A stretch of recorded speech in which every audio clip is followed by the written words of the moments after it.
Audible Frontiers presents Orca, written by Stephen Brus, narrated by Bernard Setaro Clark and Angel Masters. Prologue. My dear Cotty, I'm sorry it has taken me so long to answer your letter, but the gods of coincidence make bad correspondents of us all. I am not unaware that the passing of a few weeks to you is a long time, as long as the passing of years is to me, and this is long indeed when one is uncertain. So I will plead the excuse that I found your note when I returned from travelling, and will answer your question at once. Yes, I have seen your husband, or the man who used to be your husband, or however you would describe him. Yes, I have seen Vlad, and that is why it has taken me so long to write back to you. I was just visiting him in response to his request for assistance in a small matter. I can understand your concern for him, Cotty. Indeed, I will not try to pretend that he isn't still in danger from the organization with which we are both, one way or another, still associated. They want him, and I fear some day they will get him. But as of now he is alive, and, I can even say, well. I don't pretend that I think this knowledge will satisfy you. You will want the details, or at least those details I can divulge. Very well, I consent. Both for the sake of our friendship and because we share a concern for the mustached fellow with reptiles on his shoulders. We will arrange a time and a place. I will be there and tell you what I can. In person, because some things are better heard face to face than page to eye. And no, I will not tell you everything. Because just as there are things that you wouldn't want me to tell him, there are things he wouldn't want me to tell you. And, come to that, there are things I don't want to tell you either. It is a mark of my love for you both that I keep these secrets, and trust you with those I can, so don't be angry. Come, dear Cotty, write back at once. You remember that I prefer not to communicate psychically, and we will arrange to be alone, and I will tell you enough, I hope, for your peace of mind.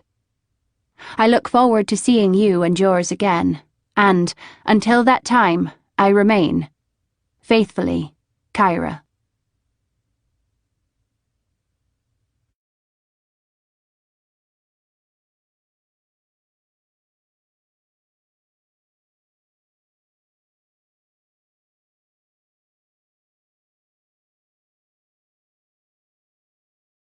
One.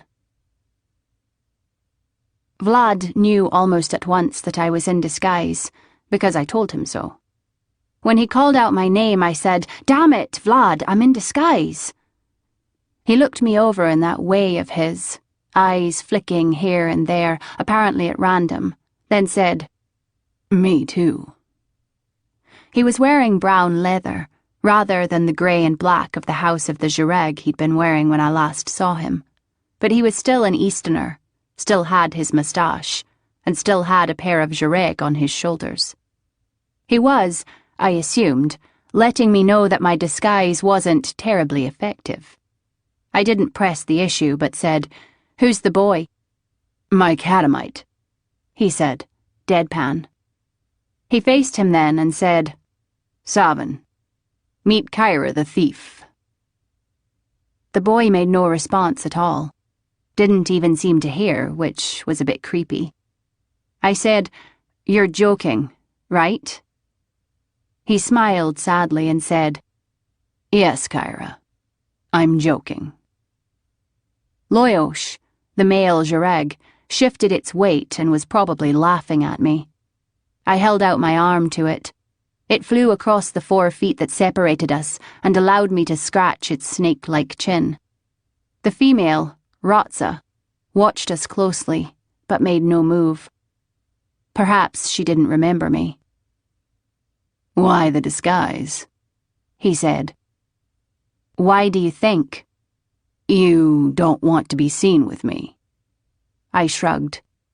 He said, "Well, in any case, Our disguises match." He was referring to the fact that I was wearing a green blouse and white pants, rather than the same black and grey he'd once worn. My hair was also different. I'd brushed it forward to conceal my noble's point, so I'd look more like a peasant. But perhaps he didn't notice that. For an assassin, he can be amazingly unobservant sometimes. Still, you wear a disguise first, from the inside. And perhaps that can in part explain the fact that my disguise didn't fool Vlad. I've always trusted him, even before I had reason to. "It's been a long time, Vlad," I said, because I knew that to him, who could only expect to live 60 or 70 years, it would have seemed like a long time. "Yes, it has," he agreed. "How odd that we should just happen to run into each other." "You haven't changed." "There's less of me," he said, holding up his left hand and showing me that the last finger was missing. "What happened?" "A very heavy weight." I winced in sympathy. "Is there some place we can talk?" I said. He looked around. We were in Northport, quite a distance from Adrilanka, but it was the same ocean, and the docks, if older, were pretty much the same.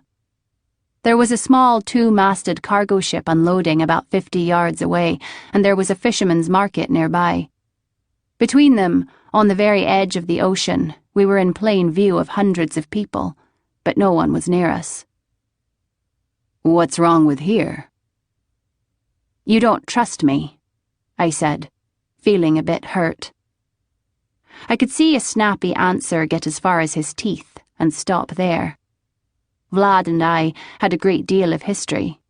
None of it should have given him any reason to be suspicious of me.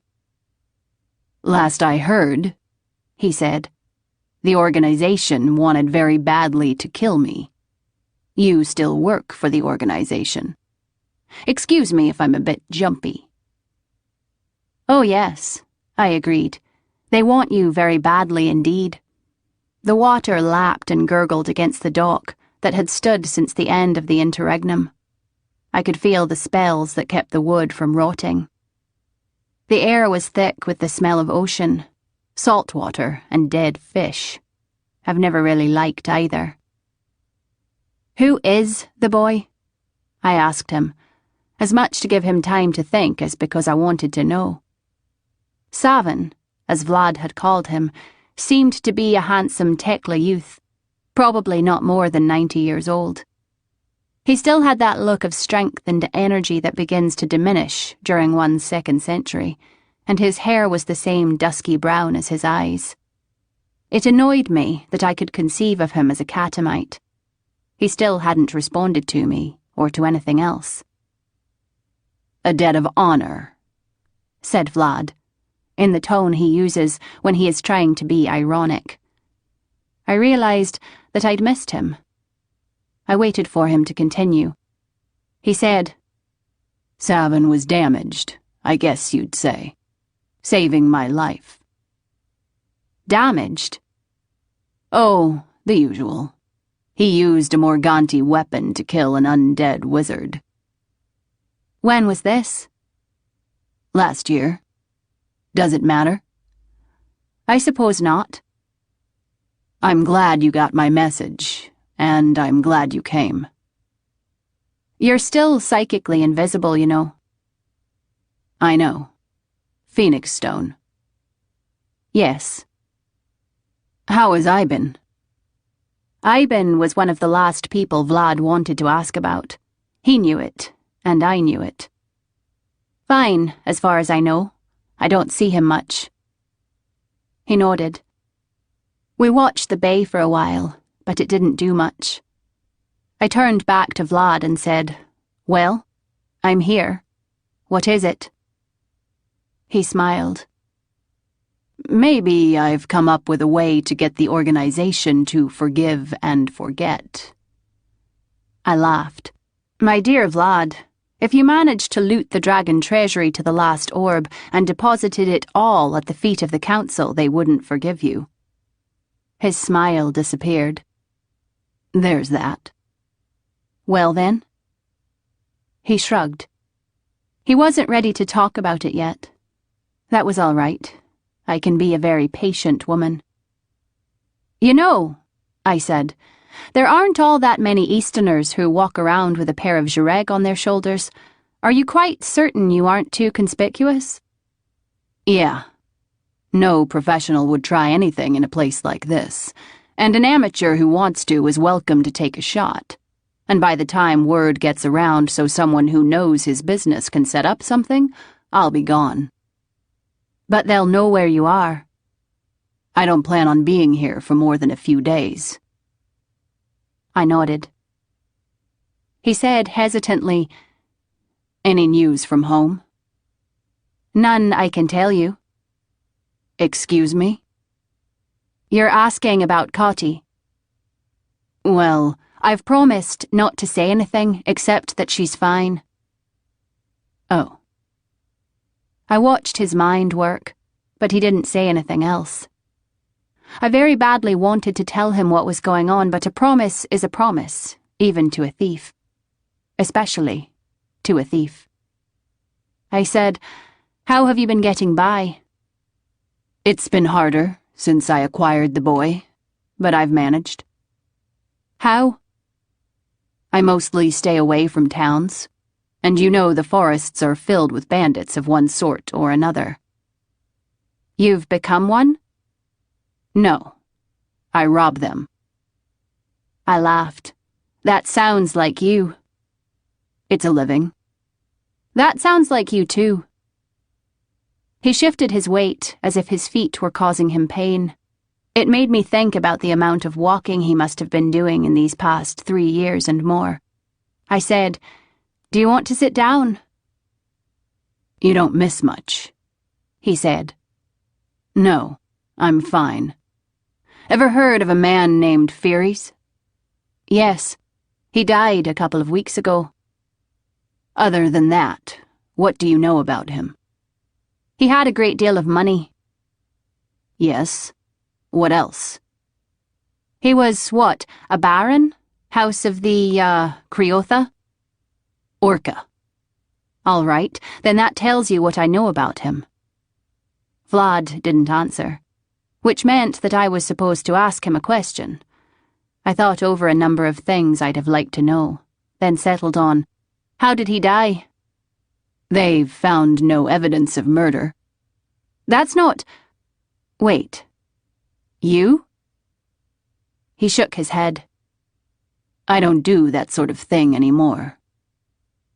All right, I said. Vlad has always had the ability to make me believe him, even though I know what a liar he is. Then what do you think happened? His eyes were in constant motion, and the Jureg, too, never stopped looking around.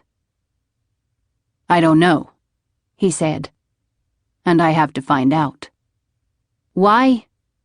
For just an instant, he looked embarrassed, and, oh-ho, passed through my head, but I sent it on its way. Vlad could be embarrassed by the oddest things.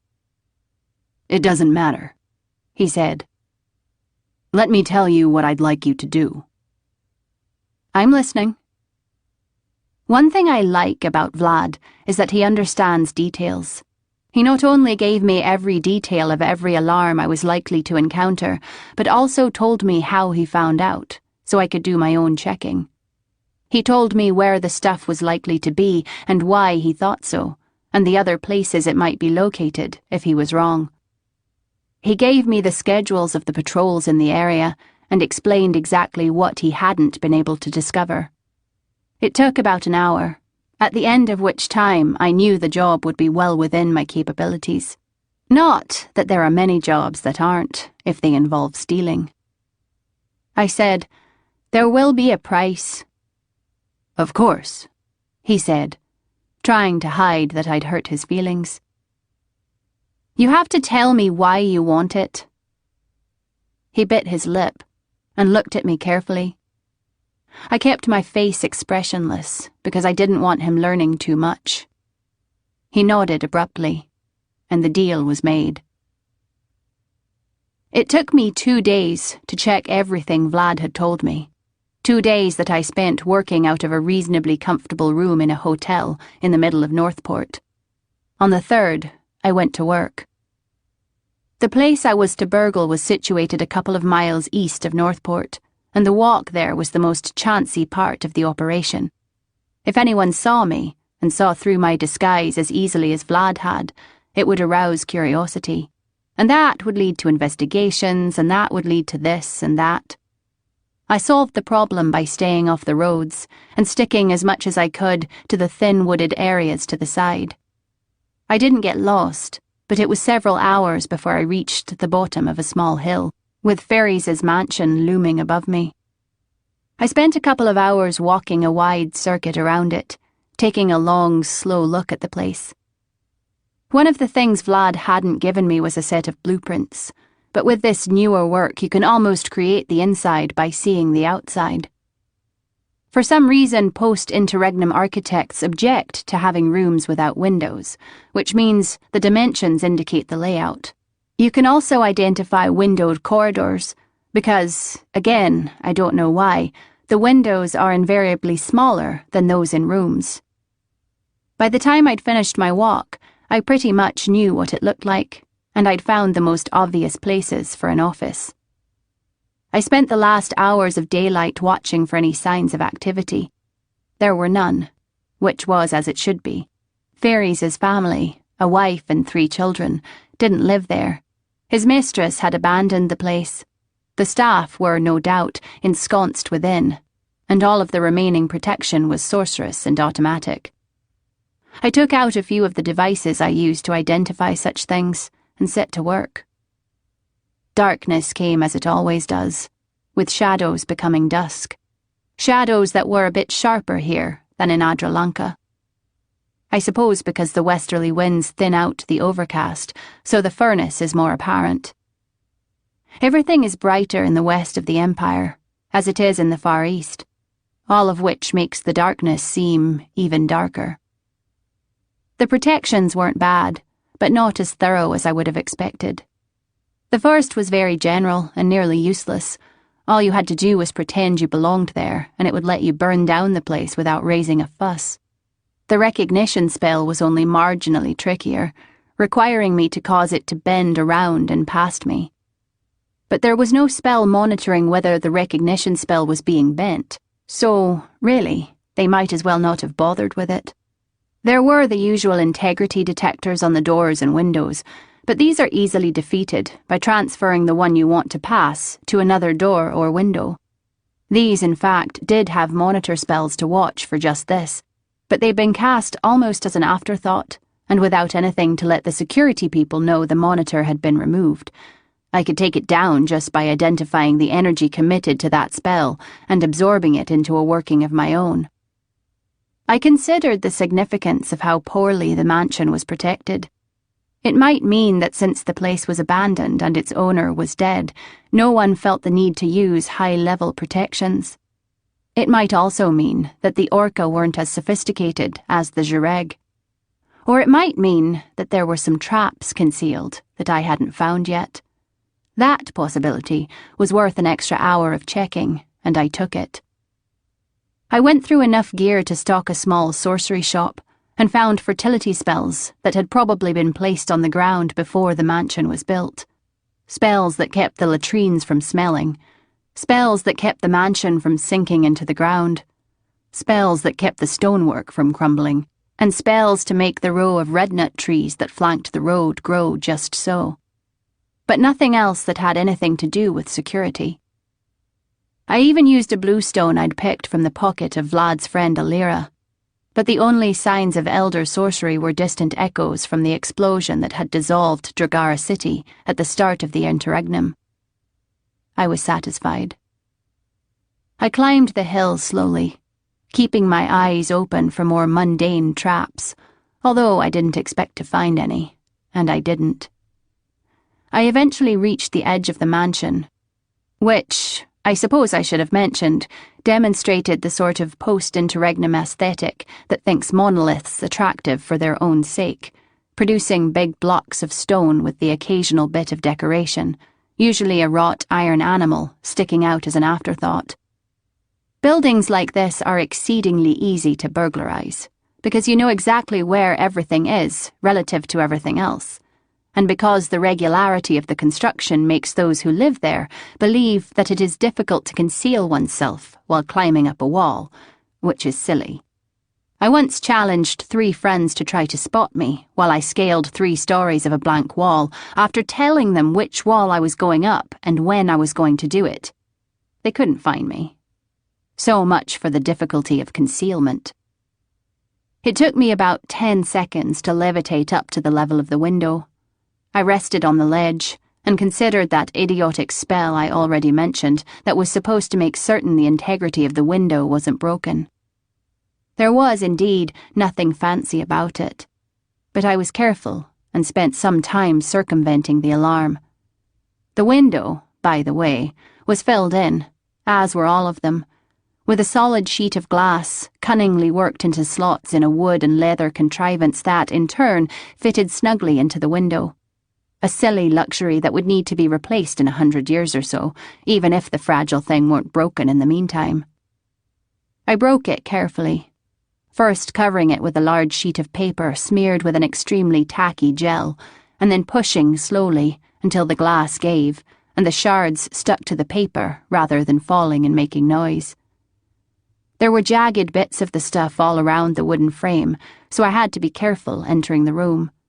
But I was able to enter without cutting myself.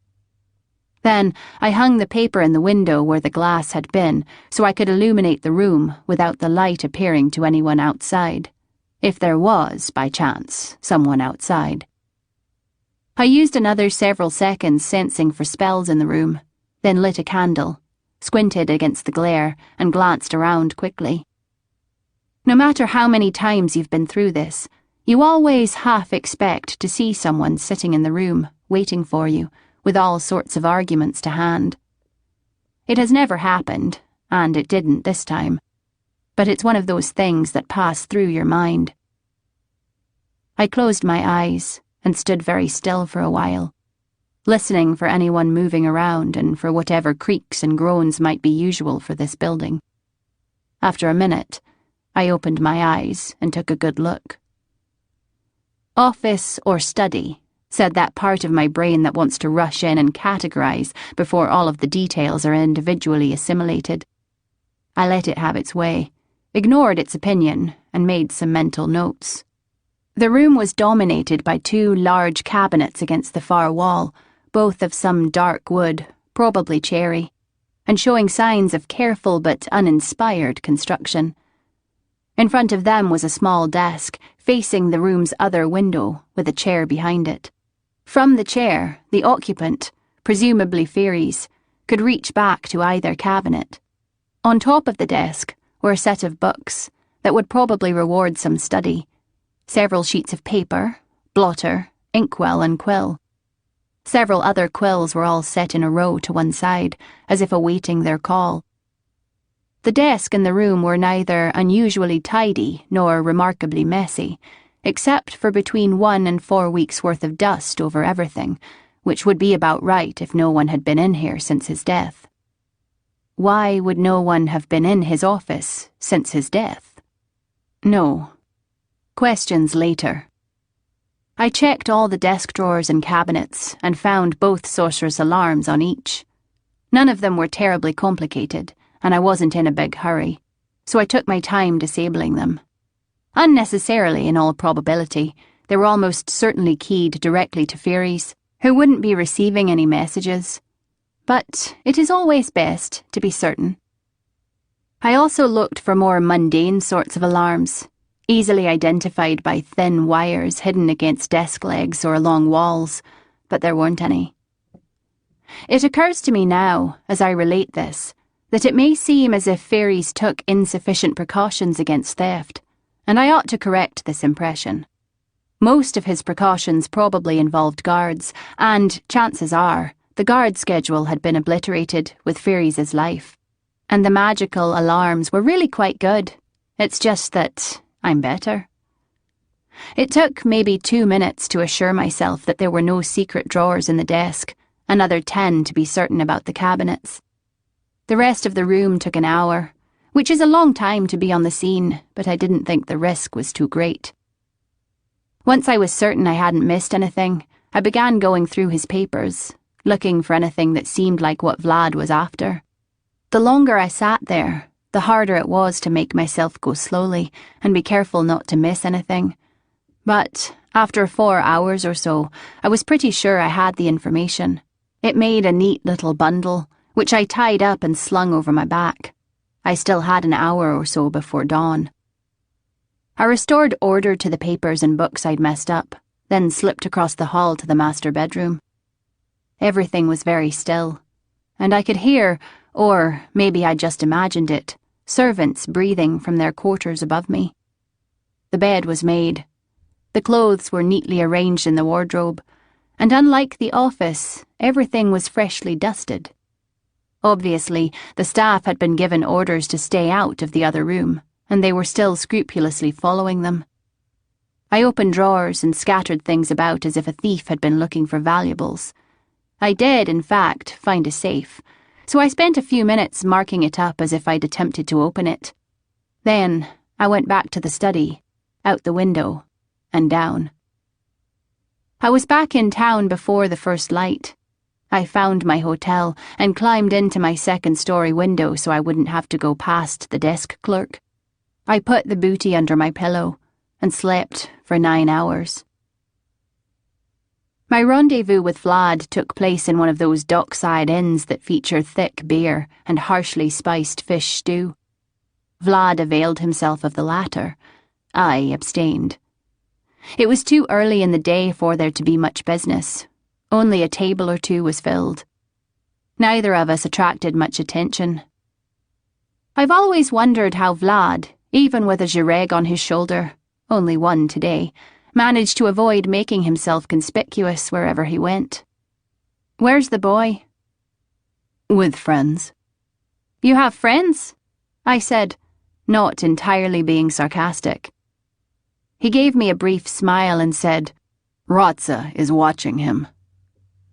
He accepted the bundle of ledgers and papers, trying not to look eager.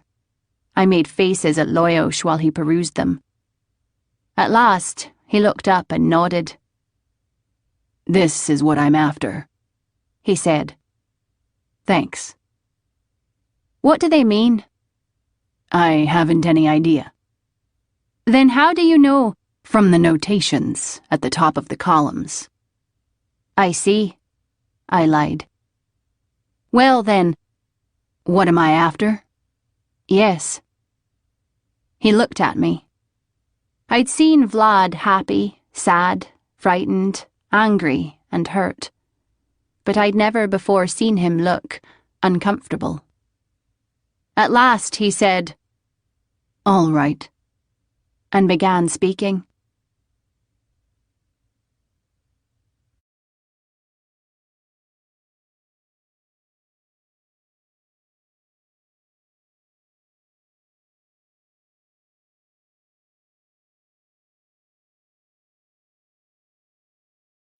Two. On the wall of a small hostelry just outside of Northport, someone had written in black, sloppy letters, "When the water is clean, you see the bottom. When the water is dirty, you see yourself." Deep philosophy, I remarked to Loyosh. Probably a brothel. He didn't laugh. Call me superstitious, but I decided to find another place. I nodded to the boy to follow. I'm not sure when he started responding to nonverbal cues. I hadn't been paying that much attention. But it was a good sign. On the other hand, that had been the only improvement in the year he'd been with me, and that was a bad sign. "Wait for it, Kyra. Wait for it. I've done this before. I know how to tell a vera-be-damned story, okay?" So, I kept walking, getting closer to Northport. I'd come to Northport because Northport is the biggest city in the world. Okay, in the Empire, that doesn't have any sort of university. No, I have nothing against universities, but you must know how they work. They act like magnets to pull in the best brains in an area, as well as the richest and most pretentious. They are seats of great learning and all that. Now, I had a problem that required someone of great, or maybe not so great learning, but walking into a university, well, I didn't like the idea. I don't know how to go about it, and that means I don't know how to go about it without getting caught. For example, what happens if I go to, say, Candletown, and inquire at Lady Brindlegate's university, and someone is rude to me, and I have to drop him? Then what? It makes a big stink, and the wrong people hear about it, and there I am running again. But I figured, what if I find a place with a lot of people but no institution to suck up the talented ones? It means it's going to be a place with a lot of hedge wizards, and wise old men, and great wives. And that's just what I was looking for. What I had been looking for most of a year, and not finding. Until I hit on this idea. I'll get to it. Trust me. I got a little closer to town, stopped at an inn, and, look, you don't need to hear all this. I stayed out of a fight, listened to gossip, pumped a few people, went to another inn, did the same, repeat, and finally found myself at a little blue cottage in the woods. Yes, blue. A blue lump of house standing out from all the greens of the woods surrounding Northport. It was one of the ugliest objects I've ever seen. The first thing that happened was a dog came running out toward us. I was stepping in front of Savin and reaching for a knife before Loyosh said, "His tail is wagging, boss." Right. I knew that. It was some indeterminate breed with a bit of hound in it, the sleek build of a Leorn with a sort of long, curly reddish hair that needed cleaning and combing, a long nose and floppy ears. It didn't come up to my waist, and it generally seemed pretty non-threatening. It stopped in front of me and started sniffing. I held out my left hand, which it approved. Then it gave a half jump up toward Loyosh, then one toward Rotza, went down on its front legs, barked twice, and stood in front of me, waiting and wagging. Rotza hissed. Loyosh refused to dignify it by responding. The door opened, and a woman called, "Buddy!" The dog looked back at her, turned in a circle and ran up to her, then rose on its hind legs and stayed there for a moment. The woman was old and 1.5 feet taller than me. She had gray hair and an expression that would sour your favorite dairy product. She said, "You're an Easterner," in a surprisingly flute-like voice. "Yes," I said, "and your house is painted blue." She let that go. "Who's the boy?" "The reason I'm here." "He's human." And to think I hadn't noticed. Loyosh chuckled in my head. The woman didn't. "Don't be saucy," she said. "No doubt you've come for help with something. You ought to be polite." The dog sat down next to her and watched us, his tongue out. I tried to figure out what house she was, and decided it was most likely Salmoth, to judge by her complexion and the shape of her nose. Her green shawl, dirty white blouse, and green skirt were too generic to tell me anything. "Why do you care?" said Loyosh. Good question. "Okay," I said. "I'll be polite. You're a... Do you find the term hedge wizard objectionable?" "Yes," she said, biting out the word.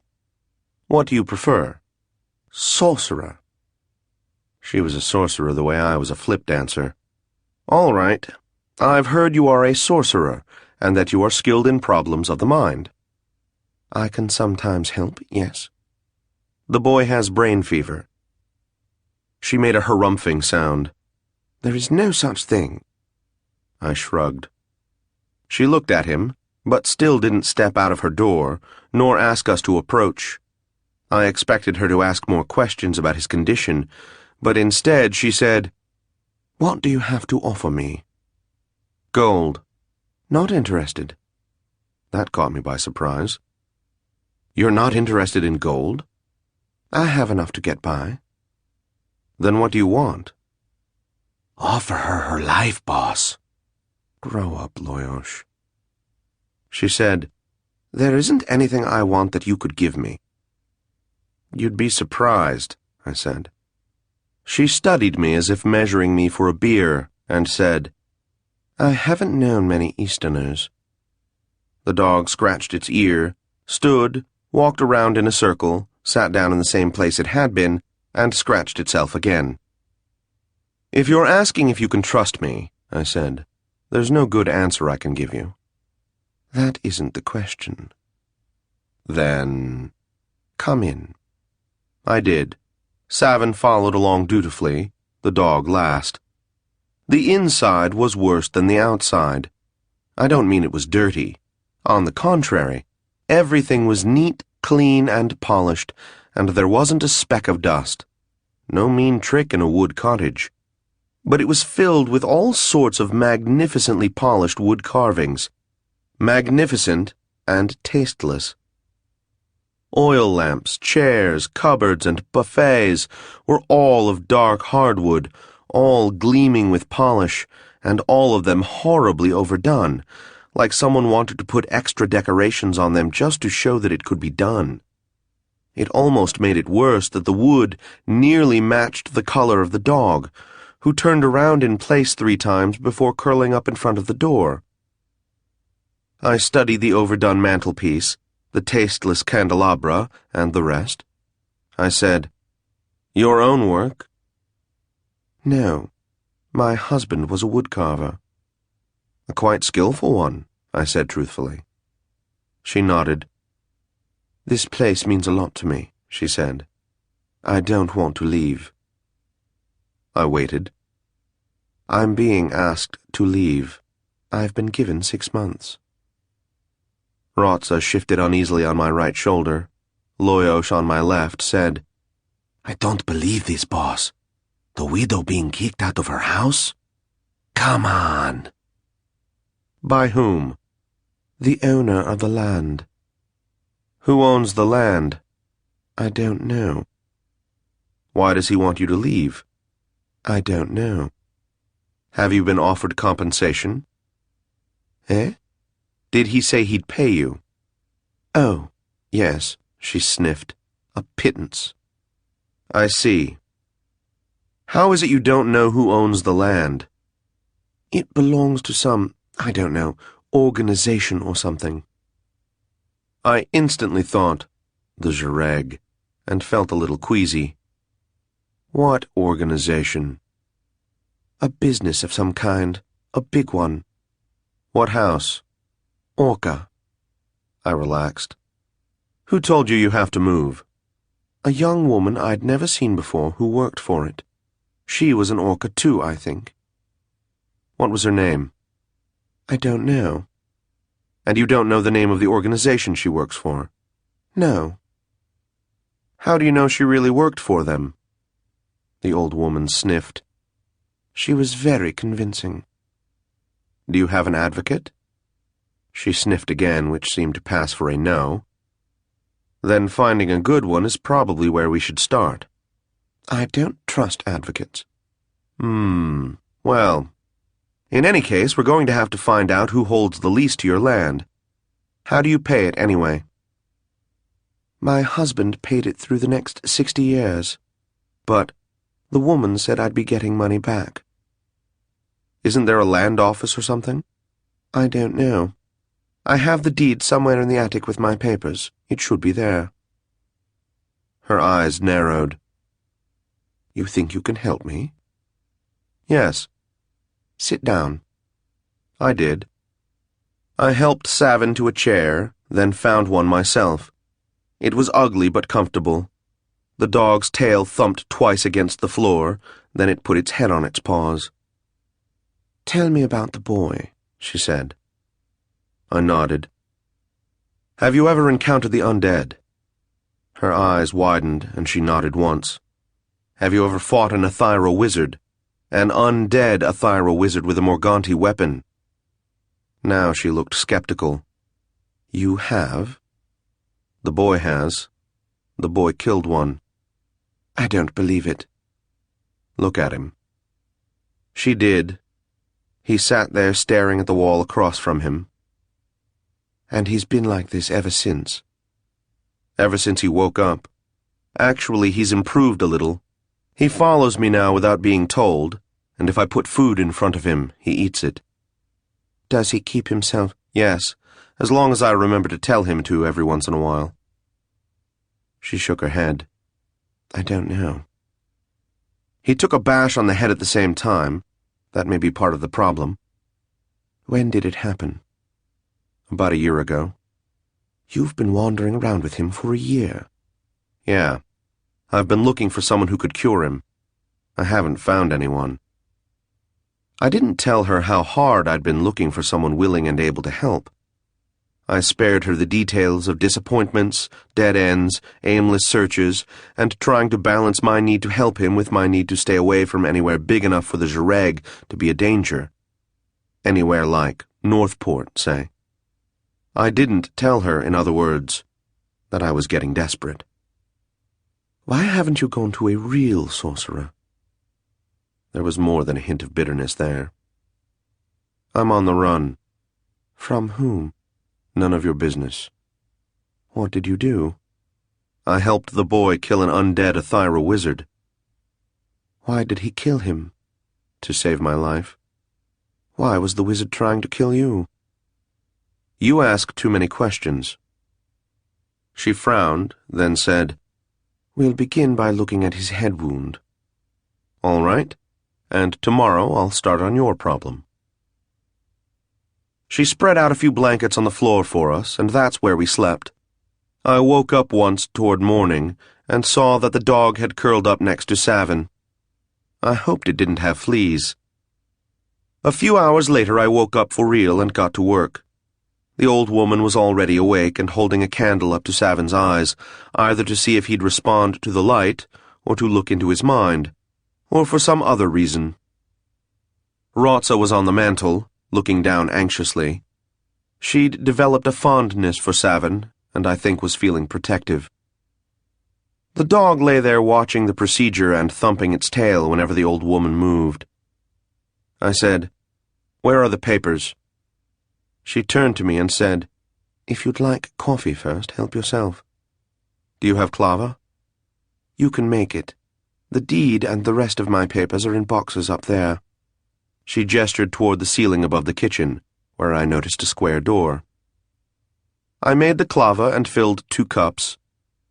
Then I found a ladder and a lamp, and took myself up to a large attic filled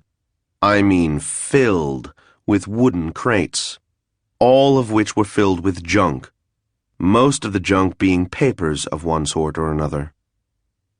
I grabbed a crate at random, brought it back down, and started going through it. In the course of my career, Kyra, I've done a few odd things here and there. I mean, there was the time I spent half a day under a pile of refuse because it was the only place to hide. There was the time I took a job selling fish in the market. Once I ended up impersonating a corporal in the Imperial Guard and had to arrest someone for creating a disturbance in a public place. But I hope I never have to spend another week going through 1,000 or more years worth of an old lady's private papers and letters just to find the name of her landlord, so I could sweet-talk, threaten, or intimidate him into letting her stay on the land, so she'd be willing to cure— Oh, skip it. It was a long week, and it was odd finding bits of 900-year-old love letters or scraps of advice on curing hypothermia, or how to tell if an ingrown toenail is the result of a curse. I spent about 14 hours a day grabbing a crate, going through the papers in it, arranging them neatly, then bringing the crate back up to the attic and setting it in the stack of those I'd finished while getting another.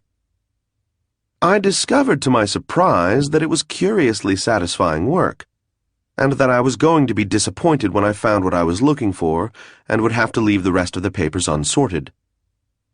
Sometimes locals would show up, no doubt with some problem or another, and on those occasions I'd leave them alone and go walking around outside, which helped to clear my head from all the paperwork.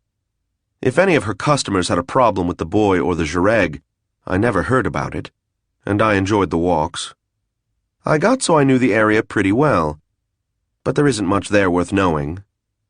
One day, when I got back after a long walk, the old woman was standing in front of the fireplace holding a crumpled-up piece of paper. I said, "Is that it?" She threw the paper into the fire. "No," she said. She didn't face me. I said, "Is there something wrong?" "Let's get back to our respective work, shall we?" I said, "If it turns out the lease isn't in any of these boxes, you'll find it," she said. Heh. But I did find it at last, late on the 5th day after going through about 2/3 of the crates, a neat little scroll tied up with green ribbon and stating the terms of the lease with the rent payable to something called Westman Niece and Nephew Land Holding Company. "I found it," I announced. The old woman, who turned out to have some strange Canathali name that sounded like someone sneezing, said, "Good. I'll go visit them tomorrow morning. Any progress?" She glared at me, then said, "Don't rush me. I'm just asking." She nodded and went back to what she was doing, which was testing Savin's reflexes by tapping a stick against his knee while watching his eyes. Buddy watched us both somberly and decided there was nothing that had to be done right away. He got up and padded over to his water bowl, drank with dog-like enthusiasm, and nosed open the door. "Are we going to kill someone tomorrow, boss?" I doubt it. Why? Bored? Something like that. Exercise patience. Loyosh and I went outside and tasted the air. He flew around while I sat on the ground. Buddy came up, nosed me, and scratched at the door. The old woman let him in. Loyosh landed on my shoulder. "Worried about Savin, boss?" "Some. But if this doesn't work, we'll try something else, that's all." "Right." I started to get cold.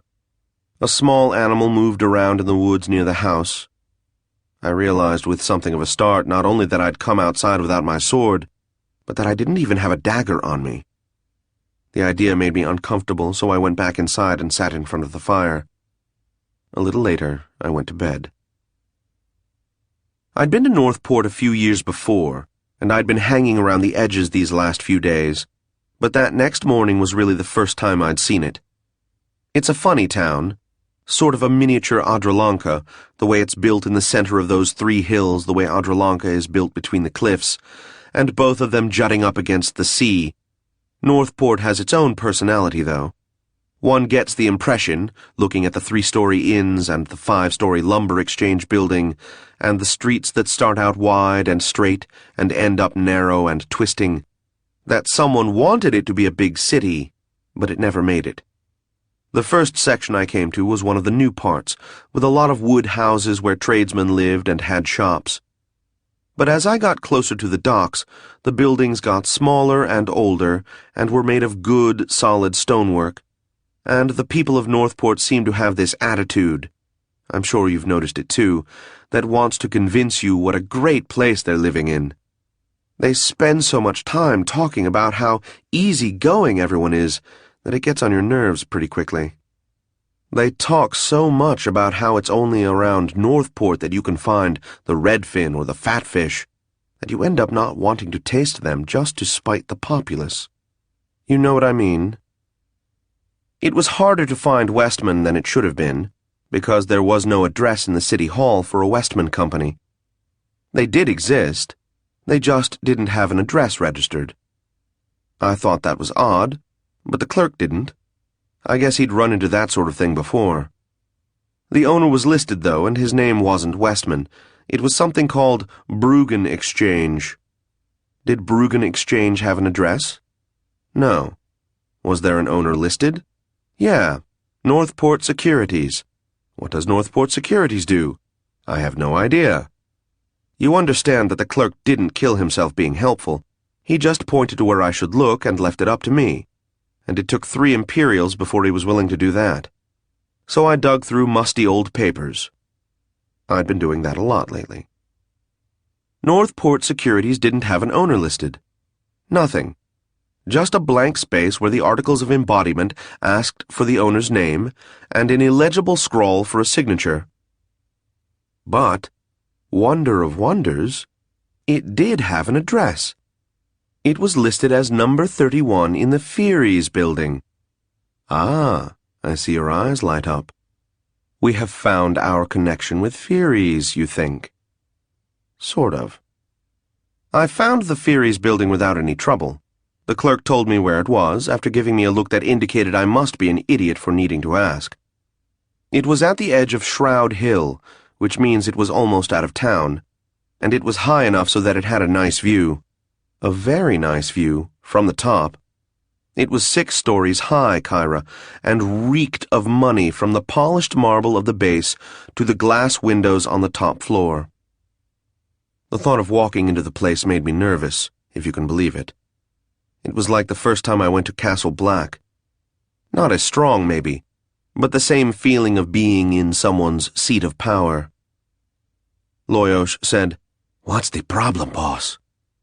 I couldn't answer him, but the question was reassuring in a way. There was a single wooden door in front with no seal on it, but above the doorway, FYRES was carved into the stonework, along with the symbol of the House of the Orca. Once inside, there was nothing and no one to tell me where to go. There were individual rooms, all of them marked with real doors and all of which had informative signs like Cutter and Cutter. I walked around the entire floor, which was laid out in a square with an open stairway at the far end. I said, "Loyosh, on my way, boss." I waited by the stairs. A few well-dressed citizens, Orca, Creotha, and a Leorn, came down or up the stairs and glanced at me briefly, decided that they didn't know what to make of the shabbily dressed Easterner, and went on without saying anything. One woman, an Orca, asked if I needed anything. When I said I didn't, she went on her way. Presently Loyosh returned. "Well, the offices are smaller on the next floor, and they keep getting smaller as you go up, all the way until the 6th, which I couldn't get into." "Door?" "Yeah, locked." "Aha. Number 31 is on the 5th floor." "Okay, let's go."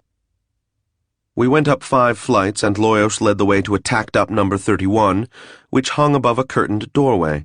Also above the doorway was a plain, black-lettered sign that read, "Brownberry Insurance."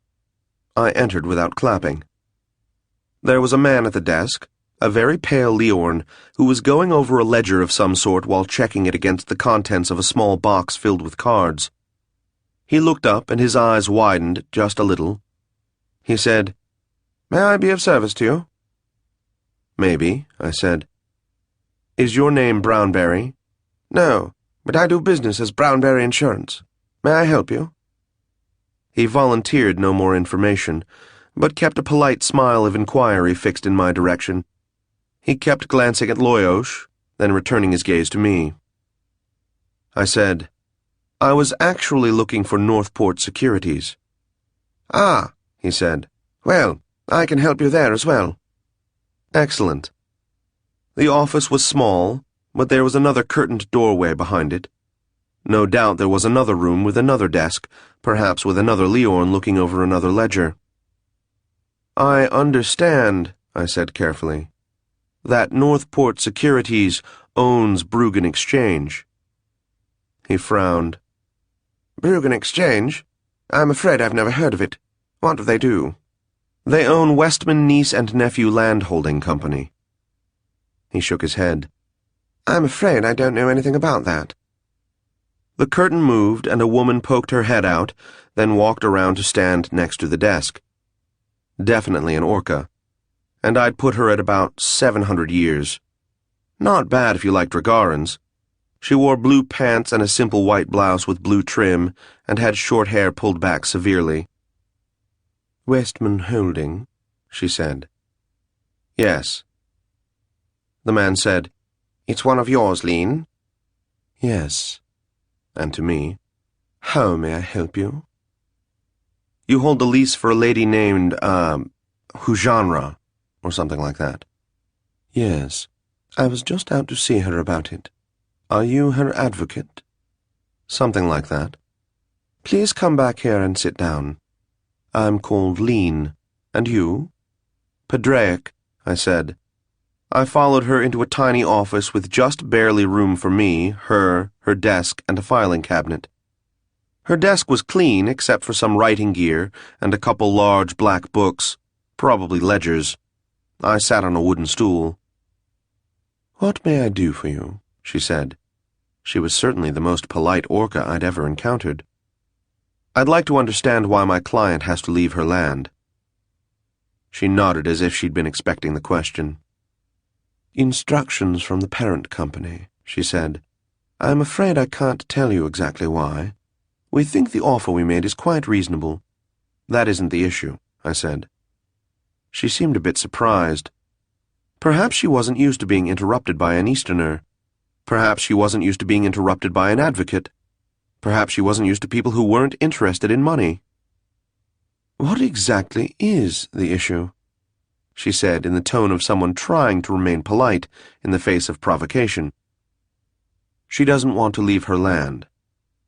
I'm afraid she must. The parent company. Then can I speak to someone in the parent company? She studied me for a moment, then said, I don't see why not. She scratched out a name and address on a small piece of paper, blew on it until the ink dried, and gave it to me. Thank you, I said. You are most welcome, Sir Padraic. I nodded to the man in the office, who was too absorbed in his ledger to notice, then stopped past the door, looked at the card, and laughed. It said, Lady Kepra, Kepra Holding Company, Room 20. No building, which, of course, meant it was this very building. I shook my head and went down the stairs, sending Loyosh ahead of me. He was back in about a minute. 3rd floor, he said. Good. So I headed down to the 3rd floor. Do you get the idea, Kyra? Good. Then there's no need to go into the rest of the day. It was more of the same. I never met any resistance, and everyone was very polite, and eventually I got my answer. Sort of. It was well after dark when I returned to the cottage. Buddy greeted me with a tail wag that got his whole back half moving. It was nice to be missed. As long as you aren't fussy about the source. Shut up, Loyosh. I walked in the door and saw Savin was asleep on his pile of blankets. The old woman was sitting in front of the fire drinking tea. She didn't turn around when I came in. Loyosh flew over and greeted Rotsa, who was curled up next to Savin. I said, What did you learn about the boy? I don't know enough yet. I can tell you that there's more wrong with him than a bump on the head, but the bump on the head triggered it. I'll know more soon, I hope. What about curing him? I have to find out what's wrong first. All right. What about you? I'm fine, thanks. She turned and glared at me. What did you find out? I sat down at what passed for a kitchen table. You, I said, are a tiny, tiny cog in the great big machine. What does that mean? A man named Furies died. So I heard. What of it? He owned a whole lot of companies. When he died, it turned out that most of them had no assets to speak of, except for office furnishings and that sort of thing. I heard something of that, too. Your land is owned by a company that's in surrender of debts and has to sell it before the court orders it sold. What we have to do is buy the place ourselves. You said you have money. Well, I don't, she snapped. Excuse me? I thought I did, but I was wrong. I don't understand. She turned back to the fire and didn't speak for several minutes. Then she said, All of my money was in a bank. 2 days ago, while you were out, a messenger showed up with information that... Oh, I said. The bank was another one? Furies owned it. Yes. So it's all gone. I might be lucky enough to get 2 orbs for each Imperial. Oh, I said again. I sat thinking for a long time. At last I said, "All right. That makes it harder, but not much. I have money." She looked at me once more, her lined face all but expressionless. I said, "Somewhere there's someone who owns this land, and somewhere there's someone who is responsible for that bank." "Furies," she said, "and he's dead." "No. Someone is taking charge of these things. Someone is handling the estate, and more important, there's some very wealthy son of a bitch who just needs the right sort of pressure put on him in order to make the right piece of paper say the right thing. It shouldn't disrupt anything. There are advantages to being a small cog in a big machine." "How are you going to find this mythical rich man?" "I don't know exactly. But the first step is to start tracing the lines of power from the top." "I don't think that information is public," she said. Neither do I. I closed my eyes, thinking of several days' worth of my least favorite sort of work, digging into plans, tracing guard routes, finagling trivial information out of people without letting them know I was doing it, and all that just so we could perhaps get a start on how to address the problem. I shook my head in self-pity. "Well," said the old woman when she'd waited long enough and decided I wasn't going to say any more. "what are you going to do? Steal Furies' private papers?" "Do I look like a thief?" "Yes." "Thank you," I said. She sniffed. "Unfortunately," I added, "I'm not." "Well then?" "I do, however, know one."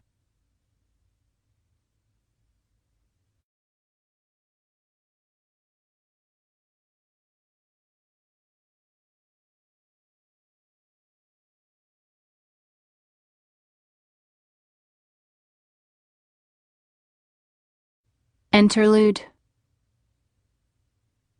I suppose if one must lose a finger. Yes, and it had healed cleanly. It hurts to think about it. I wonder what fell on it. I don't know. You didn't ask? He didn't seem inclined to talk about it. You know how he gets when there's something he doesn't want to talk about. Yes, a lot like you. Meaning? There's a lot you aren't telling me, isn't there? I suppose. Not deliberately. At least, not yet. Later, there may be things I'd sooner not discuss. But if I told you everything I remember, as I remember it, we'd still be here. I understand. What is it?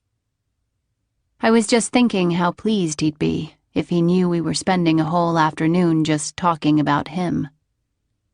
I shan't tell him. It doesn't matter. Should I go on? Let's order some more tea first. Very well.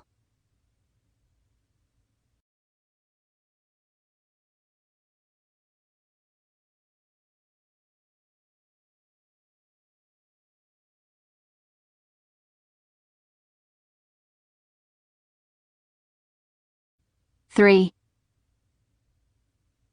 I looked at him after he'd finished speaking, struck by several things but not sure what to say or to ask.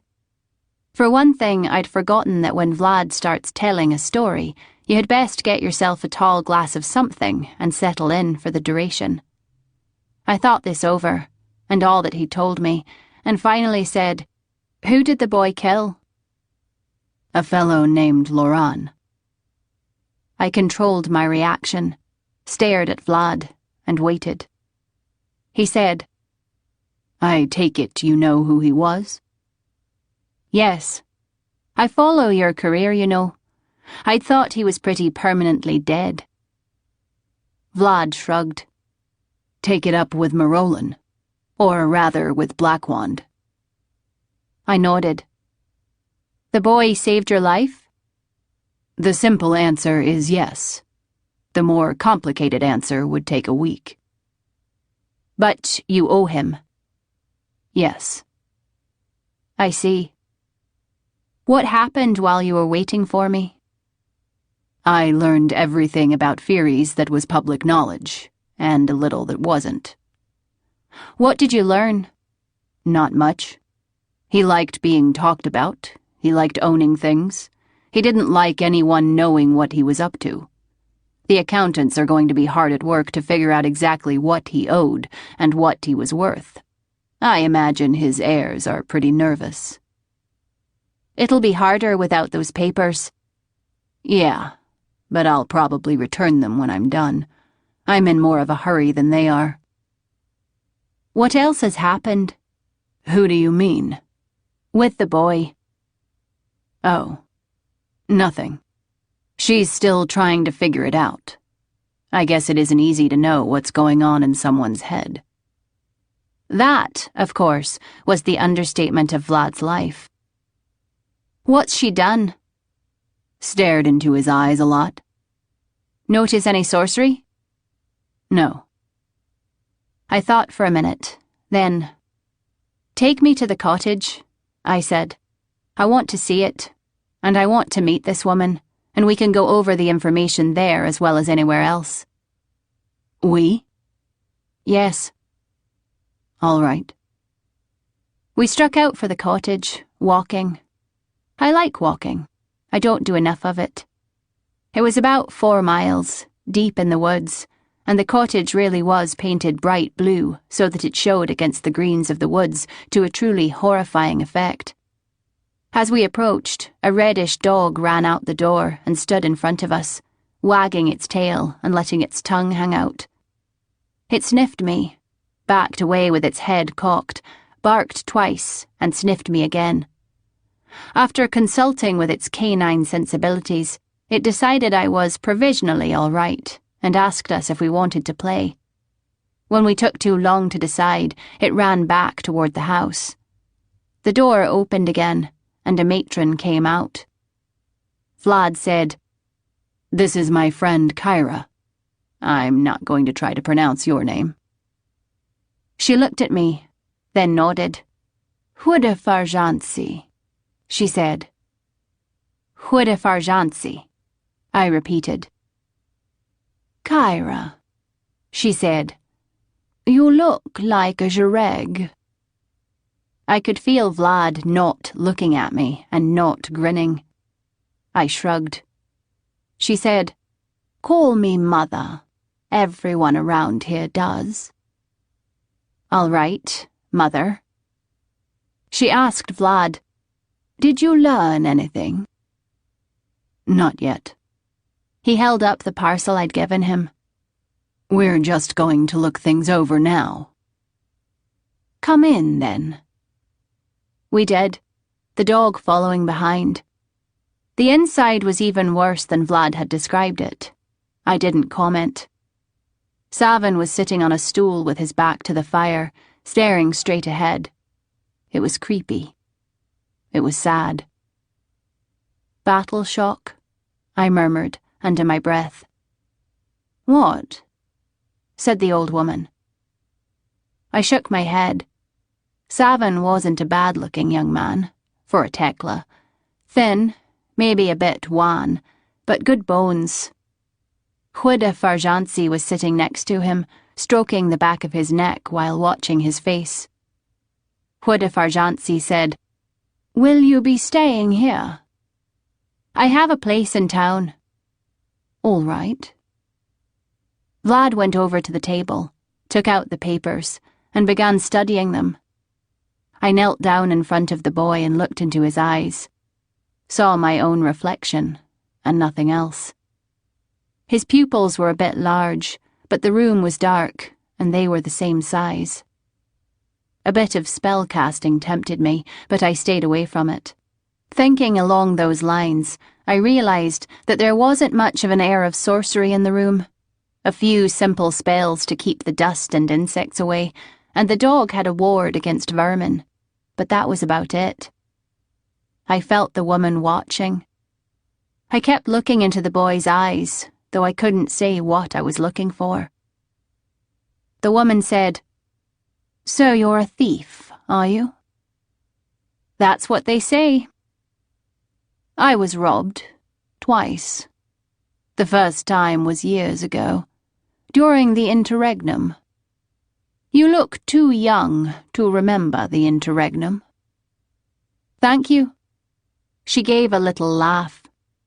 The second time was more recent. I didn't enjoy being robbed, she added. I should think not. They beat my husband, almost killed him. I don't beat people, Mother. You just break into their homes? I said, when you're working with the mentally sick, do you ever worry about being caught in the disease? Always, she said. That's why I have to be careful. I can't do anyone any good if I tangle my own mind instead of untangling my patient's. That makes sense. I take it you've done a great deal of this? Some. How much? Some. You have to go into his mind, don't you? Yes. I looked at her. You're frightened, aren't you? She looked away. I would be too, I told her. Breaking into homes is much less frightening than breaking into minds. More profitable, too, I added after a moment.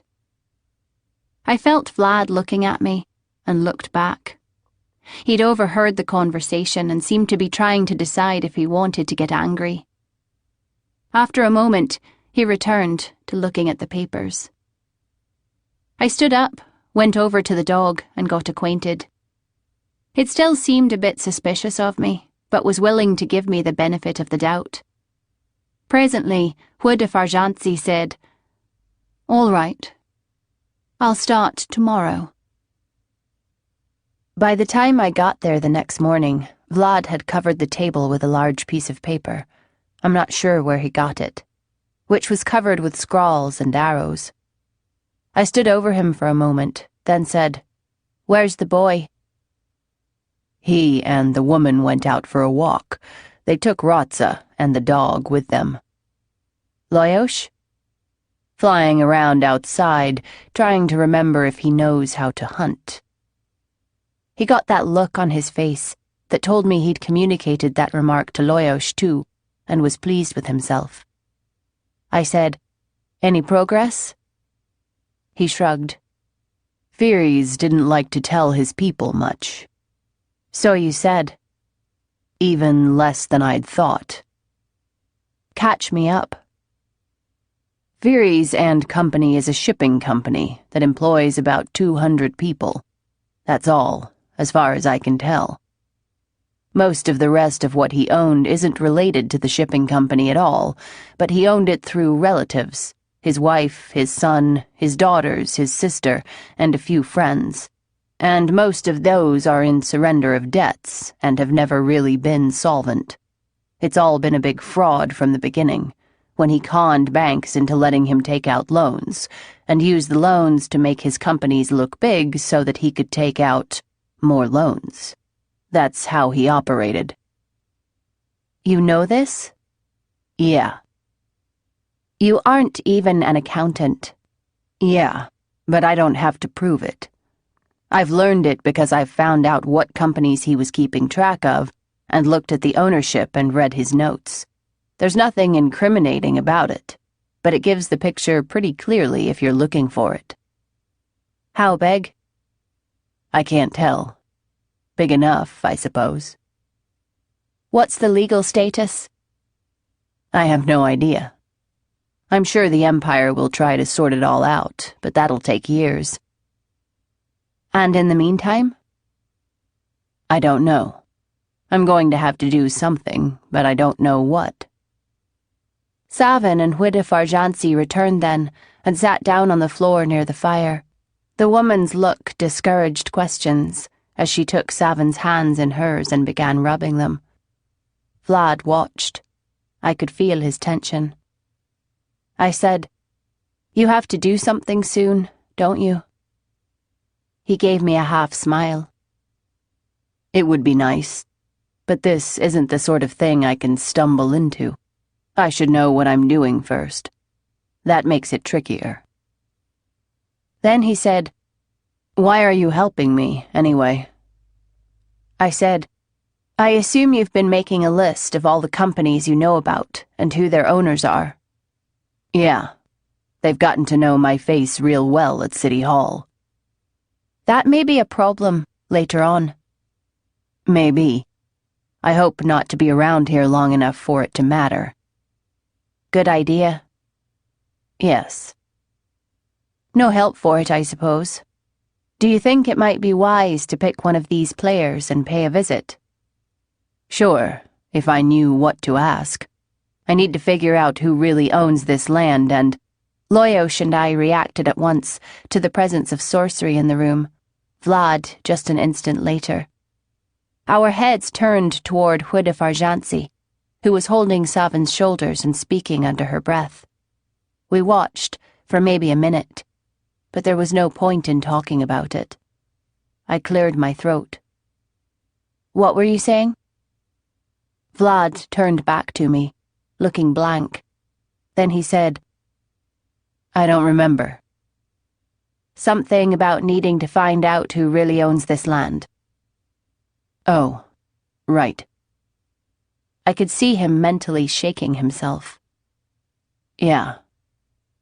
What I really want is to get the picture of this thing as it's going to emerge when the Empire finishes its investigations. Say 200 years from now. But I can't wait that long. I might be able to learn something. How? The Jireg. Vlad frowned. How would the Jireg be involved?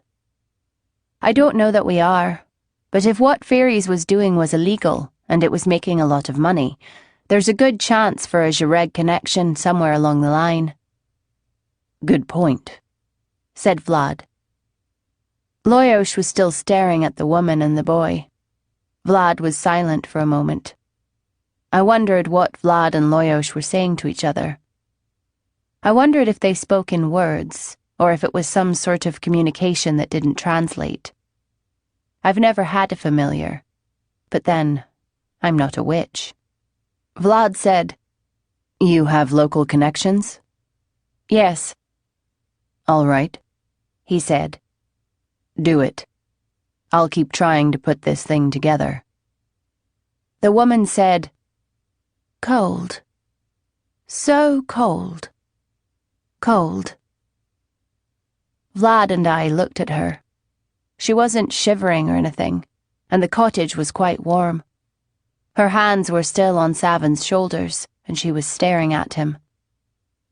Can't keep it away, she said. Can't keep it away. Find the cold spot. Can't keep it away. After that, she fell silent.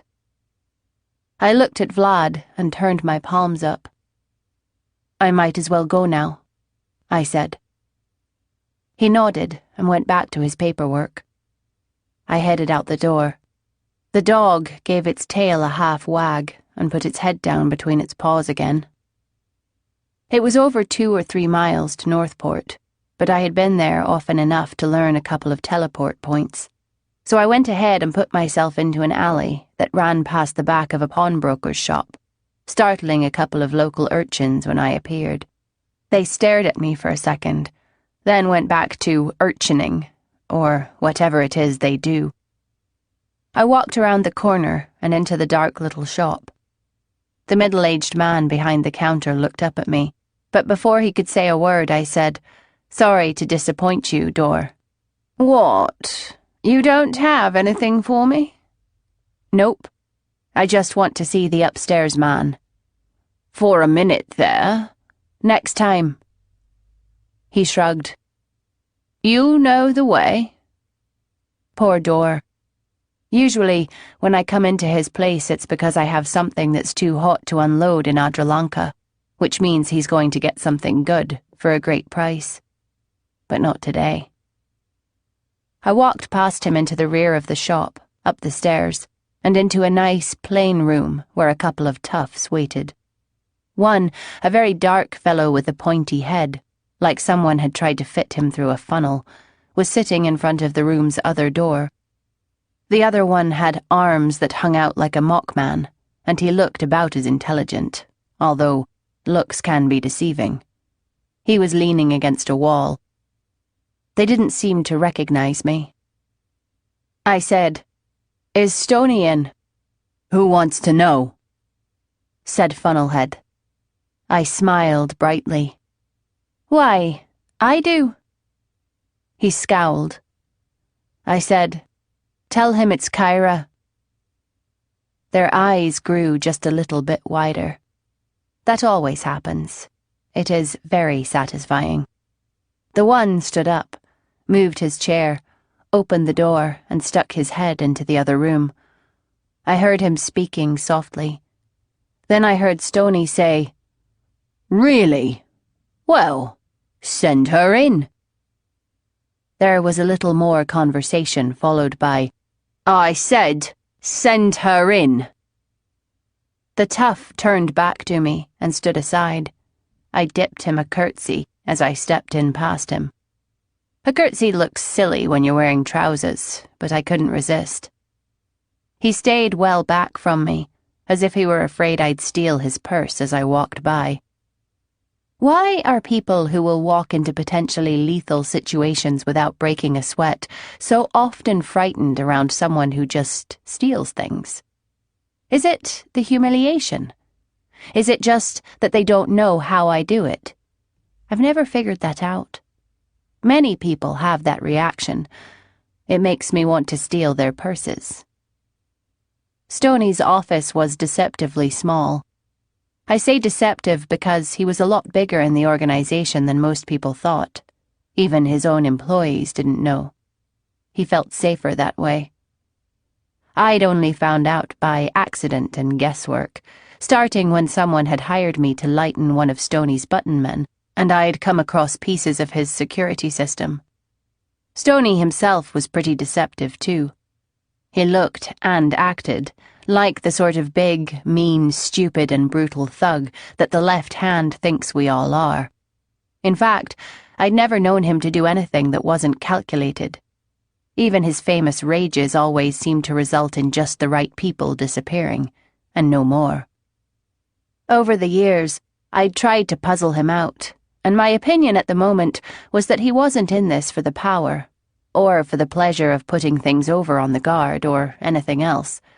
He wanted to acquire a great deal of money, and a great deal of security, and then he planned to retire.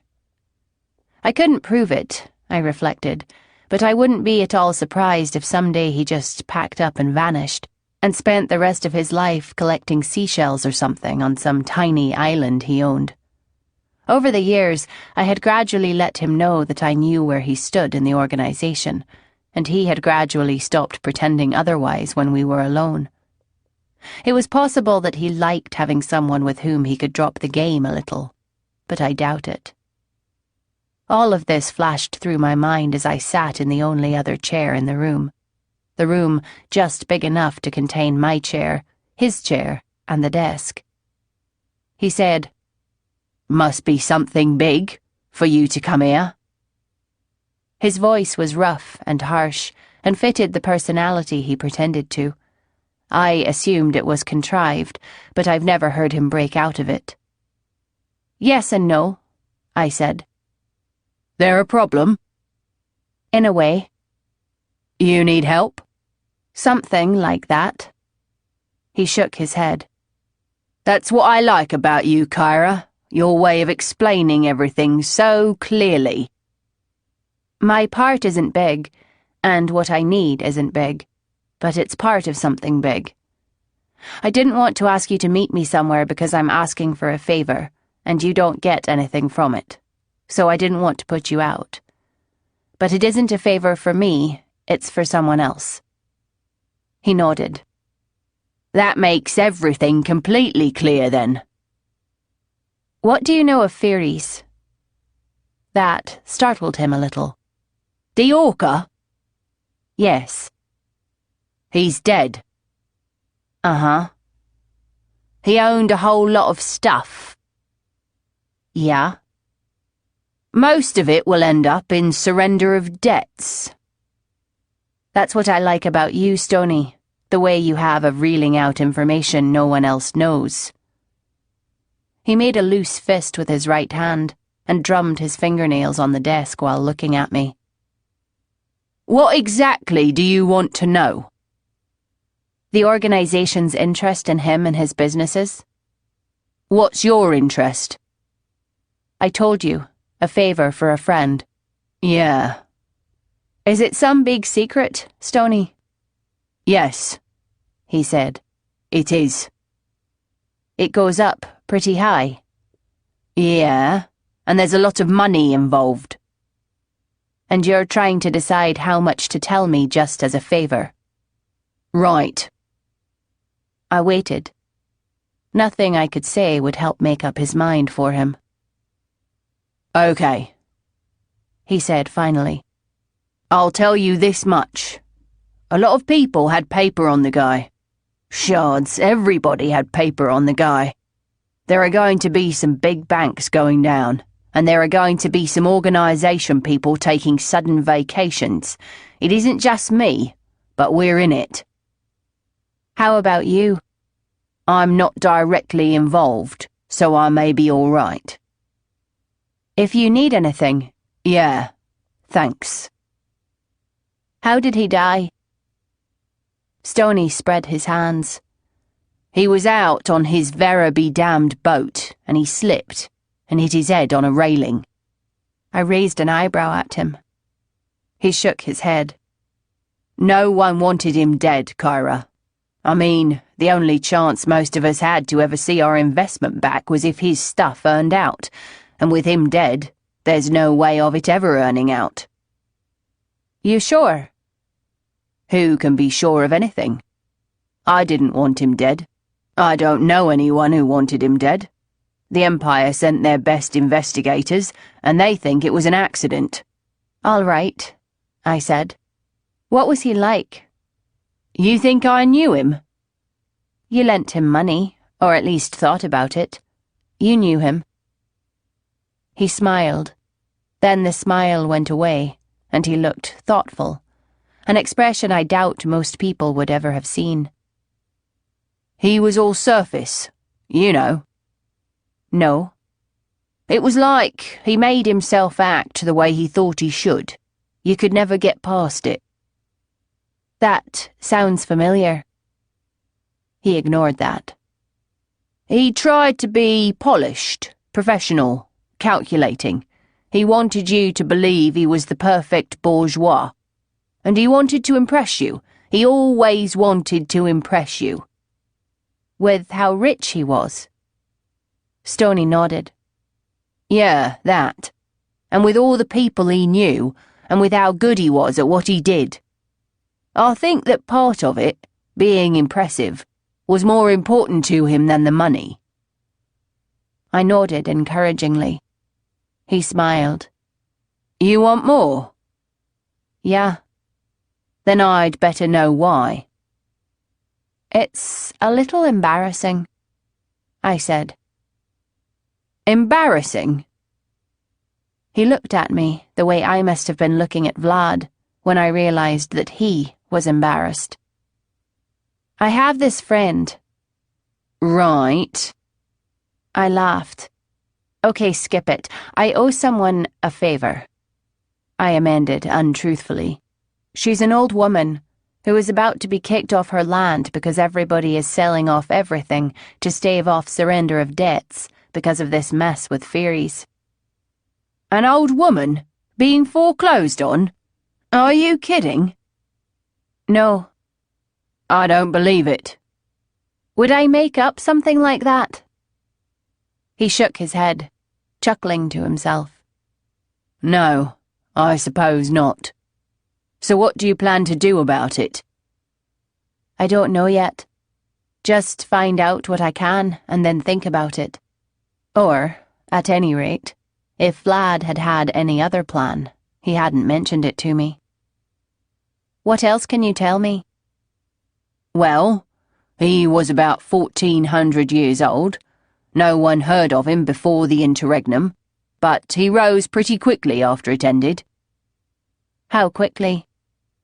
He was a very wealthy man by the end of the 1st century. That is quick. Yeah, and then he lost it all 40 or 50 years later. Lost it all? Yep. And came back? Twice more, each time bigger. Each time the collapse was worse. Same problem? Same sort of paper castles? Yep. Shipping? Yep. And shipbuilding. Those have been his foundations all along. You'd think people would learn. Is there an implied criticism there, Kyra? His look got just the least bit hard. No. Curiosity. I know you aren't stupid. Most of the people he'd be borrowing from aren't either. How did he do it? Stoney relaxed. You'd have to have seen him work. What do you mean? Good salesman? That, and more. Even when he was down, you'd never know it. Of course, when someone that rich goes down, it doesn't have much effect on how he lives. He'll still have his mansion, and he'll still be at all the clubs, and he'll still have his private boat and his big carriages. Sure. So he'd trade on those things. You get to talking with him for 5 minutes and you forget that he'd just taken a fall, and then his secretaries would keep running in with papers for him to sign or with questions about some big deal or another, and it looked like he was on top of the world. Stoney shrugged. I don't know. I've wondered if he didn't have those secretaries pull that sort of thing just to look good. But it worked. You'd always end up convinced that he was in some sort of great position, and you might as well jump on the horse and ride it yourself before someone else did. And there were a lot of us on the horse. A lot of Jareg? Yeah. And in deep. Yeah. That isn't good for my investigation. You worried you might bump into the organisation? Is that it? That's part of it. It might happen, he said. All right. What if it does? I don't know. He shook his head. I don't want to see you get hurt, Kyra. Neither do I said. How far beyond Northport does this thing go? Hard to say. It's all centred here, but he begun spreading out. He has offices other places, of course. You have to if you're in shipping. But I can't say how much else. What was going on before he died? What do you mean? I have the impression things were getting shaky for him. Very. He was scrabbling. You wouldn't know it to look at him, but there were rumours that he'd stepped too far out, and it was all going to crumble. Still wondering if someone put a shine on him? Seems like quite a coincidence. I know, but I don't think so. As I said, I never heard any whispers, and the Empire investigated. They're awfully good at this sort of thing. I nodded. That much was certainly true. Okay, I said. Thanks for your help. No problem. If there's anything else, let me know. I will. I stood up. Oh, by the way. Yes? He leaned back in his chair and looked at the ceiling. Seen anything of that Easterner you used to hang around with? You mean Vlad Taltos? The guy who screwed up the organization representative to the Empire? The guy everyone wants to put over the falls? The guy with so much gold on his head that his hair is sparkling? The guy the organization wants so bad that anyone seen with him is likely to disappear for a long session of question and answer with the best information extraction specialist the organization can find? Him? Yep. Nope. I hadn't thought so. See you around, Kyra. See you around, Stoney.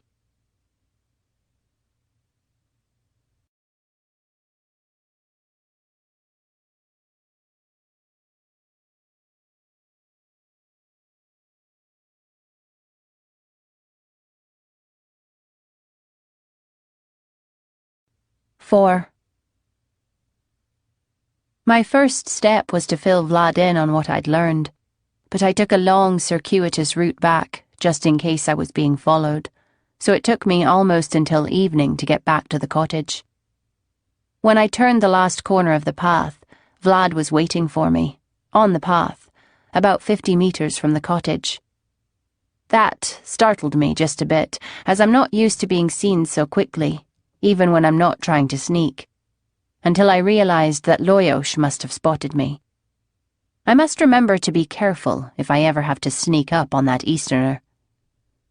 He stood clothed only in pants and boots, his upper body naked and full of curly hairs, and he was sweating heavily, although he didn't seem to be breathing hard.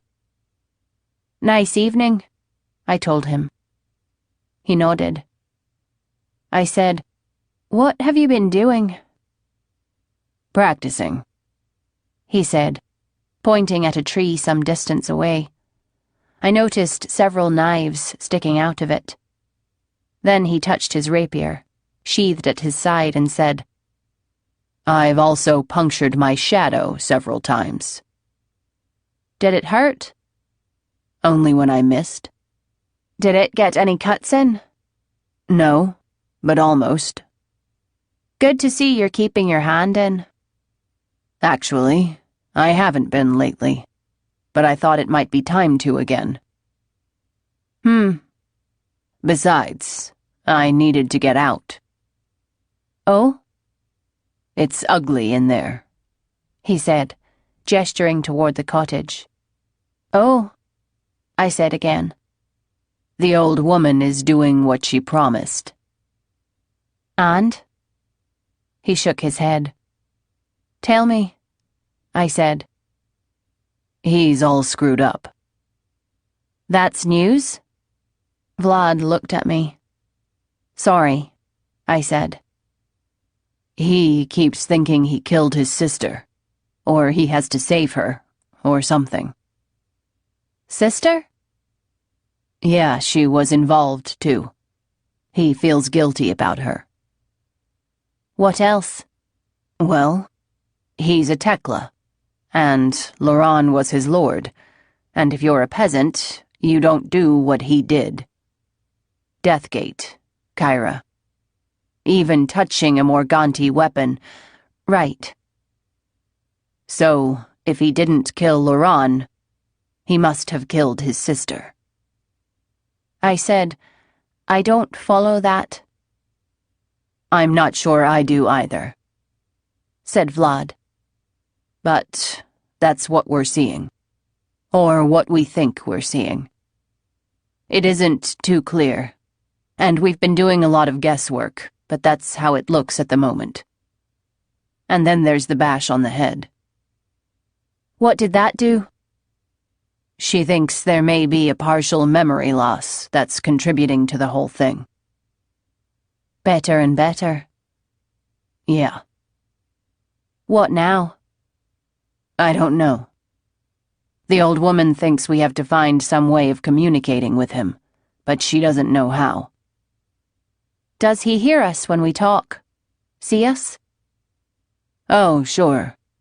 But we're like dream images, so what we say isn't important." "What is important? I mean, she probed him, right? What's he doing in there?"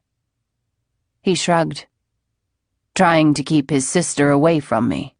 Or away from Loran, or something like that." "A constant nightmare." "Right." "Ugly." "Yes." "And there's nothing you can do." "Nothing I can do about that, anyway." "If you could go in there yourself, I mean, into his mind." "Sure, I'd do it. In a minute." I nodded. "Then I might as well tell you what I learned today." "Do." "Do you want to go inside?" "No." "All right." He put his shirt on and nodded to me, and I told him. He was a good listener. He stood completely still, leaning against a tree. His only motion was to nod slightly every once in a while, and he was spare with his questions, just asking me to amplify a point every now and then. Loyosh settled on his left shoulder, and even the Jirag appeared to be listening. It's always nice to have an audience. When I was finished, Vlad said, "Well, that's interesting. Surprising, too." "That the organization is involved?" No, not that." "What?" He shook his head and appeared to be lost in thought, like I'd told him more than I thought I had, which was certainly possible. So I gave him a decent interval, then said, "What is it?" He shook his head again. I felt a little irritated, but I didn't say anything. He said, "It doesn't make sense, that's all." "What doesn't?" "How well do you know Stoney?" "Quite." "Would he lie to you?" "Certainly." "Maybe that's it then. In any case, someone lied. Somewhere along the line." "What do you mean?" "Let me think about this, all right? And do some checking on my own. I want to follow something up. I'll tell you about it tomorrow." I shrugged. There's no reasoning with Vlad when he gets a mood on him. "Okay," I said. "I'll be back in the morning." He nodded. Then he said, "Kyra?" "Yes." "Thanks." "You're welcome." I slept late the next day, because there was no reason not to. It was around noon when I got to the cottage, and no one was there except the dog. It shuffled away from me. I devoted some effort to making friends with it, and of course I succeeded. I talked to it for a while. Most cat owners talk to their cats, but all dog owners talk to their dogs. I don't know why that is. I'd been there an hour or so when the dog jumped up suddenly and bolted out the door, and a minute or so later, Huide Farjantsi returned with Savin. I said, "Good day, Mother. I hope you don't mind that I let myself in. I've made some clava." She nodded and had the boy sit down, then she closed the shutters. I realized that each time I'd been there during the day, the windows had been shut. I got her some clava, which she drank bitter. I said, "What have you learned, Mother?" "Not as much as I wish," she said. I waited.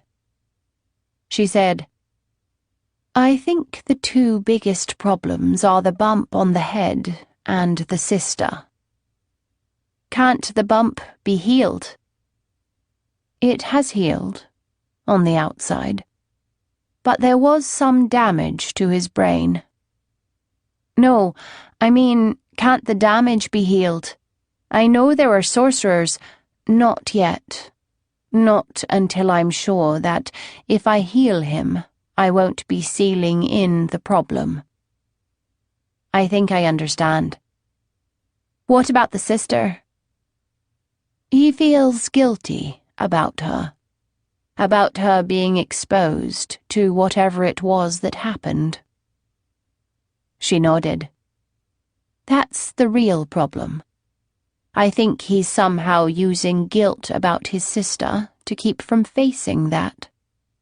He creates fantasies of rescuing her, but always shies away from what he's rescuing her from. And then he loses control of the fantasies, and they turn into nightmares. It's worse, I think, because he used to be apprenticed to a physica, so he's even more tormented about what he did than most peasant boys would be." I nodded. Speaking like this, she'd changed, somehow. She wasn't an old woman in a cottage full of ugly, polished wood carvings. She was a sorcerer, and a skilled physicker of the mind. It now seemed entirely reasonable that, as Vlad had told me, the locals would come by from time to consult with her on whatever their problems might be. Do you have a plan? No. There's too much I don't understand. If I just go blundering in, I might destroy him, and myself. I understand. I opened my mouth and closed it again. I said, "What are the walks for?" "I think he's used to walking. He gets restless when he's sitting for too long." And the closed shutters? Are they for him? Or do you just like it that way? For him. He's had too much experience. There have been too many things for him to see and hear and feel all at once. I want to limit them. Limit them? But if he's trapped in his head, won't it help to give him things outside his head to respond to? You'd think so, and you may even turn out to be right. But more often than not, it works best the other way. It's as if he's trying to escape from pressure, and everything he perceives adds to the pressure. If I was more certain, I'd create a field around him that shut him off from the world entirely. It may yet come to that. You've had cases like this before. You mean people who were so pulled into themselves that they were out of touch with the world? Yes, a few. Some of them worse than Savan. Were you able to help them? There were 2 I was able to help.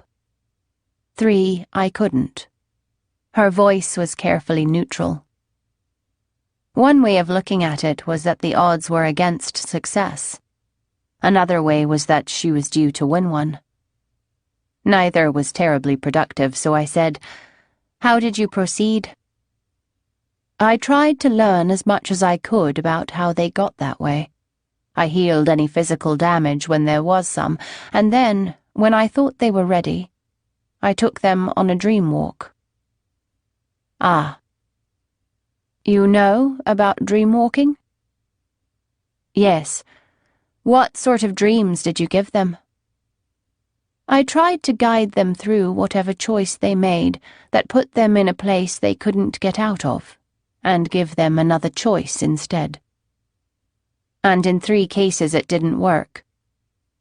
Yes. In at least one of those, it was because I didn't know enough when I went in. That sounds dangerous. It was. I almost lost my mind, and the patient became worse. He lost the ability to eat or drink, even with assistance, and he soon died. I kept my face expressionless, which took some effort. What a horrible way to die. And what a horrible knowledge to carry around with you, if you were the one who had tried to cure him. What had happened to him? He'd been badly beaten by robbers. I see. I almost asked the next obvious question, but then I decided not to. That must not be an easy thing to live with. Better for me than for him. Not necessarily, I said, thinking of Deathgate Falls. Maybe you're right. In any case, I understand why you want to be careful. Yes. She went over and sat down in front of Savan once again, staring at him and holding his shoulders. In a little while she said, "He seems to be a nice young man, somewhere inside. I think you'd like him." "I probably would," I said. "I like most people. Even the ones you steal from." Especially the ones I steal from. She didn't laugh. Instead, she said, "How do you know I won't turn you over to the Empire?" That startled me, although I don't know why it should have. "Will you?" I said. "Maybe." "Maybe you shouldn't be telling me that." She shook her head. "You aren't a killer," she said. "You know that?" Yes. She added, "The other one, the Easterner. He's a killer." I shrugged. "What could you tell the Empire anyway? That I'm a thief? They know that. They've heard of me. That I stole something? They'll ask what I stole. You'll tell them, by which time Vlad will have hidden it, or maybe even returned it. Then what? Do you expect them to be grateful?" She glared at me. I wasn't actually going to tell them anyway. I nodded. A few minutes later, she said, "You can't have known the Easterner long. They don't live long enough. Yet you treat him as a friend." "He is a friend." "Why?" "He doesn't know either," I said. "But what you're asking," I said, "is whether he can really do what he says he can do." "And whether he will." She agreed. "Right. I think he can. He's good at putting things together. In any case, I know that he'll try. In fact, knowing Vlad..." "Yes." "He might very well try so hard, he gets himself killed." She didn't have anything to say to that, so she turned her attention back to Savin. Thinking about Savin didn't help me any, and thinking about Vlad getting killed was worse. So I went out and took a walk. Buddy came along, either because he liked my company, or because he didn't trust me and wanted to keep an eye on me. Good dog, either way. By the time we returned, it was getting dark, and Vlad was sitting at the kitchen table with a bandage wrapped around his left forearm and no hair growing above his lip. I'm not sure which surprised me more. I think it was the lack of hair. There was some blood leaking through the bandage, but Vlad didn't seem to be weak or even greatly disturbed. Buddy bounded up to him, asked him to play, sniffed at his wound and looked hurt when Vlad pulled his arm out of reach. Loyosh watched the display with what I would have guessed to be disdain if I ever knew what Jareg were thinking. He saw me looking at him and said, "Don't worry, it'll grow back." "Well," I said, "you seem to have been busy." "Yes." "How long since you've returned?" "Not long. Half an hour or so." "Learn anything?" "Yes." I sat down opposite him. Savin was on the floor, resting. The old woman sat beside him, watching us. "Shall we start at the beginning?" "I'd like a glass of water first." The old woman started to get up, but I motioned her to sit, went outside to the well, filled a pitcher, brought it in, filled a cup, and gave it to Vlad. He drank it all, slowly and carefully. "More?" I said. "Please." I brought him more. He drank some of it, wiped his mouth on the back of his hand, and nodded to me.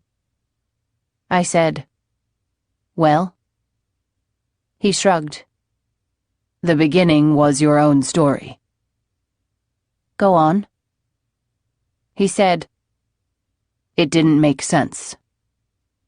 "So I gathered at the time. What part of it didn't make sense?"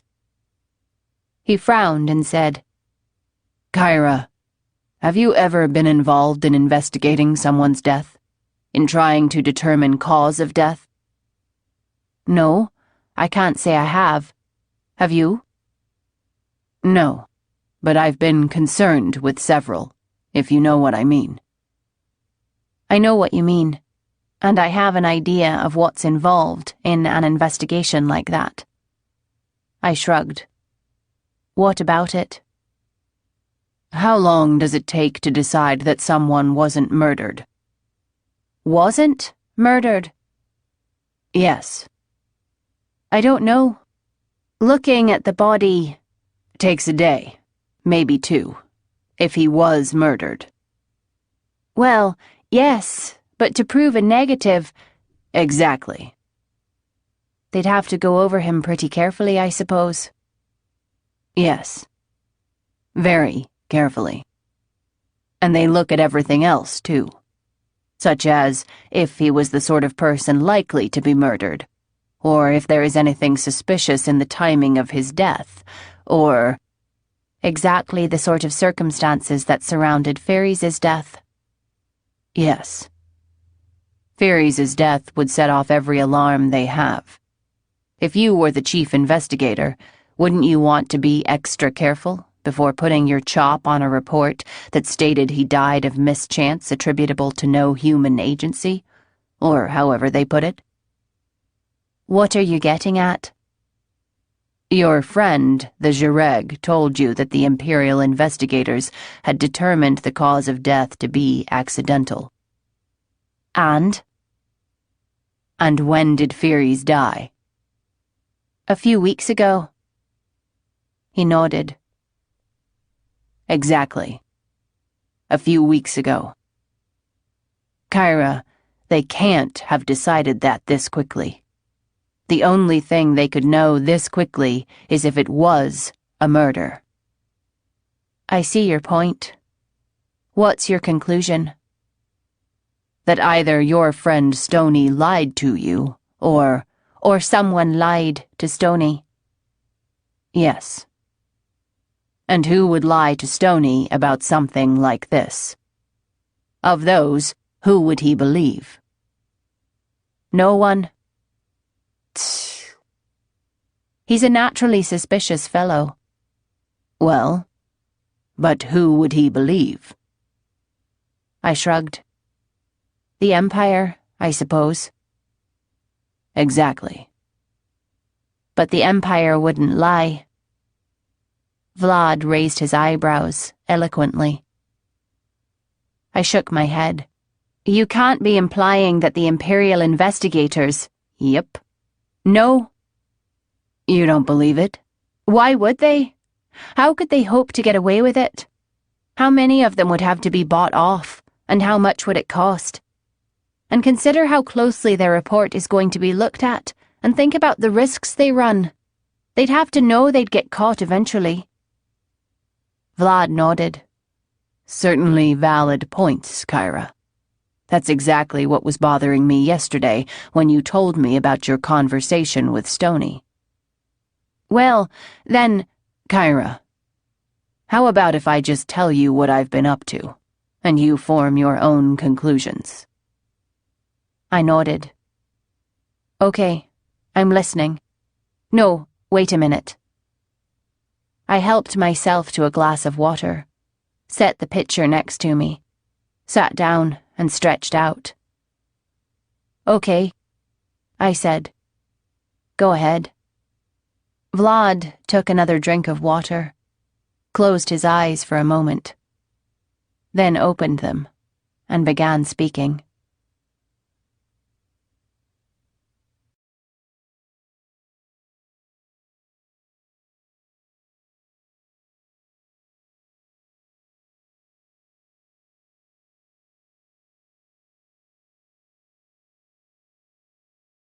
Five. First, of course, I had to find out who had carried out the investigation. I was afraid that the Empire had brought people in from Adrolanka and that these people had already returned, which meant a teleport to our beloved capital, about which idea I was less than thrilled, as you can imagine. But one step at a time. I could have found a minstrel. I have an arrangement with their guild, but news travels in both directions by that source, so I tried something different. I made the tentative assumption that some things are universal, so I walked around until I found the seediest-looking barber shop in the area. Barbershops are more common in the east and in the easterner section of Adrolanka. Barbers cut whiskers as well as head hair, but they exist everywhere. I'll bet you'd never thought of that, Kyra. Whiskers aren't just a distinguishing feature. They have to be tended to. Fortunately, I have sharp enough blades that I don't have to go to barbershops for my own whiskers, but most Easterners don't have knives that sharp. But even in the East, Neuschpa tells me, barber shops are pretty much the same as they are here. The barber, who seemed to be a Velista, and a particularly ugly one at that, looked at me, looked at Loyos, looked at my rapier, and opened his mouth, probably to explain that he didn't serve Easterners. But Loyos hissed at him before he had a chance to say anything. While he was trying to come up with an answer for Loyos, I walked over to the chairs where customers waited. There was a little table next to them, and I found what I was looking for in about 2 seconds.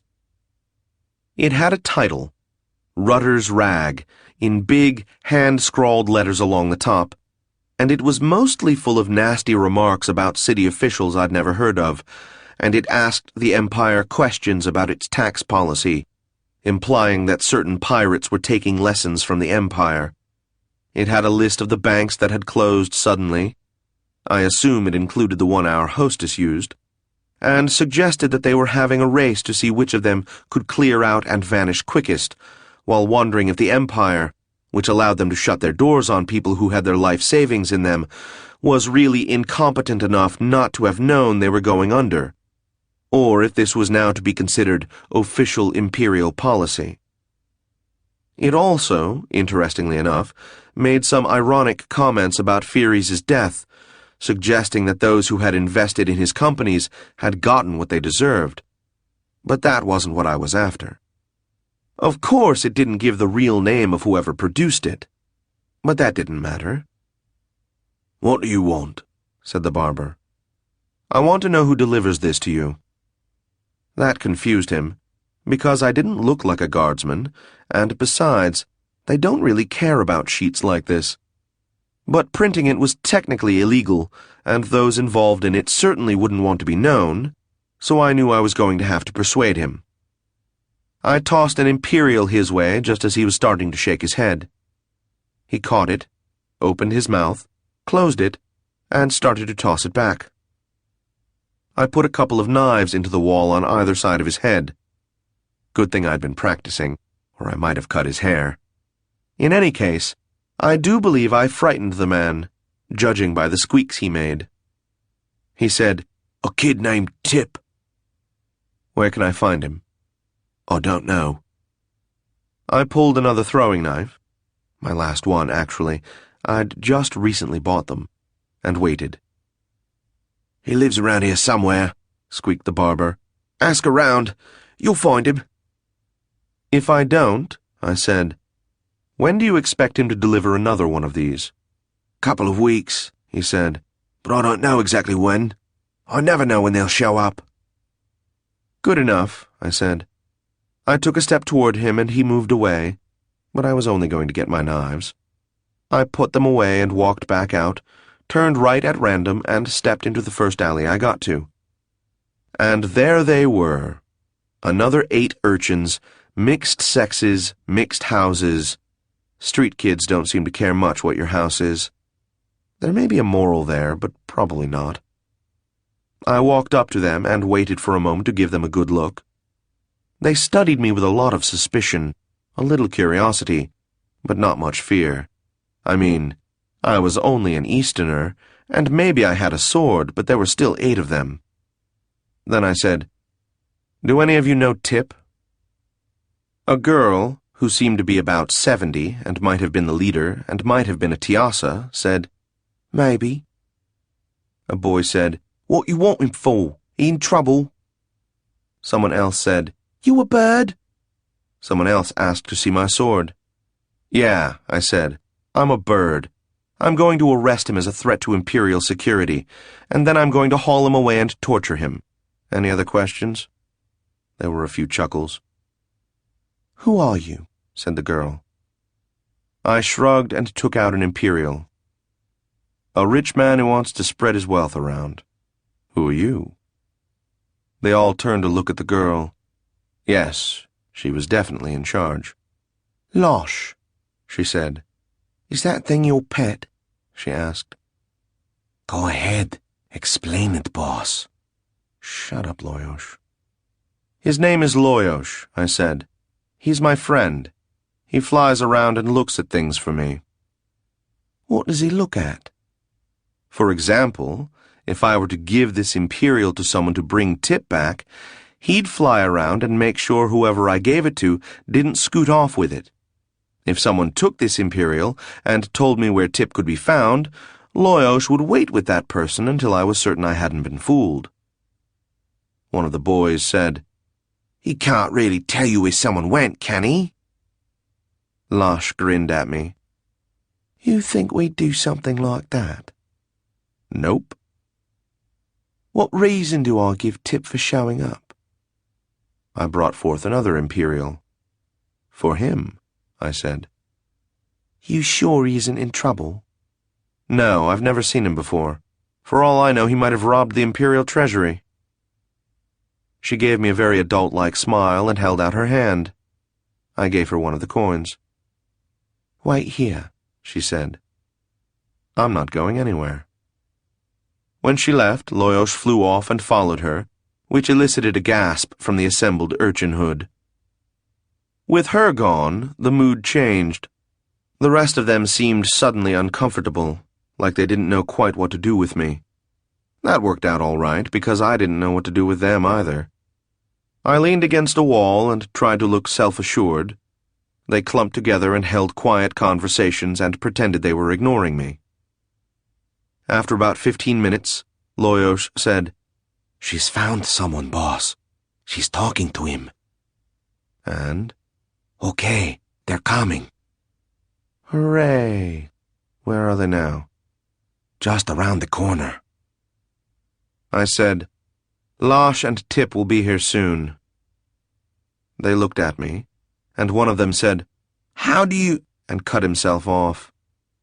I smiled enigmatically, noticing the looks of respect and fear, sort of the way my employees used to look at me, way back when.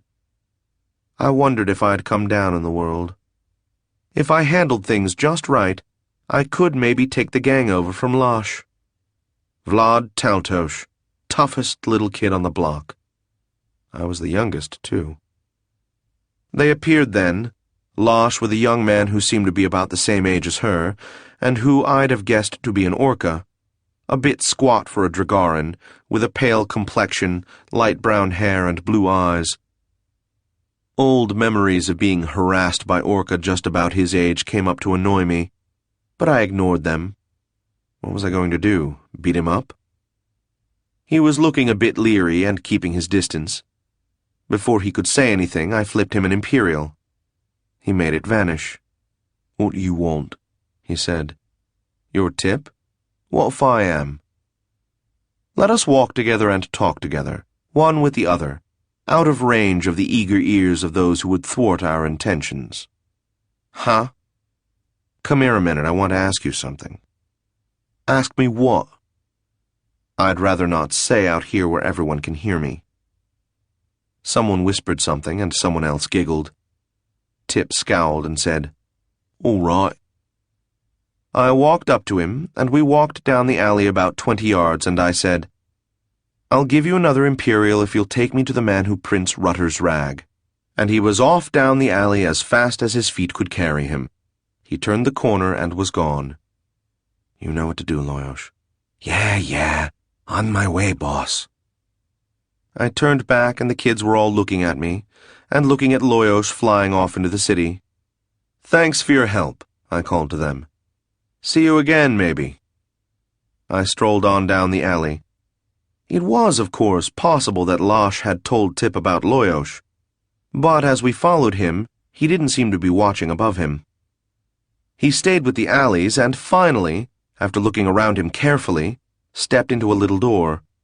Loyosh returned to me and guided me along the same path he'd taken, and to the door. It wasn't locked. It seemed to be a storeroom of some sort. A quick check revealed that what was stored included a great deal of paper and drums of what had to be ink, judging by the smell coming off them and filling up the room. "Aha," I told Loyosh. "Lucky," he said. "Clever," I suggested. "Lucky." "Shut up." I heard voices coming from my right, where there was a narrow, dark stairway. I took the stairs either silently or carefully. They tend to be the same thing. but you know that, Kyra. When I reached the bottom, I saw them illuminated by a small lamp. One was Tip, the other was an old man who seemed to be a Salmoth, to judge from the ruddiness of his complexion and his build. I couldn't see what colors he wore. He didn't see me at all.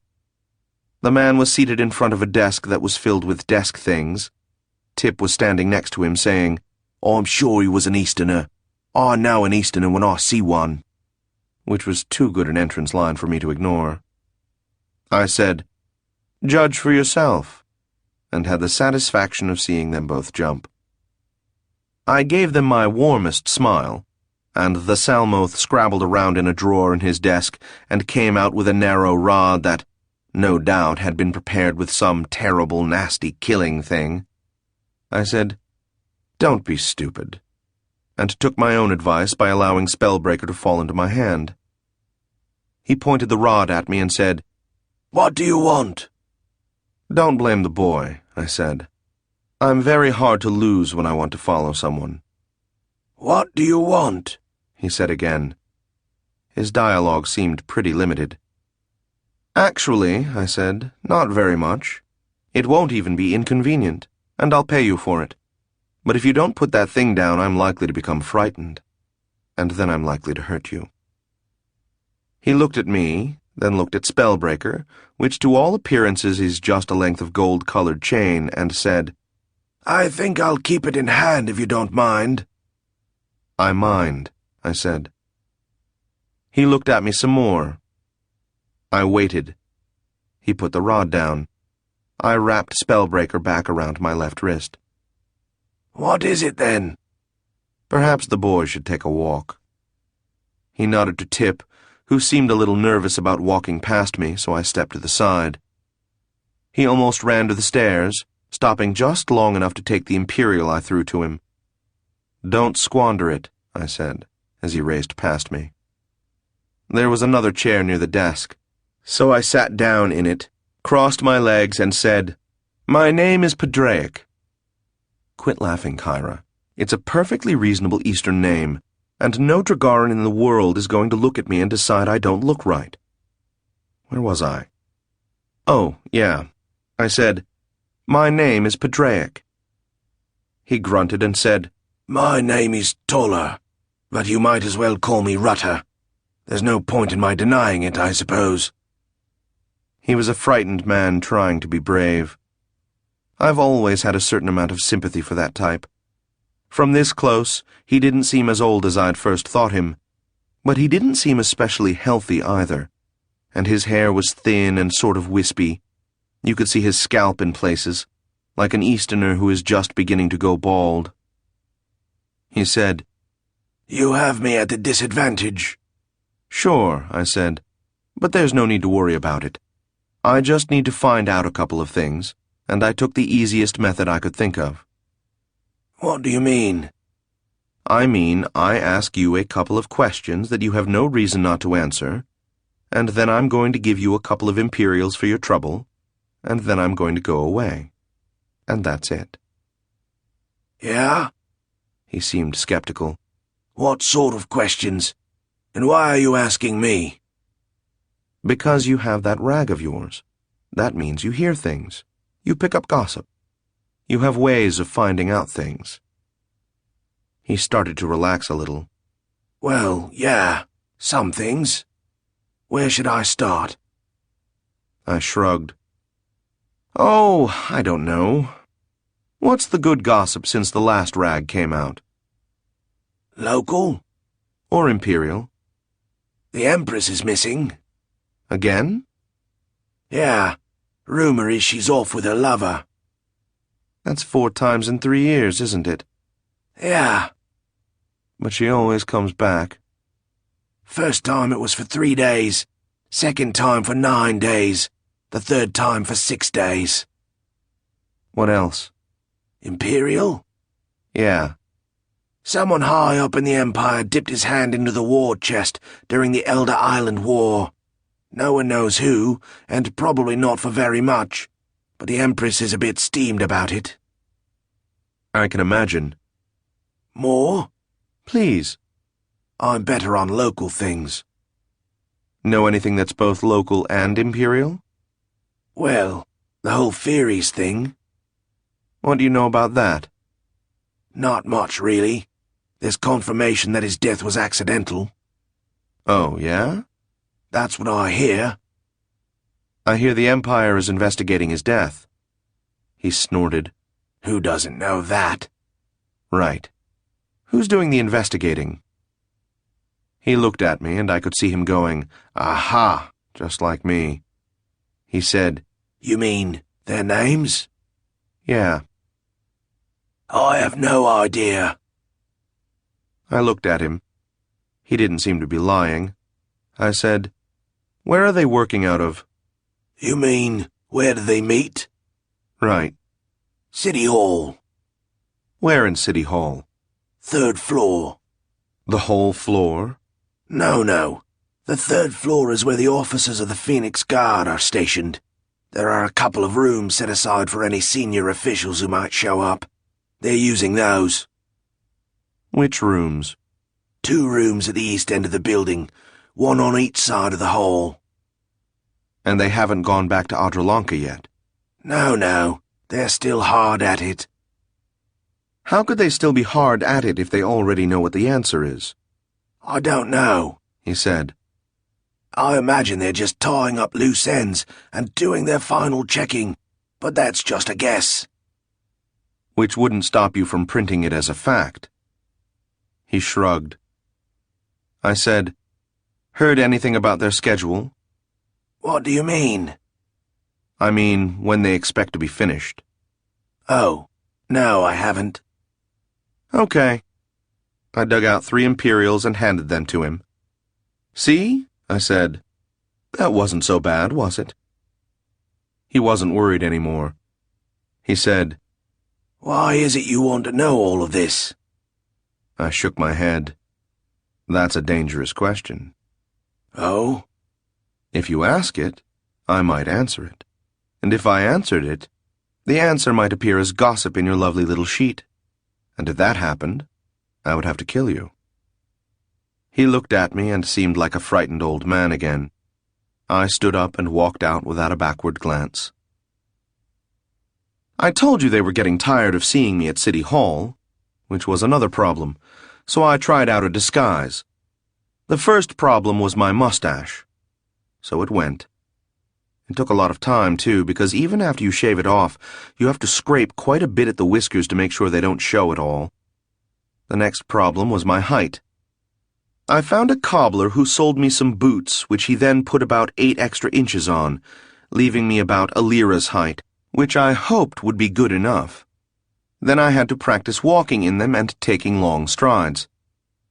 Have you ever tried walking in boots with 8 extra inches of sole? Don't. Then I broke into a theater to steal a wig with a noble's point and get some powder to hide the traces of whiskers. Then I bought some new clothes, including trousers long enough to hide the shoes, but not long enough to trip on. I practiced swaggering just a bit. Kyra, this was not easy. I had to keep my balance, take strides long enough so it wouldn't look funny with my height, and swagger for the love of Vera. I felt like a complete idiot. On the other hand, I didn't draw any funny looks while I was walking around, so I figured I had a chance of pulling it off. I hid my clothes and my blade behind a handy public house 1/2 a mile or so from City Hall. So I did all that, dressing myself up like a Creotha so people would feel free to push me around. You can learn a lot letting people push you around, and it's always nice knowing that you can push back whenever you want. I told Loyos to wait for me outside, which he didn't like but was unavoidable. Then I walked into the place like I knew my business, went up a flight of stairs to take me past the nice Leorn who'd been helping me so far, found another flight of stairs, turned right, and looked down to the end of the hall. There were 3 or 4 people sitting on plain wooden chairs in the hall. 3 men, 1 woman, all of them Orca except for one poor fellow who seemed to be a Tekla. I leaned against a wall and watched for a while, until the right-hand door opened and a middle-aged Orca walked out. A moment later, as she was walking past me, one of those waiting went in. I walked past and entered the door to the left.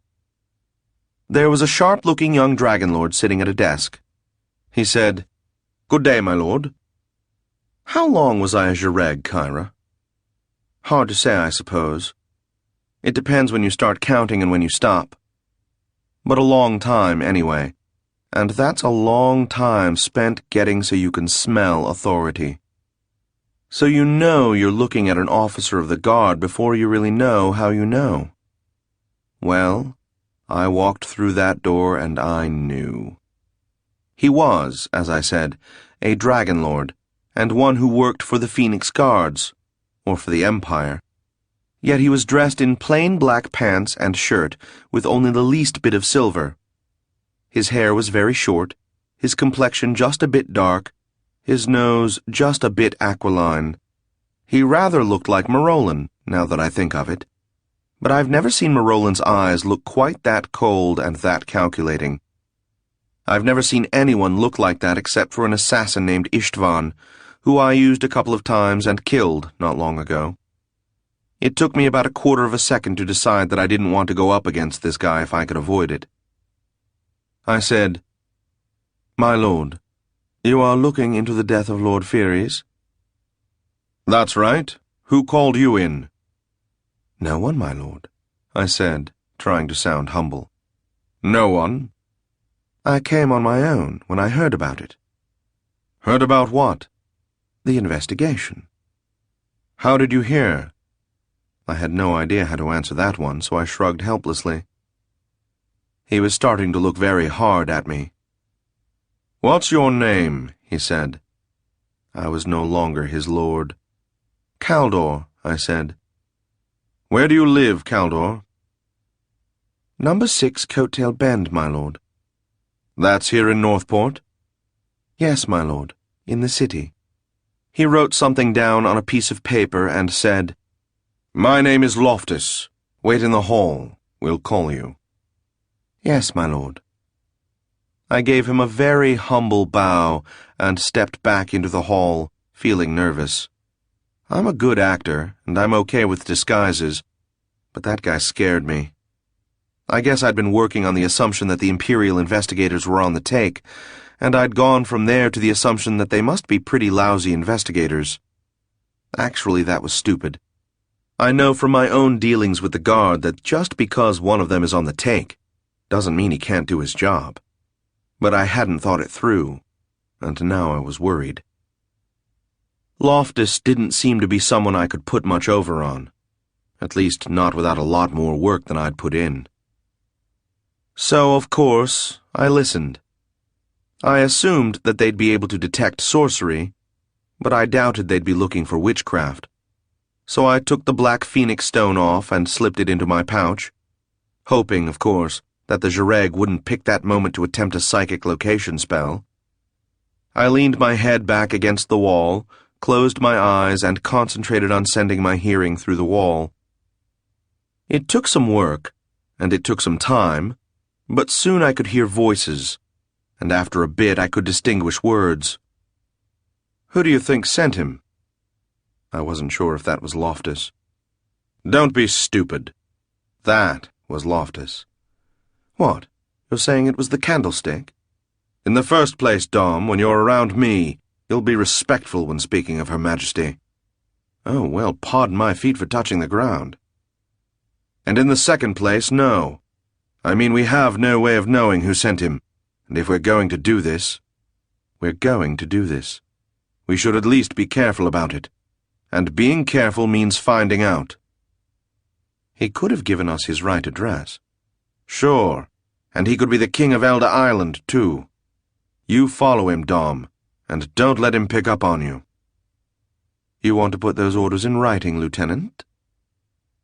"Would you like to eat 9 inches of steel, Lieutenant?" "Don't push me, Loftus." "Or we could just dump the whole thing on Papa Cat's lap and let him decide our next step. Want to do that? How do you think he'd feel about it?" "I could tell him it was your idea." "Sure, do it. I'm sure he'll believe you, too. You know as sure as Vera's tits I'll roll on this as soon as I have a good excuse. Go ahead. My protests are down in writing, Dom. How about you?" Did you just shrug and say, "Hey, sure, sounds like fun"? Probably. So go ahead. Lieutenant, sir, with all respect, my lord, you tire me. Tough. You've got your orders, my lord lieutenant. Carry them out. All right, all right. You know how much I love legwork, and I know how much you care about what I love. I'll wait until his interview is over, then pick him up. Should I bring some backup? Yeah, take Timmer. She's good at tailing, and she hasn't stirred her butt since she's been here. Okay. What should I tell Birdie about the interview? Play it straight. See what he has to say, and try to keep the bell ringing. Huh? Battle of Waterford Landing, Dom. 10th cycle. Early dragon rain. A border skirmish between a couple of Leon over rights to... Oh, now that's extremely useful, Loftus. Thanks. Why don't you skip the history and the obscure references and just tell me what you want Birdie to do? I mean, Birdie should try to get him talking, and then just keep drawing him out until there isn't anything left to draw. And if he won't be drawn, then that'll tell us something too. Okay. You got to admit this is better than just sitting here day after day pretending. At least it's doing something. I suppose. Mind if I put him in front of the queue so I don't have to wait all night?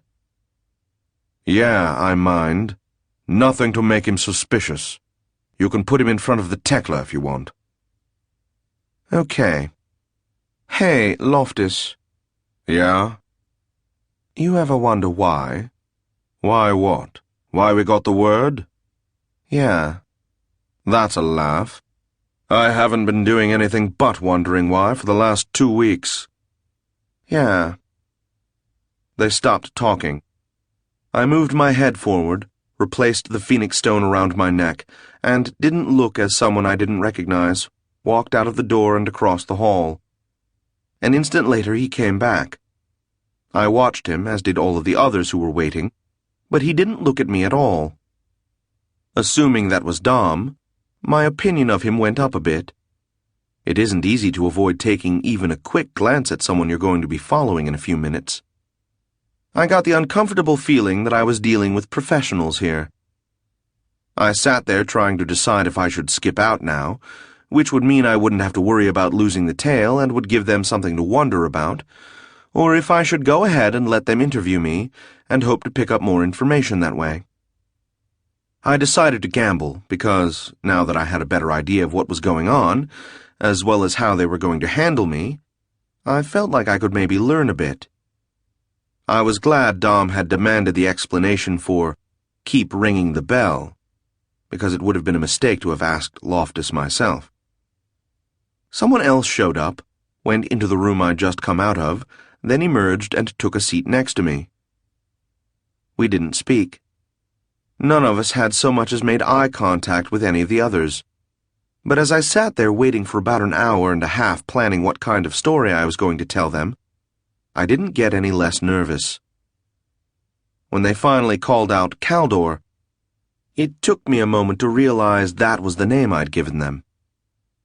I tell you, Kyra, I'm not made for a life of deception. But I shuffled into the office, still taking long strides and swaggering, but shuffling too, if you can imagine it, where sat a fairly young, competent-looking Leorn behind yet another desk. I've been seeing a great number of desks lately. It makes me miss my own. I don't know what it is about a desk that gives one a feeling of power. Perhaps it is that, when you are facing someone behind a desk, you don't know what is concealed within it. The contents of a desk can be worse than a nest of yendi. The chair he pointed me to was another of the inevitable plain, wooden chairs. There's something about those, too, now that I think of it. He said, "I am the Baron of Daythiefnest. You are Caldor?" Daythiefnest? Birdie. I didn't laugh. "Yes, my lord." "Number 3 Coattail Bend?" "Number 6, my lord." "Heh. Caught that one at least. Right, sorry. And you have come in on your own? Yes, my lord. Why? My lord. What brought you here? The investigation, my lord. I have information. Ah, you have information about Fieries' death? Yes, my lord. He studied me carefully, but, as far as intimidation went, he was nothing compared to Loftus. Of course, it wouldn't do to tell him so. It might hurt his feelings. And what is this information? Well, my lord, after work. What sort of work do you do, Caldor? I mend things, my lord. That is, I mend clothes and sometimes I mend pots and pans, except my tools got took, which I reported to the guard, my lord. And I mend sails for sailors sometimes, and— Yes, I understand. Go on.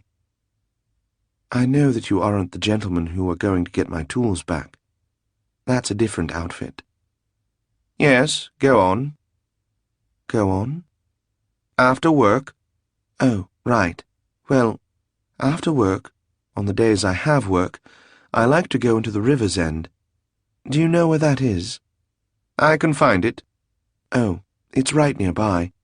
You just take kelp down to where it curves. Yes, yes, go on. Right, my lord. Well, I was in there having a nice glass of ale. When was this? Last market day, my lord. Very well. Well, I'd been drinking a fair bit, and I'd gotten a kind of early start, so before I knew it, I was seeing the room go spinning around me, the way it does when you know you've had more than maybe you should. Yes, you were drunk. That's it, my lord. I was drunk. And then the room spun, and then I must have fallen asleep. Passed out? Yes, my lord. Well? Yes, my lord. Get on with it. Oh, yes, my lord. I must have been sleeping 5, 6 hours, because when I woke up, needing to relieve myself, you understand, I wasn't nearly so drunk, and I was lying on one of the benches they have in back, and the place was almost empty. There was Trim, the host, who was in the far corner cleaning up, and there was me, and there were these 2 gentlemen sitting at a table right next to me, and they were talking kind of quiet, but I could hear them, you know, my lord.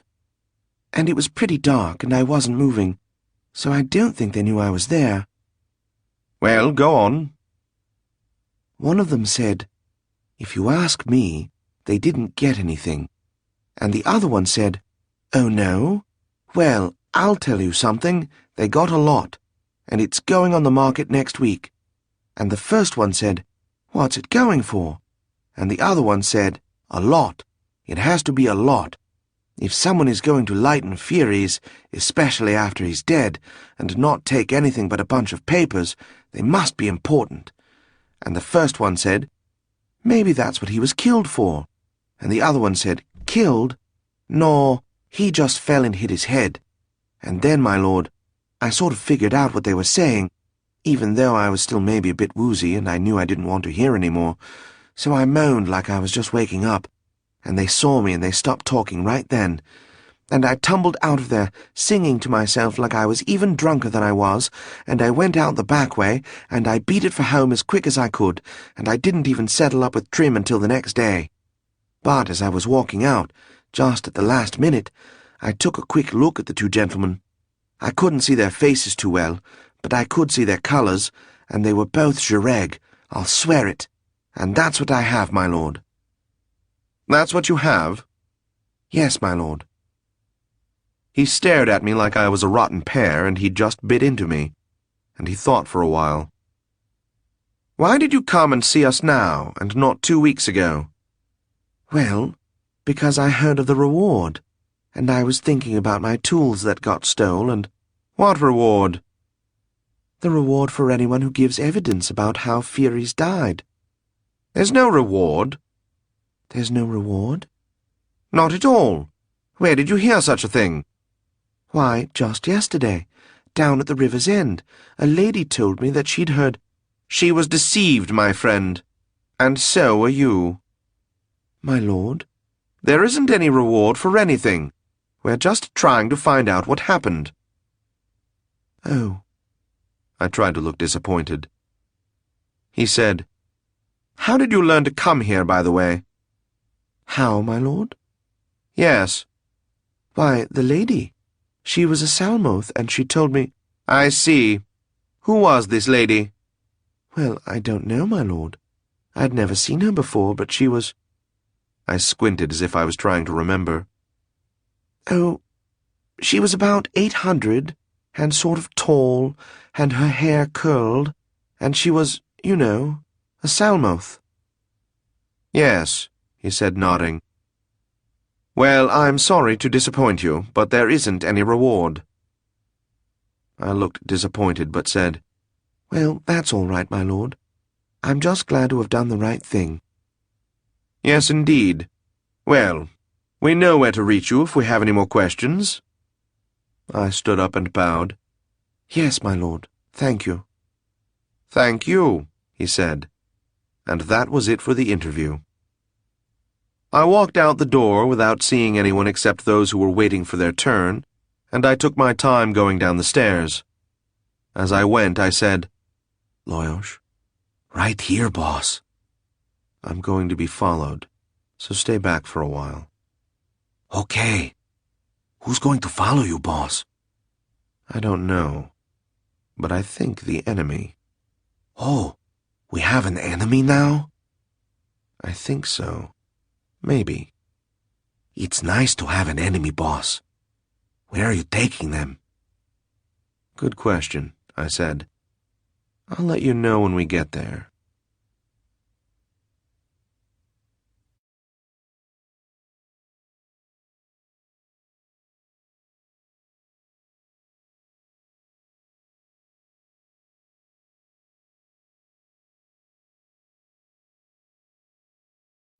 Six. I stood on the street, just outside City Hall, not looking behind me and trying to stay in character while figuring out where to go and what to do. You don't get tailed all that often, at least when you know it's happening, and an opportunity like that ought not to be wasted. "I've spotted them, boss. 2 of them. Pros. What are they doing? Waiting for you to do something." Good. Let them wait. I'd done what I actually set out to do, of course. It was easy to fill in the missing pieces of Loftus's conversation with Dom, and the missing pieces said that they were faking their way through the investigation and putting out the results they were told to, and that was confirmed by the way the other one, Daythief Nest, had been more concerned with how I knew enough to find them and why I wanted to than with the information itself. But what now? Knowing the investigation was faked brought up the possibility, although not the certainty by any means, that Fyres was in fact murdered. But it got me no closer to learning who was pulling the financial strings, or who, in the next few months and years, would be. But more than that, Kyra, I was bothered, just as you were when I first suggested it. Why would the Empire do something like that? I'd never heard of it being done, and it would take, well, someone very highly placed in the Empire, and a very strong need to attempt it. The question was, who? Who in the Empire and who in Fyres' world? And I didn't know anyone who inhabited either realm. I mentally ran through the notes I'd made when reading the files you lightened Fyres of. Based on what I picked up from the files and based on what your friend Stoney told you, I'd guessed that Fyres' children were somewhere near the center of things. That is, he was certainly going to leave his kids in charge of as much as possible, divided up according to his best guess about who could handle what and how much. He had a wife, 1 son, and 2 daughters, as well as a few other scattered relatives. The wife, I heard somewhere, used to be third mate in a man-o'-war, which might indicate leadership qualities, but according to the files, he never seemed to trust her, and she never had anything to do with his business. There was just enough gossip floating around about his son for me to get the idea that everything he touched turned to mud. Over the years, Fyres trusted him with less and less. If I had to guess about the will, I'd say Fyres left him with a house or 2, a bunch of cash, and nothing else. That left the daughters. The younger, Baroness of Riga, and the older, the Countess of Endra. It seemed from Fyris's notes that, as time went on, he was giving them more and more responsibility and working them into his businesses. Right then, Kyra, I really wished I had my old organization, because I could have made one remark to Kragar. How's he doing, by the way? And in 2 days I would know everything possible about them. I hate doing the legwork myself, and, more important, I just didn't have time to do it. Well, if all I could do was blunder about, I might as well get to it, I decided, and I turned around and back into City Hall I went. I didn't see those tailing me scramble out of my way. In fact, I didn't see them at all. The nice Leorn didn't recognize me and were far more helpful to Kaldor the Kriotha than they'd been to Padraic the Easterner. What they would have thought of Vlad the Jareg I don't even want to think about. Oh, and they weren't all Leorn, either, just for the record. But the ones who weren't looked like they wanted to be. Enough said. In 2 minutes I was in front of the collection of city maps, and it took me about half an hour to determine that neither a barony of Riga nor a county of Endra could be found in the area. So I puttered around some more and found out that neither one actually existed. They were titles without places to go with them, which I suppose I should have expected of Orca. I then dug into the citizen rolls, which took a fair bit of time. I could have done it faster by asking for help, but then, no doubt, my shadows would have been able to find out what I was up to, and I wasn't sure that was a good idea. Endra, that is, the person, lived high on Vantage Hill, overlooking a little town called Harper on the outskirts of Northport. It was, I calculated, only an hour's walk, and I liked the idea of Dom and Timmer getting blisters on their feet. Besides, you know how I feel about horses. So I set out. The day was nice, with a mild breeze blowing in from the sea. As I walked, I made a few minor but important adjustments to my costume. You know, I turned up the collar, I fixed my hair, I straightened my buttons, and generally I made myself appear more prosperous, because I figured I had to reach a certain social level before I'd have a chance that Endra, or more likely, whoever answered the door for her, would even consider letting me see her. One thing I'd forgotten when I set out was that, since I was still in my disguise, I was wearing the platform boots that didn't fit me very well. About halfway there I started calling myself names, and Loyosh, trailing behind to keep an eye on my shadows, started laughing at me. And I was a bit worried about not having my sword with me, and it made me nervous to know there were 2 people following me. In other words, I was not in a good mood by the time I reached Vantage Hill. Endra's place was pretty simple, actually. It was a plain house, standing by itself on a little hillock, but it was certainly well built, and it struck me as comfortable. The grounds were well manicured with some nicely behaved trees in a neat row, and trimmed grass and patches of garden, but not molded and tended like the Imperial Palace or like the Demon's Place, if you've ever been to. Oh, of course you've been there. Sorry. I don't know. As I approached it, I was thinking that maybe I'd been spoiled by Castle Black and Sir Mountain, but I had expected something more. I guess ostentatious is the word. But then I remembered your description of Fyris's place, the one he actually lived in as opposed to one of the places he used to impress people, and it wasn't as big and impressive as it could have been either, was it? I figured maybe it's a family trait. It was also interesting that there seemed to be no guards patrolling the area. Fyris's place had had plenty. But did one generation cause that big a drop-off in the need for security? I hate dealing with things I don't understand. I pulled the door clapper and waited. Presently someone opened the door and frowned at me. I bowed and gave him Kaldor as a name, and asked if it would be possible for his mistress to spare me a few minutes of conversation. He stared at me for a moment, as if he wasn't sure he'd heard me correctly. Then he said, "May I ask what your business is with the Countess?" "I'm afraid it's private," I said. He looked doubtful. I tried to look like I knew my business, which wasn't as easy as a Kriotha as it would have been in my usual guise, nor was he responding as well as I'd have expected when I looked like myself. I'm not certain why that is. Maybe there's more shock value in seeing an Easterner at one's door. Maybe I'd have been better off pretending to be a dragon lord. But then I probably wouldn't have learned as much from the Imperial investigators. Eventually, however, he let me in and bid me wait while he found out if the Countess was available. I did what everyone has always done in that situation. I looked around. It was big, and it was impressive, and the stairway was white marble that swept up in a gracious curve and complemented the white walls broken by— Ah, Kyra, my dear, if you'd been there, you'd still be drooling. I don't have the disposition of a thief, but I was tempted. There were gold plates on the wall, marble busts, crystal sculpture, a tapestry made of bloody damn pearls that would have made you cry, stained glass embedded with gems. The place didn't speak of wealth. It screamed it. All of the ostentation I'd looked for on the outside was reserved for the inside, where it destroyed all my little notions about what a plain, simple, unassuming lifestyle this family chose. It was very strange, Kyra, and I couldn't help wondering at the sort of mind that had produced it. And then it occurred to me that there was a similarity between the outside and the inside. And that was how little they said. I mean, sure, they screamed money.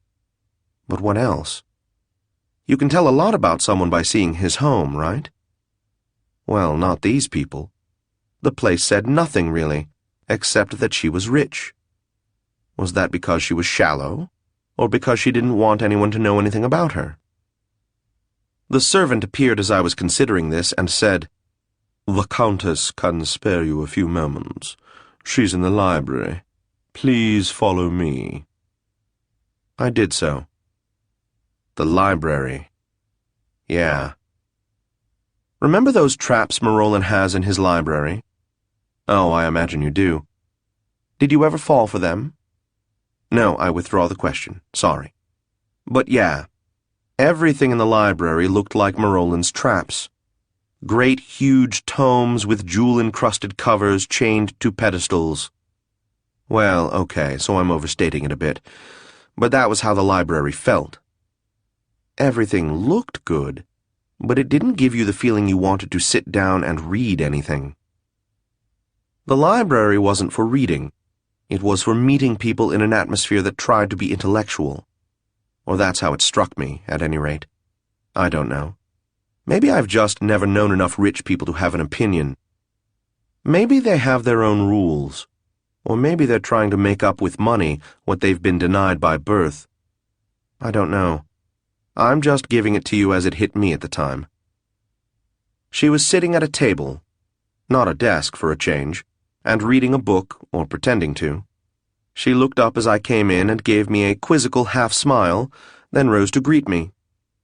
She was quite thin and had very short, light-colored straight hair, a warrior's cut, in fact, which went oddly with her dress, which was a flowing blue gown. She had the Orca eyebrows, almost invisible, a largish mouth with thin lips, narrow, wide-set eyes, and a strong chin. Her voice had a bit of the twang of the region, but not as much as our hostess has, or most of the people we've been running into around here, and it was quite musical sounding. She said, "Your name again was—" "Caldor, my lady." "You wished to speak to me?" "Yes, my lady, if I may have a few moments." "You may. Please sit. Here, what is your business?"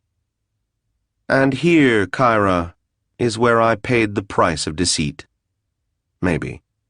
Because it occurred to me that I might just be able to come out and ask her if she'd be willing to let us buy this land, or at least plead the case. But if she said no, and she was then questioned by Dom, they'd have no trouble tracing me back.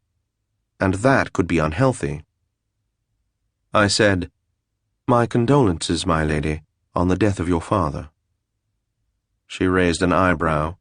It looked like a practiced maneuver, and said, "Yes, certainly." I said, "It is the death of your father that brings me here." She nodded again. I said, I have reason to believe the Empire is not looking into his death as seriously as they should. That's absurd. I don't think so, my lady. Why? I can't tell you exactly. You can't tell me? I shook my head. I said, if you would like, though, a friend of mine who knows something about it will come by, and he can tell you more. He just wanted me to find out if you cared. I care, she said, but I don't believe it. But will you talk to my friend? She stared at me very hard, then said, all right. When can I expect him? I'm not sure. What's his name? I'm not to say, my lady. He'll identify himself as my friend, though. She looked at me for quite a while, then nodded and said, all right. I stood up and bowed. I've taken enough of your time, I think.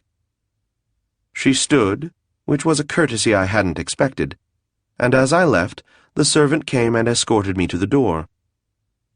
I left the way I'd come and began walking back to town. What had I accomplished? I'm not certain, but I had left a way open for me to return in some other guise, even as myself, if it seemed appropriate. I considered the matter as I walked.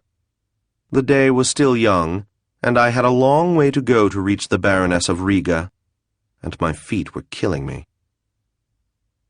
Riga lived on a hill. I guess the rich always live on hills, maybe because the aristocrats do, called Winter Oak, which was on the northern edge of Northport, overlooking the Canathali River Valley. It was quite a hike, so as soon as I was out of sight of Endra's place, I sat down long enough to remove the black phoenix stone and perform a quick spell to make my feet feel better. I couldn't do a whole lot without letting the watchers know what I was up to, but it helped. I put the phoenix stone back on and continued. If they were like me when I was following someone, they would have noticed at once that they couldn't locate me either psychically or sorcerously, and they'd wonder about that. But my luck would have to be awfully bad for them to pick that moment to try again. Sometimes it's worth a certain amount of risk to alleviate discomfort. This is a funny part of the world, Kyra. Have you noticed it? The landscape, I mean. Maybe it's because we're so far north of the equator, or because the Canathali Mountains start only a few hundred miles away, though I don't see how that can have anything to do with it. But it seems odd to me that you can walk from the east side of Northport to the west, or from hills overlooking the docks straight north, and you'll have 4 completely different landscapes. I mean, along the coast, it might as well be Adralanka. You've got the same kind of ugly red cliffs, and the sort of dirt that makes you think nothing could ever grow there no matter what you did. But just a little ways to the east, you have these prairies that look like the area around Castle Black and west of Tsur Mountain. And there's lots of water, and it looks like it might be good farmland. And the country around Endros is all rocky and hard and pretty in the same way the southern tip of Suntra is pretty. Unforgiving, but attractive anyway. So you head north, along the river to where Riga lives, and it's like the big forests to the east of Tsur Mountain. Almost jungle, only they've been cut back because there are a lot of people there. But it isn't hard to imagine running into a Tsur or a Tiasa prowling around. Isn't that strange? I wonder if there's some magic about it, or if it just happened that way. But sorry, I've wandered away from the point.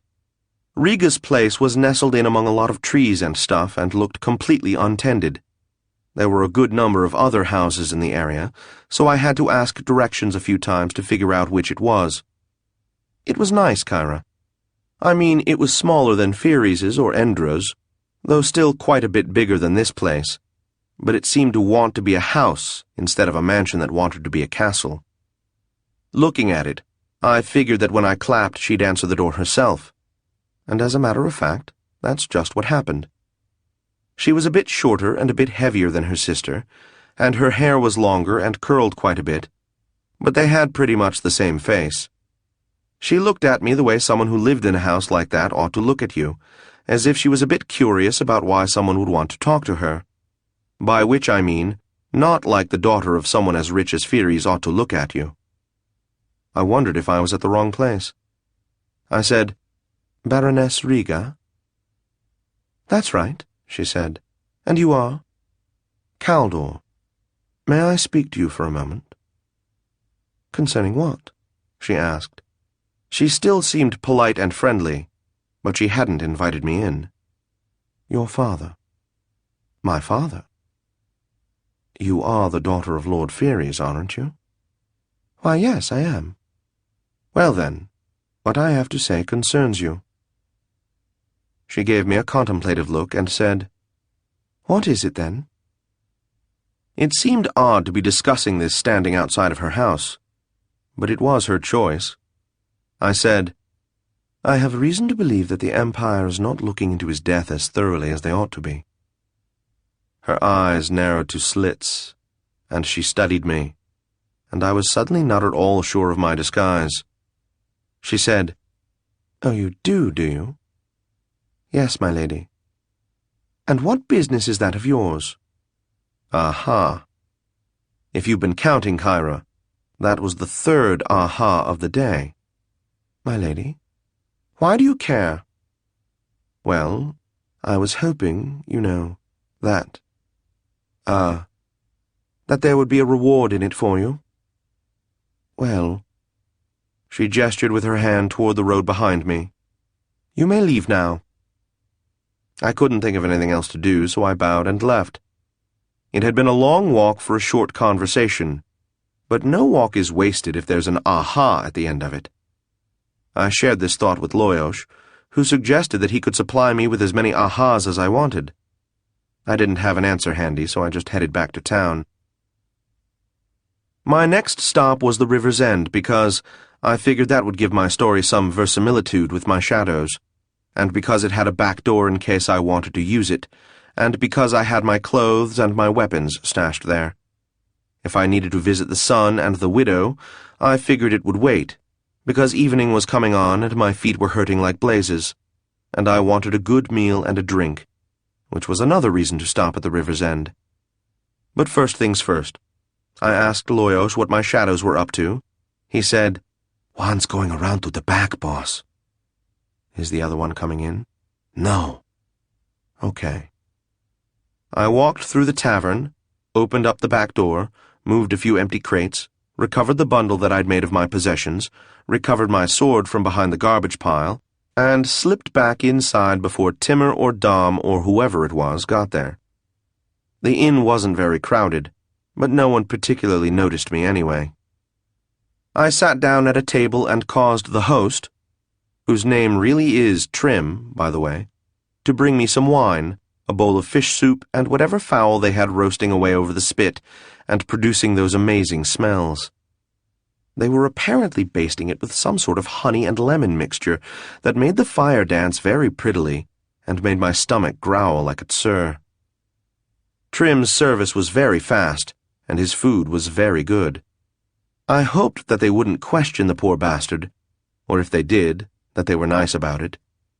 I ate, drank, rested, and tried to figure out my next step. The last was the hard part. The others come pretty easy if you practice long enough.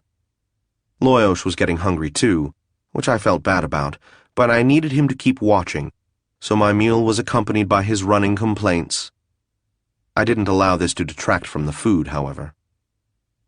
Then Loyosh said, Boss, the guy's coming inside. Okay, I said, and I placed the sword against the wall behind me, resting it against a support beam where it would be, if not hidden, at least not horribly obvious. I made sure I had a dagger near to hand. Then I finished sopping up the meal with the remains of the bread, a good black bread made with seeds of some kind. In fact, they both came in, the man and the woman, and planted themselves in front of me. No doubt they'd received instructions from headquarters. I looked up at them with an expression of profound innocence, to which I tried to mix in a certain amount of alarm. Lord Caldor, said the man. I nodded. May we speak with you for a moment? I nodded again. I'm Lieutenant Dom. This is Ensign Timur, of Her Imperial Majesty's Guard. I nodded for the third time. I was getting good at it. They sat down, even though I hadn't invited them to. I think they felt that standing while I sat would make it harder for them to intimidate me. Meanwhile, I tried to act like I was intimidated, but trying to act like I wasn't. I don't think I did very well. It's a lot easier to pretend to be tough when you're scared than to pretend to be scared when you're tough. Or, at least it is for me. Need any help, boss? Not yet, Loyosh. We'd just like to ask you some questions. We understand that you've been telling people that we're not conducting a thorough investigation into a certain matter. We'd like to know why you think so. I was betting on Riga over Endra, so I said, My lord, I went over to the City Hall today, where you're talking to everyone, and I told them what I knew, and they didn't care. So I figured that must mean— Bullshit, said Timur, opening her mouth for the first time. What's the real reason? That's the only— She turned to Dom and said, Let's take him back and work on him for a while. We don't have time for this. Be patient, said Dom. I think he'll talk to us. Why bother? We can peel him like an onion. Dom shook his head. Not unless we have to. The big guy doesn't like us destroying people's brains unless there's no other choice. So who's going to tell him? Let's try it my way first. Okay, you're the boss. He nodded and turned back to me. It was becoming harder and harder to try to look frightened. People all around us in the inn had now moved away, and Trim was giving us uneasy glances. A reassuring wave, I thought, would probably not be a good idea. Dom leaned over the table to bring his face right up to mine. Who are you? What do you know? How do you know it? And what are you after? I sank back into the chair and made my eyes get wide, which is as good as I can do at pretending to be afraid. I tried to figure out if there was any way to talk my way out of this without giving them anything. Nothing came instantly to mind. Dom said, Am I going to have to let Timur here work on you? It isn't how I like to do things, but if you don't give me any choice, I'm going to have to give you to her. It suddenly occurred to me that if they believed I was a professional, they wouldn't be trying to pull stuff like that on me. I was in a better position than I thought I was. Okay, I said. I'll tell you what I know. Dom sat down again and waited, but kept his eyes fixed on me. I'll bet he's pretty good at telling when people are lying. But then, I'm pretty good at lying. I said, There was this man. He asked me if I wanted to make some money. 50 imperials, he said, to go to a room in the city hall, say all these things, then walk around to a couple of places and say some more things. He told me what to say. Who is he? Snapped Timur. I don't know. I'd never seen him before.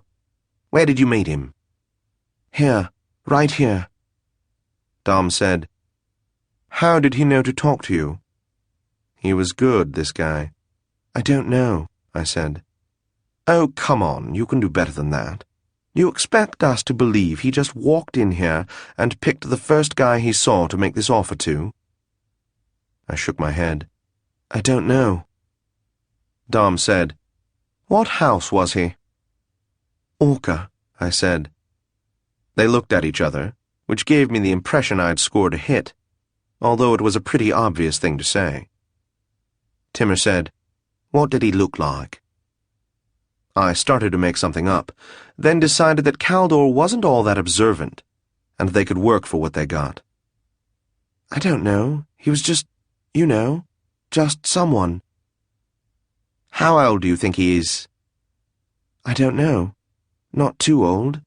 1200 or so. Tall, short? I don't know. Taller than you? Oh, yes. Everyone's taller than me. Dom stood up. Taller than me? I think so. He sat down again. Heavy set? No, skinny. Long hair, short hair, straight, curly? And so on. Eventually, they got a pretty good description of the non-existent Orca, and I told them I hadn't realized I was so observant. "All right," said Dom, nodding slowly after I'd finished.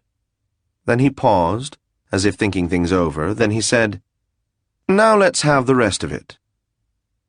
"Huh?" I said, pretending to be startled. "Who are you, and why did he come to you?" Okay, this was the tricky part.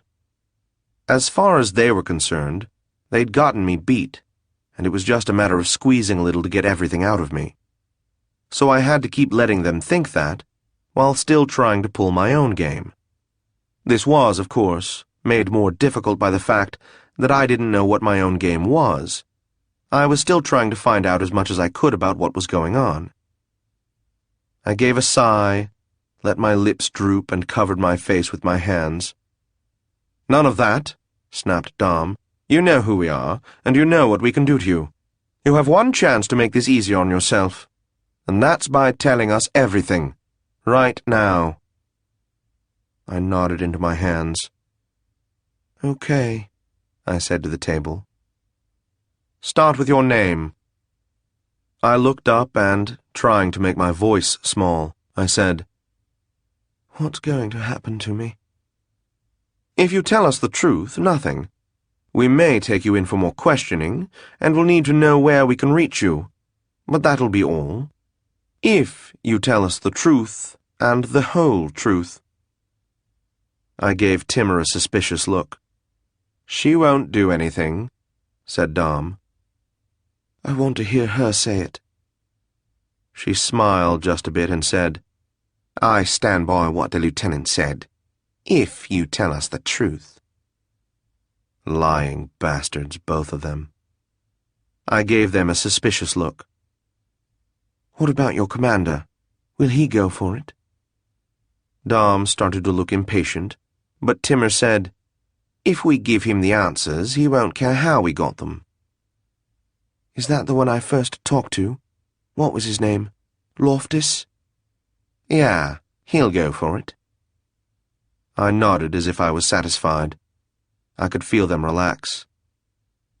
"I should never have done this," I said, in the tones of a man about to spill his guts. "I'm just a thief, you know. I mean, I've never hurt anyone.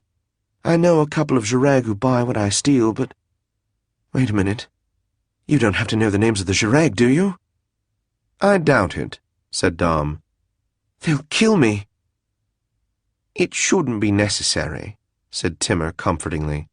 "And we can protect you anyway," she lied. "All right," I said. "Anyway, it was stupid. I should have known better. But 50 Imperials." "Tempting," said Dom. "That's the truth," I said. "Anyway, my real name is Vaughn. I was named after my uncle who built... But you don't want to hear about that, right?" I stopped and shook my head sadly. "I'm really in trouble, aren't I?" "Yes," said Timur. "But you can get out of it," said Dom. "Do you do this a lot? I mean, track people down and question them?" They shrugged. "That must be fun." Dom permitted himself a half-smile. "You were saying?" Right." I remembered I had a glass with some wine still in it, so I drank some and wiped my face with the back of my hand. "You got onto me from the locals, didn't you?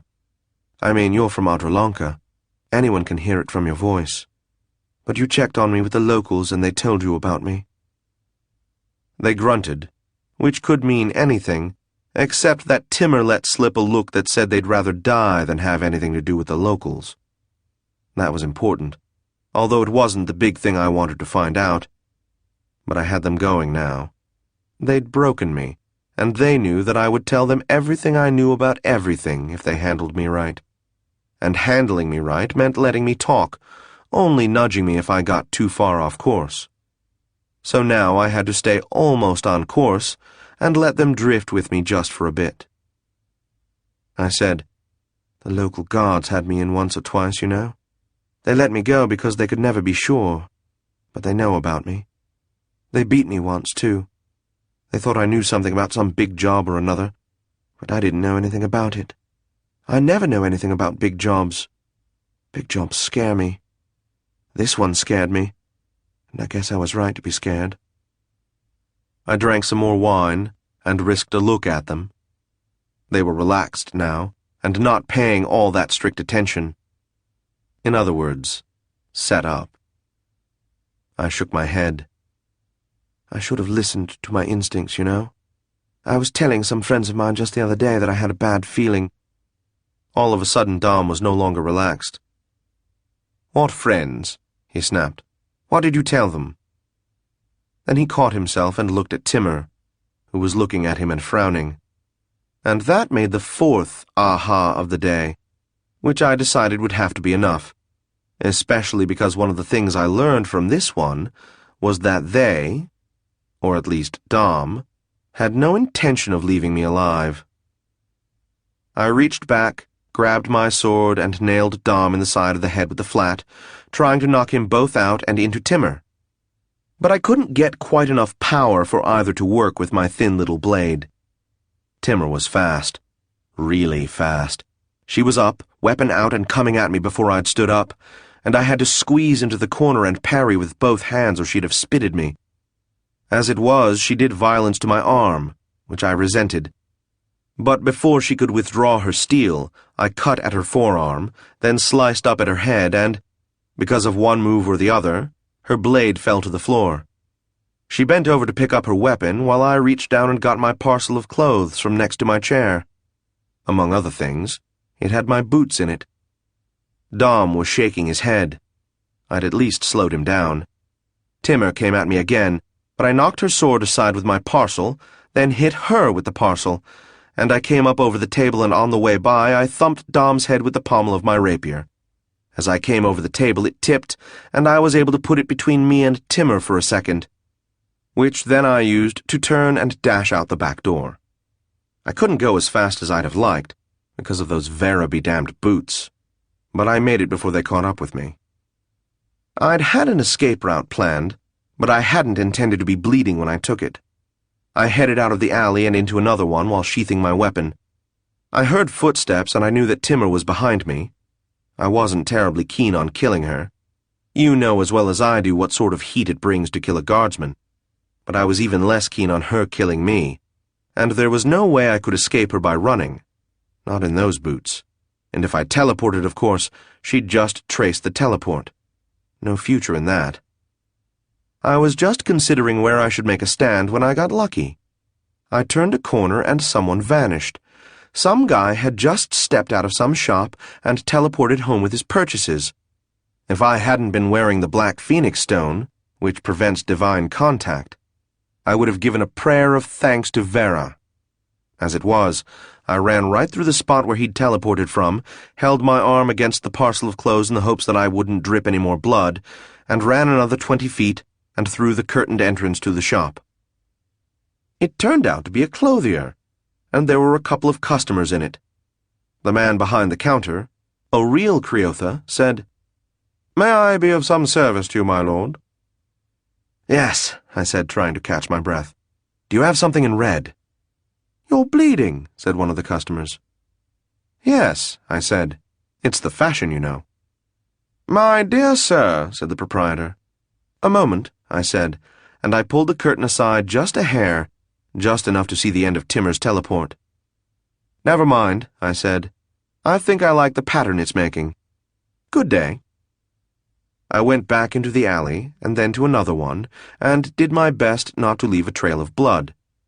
With any luck at all, I had a good couple of minutes before Timur realized that she'd followed the wrong man, and, I hoped, Dom was too far out of it to be a problem. "Well, Loyosh?" "You're in the clear for the moment, boss." "Okay. Hang on for another minute, then join me." I found a little nook I'd noticed before and spent a minute and a half becoming a bleeding Easterner instead of a bleeding Creotha.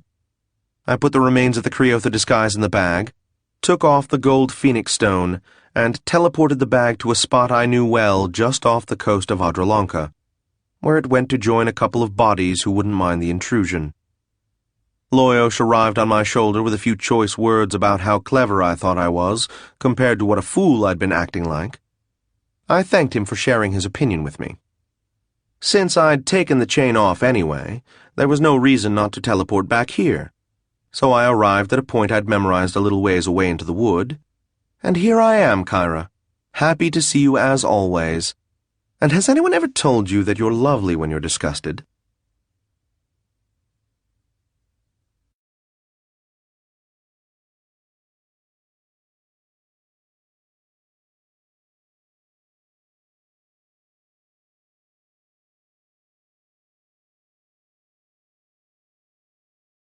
Interlude.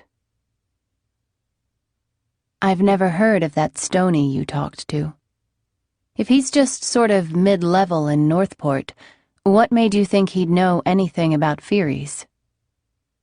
That's one of the things I can't tell you. Oh. There are a lot of things like that, aren't there? I told you there would be, Cotty. Yes, I know. I've never known Vlad to use disguises before. Neither had I.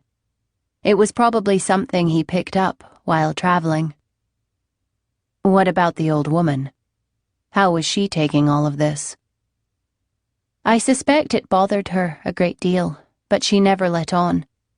In fact, the whole time she had an attitude like none of it had anything to do with her. I can't blame her, I guess. It would be strange. Yes. It's funny. You're summarizing for me Vlad's report to you about his conversations with others, which is 3 steps removed from the actual conversations. But I can still almost hear him talking. You miss him, don't you? He misses you, Cotty. Let's not start on that, all right? If you wish. It's complicated, Kyra. It's difficult. I don't know any of the answers. Yes, I miss him, but we couldn't live together. He's changed, you know. Are you trying to get us back together, Kyra? I don't know. I think at least he should know about... Let's not talk about it. All right. Maybe I should summarize even more. No. You're doing fine. I have to say, though, that I don't have a very good memory for conversations, so a lot of this I'm reconstructing and making up. But you get the gist of it. I do indeed. You must have had a few words for him when he got back to the house. I know I would have. Oh, yes.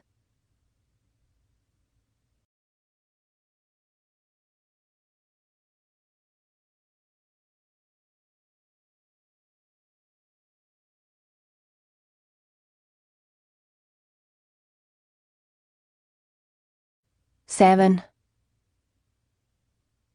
Well, I said slowly. Congratulations, Vlad. He looked at me and waited for the punchline. I said, You've now not only got the Jureg after you, but also the Empire. And, as soon as they tie you to the documents we stole, the House of the Orca will want you too.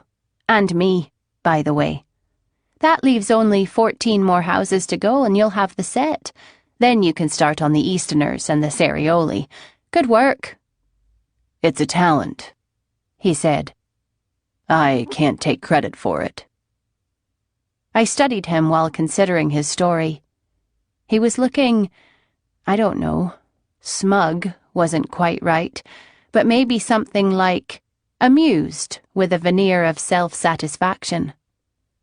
Sometimes I forget just how devious he is, and how good he is at improvising, and his skill at calculating odds and pulling off improbable gambits.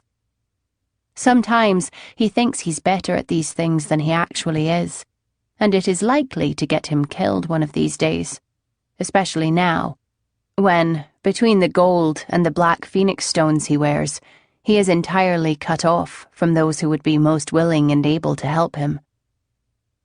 All right, I said. Either Pheres was murdered, or the Empire is afraid Pheres was murdered, and, in either case, the Empire doesn't want it known. Someone in the Empire, Vlad amended. No, I said. The Empire. You mean the Empress? I wouldn't say the Empress knows, but it doesn't matter either way. I don't understand. If it isn't the Empress, it's someone almost as important, and it's with the cooperation of the highest level of government. What makes you so sure? An hour ago you didn't even believe. Your story was very convincing, I said, and you told me things you probably didn't know you were telling me. I frowned. The way Loftus talked to Dom, and the way Dom and Timur talked to each other, tell me that Timur doesn't, or perhaps didn't, know about it. That's not the point, Vlad. They were acting under orders, and they have support that not only goes high, it goes broad, widespread. At the Imperial level, too many people are involved for there to be just one person pulling the strings from behind a closet. I see your point. But with that many involved, how can it stay secret? There's secret, and then there's secret, Vlad.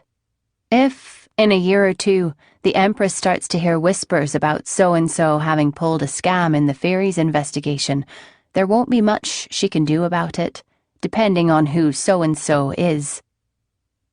In other words, it can leak, as long as it doesn't break. Something like that. I shrugged. I'm just speculating, based on what I know about the court, but it's a pretty good guess. You know, I added, you're in over your head, Vlad. I'd call for help. Vlad laughed without humor. Call for help? From whom? Sethra Lavode? She's taken on the whole Empire before. You think she'd do it now? Without knowing why or what's involved? And just what exactly are Ice Flame and the power of Tsur Mountain going to do against a snotty little intrigue? Or maybe you mean Marolin. He could solve the whole thing by inviting our hostess to move into Castle Black, but I don't think she'll go for it, and he doesn't have any connections in the House of the Orca. Alira would love to go charging into this, Kyra, but subtlety isn't her strong suit. She'd just kill everyone who was acting dirty, and we'd have the same mess with a bunch of bodies to complicate things. Norithar would be the one who could solve it, if this was the Dragon Reign. But last I heard, Zarika is still on the throne. At least, technically.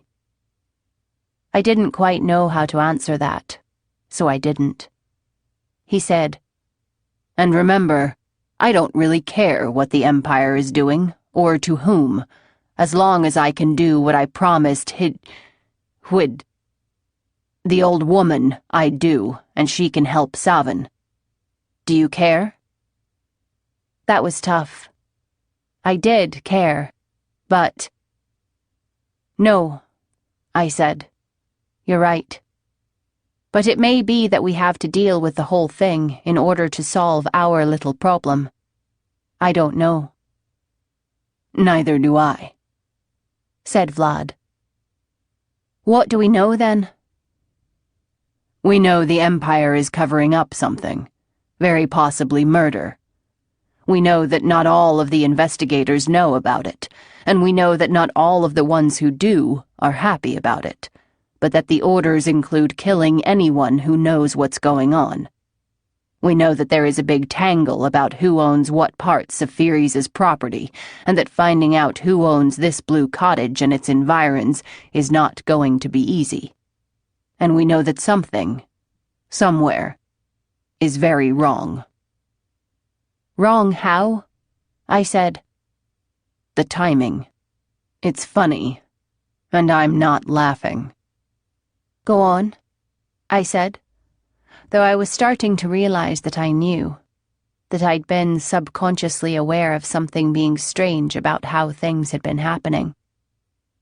What's the hurry? When someone as rich as Furies dies, it's sort of expected to take 50 or 100 or 200 years to sort out who owns what. But they're not only putting a coat of paint over this investigation, they're doing it in an awful hurry. And not just the Empire. Everyone associated with it. What do you mean by everyone? I mean, he said carefully, that Furies had been dead for maybe a week when our hostess was told to vacate, and she was given 6 months in which to do it. Now, that doesn't make any sense at all, unless there are 2 things going on. 1, the land is valuable somehow, and 2, someone, somewhere, is panicking. I nodded. Yeah, that was it. I said, almost. I agree about the panic, but the land doesn't have to be particularly valuable. Oh? Then why? Someone wants to take it, get as much cash as he can for it, and be gone before it comes out that it wasn't his land to sell in the first place. Ah, said Vlad. Yes, that makes sense. He thought for a moment. Unfortunately, it doesn't help. It doesn't point to anyone in particular, and it doesn't even eliminate anyone. True, I said. Which still leaves us with the problem of finding out, which in turn brings up the next question. What now? I was able to answer that one, anyway. Now, I said, we sleep on it. It's late, and my brain is tired. We'll talk again in the morning. Okay. Meet here? Yes. I'll cook breakfast. I'll bring something to cook. It's a pleasure working with you, Kyra. I spent the night trying to make sense of everything I'd learned. I'd have bet Juinen's pearl against a pound of tea that Vlad did the same. And I'd have won, judging by the look on his face when I got there the next morning. Not much sleep, I suggested sweetly. He scowled and went back to making clava. I put the groceries on the counter next to him and said, goose eggs, sneer shrimp, endive, synth, orange and black fungus, and various sweet and hot peppers. Also a pound of flatbread. Make breakfast. Onions? She has them growing in back. Garlic? Hanging in a basket about 6 centimeters from your right hand. Observant, aren't we? You can talk to Loyosh, he said. Loyosh, curled up with Rotza near the cold hearth, twitched and probably said something to Vlad. Huda Farjansi emerged from the back, toweling her hair dry. You've made the clava, she said. Yeah, said Vlad. I hope it isn't too strong. Don't make jokes, she said. Savin was still wrapped up in his furs, but he was awake and staring at the ceiling. I noticed that Vlad was looking at him too. The old woman said, I'm going to go in today. I heard Vlad's sharp intake of breath. Or maybe it was mine. Dreamwalk? I said. No. I'm just going to heal the physical damage. There isn't much of it, and I've looked carefully. It won't hurt him, and it might start the healing process. Vlad nodded, turned back to the kitchen, and began to prepare breakfast. Huda Farjansi sat on the floor near Savin's head. I chopped things and sampled them. He didn't make any comments about my doing so, which meant either he was unique in my experience with cooks, or he was distracted. Or he was uncomfortable because no one had done that since he and Cotty had broken up. I felt a little bad for him, but not bad enough to stop sampling things. The peppers were exquisite. He said, There are few sounds more beautiful than that made by a mess of onions landing on a cast iron skillet with a layer of hot oil. The trick is getting them to just the right degree of done before you start adding other things, and then to not let them go too much further before you add the eggs. The eggs have to be last because they don't take as long. What's on your mind, Vlad? He shrugged. The same thing that's on yours, of course. Are we going to be able to solve our hostess's problem without taking on, in effect, the whole empire? And if we do have to take on the empire, how can we win? It's bound to be tricky. Tricky, I said. I shook my head. You're nothing if not confident. He shrugged. It shouldn't be any problem. I'll just work my way through these special guardsmen, find out who their boss is, kill him, take his position, use that to get close to the Empress, kill her, take the orb, and rule Dragara myself, exploiting the Empire ruthlessly in order to enrich myself and punish those who have offended me throughout my life, in preparation for conquering the East and eventually making myself ruler of the entire world. He paused from whipping the eggs, looked at me and nodded somberly. Then I'd meet some girls, I'll bet. He covered the pan. Want to set the table for 4? 3, said our hostess, who was still seated next to the boy, but was now staring down at him while holding both of his shoulders. Savin will be needing his rest. I looked at her, then at Savin, then at Vlad, who was looking at me. I opened my mouth to speak, and then felt the casting of a spell. Vlad apparently felt it too. Or, more accurately, Loyosh did. In any case, we both turned to watch, then looked again at each other. Vlad's eyes were a bit wide, but he shrugged. "Don't let the food burn," I said. "I shan't," said Vlad, and turned his attention back to the skillet.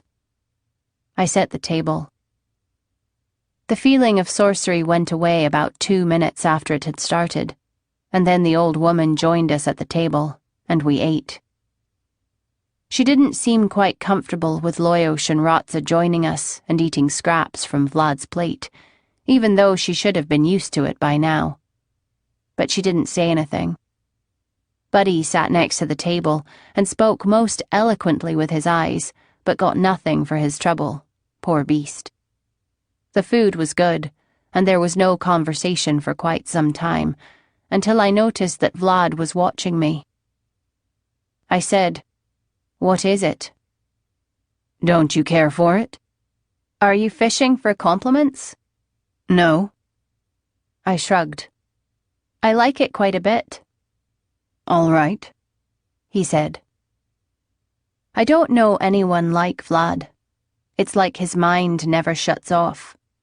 Even Marolin relaxes from time to time, but I've never seen Vlad when he wasn't thinking. I very much wanted to know what he was thinking about just then, but there was no polite way to ask. Vlad broke down before I did. He said, "Well, Mother?" She said, "Yes?" He cleared his throat. That is Savin all right?" "You mean his injury?" "Yes." "Yes, I healed it. It isn't difficult if you know what you're doing. I'm not really a physica, but I am a sorceress." She looked at me as she said it, as if expecting me to argue. "And this is the sort of problem I'm most familiar with." "So it went well?" asked Vlad. Vlad needing reassurance was something outside of my experience. "Quite well." Good," he said. "What now?" I asked her. "Now?" "Well, repairing the physical damage ought to help him. So now we see if there's any change in his behavior, better or worse. If not, then I'll go back to trying to understand the inside of his head well enough to risk a dream walk. If there is a change, well, then we'll just have to see what the change is and do our best from there. Oh, said Vlad. He glanced at Savin, who was sleeping peacefully, and fell silent. We finished eating, and Vlad and I cleaned up. I took my time because I wasn't in a hurry to go back to talking about how we were going to approach the problem. Vlad also seemed to be moving a bit slowly, I suspect for the same reason. I drew the water. He set it to heating. Then we took our time sorting things that went into the compost, from things to be burned and things to feed to Buddy. When the water was hot, I started in on the dishes. Vlad cleaned the table and the stove. As we were finishing up, I said, "How's the arm?" fine. "Let's take a look at it." When did you become a physiker? One learns a bit of everything in my line of work. Or in yours. Yeah. He took his shirt off. His chest was still full of hairs. I tried not to react. I unwrapped the bandage. Some people look at their wounds. Others look away. Vlad looked, but he seemed a bit queasy. The lower wrappings of the bandage were bloody, but not horribly so, and the wound itself showed no signs of infection. I said, "If you want to take the Phoenix Stone off, I can have that healed up in—" "No thanks," said Vlad. "You're probably right," I said. I washed it and rewrapped it. Farjansi watched, but made no effort to help. Maybe blood made her queasy. Maybe she considered herself too much of a specialist to be bothered with simple wounds. I said, "Okay, if you've changed your mind about ruling the world, and you don't want to ask anyone for help, what's our next step?" "I went through the notes again last night, after you left," said Vlad. "And?" "And nothing. If we had all the files as well as the Imperial record, and maybe some of the records of a Fusia Reg, and we combined those with what we've got, and we had 100 accountants working full-time, we could probably find the answer, and maybe even find it soon enough to do some good. But we don't. So we're going to have to start from the other end." "And the other end is?" "The investigation. We have a piece of something. All I can think of to do is follow it, and see where it leads." I nodded. Yeah, I was afraid it was going to come to that. "Meanwhile," he said, "I'm going to see just how much money it will take to buy the land." I nodded. Yes. The amount should tell us if you're right about there being something valuable about this piece of property. If it comes down to nothing more than finding a sum of money, there are ways to do that. I noticed Farjansi looking at us. Vlad said, "That, of course, is my end of things. What do you want to do?" "I want to find out just who Loftus is working for, what his orders are, what he knows, what he guesses, and what he plans to do about it," I said. "Good thinking," said Vlad. "How do you plan to go about it?" "I don't know. I thought maybe I'd ask him." "I can't see why that wouldn't work." "Yeah." "Then let's do it," said Vlad. I finished bandaging him, and he put his shirt on, then his cloak, then his sword belt. He petted Buddy, recommended the cottage to him, collected Loyosh, and left with a sweeping bow. "They're disgusting," said Farjansi. "Who?" "Easterners," she said. I said, "Ah. I'll tell him you said so, Mother." "Oh, don't," she said, looking suddenly distressed. "It would hurt his feelings." I collected my things and stepped out of the door. Unlike Vlad, I had no reason not to teleport, so I did. arriving at a place I knew where I could change my garb a little, which I did. I arrived outside of City Hall at just about the 10th hour, which was when things ought to begin moving there. I took a position across the street, became inconspicuous, and waited. I'd been there for more than an hour when Vlad showed up and went in, and then nothing happened for quite some time. And I was beginning to think I'd missed Loftus, that he'd gotten in early, when I saw him on the other side of the street, just approaching. From Vlad's description, it had to be Loftus.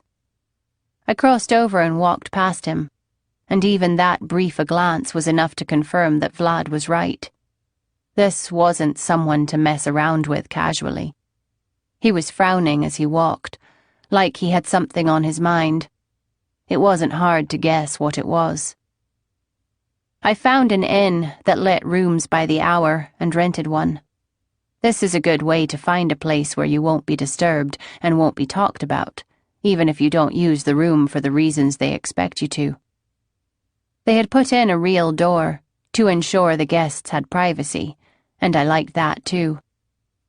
Instead of a tag, it was Loftus's papers and possessions that I spread out on the bed. Then I commenced to study them. He had not, in fact, been polite enough to be carrying a note that spelled out what he'd been asked to do, the reasons behind it, and the name of his superior officer. But we make do with what we have, and the pouch of an imperial investigator can hardly fail to be revealing. His name was, indeed, Loftus, a dragon lord of the Adrian line, same as Marolan, and he was the Viscount of Cloven Rocks Wood, which was in a far northeastern province, if I could trust a memory that wasn't my own. He had 3 signets. I knew he'd have at least one, I was counting on it, but 3 indicated he was, indeed, high up in the councils of the great and powerful who ran the empire.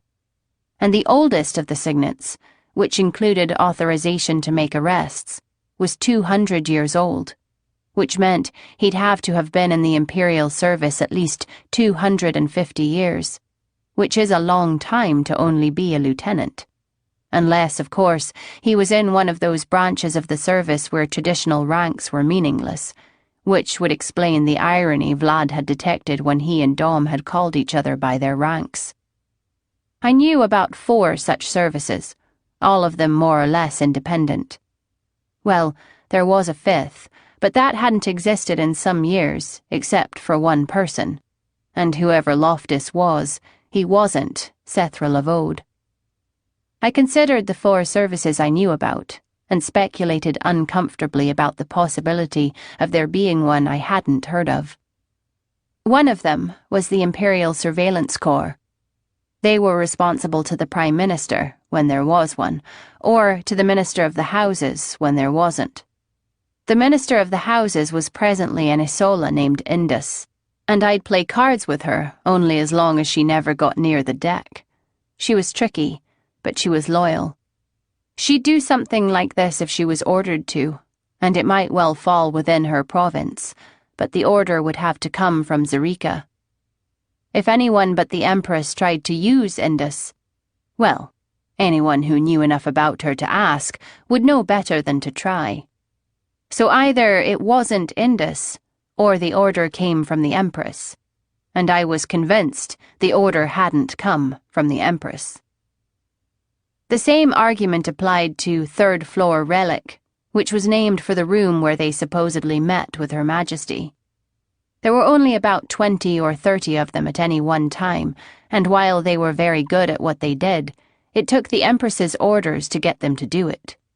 Also, it seemed unlikely that they'd be involved in something this widespread. Narrow and specific objectives were more their style. The other 2 units I knew about were both part of the military. One of them, the one that was publicly acknowledged to exist, was Division 6 of the Imperial Army General Staff Consultants. They did most of their work on foreign soil, but could certainly be used in the Empire if the situation warranted. They were big, unwieldy, often confused, sometimes brilliant, and responsible to the warlord. The warlord wouldn't allow them to be used this way if the Empress didn't approve, but they were big enough that it just might be possible for someone in the hierarchy to have been corrupted. If it was Division 6, though, they'd be unlikely to be able to keep it secret very long. At least, not secret from those who knew where to look. And then there was the Special Tasks Group, which was small, very well trained, easily capable of covering up mistakes by the other groups, and was often used for exactly that. And, in fact, perfect for jobs like this. But they reported to Lord Kavran. He would never allow them to be used this way without orders from the Empress, and if the Empress did give such an order, he'd have another one of his temper tantrums and resign again. I chewed it over as I put the contents of Loftus's pouch back together. Then I sat on the bed, the only piece of furniture in the room, and continued thinking it over. There were good reasons why it couldn't be any of those groups, but it seemed very unlikely that there was another team involved that I hadn't heard of. I keep very well abreast of what's happening around the palace, on both sides of the walls, as they say. I tried to remember everything Vlad had told me about his dealings with the group, including every nuance of expression he'd picked up. Of course, it isn't easy when you're twice removed from the conversation, and I didn't have long to figure it out either. I checked the time. No, I didn't have long at all. I went over all the information again and shook my head. If I had to guess, I'd say surveillance, just because it involved the Empire and the House of the Orca, and above all, because under normal circumstances, they're the ones who would conduct such an investigation, being checked up on, no doubt, by the third floor group. But it still didn't make sense. Could it be Division 6? While they were the most likely, in that they'd think they could get away with it, they just didn't have the reputation for switching so easily from pulling cover-up jobs to rough stuff. They were mostly a bunch of clerks with a big budget, some half-competent thieves, and a lot of people who knew how to spread money around. No, surveillance was more likely. Only I had trouble squaring that with what I knew about Lady Indus. If a request like that fell into her lap, she'd... Now, what did that remind me of? Or we could just dump the whole thing on Papa Cat's lap. That had been a threat. A threat to tell the man in charge what they were doing. Which meant, first, that although they were acting under orders, they weren't acting under orders of their own chief. And second, that the man in charge was, in fact, a man. Which neatly eliminated Indus. Papa Cat. Cat. Tiasa. Lord Kavran. As Vlad would say, aha. There was the sound of heavy boots outside the room, and the door went crashing down. I was looking at a man and a woman, both of whom had swords drawn and pointed at me. I tossed the purse to the man and said, "In the first place, Loftus, tell Timur to go back to City Hall. It's you I want to talk to. And in the second place, you'll be paying for that door out of your own pocket. I don't think Papa Cat will authorize it when he hears what it's for. If he hears what it's for." They stared at me. I said, "Well, what are you waiting for? Lose your associate, come in here and sit down. Oh, Ensign, on your way out, set up a sound field around this room. I assume you're equipped for that, aren't you? And take care of anyone who might be coming up to look into the noise of the door breaking. Tell the host it's all right, and your friend will pay for the damages." Which he will. I added. She looked at Loftus. He gave her a bit of a half-smile as if to say, "Whatever this is, it's bound to be good," then nodded. She gave me one quick glance, and I could see her committing me to memory. Then she was gone. Loftus came in and leaned against the far wall, still holding his sword. I said, "Put that thing away."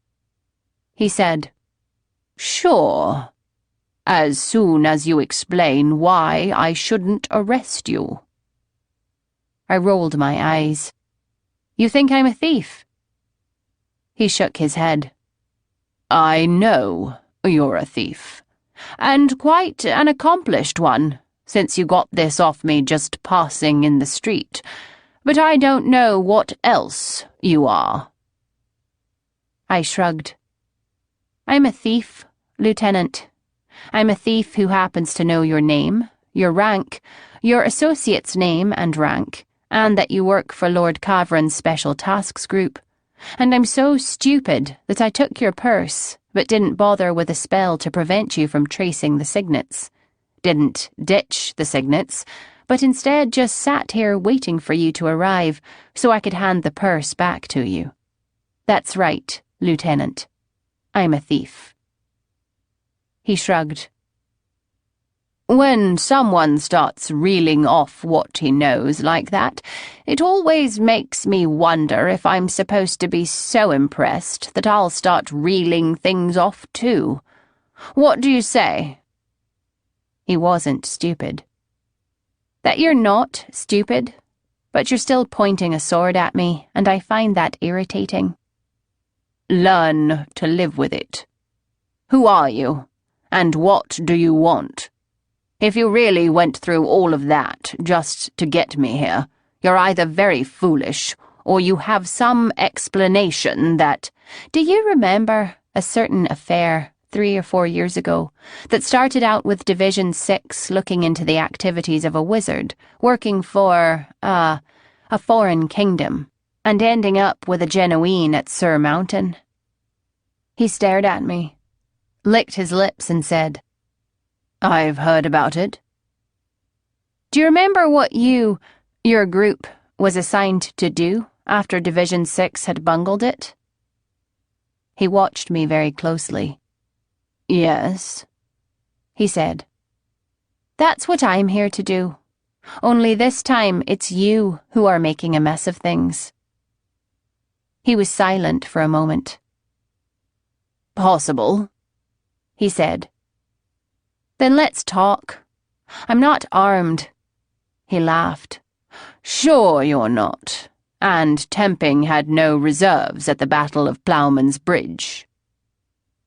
I raised my eyebrows at him. He said, "8th cycle. 205th year of the Tiasa reign. The Whetstone Rising. The warlord was—" "I am not, in fact, armed." I cut him off. At least, not with a conventional weapon. He raised his eyebrows back at me. I said, "What I've got for armament is a letter, being held quite safely, that is ready to go to Her Majesty if I fail to appear. The object, in fact, doesn't have anything to do with you. It's to make sure certain influential parties are disassociated from this affair and appear clean when it blows up. What it will do to your career is, in fact, just a side effect, but that won't change how it hits you when Lord Kavran learns what you've been up to. You know him better than I do, my dear Lieutenant. What will he do? And it won't help to try to keep the letter from reaching the Imperial Palace the way you or your people did in the Burdoin business, because the letter is already in the palace. I think that's better than a conventional weapon, under the circumstances. Don't you?" "You are very well informed," he said. I could see him wondering if I was lying, then deciding he couldn't take the chance. He smiled, bowed his head slightly, and sheathed his sword. "Let's talk, then," he said. "I'm listening." "Good. We'll start with the basics. You've been given an assignment that you dislike." He snorted.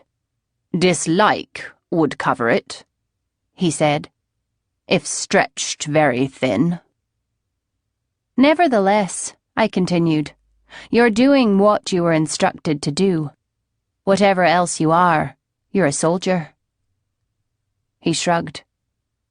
I said, I represent, as I said, certain interests very close to, but not quite the same as, those who required you to carry out this mission.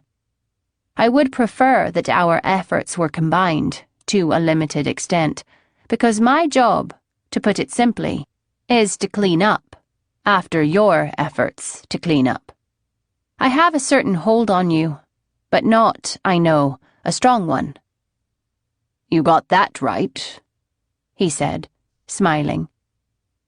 In that you'd prefer Lord Kavran didn't learn what you're up to.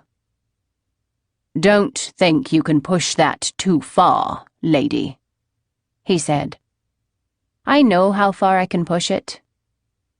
Maybe. And what do I call you, by the way? Margaret, I said. I fancy Eastern names. Heh. You and Her Majesty. He'd thrown that out, I assumed, to see if I was up on current gossip. I gave him a slight smile to show that I was. He said, Very well then, Margaret. For whom do you work? For whom do you work? But you know that.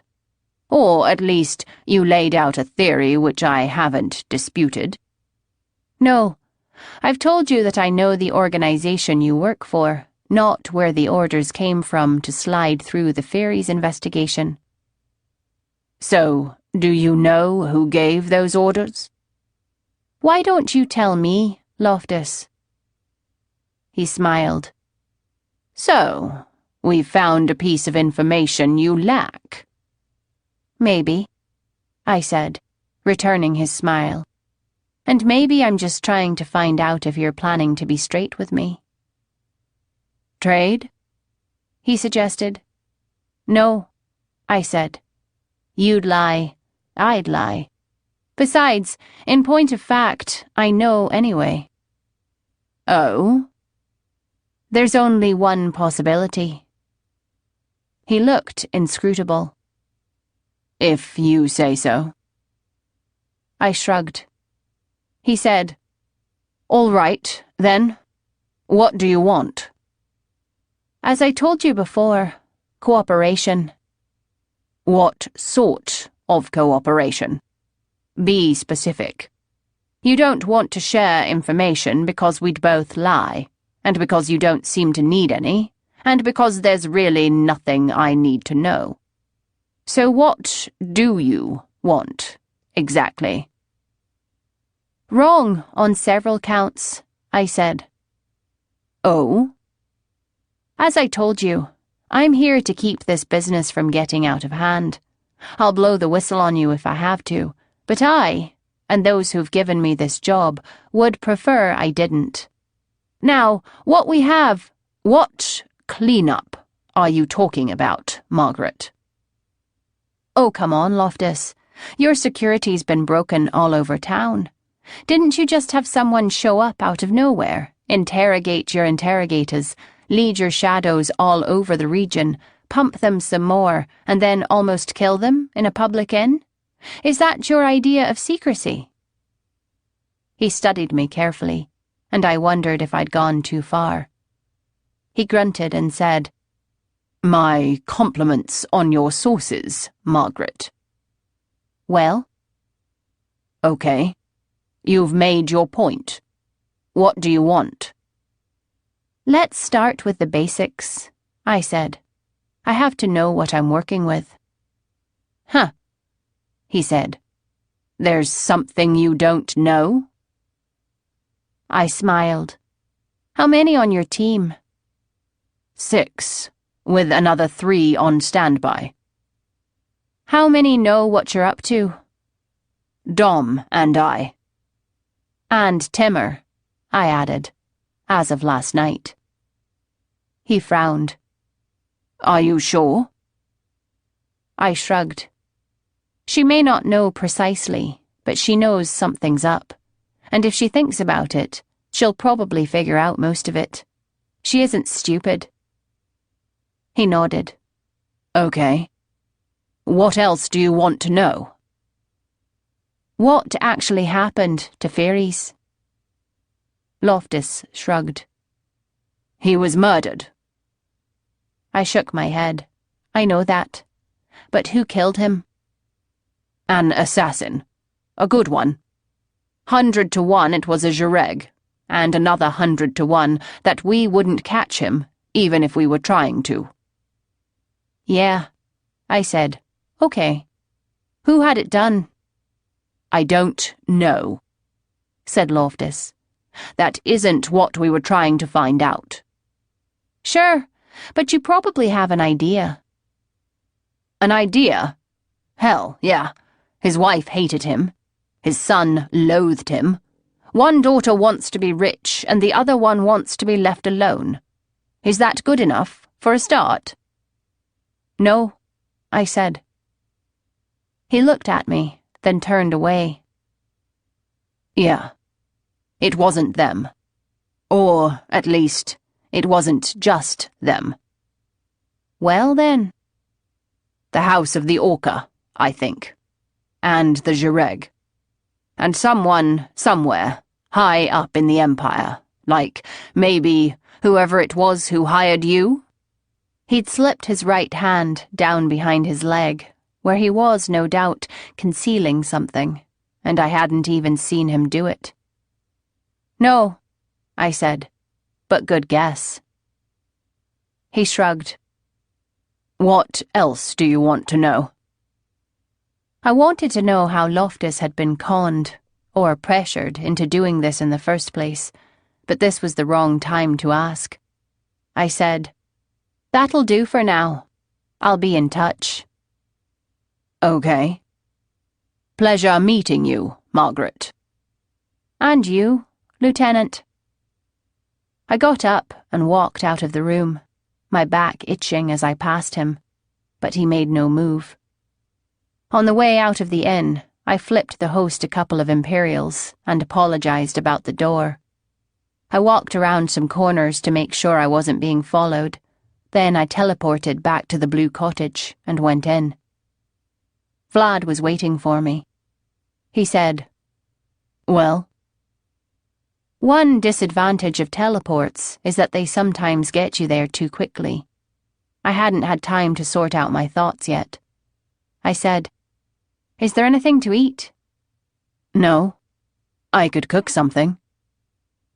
I nodded. "That would be good. I'm a bit tired." "Oh?" said Vlad. "I'll get to it." He shrugged. Savin was near the hearth, sitting up and looking at nothing. Huida Farjansi sat near him, with Buddy at her feet. Buddy watched me as he always did, but wasn't unfriendly. Loyosh sat on Vlad's shoulder. I felt like I'd been through a pitched battle, and it was somehow amazing that no one in the house shared my exhaustion. Vlad said, "Do you want to hear my news first, or after yours?" I said, "Let's look at your arm." Vlad shrugged, started to speak, and then apparently realized that I wasn't ready to think about anything quite yet. He wordlessly took off his shirt. I undid the bandage and inspected the wound, which seemed about the same as it had 4 hours earlier. Only 4 hours. I washed it and walked over to the linen chest to find something clean to wrap it in. "It's fine," I said. "I suppose so," said Vlad. "You've been stabbed," said Savin.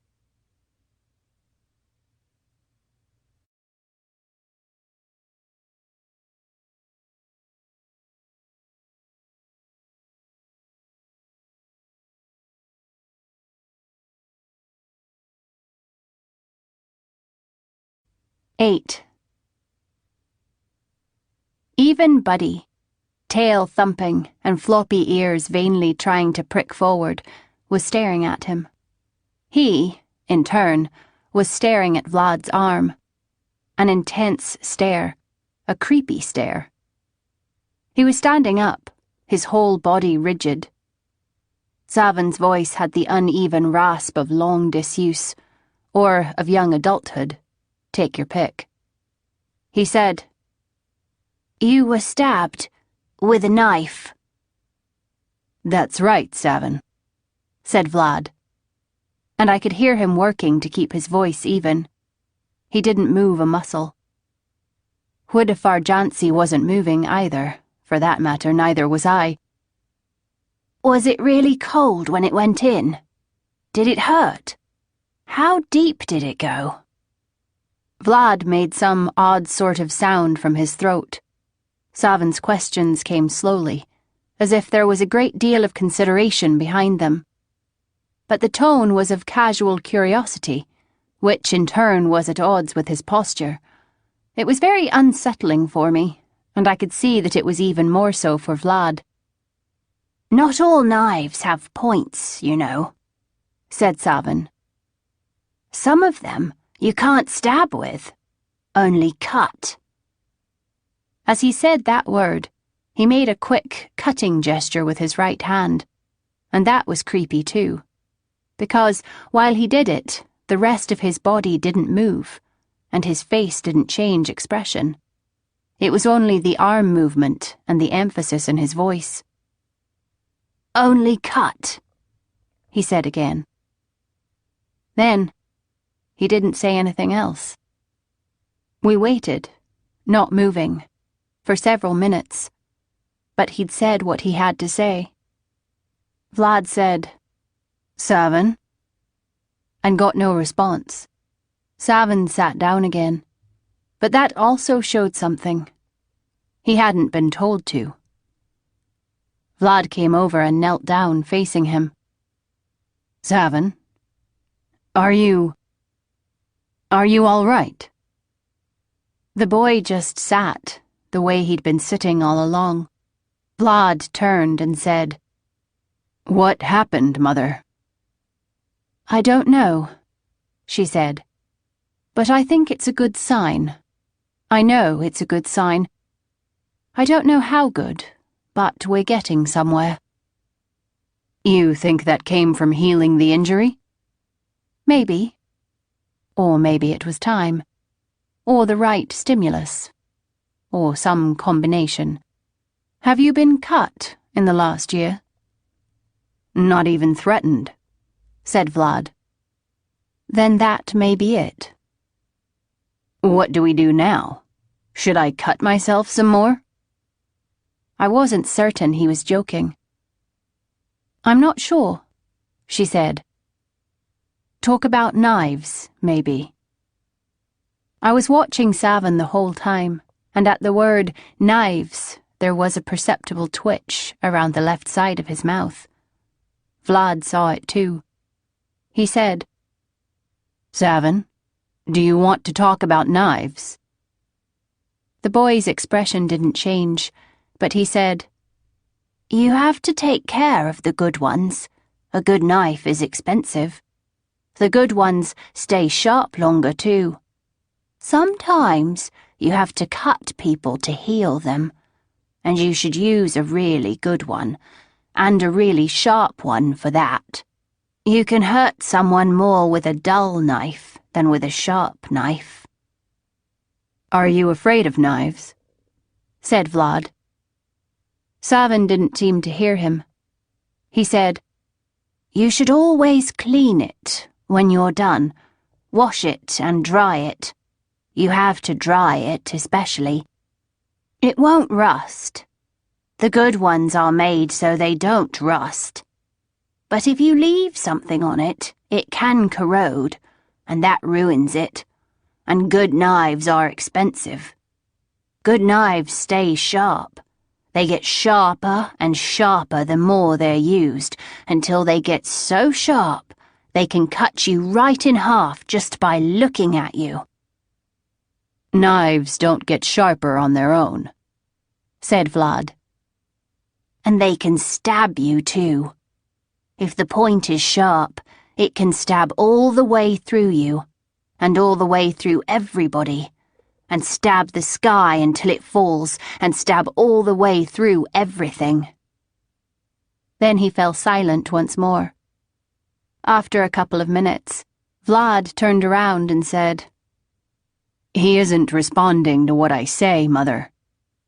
"No," she said, "but you got him started. That means, on some level, he is responding to you." Vlad turned back and looked at him some more. I tried to read the expression on Vlad's face, then decided I didn't want to. He got up and came over to where Hwidif Arjansi and I stood watching. He whispered to her, "Should I try again, or let him rest?" She frowned. "Let him rest, I think. If he starts up again on his own, we'll take it from there." "Doing what?" I said. "I don't know. I'm encouraged, but I don't know." "All right," said Vlad. "I'm going to make some clava." By the time it was done, Savin had gone to sleep. Perhaps talking for the first time after a year's silence had tired him out. We drank our clava standing on the far side of the room, near the stove and the oven. Hwidif Arjansi eventually went over and sat down next to the boy, watching him while he slept. Vlad took a deep breath and said, "All right, let's hear it." "Huh? Hear what?" He laughed. "What you came in with an hour ago, and were so excited about that you had to take some time before you could talk about it. Remember?" "Oh." I felt myself smiling. "Oh, that." "Yeah. Let's hear it." I nodded and gave him the short version, which took about 10 minutes. He said, "Let's have it all." "Do you really need it?" "I won't know until I hear it." I was going to argue, but then I realized that if he'd given me the short version of his sortie, I wouldn't have made the connection to Lord Kavran, and my talk with Loftus would have gone rather differently. So I filled in most of the details, helped now and then by Vlad's questions. He seemed especially interested in exactly when everything had happened, and in precisely how I'd fooled Loftus. That, in particular, he wanted me to go over several times, until I felt like I was being questioned under the orb. I pleaded poor memory for the parts of it I didn't want to talk about, and eventually he relented. But when I was done, he looked at me oddly. "What is it?" I said. "Huh? Oh, nothing, Kyra. I'm just impressed. I didn't know you had that in you." "The deception, or remembering the details?" "Both, actually." I shrugged. "And how was your day?" "Much shorter, much simpler, much easier to report, and probably more mystifying." "Oh?" "In a word, they're closed." "Huh?" "Gone.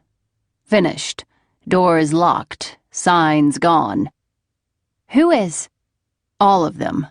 Northport Securities, Bruggen Exchange, Westman, all of them." "The whole building?" "About 3/4 of the building, near as I can tell. But all of the companies that were part of Fury's little empire are gone." "Vera! What did you do?" "I went to City Hall. Remember? You saw me there." "Yes, but for what?" "Well, the building was still open. I thought I'd find out who owned it." "Good thinking. And who owns the building?" "A company called Dion and Sons Management." "And?" He shrugged. "And they're located right in the same building, and they're out of business too." "Oh." "Yeah. So much for bright ideas." "Well, what now, Vlad?" "I don't know. How can they sell the land if the company that claims ownership doesn't exist? If they can't, we could just forget the whole thing right now. All we're really trying to accomplish is to keep the old woman on her land. but I'm afraid that if we do that, someone will show up.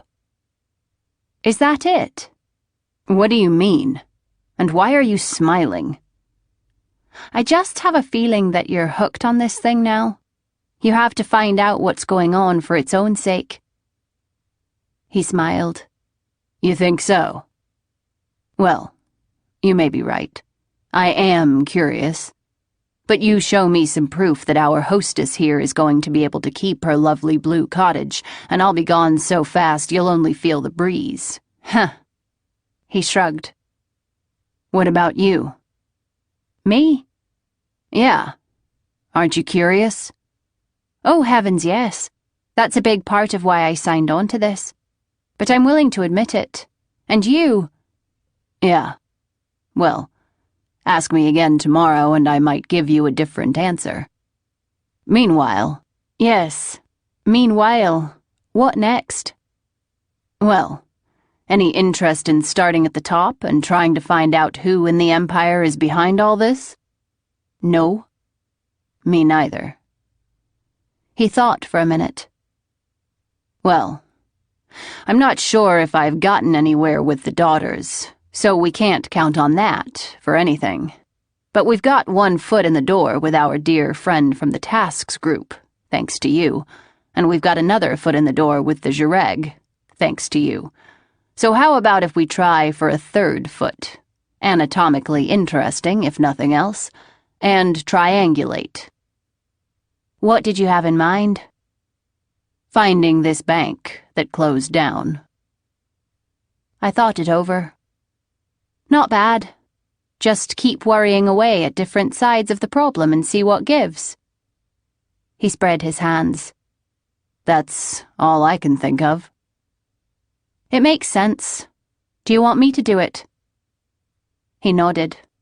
I think you'll be more effective dealing with bankers than I will. I'm going to hang tight right here and see if I can do Savin any good. He said it conversationally, but I could tell there was a lot of tension behind the words. I spoke lightly, saying, "Yes, that makes sense. I'll see what I can find." After lunch, he suggested. Lunch on this occasion involved a loaf of bread which was hollowed out and filled with some kind of reddish sauce that had large chunks of this and that in it, featuring pieces of chicken with the skin, but without the bones. Savin sat at the table with us, eating mechanically and appearing once more oblivious to everything around him. This dampened the conversation a bit. It seemed odd that Savin happily used the knife in front of him to eat with, and didn't seem at all put out or unduly fascinated by it. But the ways of the mind are strange, I guess. I suggested to Vlad that if the Jireg really wanted to find him, all they had to do was keep track of garlic consumption throughout the Empire. He suggested that I not spread the idea around, because he'd as soon let them find him as quit eating garlic. Then we got on to business. I said, "Mother, you said the bank closed?" She nodded. "Which bank?" She glanced at me, then at Vlad, opened her mouth, closed it, shrugged, and said, "Northport Private Services Bank. Are you going to rob it?" "If it's closed," I said, "I doubt there's any money in it, or anything else for that matter." "Probably," said Vlad. Then he frowned. Unless what? I'm remembering something." I waited. He said, "That gossip sheet, Rudder's Rag, said something about the banks." "Yes." "It made a point of how quickly everyone got out of there." He turned to Huide Farjansi. "Do you know anything about that, Mother?" She said, "I know it closed down fast. My friend Henbrook, it was her bank too, and I don't know what she's going to do. Anyway, she was in town that day, and she said they were open just like usual at 13 o'clock, and at 14 there were these wagons there. The big wagons, with armed guards and everything. And by noon, it was shut up tight. Vlad nodded. 2 hours.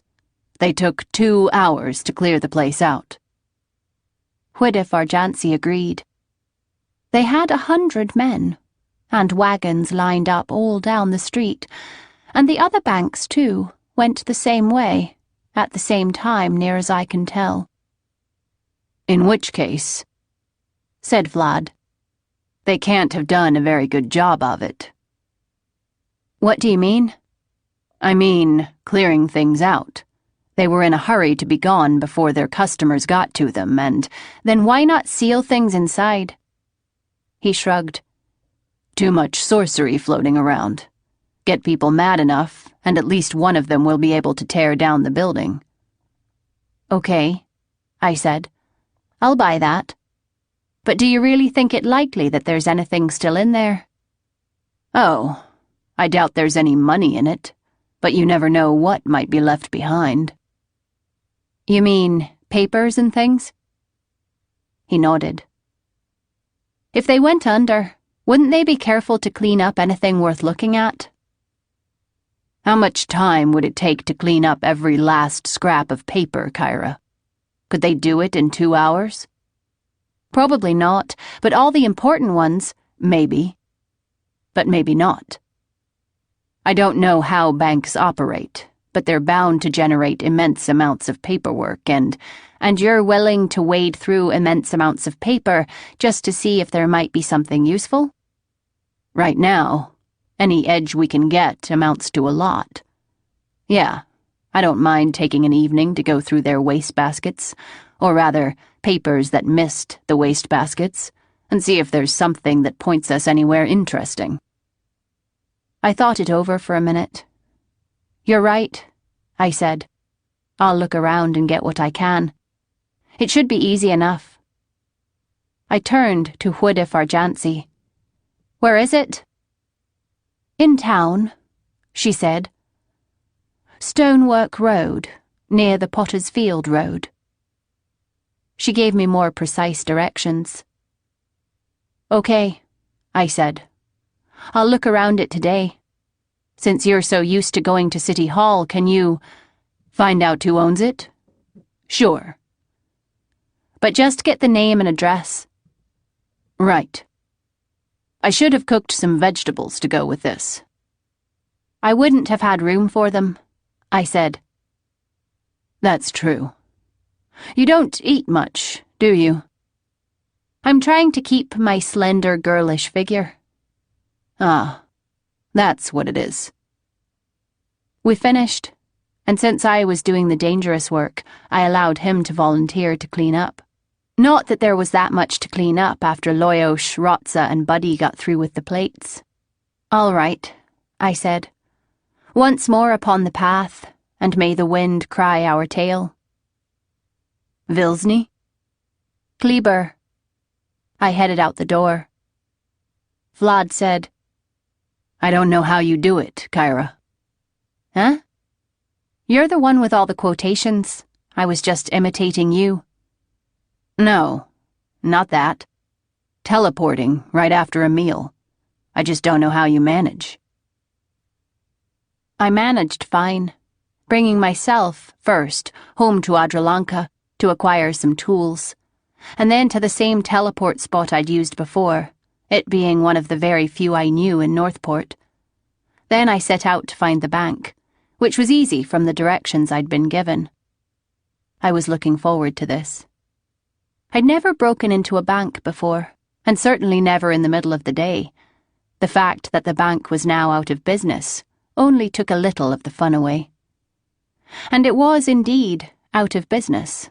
There was a large sign on it that spelled out "permanently closed," along with the water and hand symbol for those who couldn't read, and there were large boards over all the windows and bars across the doors.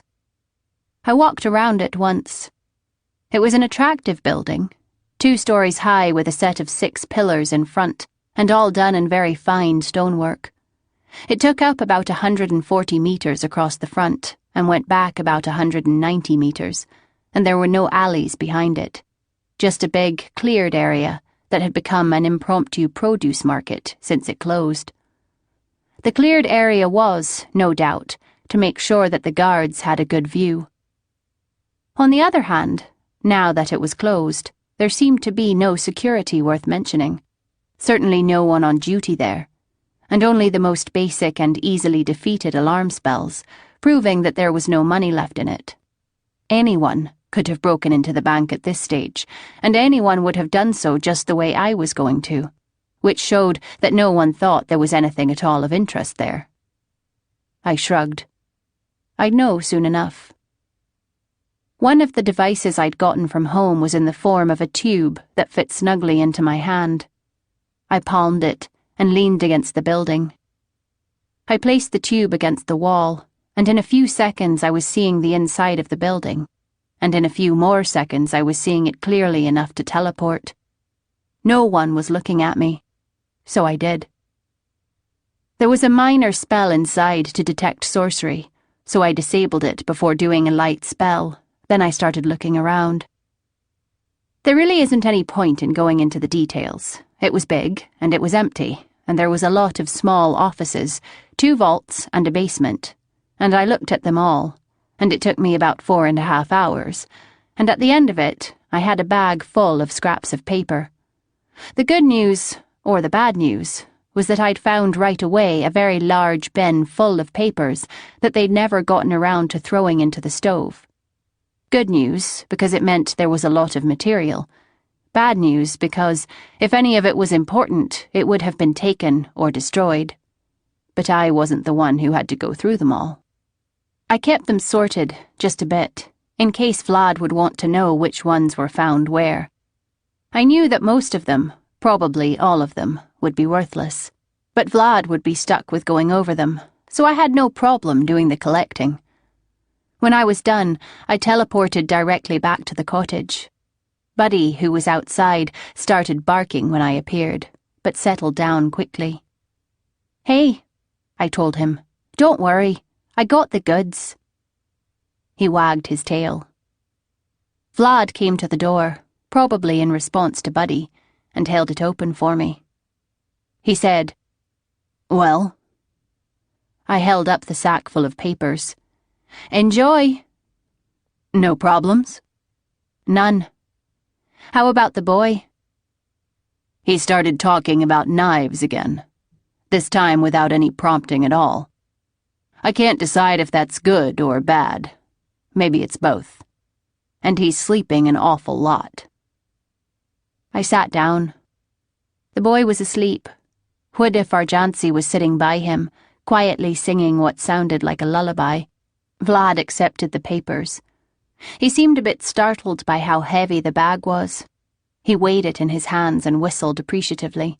"What did you find out?" I asked him. "The banker was, or is, Lady Voneth, House of the Orca, naturally. She owned the bank completely, according to the paperwork at City Hall, which may or may not be reliable. She's also the pointer, whatever that means, for 3 other banks, one of which has gone under, and the other 2 of which are still solvent, but both of which have issued a hold of purchase. Again, whatever that is. She lives not too far from Endra." He gave me the address. "Okay." "What's a pointer?" "I don't know where the term came from," I said. "But it means she's in charge of the business. She runs it, even if she doesn't own it. At a guess, she gets a whomping big cut of the profits. Or she's a part owner. Or, most likely, she's the full owner, under a different name." "Why do that?" I smiled. "Because if one of her banks files surrender of debts, which just happened, she can keep running the others without the debts of one being assessed against the income of the others, which the Empire is supposed to do." "Oh. Is that legal?" "If she isn't caught." "I see. What is a hold of purchase?" "It means the bank has the right to keep your money." "Huh?" It was a law passed in the 12th Tekla reign. It prevents everyone from pulling his money out all at once and driving the bank under. There are all sorts of laws about when it can be invoked, and for how long, and what percentage of their cash they have to release, and to whom, and I don't really understand it myself. But it may mean they're in trouble, or more likely, it means that with banks going under, they're afraid of a general panic, and they're taking steps to prevent one. They, he repeated. The owners of the bank, or the Empire? The owners request it, the Empire grants it, or doesn't. I see. That's interesting. Who in the Empire would they go to get such an order? The Minister of the Treasury's office. Who's the Minister of the Treasury? His name is Short Isle. Short Isle, said Vlad.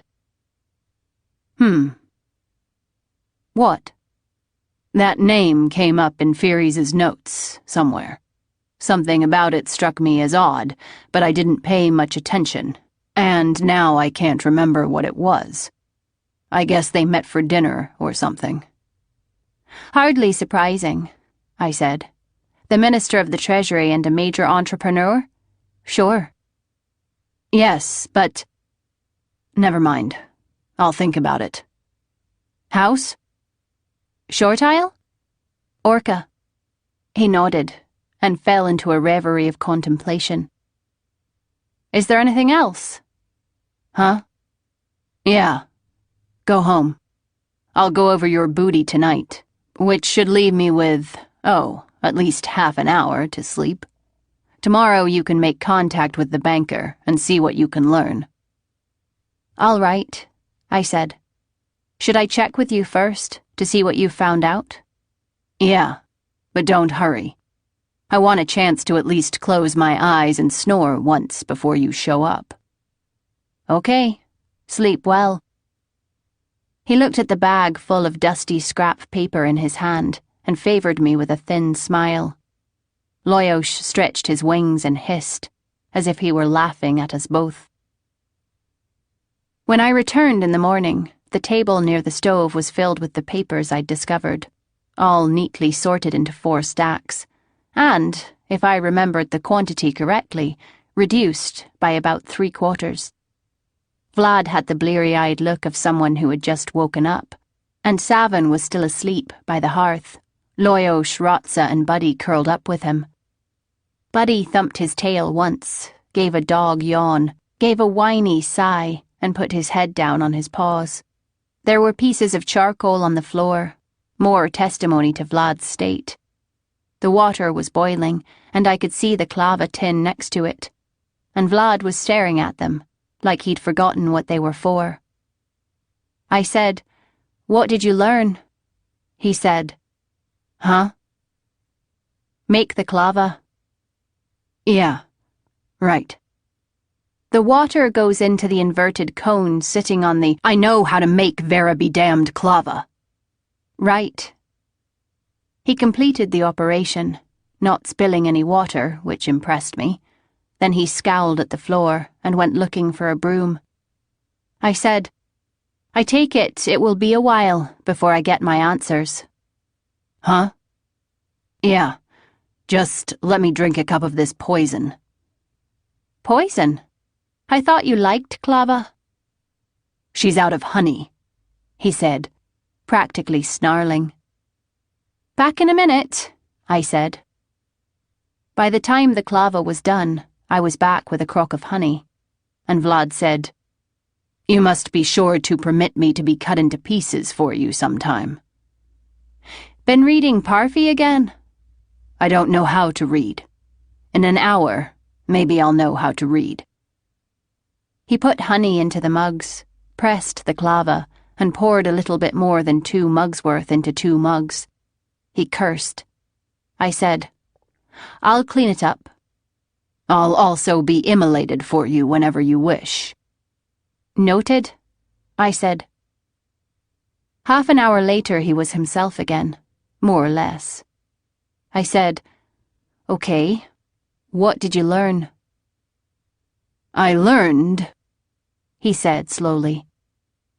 That either it takes a trained expert to learn things from pieces of scrap paper, or it takes an amateur a long, long time to look for a green stalk in the grass.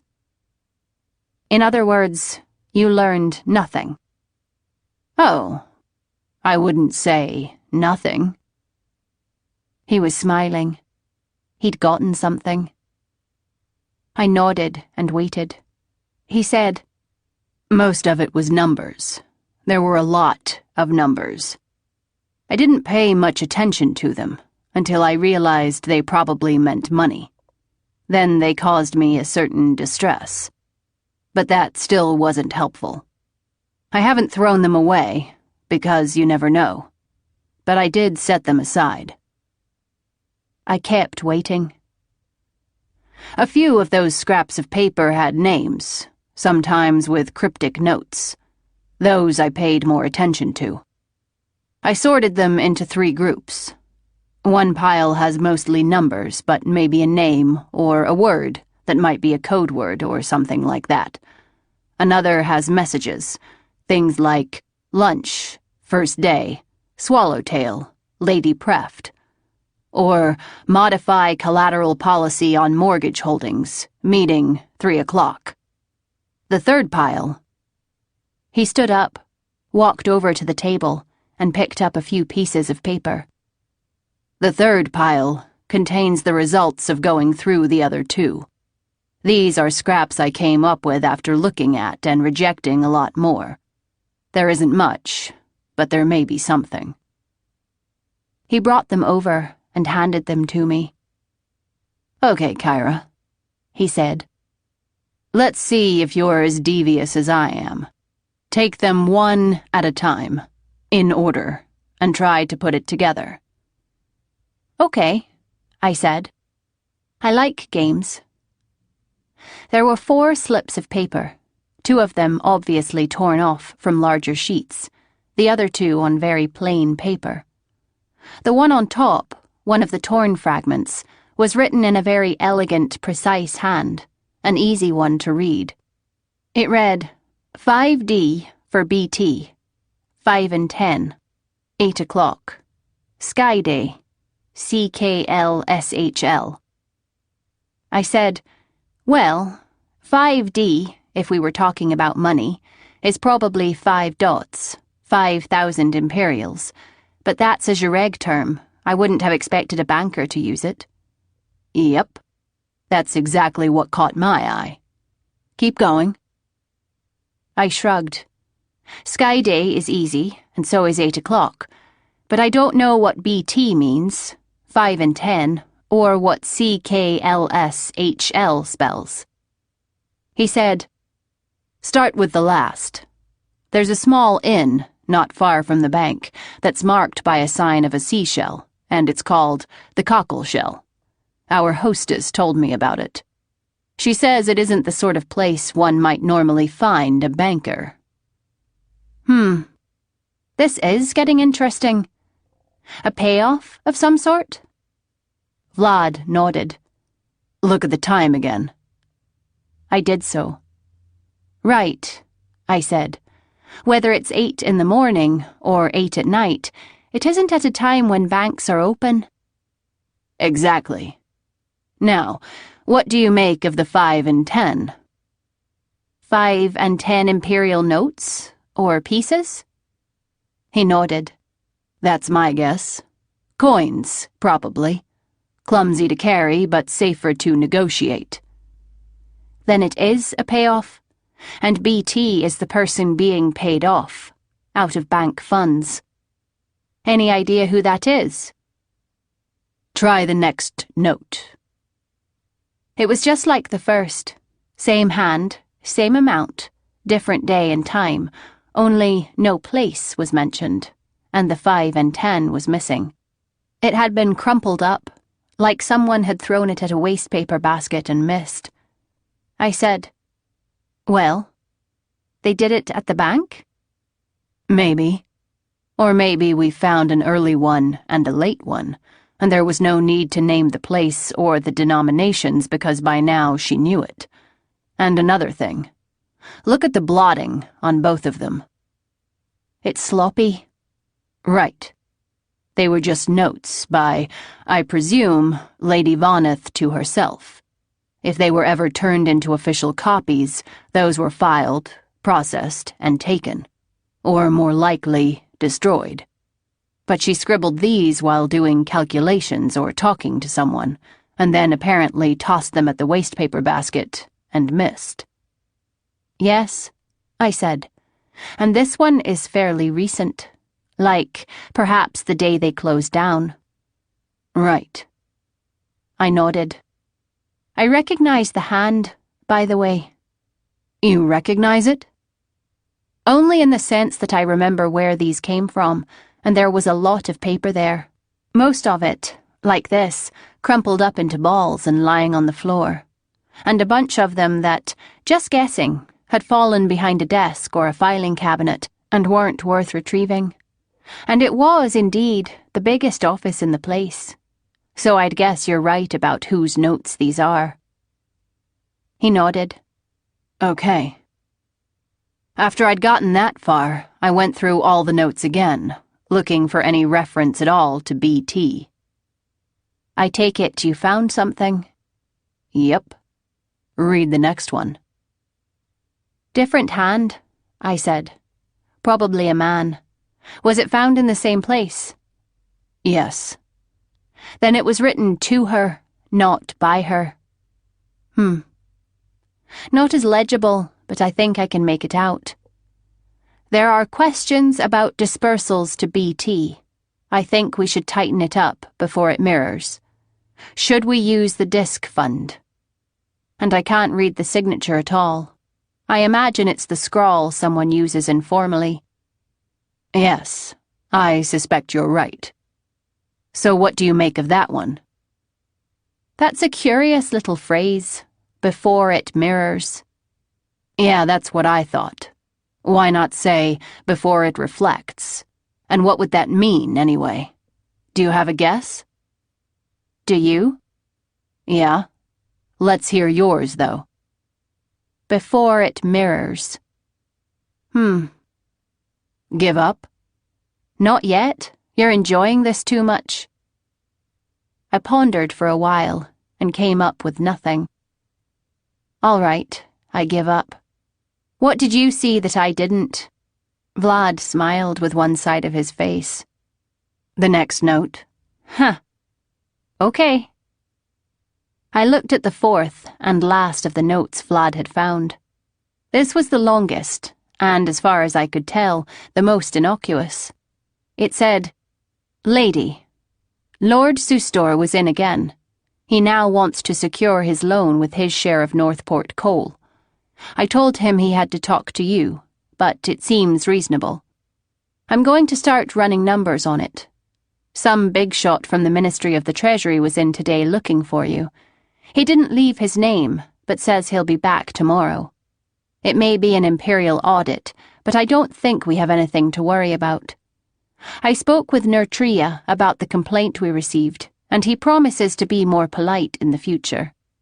Lady Isa was in about the club meeting. She left the flyer that's attached to this note. Firna is still sick. We may have to replace him if this goes on. Remind me to talk to you about it. It was signed with the same illegible scrawl as the last one. I read it 3 times, then looked up at Vlad. Well, he said. Do you see it? It's pretty thin, I said. It fits, but it's pretty thin. It can't be that thin, said Vlad, or you wouldn't have picked up on it. I shrugged. We think alike. That doesn't mean we're right. It explains the mirror line. What you see in a mirror is yourself, and if he was looking for what he must have been looking for... Vlad punctuated the sentence with a shrug. No, I admit that, but still... Yeah. It's something to go on when I talk to her ladyship the banker. I stared at the letter again. My.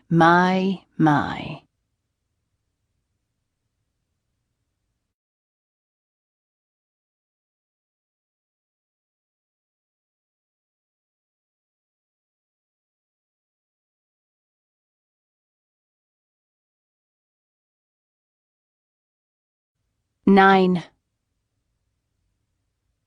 Vlad had said something about missing the people who once did his legwork for him, but I have my own ways of finding out what I need to know. Breaking into Fairies' house, when I had the house plans and all of the information ahead of time, was nice, and it had left me free to only look for certain things. This time, when I wasn't even going to break in, I had more leisure. I'd even had the leisure to return home and study up on the house of the Orca, so I wouldn't make any mistakes that I could avoid, although there could easily be pitfalls I wouldn't know about. But if you're trying to pull off a scam, the more information you have, the better. So I went about collecting the information, my way. I stood in a small wooded area, about 200 meters from Lady Voneth's front door, and studied her. That is, I studied her grounds and her house, which told me a great deal more about her than a similar study had told Vlad about Endra or Riga. But then, I have the advantage of age, and of spending a great deal of time learning about people only by seeing their houses, and especially trying to judge the inside by what I see of the outside. So maybe it isn't a fair comparison. Voneth's home was much older than Fairies' place, and without doubt had been built for an Orca. The gentle curves of roof and front were the trademark of the way they had liked their homes in the late 15th and early 16th cycles, perhaps because it reminded them of their ships, but more likely because it reminded them of the sea. The late 15th and early 16th cycles, incidentally, were also one of the periods when the richest of them made a point of living as far inland as duty and fortune would permit, which was a further indication, as we were several leagues from the shore and there wasn't even a river in sight. There was a high, ivy-covered stone wall running along one side of the grounds. It was recent enough that it had to be Voneth who had it put in. It certainly wasn't for security, or it would have gone around all the grounds. And it wasn't attractive enough to have been put in for aesthetic reasons, so it was probably done to hide whatever was on the other side of it, which, a quick glance told me, was more of the same gentle grass-covered hill Voneth's house was built on. Conclusion, she wanted to mark her boundaries. Second conclusion, she spent a great deal of time in that room on the second floor whose window looked out that way, with additional evidence provided by a not unattractive stone monument midway between house and wall. The monument was of a person, probably an ancestor, most likely the person who had had the house built, yet it seemed new enough that Voneth had had it put up herself. This was starting to look like she had increased the family fortunes, in which case there should be signs of additions and improvements on the house. And, looking for them, there they were. A bit on the far side that, however well it blended in, had to have been added. And yes, all the dormers, and even some stonework running up alongside the doors. She seemed to have quite a fixation on stonework. Maybe it had something to do with being an Orca and knowing that stone sinks. Or maybe it had to do with being rich and wanting to do something that lasted. At a guess, the latter seemed most likely. Well, her bank hadn't lasted. I wondered how she'd taken that. Was she one of those who would shrug it off and make excuses for it, even to herself?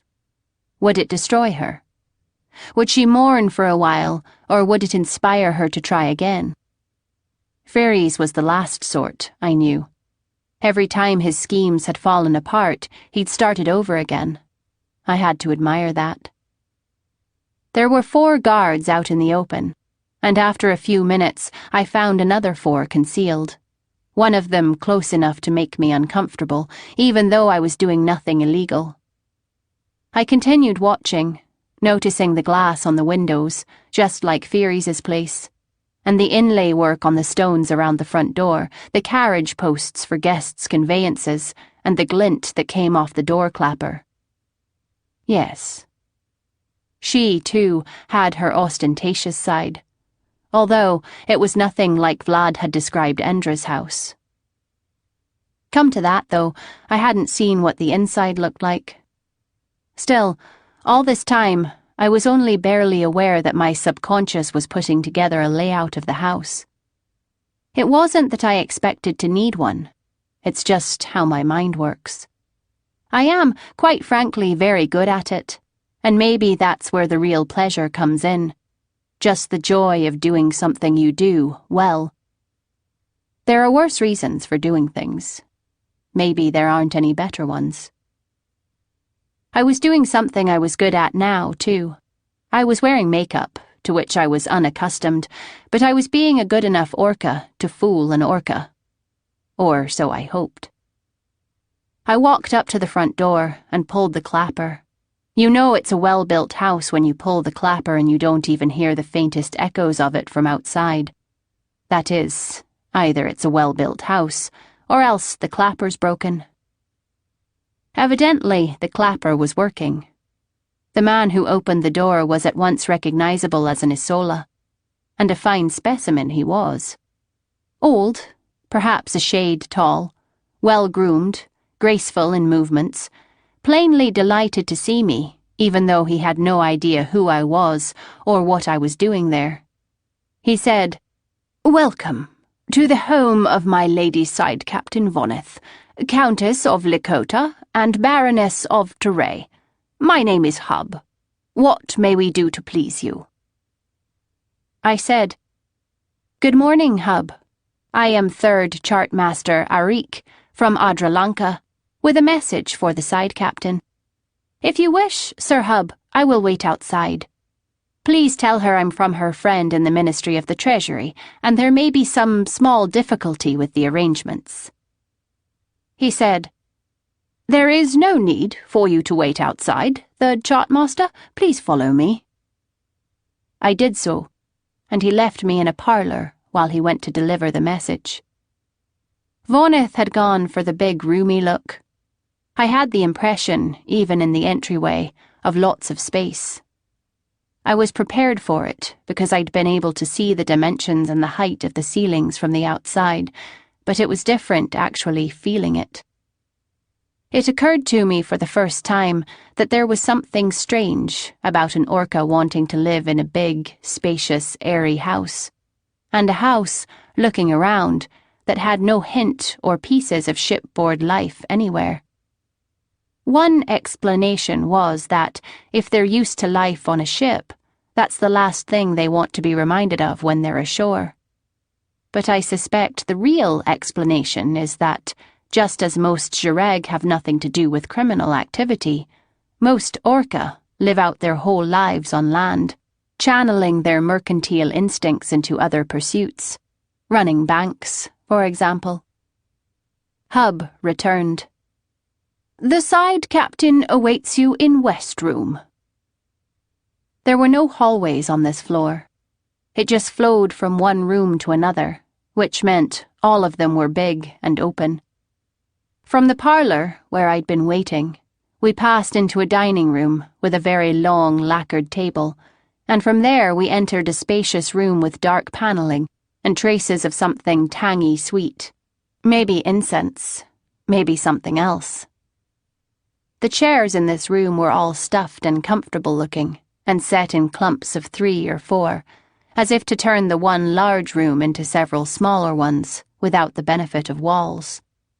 There was very little that seemed worth stealing, except some of the contents of the buffet, and I dislike stealing things that break easily. I bowed to the woman before me and said, "Side Captain Voneth?" She nodded and pointed to a chair. I sat. She looked at Hub and nodded, and he poured me a glass of wine. She already had one. I said, "Thank you." We both drank some. It was the sort of wine that Vlad calls brandy, and it was quite good. She nodded to Hub again. He bowed and left the room. She said, "I wasn't aware that I had a friend in the Ministry of the Treasury. In fact, I don't believe I know anyone at all who works there." I drank some more wine to give me time to think. She had invited me in, and she had given me wine, and now she was denying knowing what I was talking about. So, okay, she was playing a game. But was I supposed to play along with it, or convince her it was unnecessary? I understand, I said. But if you did... Yes, if I did. Okay, sometimes luck will out.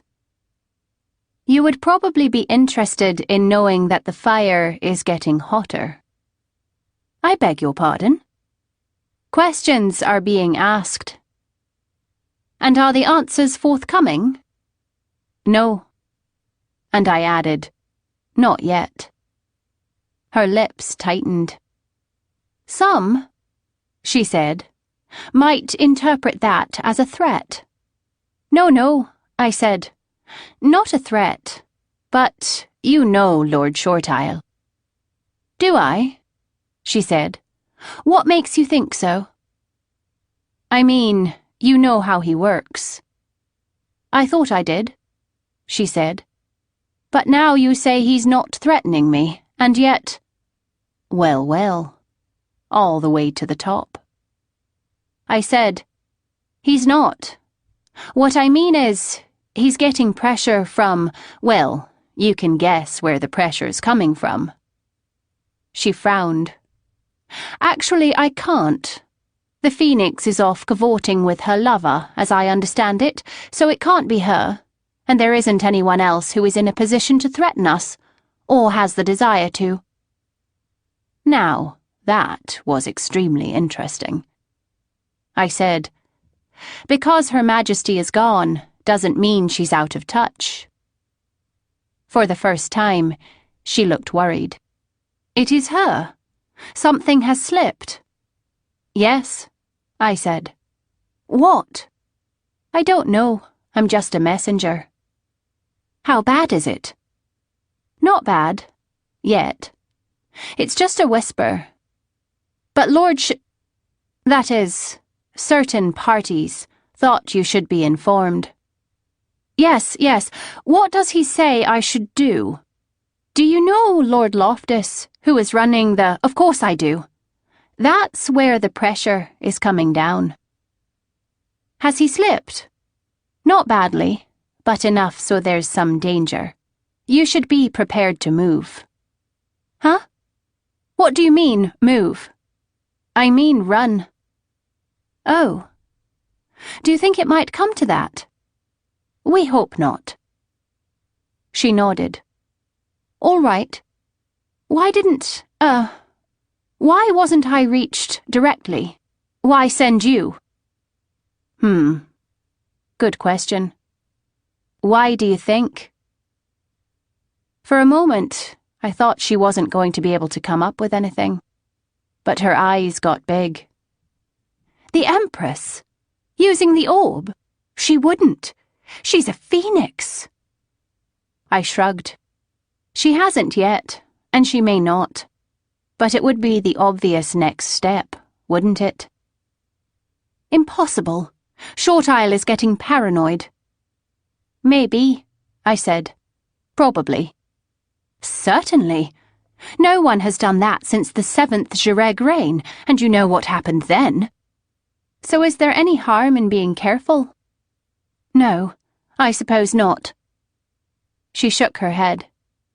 We should have been more careful from the beginning. We should have arranged for methods of making contact and signals. That's right, you should have. But then, no one planned anything. It just happened. One thing led to another. Yes, I said. She looked like she was about to start asking questions, so I finished the wine and stood up.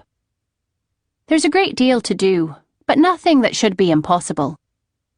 That was general enough that I didn't think I could get into trouble with it. Of course, she said. Tell him I'll await his word, but that I'll be ready to, as you put it, move. Very good. I, or someone, will be in touch. For the future, whoever it is will say he's from the Adralanka Eleemosynary Society. Adralanka Eleemosynary Society, she said. All right. Good luck. Yes, I said. And you be careful. I didn't realize how tense I was until I walked out the door. And even then I couldn't completely relax, because they might be watching me. I didn't think I gave myself away, but I couldn't be sure. Voneth was the sort who could play the game on me that I thought I was playing on her. I got up to the road and teleported to the Imperial Palace's Orca wing, just in case they decided to trace the teleport. It crossed my mind to visit the Ministry of the Treasury while I was there, but on reflection, there was too much chance of my being recognized by the Jireg who have business there from time to time, so I just waited for about 10 or 15 minutes, then teleported back to the cottage. Vlad was talking to Hood of Arjantsi, probably about Savin's condition, while Savin slept. When I came in, Vlad said, "Well?" "I don't know," I told him. "I think it went well, but—" "What did you learn?" Buddy insinuated his nose into my person. I petted him and pushed him away. Loyosh, who was on Vlad's left shoulder, twitched his head in what was probably laughter. "It goes all the way to the top," I said. "You mean Big Shot Treasury is Short Isle himself?" "Not necessarily, but Short Isle is involved, somewhere along the line." Vlad whistled softly. "Let's have the details," he said. I gave him the conversation as well as I could remember it, and a few notes on architecture as well. After which he said, "Yeah, Short Isle's in it, all right. I suspect the Empress is not going to be happy about this, and I suspect that, if any of a number of people find out what we're doing, we could be in some very serious trouble."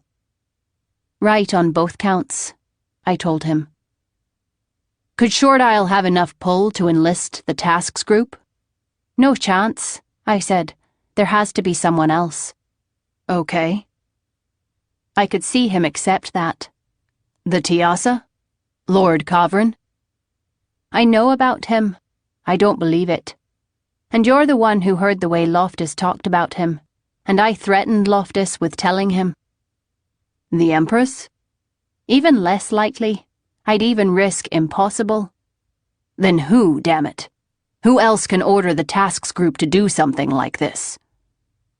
"No one." "Oh, good. Well, that's helpful." He frowned. "I remember I was at Sur Mountain once. Have you ever been there?" I shrugged. "Yeah. Well, I was there once, talking to Sethra Lavode, the Enchantress. I know who she is." "Right. She was telling me about the Dragon Jireg War." "Yes. It was pretty ugly, as I understand it. Were you involved in that?" "Sure," I said, "on the side of the dragons." He gave me a polite smile. "The dragons had the real power, but the Jireg had one advantage. They always went for the top. While the Dragon Lords were busy killing every Jireg they came across, whether he worked for the organization or not, the Jireg were carefully wiping out all the military leaders in the House of the Dragon. It was a nasty little war, and by the end, Sethra Lavode had to get involved. Do you know about that?" "Go on." "All she did was announce that she was in charge, and then, as she told me, she did nothing. She just sat in Sur Mountain and waited for the Jireg to try to assassinate her, and wiped them out as they did. Which was pretty stupid on the part of the Jireg, really. No one is going to assassinate the Enchantress of Sur Mountain, unless maybe Mario reappears. But that's not the point. She also mentioned a time in 8th Cycle when she was warlord, and she had 600 troops to defend this little hill against— What's your point, Vlad? That they're occupying the strong position. They don't have to do anything. We've been nipping at them here, and scouting them there, and we've learned a lot. But mostly what we've learned is that they're way tougher than we are, and they're in a secured position. All they have to do is dig in, and we can't touch them. If we tell the Empire what's going on, they'll go to ground, and it'll take 100 years to sort everything out. If we keep nibbling away at them, it'll take even longer. I see your point. So what do we do? We need to get Sethra Levode to leave Sur Mountain, figuratively speaking. I nodded slowly. Yes, I see what you're getting at. How do you propose to do it? They're scared as it is, he said. That is, Loftus has been given the job of covering over Fyres' murder, and Voneth is obviously up to something, and so is Short Isle. So I propose we give them something to chase. Like me. Then we turn the chase around and nail them. Uh-huh. And if they do chase you, how are you going to stay alive long enough to, as you put it, turn the chase around? He rubbed the spot above his lip, where his facial hair was just starting to grow back. I haven't worked that part out yet, he said. Yeah, well, be sure and let me know when you do. Well, so what's your bright idea? Let's go back to the beginning, Vlad. What do we know about Fyres? Vlad shrugged. Not much. We have something to start with, but yeah, I'd like to find out more. Kyra, that could take years. We have some of his private notes, okay? But between empty companies and fake ships and loans without backing and reams of paper, most of which we don't have, we're never going to be able to track down what was really going on. Maybe, I said. But remember Stoney? Your Jareg friend? Sure. I'm thinking that if the Jareg has been involved in this, then someone, somewhere, knows what's going on. And why would you think that? Sheer number of Jareg, Vlad. There are so many of us involved in financing this kind that at least one of them was bound to have been smart enough not to jump in, but to investigate the guy. All we have to do is find out who that is and get the information already collected. He looked skeptical. Do you think you can do that? That is, find just the right guy and get the information without giving the game away? I can do it, I told him. He shrugged. Okay, go to it. It may take a few days. All right. And there's something else I want to do, but we're going to have to think about whether it's a good idea. I'm not sure I like the sound of that. You're wise, Vlad. I'm not sure it's something we ought to do, but I'm thinking about it. Let's hear it, Kyra. You like honey in your clava, don't you? Ah, so that's how it is. You're very quick. Only because I've been stung. Let's hear what you have in mind. I gave him the general outline, omitting details he didn't need and wouldn't have been happy knowing. He listened very intently, then he said, Yes, indeed. And we don't even have gloves, much less whatever you're supposed to use to protect your face. The question is, how big is the swarm, and how nasty do they get when they're roused? Yeah, that's the question. And can you think of a better way to find out? He sighed and shook his head. Unfortunately, Kyra, I can't. So I should go ahead. He nodded briefly, like he didn't enjoy the prospect. Well, neither did I, come to that. I said, What are you going to do while I'm off gathering sweets? A peculiar sort of smile came to his lips. I'll think of something, he said. All we had to do was keep our heads down and keep learning things. And, eventually, maybe, we'd start to get an idea about what was going on. Then, just maybe, we'd be able to figure out what to do about it.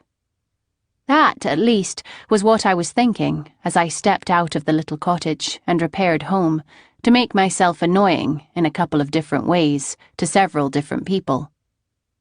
The next 2 days were no more fun than I'd thought they would be. Most of those I spoke to I didn't like, and they didn't like me, and they couldn't or wouldn't tell me anything useful anyway. But in the end, I came up with some hard information. I noted it down carefully, and psychic communication being impossible while Vlad wore the Phoenix Stones, I had to hold on to what I'd learned until I would see him next. Tomorrow, or the day after, depending on how things went tonight. When I was done asking irritating questions of irritating people, which was in the afternoon of the second day, I picked up the tools I was going to need and prepared to do what I was good at. Vlad and I, back in the old days, used to compare our respective crafts, and one of the things common to both was the need for preparation, and in conjunction, how dangerous it was to try to do anything in a hurry. The trouble was, things were happening too fast, and I had the feeling they were going to happen even faster. Well, I didn't like it, but there wasn't much I could do about it.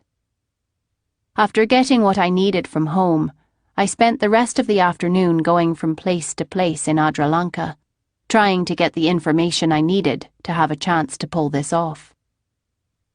I wished I had a familiar to grumble at while I did so. Vlad's told me about several times Loyosh has saved his life, or suggested the solution to a problem, or provided the necessary help to complete a witchcraft spell. But I have the feeling that the most important thing Loyosh does for Vlad is give him someone to grumble at. You feel stupid grumbling to yourself. So I didn't. The day was waning when I had finally acquired everything I needed. I took about 4 hours to study the situation, curse about everything I didn't know, and come up with a tentative way in, a provisional agenda, and a possible way out, with maybe a couple of alternatives for the last, all of which I knew would likely be rendered useless if something went wrong. For the first time in more years than I could remember, I actually thought about how humiliating it would be to get caught. Because, for the first time in more years than I could remember, it seemed like a real possibility. I cursed yet again, and made my way to the Imperial Palace, Orca Wing. The phrase, breaking into the Imperial Palace, has been used among people I know for a long time as an expression of the unthinkable. Argue philosophy with an Athyra? Might as well break into the Imperial Palace. Or, bet the roundstones? Sure, and then we'll break into the Imperial Palace. That sort of thing. It's a fascinating little phrase, because it only makes sense if it goes back to the early days of the Empire, when all that existed was the old nucleus that became the Imperial Wing. Breaking into the Imperial Palace is as easy in the execution as it is meaningless as a concept. Most of the doors you can just walk into. Where in the Imperial Palace do you want to break into?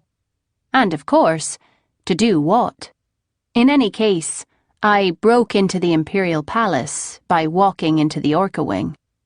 I wore a nice full coat of Jareg grey with natty black fringe, a hood in case it got cold, and one that was sufficiently voluminous to hide my tools. I nodded to the tired-looking Orca watchman as I went by. So let's see. 1, 2, third corridor to the left, up the stairs, down the hall to the statue. A long way. There was no bloody statue of Sea Lord Kren. How old was that information anyway? Well, it had to be either this passage or this one. And yes, there were the marks where the statue used to be. Good. Now, another stairway and 2 more turnings, and it had been quite some time since I'd seen anyone. The Orca were forced to work long, irregular hours when at sea. They made up for it ashore by working no more than they had to. There were supposed to be a couple more watchmen to circumvent right before I reached my destination, and I became worried when I didn't see them. But I waited in the corridor outside the doorway into the ministry until at last I heard one walk by. The footsteps were measured and casual and went away after a while.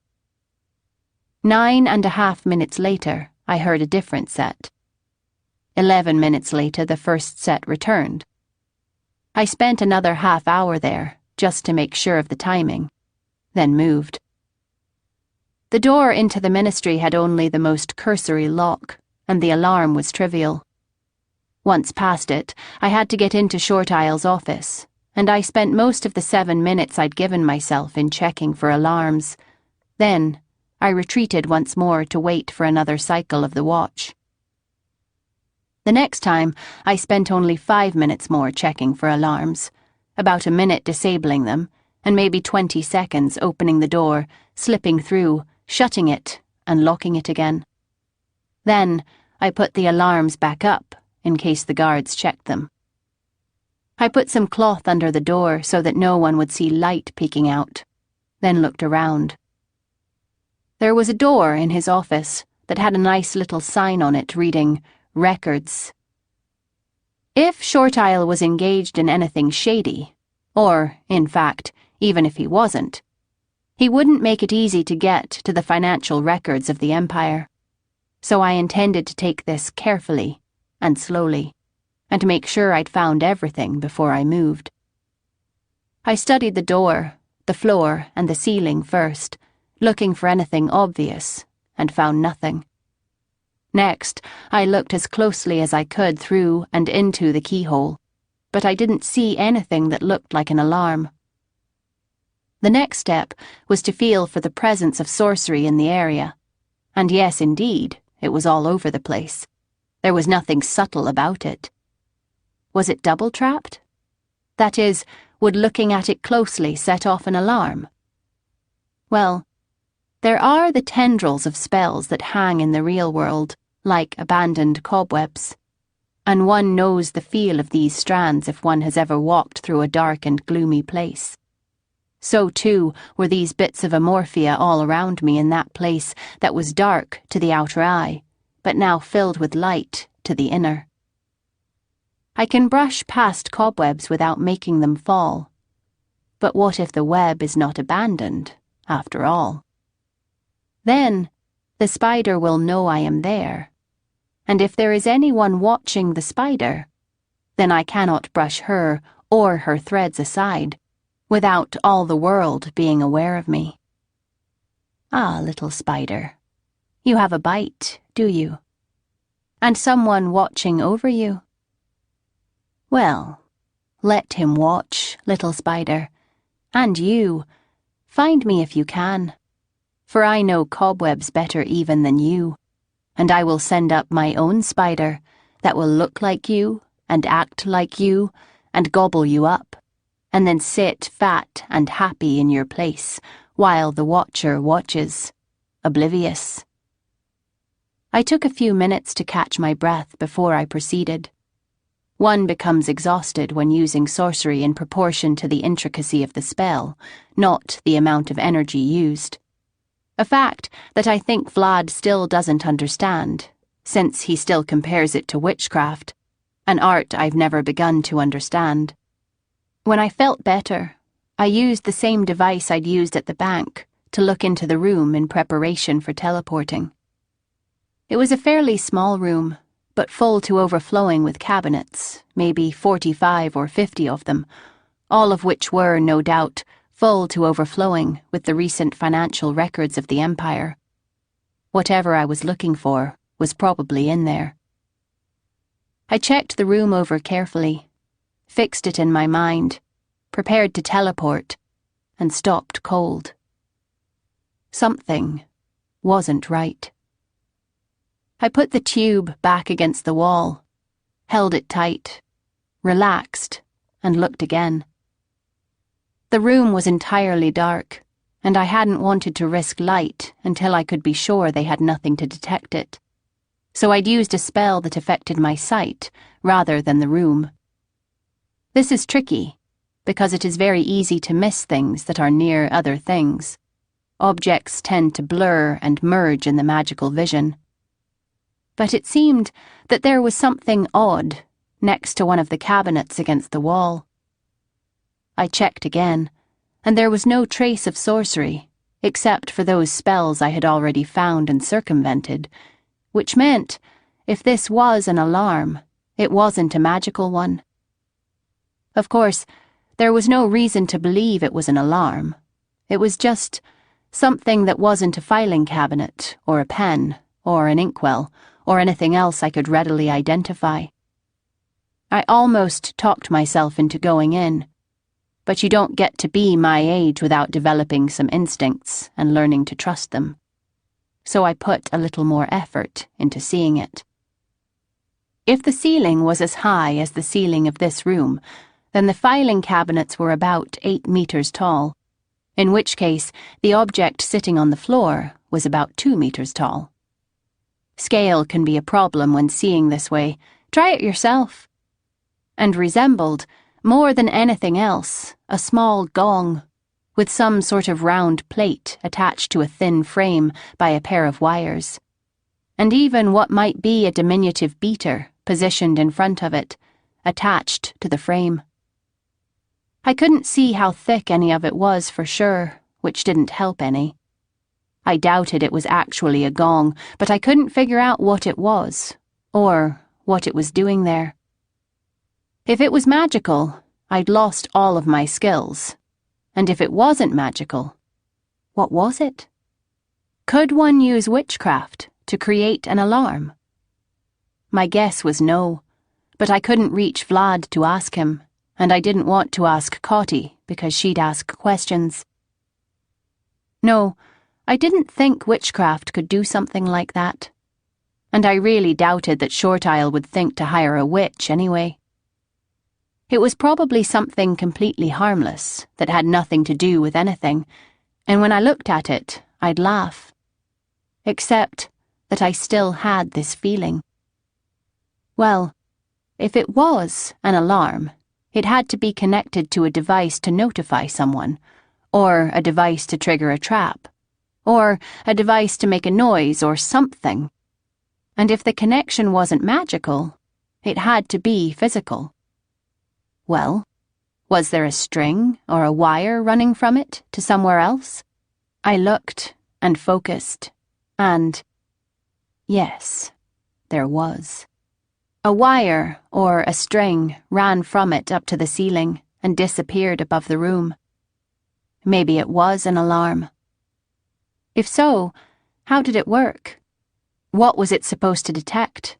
And how would it respond? How could it send a magical impulse through the string if there was no magic around the device? And if it wasn't supposed to send a magical impulse, what could it send? I had the sudden image of someone creating an artifact that did nothing at all, but knowing that if there was a strange device in the room, no competent thief would break in before figuring out what it did. An effective deterrent, to be sure.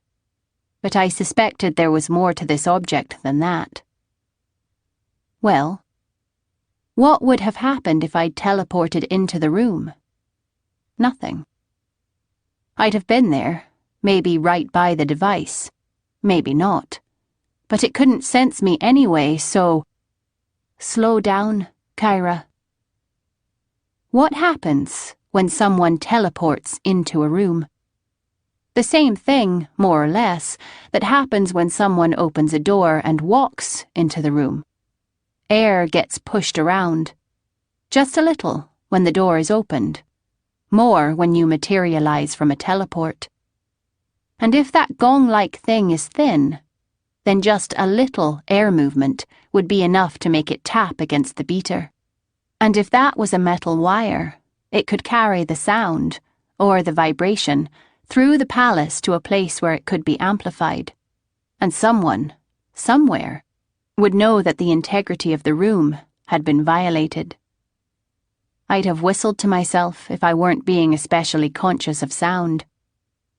It was a very clever device, just the sort of thing the Orca would come up with, and I was only surprised that no one had thought of it, or a variation on it, years and years ago.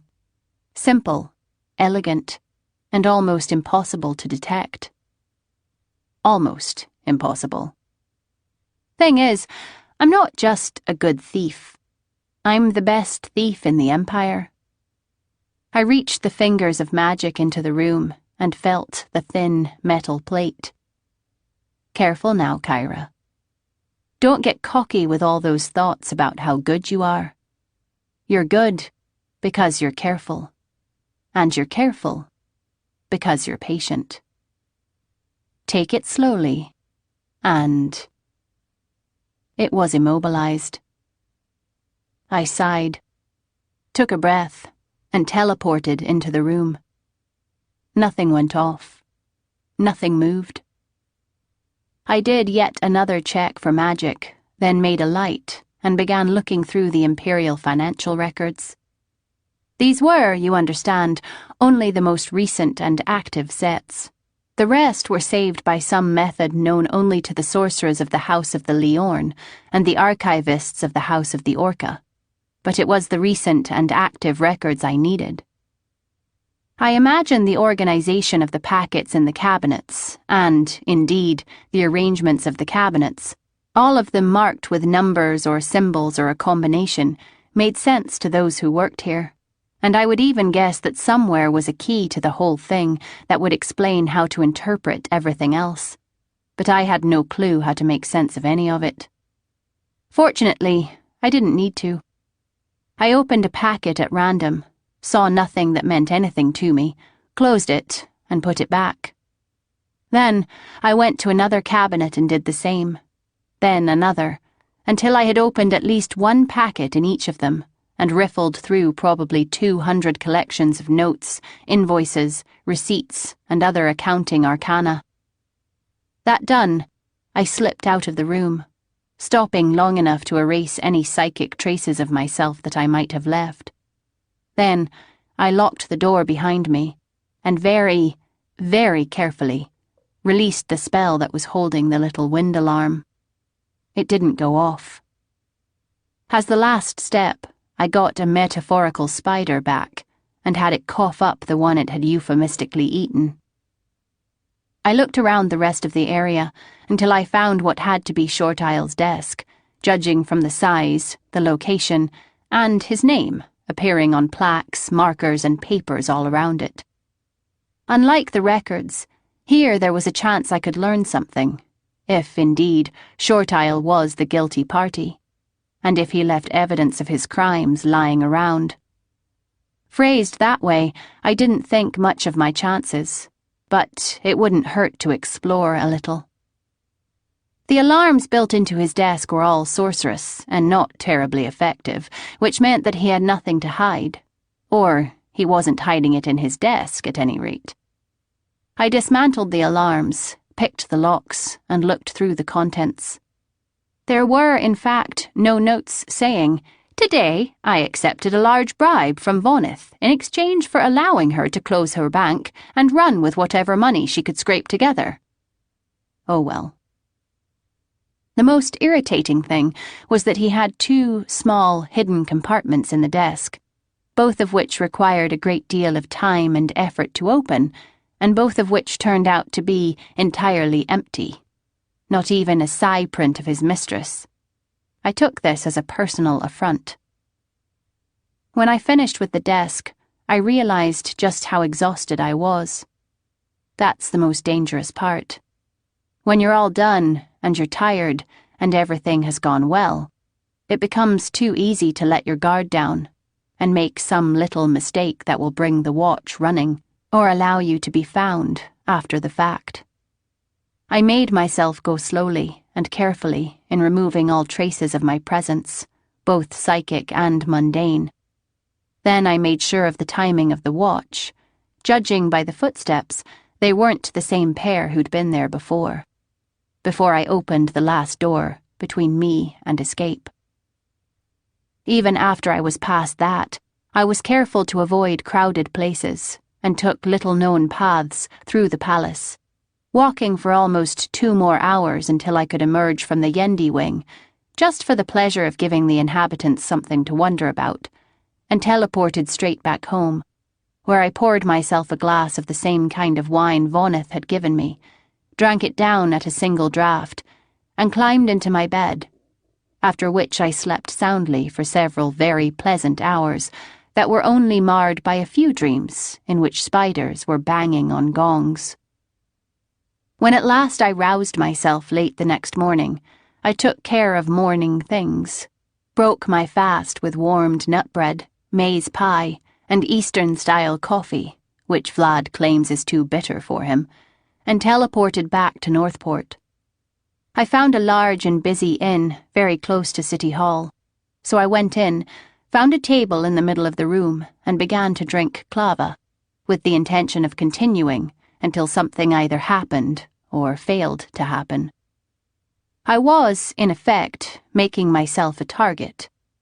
With any luck, I'd have stirred up Short Isle, or someone in his office, and it seemed likely that, with a little work, whoever it was would be able to figure out that the visitor had been Kyra the thief. Although, to be sure, no one would be able to prove it. And I expected to be able to learn something from who showed up and what he did when he got here. I'd be surprised if I had to sit here for more than 2 days. This was a part of the plan Vlad knew nothing about, because he would have wanted to be involved. I have a great deal of confidence in my ability to get myself out of anything I get myself into. But if you add a hot-tempered assassin whose blade is often faster than his head, it might be that I'd save myself a few moments of worry, and in exchange, lose a lot of useful information. Vlad, however, would not have liked the idea of my doing it. By noon, I was tired of clava, so I switched to a seaman's ale, as they call it in Northport, or storm brew, as it is called in Adralanka, which is a very dark ale with traces of ginger. It was heavy, so I could pretend it was lunch. I felt very exposed at the table, and I hoped I wouldn't have to wait there too long. I finished the seaman's ale and ordered another, and considered asking for a bowl of whatever it was I could smell from the kitchen. People walked by the open window and often looked in, because that's what one does when walking by an inn, and I kept wondering if any of these were people who were spotting me. I rubbed my eyes. At one point, I thought I saw Devera go by, but if so, she didn't recognize me, and it wasn't very likely anyway. I drank some more seaman's ale. It was good. Tujareg came in, walked right up to my table and sat down. They were Funnelhead and Mockman, both of whom had been in Stoney's office when I'd visited him. This was something I hadn't expected at all. Funnelhead said, "Stoney wants to see you." "All right," I said. "Now?" "If you please." I left the ale unfinished, which was a shame, and stood up. They flanked me as we stepped out of the inn. They each had a sword, and Funnelhead, on my right, had a long dagger concealed under his left arm. And no doubt they each had a few other things that would help them not at all if I decided not to accompany them. But they didn't know that. Funnelhead said, "Shall we teleport?" "I'd rather walk," I said, because I don't let strangers teleport me. "It's a couple of miles," he said. "It's a nice day." "All right." We exchanged no more words until we got there. We walked right up past where Dora was very careful not to be. Then Funnelhead clapped outside Stoney's door and said, "She's here, boss." There was a muffled response, and Funnelhead opened the door and indicated I was to go in. I did so, stopping only long enough to hand him his dagger. "You dropped this," I said. He stared at it, then gave me a glare, into which I smiled as I closed the door. I sat down. "What is it, Stoney? Why the summons?" Stoney, apparently, couldn't decide if he should be amused or annoyed by my interaction with his flunky. Eventually, he settled on ignoring it. "I'm worried about you," he said. Worried about me? About you, and for you. I waited. Yeah, he said. You've been looking into Fieries' death, and some people are getting itchy. People? I said. He shook his head. You know I can't name names, Kyra. Then what are you saying? He shrugged. I'm saying you should drop this, whatever it is, or else be very careful, that's all. What about you? I'm not involved, he said. I just heard that you lightened some files in some Orca's office at the palace, and some Orca with connections to the organisation want you to go swimming. I thought you should know about it. You're not asking me to back off? He shook his head. No. As I say, this isn't my game. I just thought you ought to be aware of it, you know. Yes, I said. Okay, thanks. Anything else? No, he said. All right. See you around. Yeah. See you. I got up and left. No one tried to stop me. I was glad Stoney hadn't asked about Vlad again, because I hate lying to friends. I hastened back to the awful blue cottage to tell Vlad what I'd learned. It was late afternoon when I got there. Buddy ran out of the house, and I had to spend a moment getting reacquainted with him and allaying his suspicions before venturing inside. Huda Farjansi was seated at the table next to Vlad. Savin was sitting up in the chair facing the hearth, and he turned and looked at me as I came in, which caught me up short. I said, "Hello, Savin." He didn't say anything, but returned to staring at the fire. "Good evening," I said. I gestured toward the boy. "I see some improvement." "Some," agreed Vlad. Huda Farjansi nodded a greeting to me and asked if I wanted some tea, which I didn't. I was pleased, and even a bit surprised, to note that Vlad didn't have any fresh wounds. He was drinking clava, and by the lack of sleep in his eyes, I suspect he was on at least his second cup. Loyosh, on the other hand, was sound asleep next to Rotza, which was unusual for a Jareg in the middle of the day. "I have some information," I said. "Me too," said Vlad. "Should I go first, or do you want to?" "You might as well," said Vlad. I sat down next to him. Huda Farjansi got up and sat over by Savin. I had the impression she didn't want to know about any of this. I decided I couldn't really blame her. "Did you do it?" he said. "You mean enrage the bees?" "Yeah." "Tell me about it." "All right." This time, I just gave him the brief version of my activities, especially the break-in, because the long version would have required telling him things I'd rather he didn't know. Then I gave him all the details on the rest of it. I sort of brushed over the part about making myself a target, but I saw him press his lips together, so I quickly went on to discuss the conversation with Stoney. And before he could ask about that, I started in on the results of my inquiries the first couple of days. I said, "I found a couple of them, Vlad. 3, really. But one had refused him a loan just because he didn't like Fieries' smell, so that didn't help us any. But there were 2 of them who actually did the checking." "How many that didn't?" "A lot. He was very good at making people trust him." Vlad nodded. "Okay. Those who did check up on him, what did they find out?" "That he was very good at making people trust him." Vlad's smile came and went. "Yeah, what else?" "Vlad, he didn't have anything. He had a great deal on paper, but all of his enterprises, worth maybe 60 million imperials." Vlad looked shocked. "That's right," I said. 60 million Imperials. 60 million Imperials worth of loans that went for office space, marketing, buying up other companies that, in point of fact, he didn't know how to run, so they went into surrender of debts inside of 10 or 20 years. All of this was based on a contract. And a contract never fulfilled, by the way, for 5 men of war for the Imperial Navy. House of the Orca, of course, said Vlad. Sure, Imperial Navy. I wonder, said Vlad. Yes. I wonder why legitimate banks were loaning him money at all.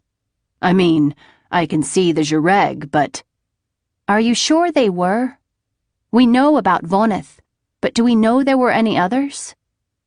Yes, he said. I'll tell you about it. Okay. I don't know the answer, though, but it makes sense. It explains why the loans were at bank rates, not Jureg rates. They were? Yes, all of them. Interesting. Maybe the Jureg loans went through the banks. He spread his palms. Or the other way around, for all we know. I nodded. He said, "But all right. The Jureg is in it deep, then." Lots of us, Vlad. All the way up to the council. Did either of your friends try to spread the word about the guy? One of them tried to let a few friends know, but no one would listen. The other, apparently, doesn't have any friends, and figured he could eliminate a great deal of competition. He was right, by the way. Some very heavy people will be going down over this. What if Arjancy got up and went outside? I suppose because she could still hear us. Buddy looked at her, thumped his tail once, but decided he wanted to stay and listen. Vlad considered my remark and said, "That ties Furies into the Jureg without any question. But how did he land that contract with the Imperial Navy, after having proved what he was twice before?" "Ah," I said, "very good. That is the question, isn't it? Because that brings the Empire into this. The answer is, I don't know. Somewhere along the line he talked someone into something." "Yep," said Vlad. He was quiet for quite a while then, maybe a minute. Then he said, "And that someone screwed up, and then tried to cover himself. And I think, yeah, it all fits, I'm afraid." "What does?" "Here's what I think happened. No, on second thought, I'll tell you what I've been up to for the last couple of days, and see if you can put it together." "All right," I said. "Go to it."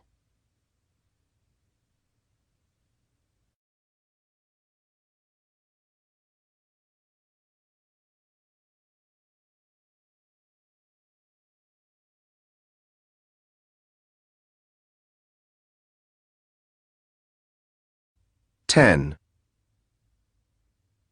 Let me think now. When did you leave? A lot has happened since then.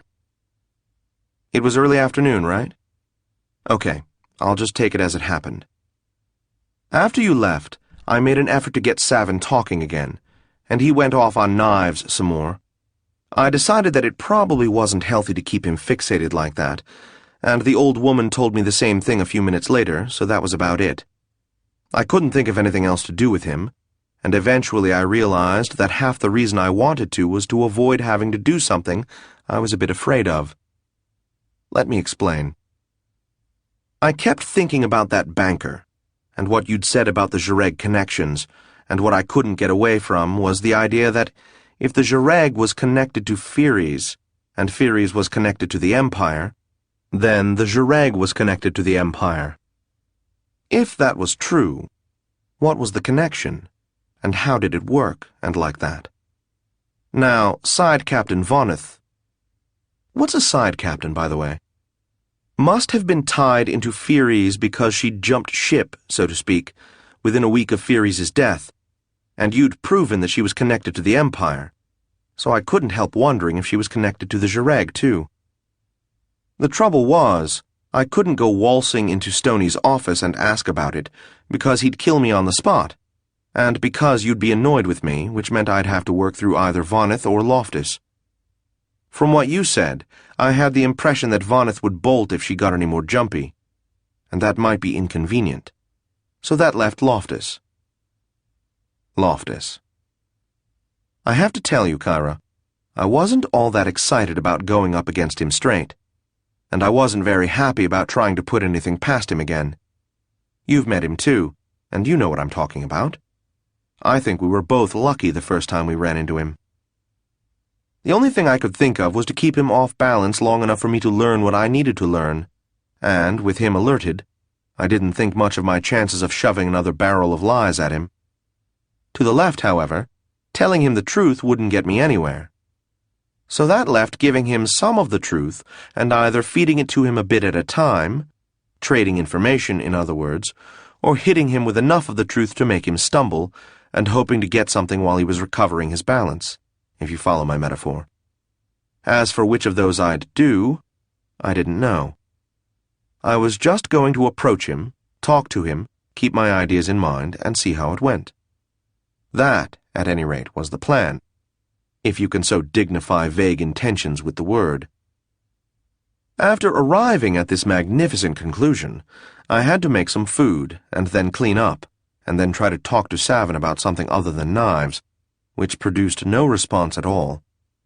Unfortunately, after all of that, there was still time to visit Loftus, and I couldn't find any more reasons for putting it off. And Loyosh was making fun of me, so I got myself dressed up as myself, that is, an Easterner, although not a Jareg, and headed into town. I liked your method of finding a quiet place to talk, so I used it myself. When I'd located a suitable establishment, I paid for 2 rooms, across the hall from each other. The host probably wondered exactly what sort of bizarre activity I was going to engage in, but she didn't ask and I didn't volunteer the information. I found a kid to act as messenger and gave him a note to pass on to Loftus. The note said where I was, including the room number, and I signed it Margaret. I hope you don't mind. Then I went into the room across the hall from the one I'd given him, and amused myself by talking to Loyosh, who was, by the way, waiting outside the building. I didn't want to introduce that complication into things at this point, and I admit I was worried, because Loftus was potentially in touch with the Jareg, and the Jareg was looking for an Easterner with a pair of Jareg, so I take the chances. The 2-room bit, by the way, proved unnecessary. The idea was that if he decided to show up with a couple of additional blades, it would give me an edge to be behind him, but he had no such plans. It took him about an hour and a half to get there, but eventually I heard him. That is, I heard one set of footsteps and someone clapped outside the door. I moved the curtain back and he turned quickly, and he saw me. Then he looked at me again, more closely, and I could see him start to put things together. Caldor to the Easterner to Margaret, Margaret to the Empire to Caldor, and I took a certain pleasure in shocking him. I said, "I don't like this place for conversations. Let's walk. You lead." Then, in spite of my words, I stepped in front of him and led the way out of the place. He followed. "Anything?" "All clear, boss." "Stay out of sight. I don't know where we're going, so—" "I've done this before, boss. Honest." When we reached the street, I indicated that he should take us somewhere, and he set off in a direction where there would be less traffic. I didn't want to give him too much time to think, so I said, "Margaret sends her regrets, but she was detained by the need to look into the Jareg end of this. I assume you know about that." "Who are you?" "Padraic," I said. "And you're working with Margaret, is that it?" I shrugged. Things are happening faster than we'd thought they would, especially on the Jareg side. "What is the Jareg side?" "Don't play stupid. We don't have time for it. Voneth is ready to bolt, and Short Isle is getting jumpy." "Getting jumpy?" "All right, getting even more jumpy." How soon can you close up shop? We can finish tomorrow, if you don't care about everyone figuring out that we didn't run a real investigation. Now, I want to know— I don't care what you want to know, I said. What did Timmer say? Has she put it together? He fumed for a moment, then said, If she has, she isn't saying anything. Huh, I said. That's probably wise. How is it, he said grimly, that an Easterner, came to be involved in the security of the Empire? Perhaps, I said, giving him a smile that was almost a leer, Her Majesty doesn't have the same feelings about Easterners that you do. He scowled. He's heard the rumors about Her Majesty's lover, too, but perhaps hadn't believed them. But then, I'm not sure if I believe them either. Before he could come up with an answer, I said, Are you aware how high this goes? Yeah, he said. I wished I knew. All right, then. No, don't make it obvious, but hurry it up.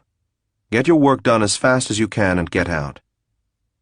He held up his hand in a signal to stop, and he began looking around. I did too, and didn't see anything. The area we were walking through was almost empty of traffic, and anything else. There were a couple of closed shops, a couple of houses with boards across the door, and a scattering of places that looked lived in. I said, What is it? Nothing special. I looked around again, but still saw nothing except a desolate neighborhood, of which I'd seen plenty in South Adrolanka. I said, Where are we? I just wanted you to see this. What? This area. What about it? Look. I'd been looking, but now I looked closer, and realized that the paint was new on most of the buildings and houses, and, furthermore, the houses, though small, looked like they'd been built for one family, and they were still in good condition.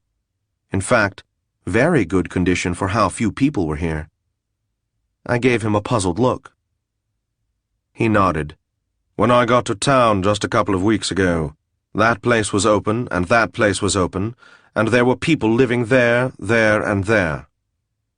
Where are they now? Gone, he said.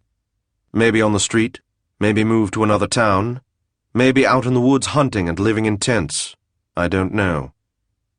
2 weeks, I said. Yeah. Theories? Yeah. The bank closings and the closing of the 3 shipbuilders. 3 shipbuilders? Yeah. He had a stake in about 6 or 7, and in 3 cases it was enough to shut them down. This area was developed about 300 years ago by Soronet and family, shipwrights, and pretty much everyone who lived around here worked for them. Some Orca, some Kriotha, mostly Tekla just in from your favorite village a generation ago. Now Soronet is gone, and so is everyone who worked there. I've never seen a neighborhood die so quickly, I said. Nor have I. We started walking again. You've surprised me in another way, I said. I hadn't been convinced that Furies was ever involved in anything real at all. He shrugged. I wasn't either. I still don't know how involved he was, or why, or what the mechanics are. That's the sort of thing we'd be finding out, if we were really doing what we're supposed to be doing. This neighborhood seemed about the same as where we'd stopped. It was making me nervous. Loyosh, who was staying out of sight behind me, reported that nothing terrible was about to happen. I said, Do you really think you can keep the Tiasa from finding out what you're up to? Probably, he said. He won't check on us. He trusts us. There was enough bitterness in that remark to ruin 100 gallons of ale. I said, It isn't like you had a choice. I could have resigned. And done what? And what would you have told the Tiasa when he asked you why? And on top of it, you'd have known someone else was doing it and probably bungling it. Frankly, I don't trust your man Dom. The lieutenant's all right, he said quickly. He has a bit of Waitman in him, but that just means he'll lose a few times before the stand at Spinning Lake, which is nothing to be ashamed of. Waitman got an imperial title for that. Which isn't bad for someone with that sort of disposition. Maybe, I said. And please don't explain. The point is, they knew just how to put the screws in. Sure, he said. And who to put them to. In case you've missed it, Kyra, I was now the one who was off balance. While showing me around the neighborhood, he'd had a chance to do some thinking. And now it was me who wanted some time to sort things out.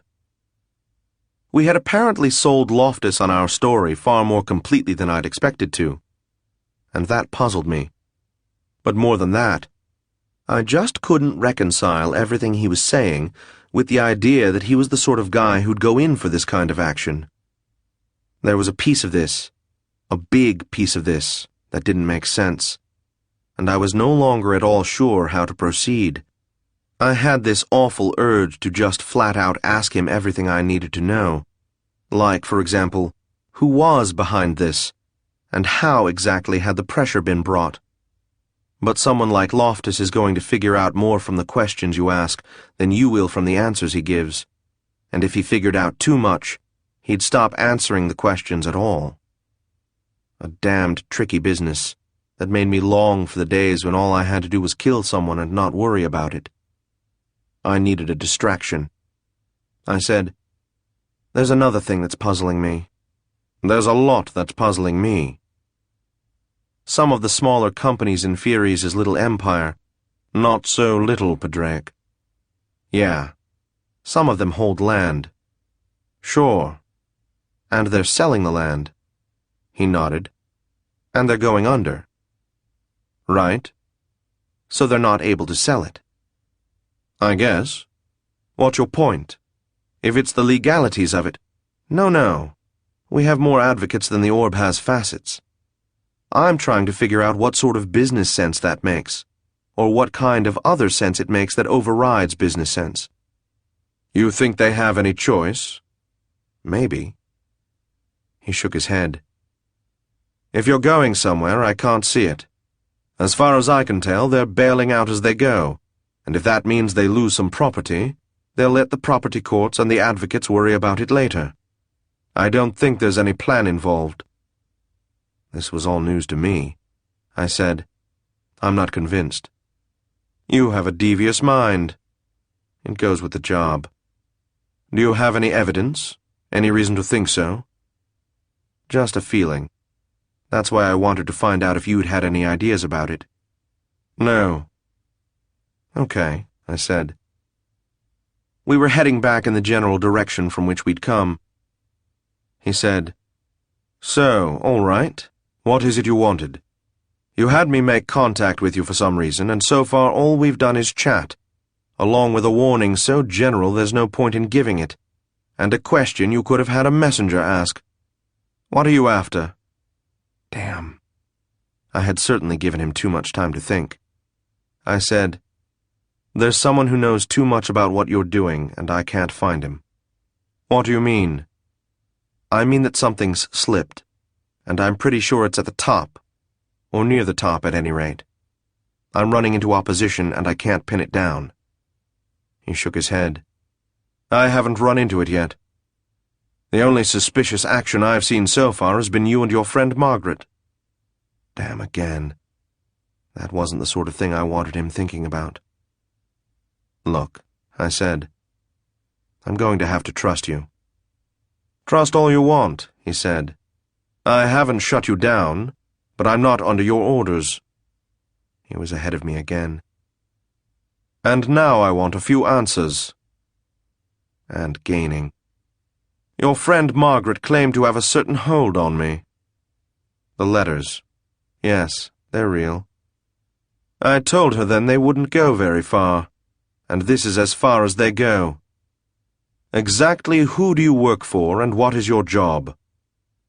"I know your job, friend Loftus. But if you want to put everything out in front, then let's hear you say who you work for." As I said that, I was desperately trying to remember the names of the different groups you'd mentioned and figure out which one I could most reasonably claim to be part of. "I am a lieutenant in the Imperial Army, Corps of the Phoenix Guards, Special Tasks Group." And you know bloody well that wasn't my question. Are all Easterners psychically invisible, or just you? And is that why you were hired? Or is it just a bonus? It helps, I said. Exactly what are you after? I've told you that. Yes, you have, haven't you? You've told me just about everything my heart could desire, haven't you?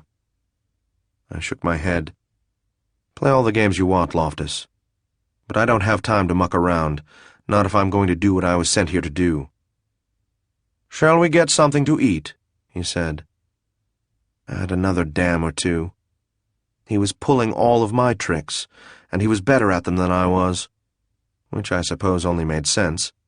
I said, I've been told that Undantra always wanted her troops to fight hungry, whereas Setaro Lavode always wanted hers to fight with a full meal in them. I've heard that too, he said. But it isn't true. About Sethra, that is. I'll take your word for it. I'm also told that when a Jareg boss hires an assassin, the deal is usually made during a meal. I can believe that. And I happen to know that there is a curious custom in parts of the East of making a big ceremony out of the last meal someone eats before he's executed. He's given pretty much anything he wants, and it's prepared and served quite carefully. And then they kill him. Isn't that odd? I suppose. But I think it's rather nice, actually. I shook my head. If I were about to be executed, I either wouldn't be able to eat, or I'd lose the meal on the way to the executioner's star, or the gallows, or the pilgrim's block, or wherever they were to lead me. I see your point, he said.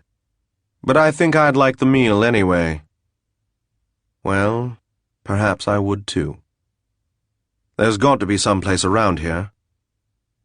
We stopped at the first place we came to, which meant nothing since he'd been leading the way. It was marked by a sign that was so faded I couldn't make it out, and reached from the street by walking down 3 steps below a hostel. It had probably been on the street level a few hundred years earlier. It seemed old enough, at any rate. What do you think, Loyosh? I don't like it, boss. There's no one hanging around outside, but he had plenty of time to set something up before we got here. Good point. If you want to make a break, I can keep him busy. No, I'm going to run with it. Boss, stay alert. The ceiling was low, the stone walls were damp, and the place was dark enough to be irritating. I suspected that, except for sinking, it hadn't changed much in quite some time. There was a big table with 2 long benches, about half of which were occupied by tradesmen, and a few isolated tables scattered about the room. We sat at one of those. It was toward the back, and Loftus could watch the front door while I watched the curtained-off doorway that presumably led to a private room of some sort. I could have made an issue about this. In fact, I was almost tempted to, since I didn't have Loyosh with me. But I still had some faint hopes of convincing him that the story we'd given was true. What do you recommend? I asked. I don't know. I've never been here before. After too long, we realized that no one was going to bring us anything, so we went up to the bar and acquired a bottle of wine, a loaf of bread, 2 bowls of fish stew, glasses, spoons, a wooden platter to carry them all on. I did the paying, he did the carrying. We brought the stuff back to the table, sat down, poured and sampled. The stew is too salty, suggested Loftus. The bread's all right. Better than the stew, he agreed. Or the wine, I added. I was thinking about bringing you in, he said. Do you have better wine than this? A little better, not enough to get excited about. The trouble is, we can't find your friend. You just haven't looked hard enough. Oh? I know some excellent Eastern wines. Make a list of them for me. And while you're filling it out, maybe you can write down an address where I can find dear Margaret. I'll be sure to do that. But I don't feel too bad for you. You can't have been looking for more than half an hour. What do you expect? Searches and wines take time to mature. Wines do, certainly, but searches can be helped. and I'd take it as a personal favor. How about if I just pay for the next bottle of wine instead? That's a thought. You don't seem worried, Padraic. Is that your real name, by the way? I don't remember anymore. Too much wine can do that to one's memory. He poured me some more. You probably should be worried, though, because when I say that I might have to bring you in, please, I said, don't ruin the surprise, or the meal for that matter. You know, I can't even eat this stew. I wonder if they have anything else. I wouldn't risk it if they did. We got what they recommended. What do you suppose the inferior stuff is like? Good point. Who did you say you're working for? An unnamed imperial group, devoted to the interests of the state. Excellent. I believe you, too. Only, I will require some form of identification, or a contact in the imperial palace, or a signet. I poured him some wine.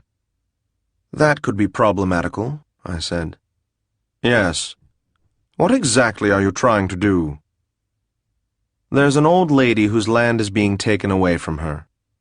We're trying to find out who owns the land so we can buy it for her. But the company is out of business. She's being evicted, you see. He held up his hand. Say no more, he said. Just give me her name and I'll see that it's taken care of. The worst of it was that he might be able to. And perhaps he even would. But I couldn't count on it. And I certainly couldn't give him any help in tracking you down, Kyra. Especially after all the work I'd just gone through to destroy all the work you'd done in setting this up. I said, I can't seem to remember just at the moment. It must be the wine. Probably. Boss, there are a couple of blades I don't recognize outside the door. Outside the door? What are they doing? If I didn't know better, I'd say they were getting ready to go charging in. Oh. Loftus sighed and pushed the food away. Execrable, he said. What am I going to do with you? Under the table, I let a dagger fall into my left hand and made sure my sword was loose in its sheath. You could paint me blue and trade me for bagpipes. Yes, that would be an option. But I'm afraid, as much as I've enjoyed sharing a meal with you, I'm going to have to insist on your accompanying me back to a place where I'm better equipped to get answers to questions. Damn, I said. I just remembered. My niece is getting married this evening, and I have to pick out some new clothes, so I'm afraid I won't be able to make it today. Oh, I'm sure your niece will understand. Just what was her name, and where might I find her? He smiled. Then the smile went away and he looked at me very hard. There are really only a couple of questions I need answered, but I do need them answered. Do you understand? I matched his stare. He said, Who do you work for, and what are you trying to accomplish? If you give me those answers, maybe we can work something out. If you don't, I'm going to have to start squeezing you. It isn't going to happen, I said. Boss, they're coming in. I rose to my feet, and I had my weapon halfway out when two men came through the curtain I was facing. I stepped to the side so Loftus couldn't get an easy shot at me, and flipped my dagger at one of them. When he flinched, I lunged for the other one, knocking his weapon out of line and nailing him in the throat. I risked a quick glance toward the door and then saw the other two, who were looking a little startled to see me noticing them and smiling. Loftus was now on his feet too, and he had a weapon out. But he was looking at the pair who'd come through the door. He was facing away from me so I couldn't see his expression, nor did I have time for a close look, because there was still the one I'd thrown my knife at. But Loftus did take the time to look at me, and there was no particular expression in that look. He said, He didn't break the stick, which was just damned informative, but I didn't have the time to ask for an explanation. As I turned back to the one I'd distracted, he made a break to get past me. That was fine. They could all run away as far as I was concerned. Only he didn't run away. He got past me, then he buried his sword in Loftus's skull, then he kept running out the door. The other two followed behind. They were gone before I realized it. Boss? Don't worry, Loyosh. They weren't after me. They weren't? Right. On the other hand, I suppose that means you can go ahead and worry. Everyone in the room was staring at Loftus, and there was no sound until the Dragon Lord dropped his weapon, which made an appalling clamor as it hit the floor. He turned very slowly and looked at me. There was an expression of surprise on his face. He opened his mouth, then closed it. I could see the muscles of his neck straining, and realized that it was hard work for him to keep his head straight with the weight of a sword attached to it. Loftus sank to his knees, then he fell forward onto his face, looking absurd and pitiful with the sword still sticking out of the back of his head.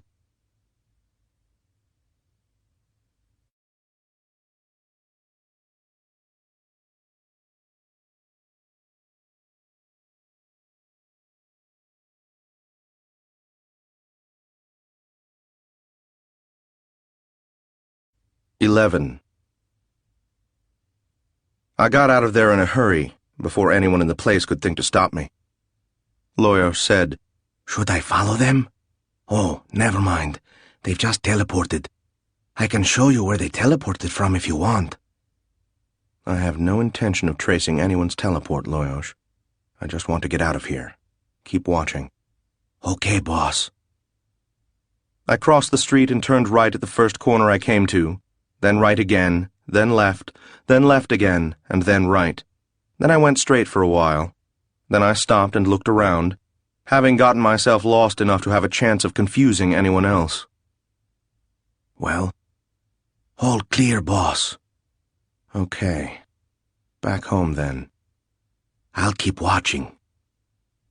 We made it back to the cottage, both of us looking around fairly often. Buddy seemed happy to see me. Rotsa seemed happy to see Loyosh. The old woman didn't seem happy about anything, and Savin didn't seem to care one way or another. I sat down at the table, closed my eyes, and took my first deep breath in what seemed like a year or so. The old woman looked at me and didn't ask any questions, wherefore I gave her no answers. I really wished you were here, Kyra, because I felt the need to confess and to have some help sorting out what had just happened. It had all made sense. Loftus figuring it out, sitting me down where he could give me one chance to come clean, and then having his people arrest me, up to the point where they'd killed him. They'd killed him. Had he been surprised by who came through the door? Or that anyone showed up? Or only by what they did? He didn't break the stick. That was a good one. I'd love to have found out what it meant, but there was no one around to ask. If I'd understood it, no doubt it would turn out to be the code phrase that made everything clear and indicated exactly what I should do next. More probably, it went back to his childhood and had something to do with being hurt.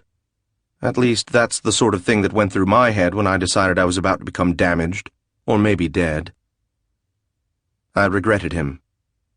He was an honest son of a bitch, in spite of what he was doing, and he'd struck me as good at his job, although the only trace of evidence for that was that he'd hit you the same way, Kyra.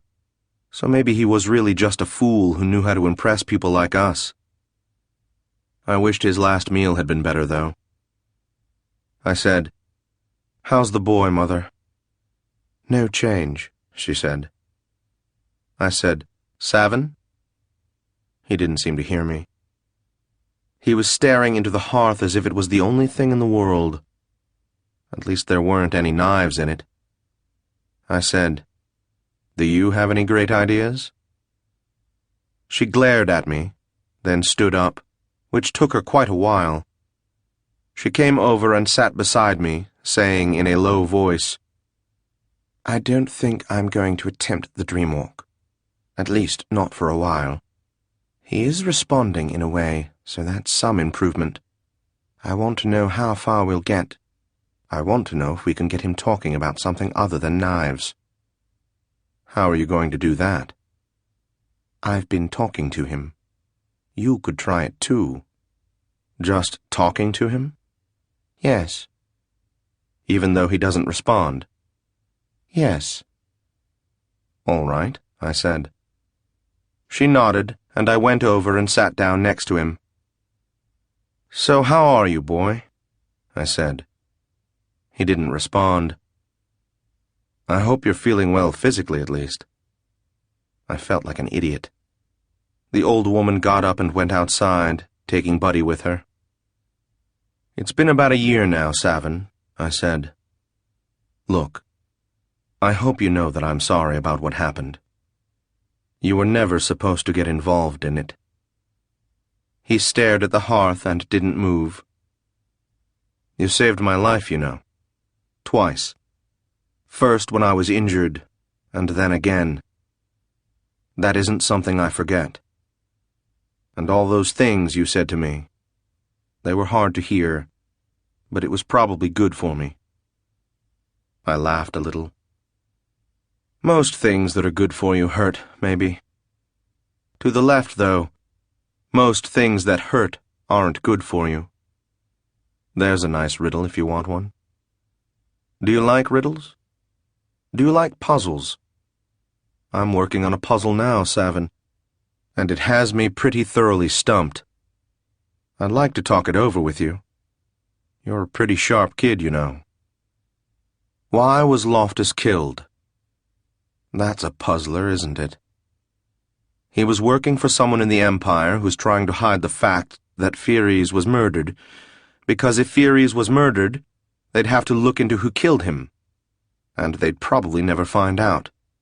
But they would find out who wanted him dead, and that was a lot of people with a lot of connections to some of the people who keep our empire chugging along. So maybe someone didn't want the information hidden. I can imagine that, Savin. But that's no reason to kill Loftus. It would be much easier, and probably cheaper, just to let someone, say the Warlord or Lord Kavrin, or even Her Majesty, know what was going on. Killing Loftus doesn't make any sense. And it couldn't be to help hide what he was doing, because now they're going to have to investigate that, and that will almost certainly lead them to find out everything.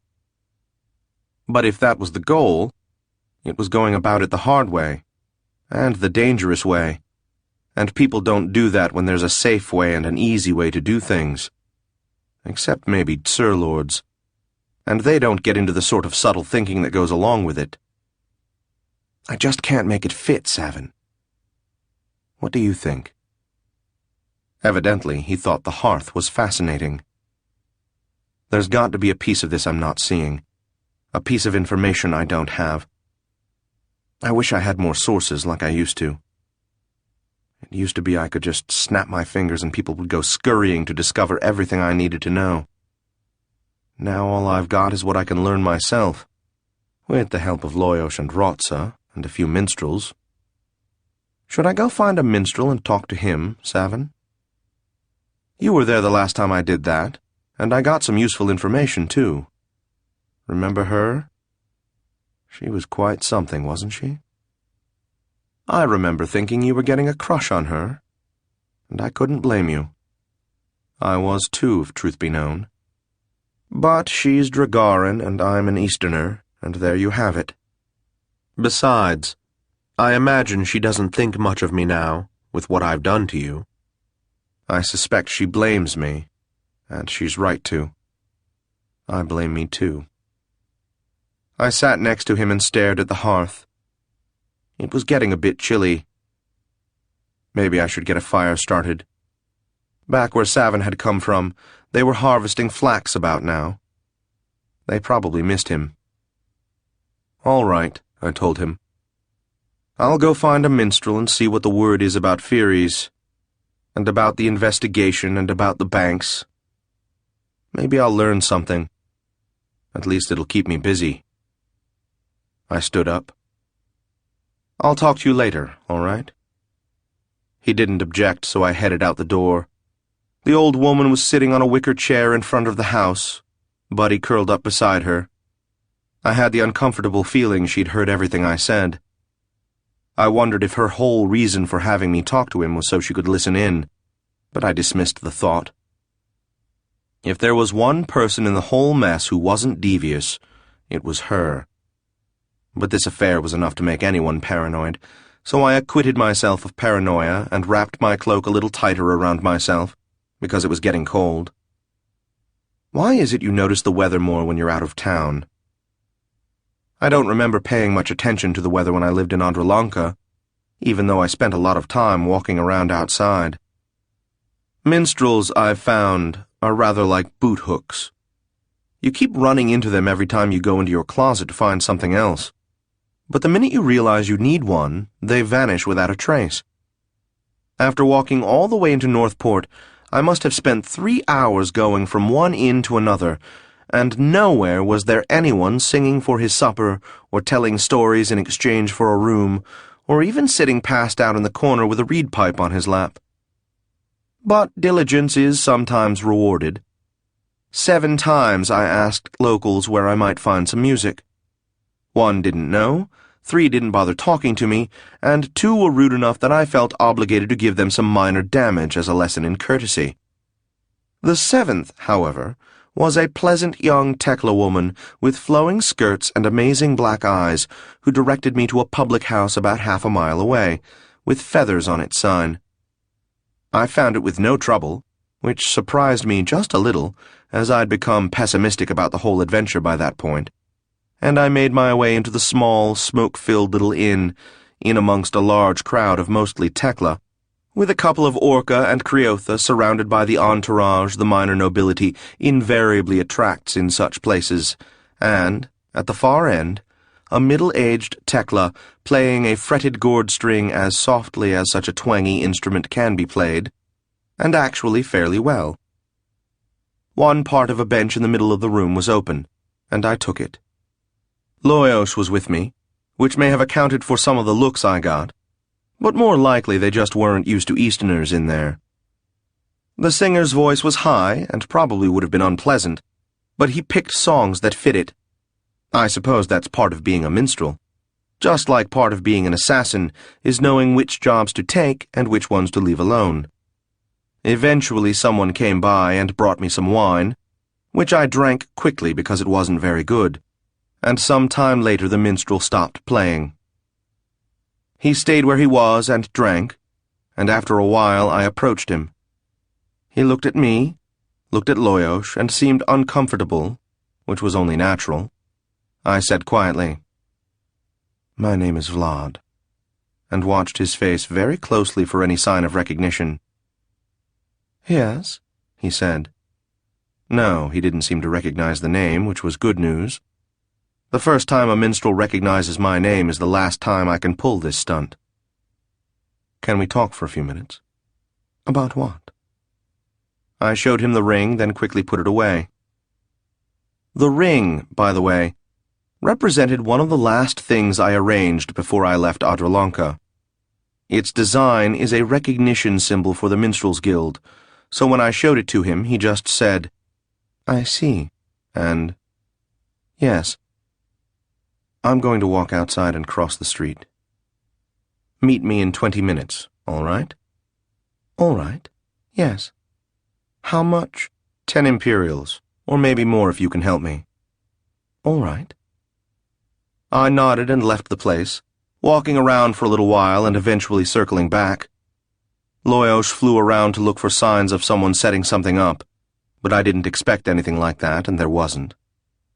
After 20 minutes, he left the inn and crossed the street, and I stepped up next to him. "Let's walk together," I said, handing him 10 coins. I'd said that to someone earlier that day, too. We strolled together through the dark and quiet streets.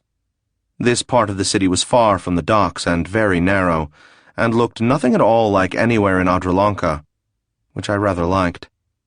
I said, "What have you heard about Furies?" "The Orca?" "Yes." "Well, I mean, you know that he's dead." "Yes. How did he die?" "An accident on his yacht." "Are you certain?" We walked a little further. He said, "I've heard rumors, whispers, you know?" "No," I said, "I don't. Tell me." "Who are you?" A friend of the guild. Is there going... that is, am I in danger? No, as long as we aren't seen together, and probably not even if we are. Probably not? That's why we aren't talking inside, and why we're staying to areas without much light.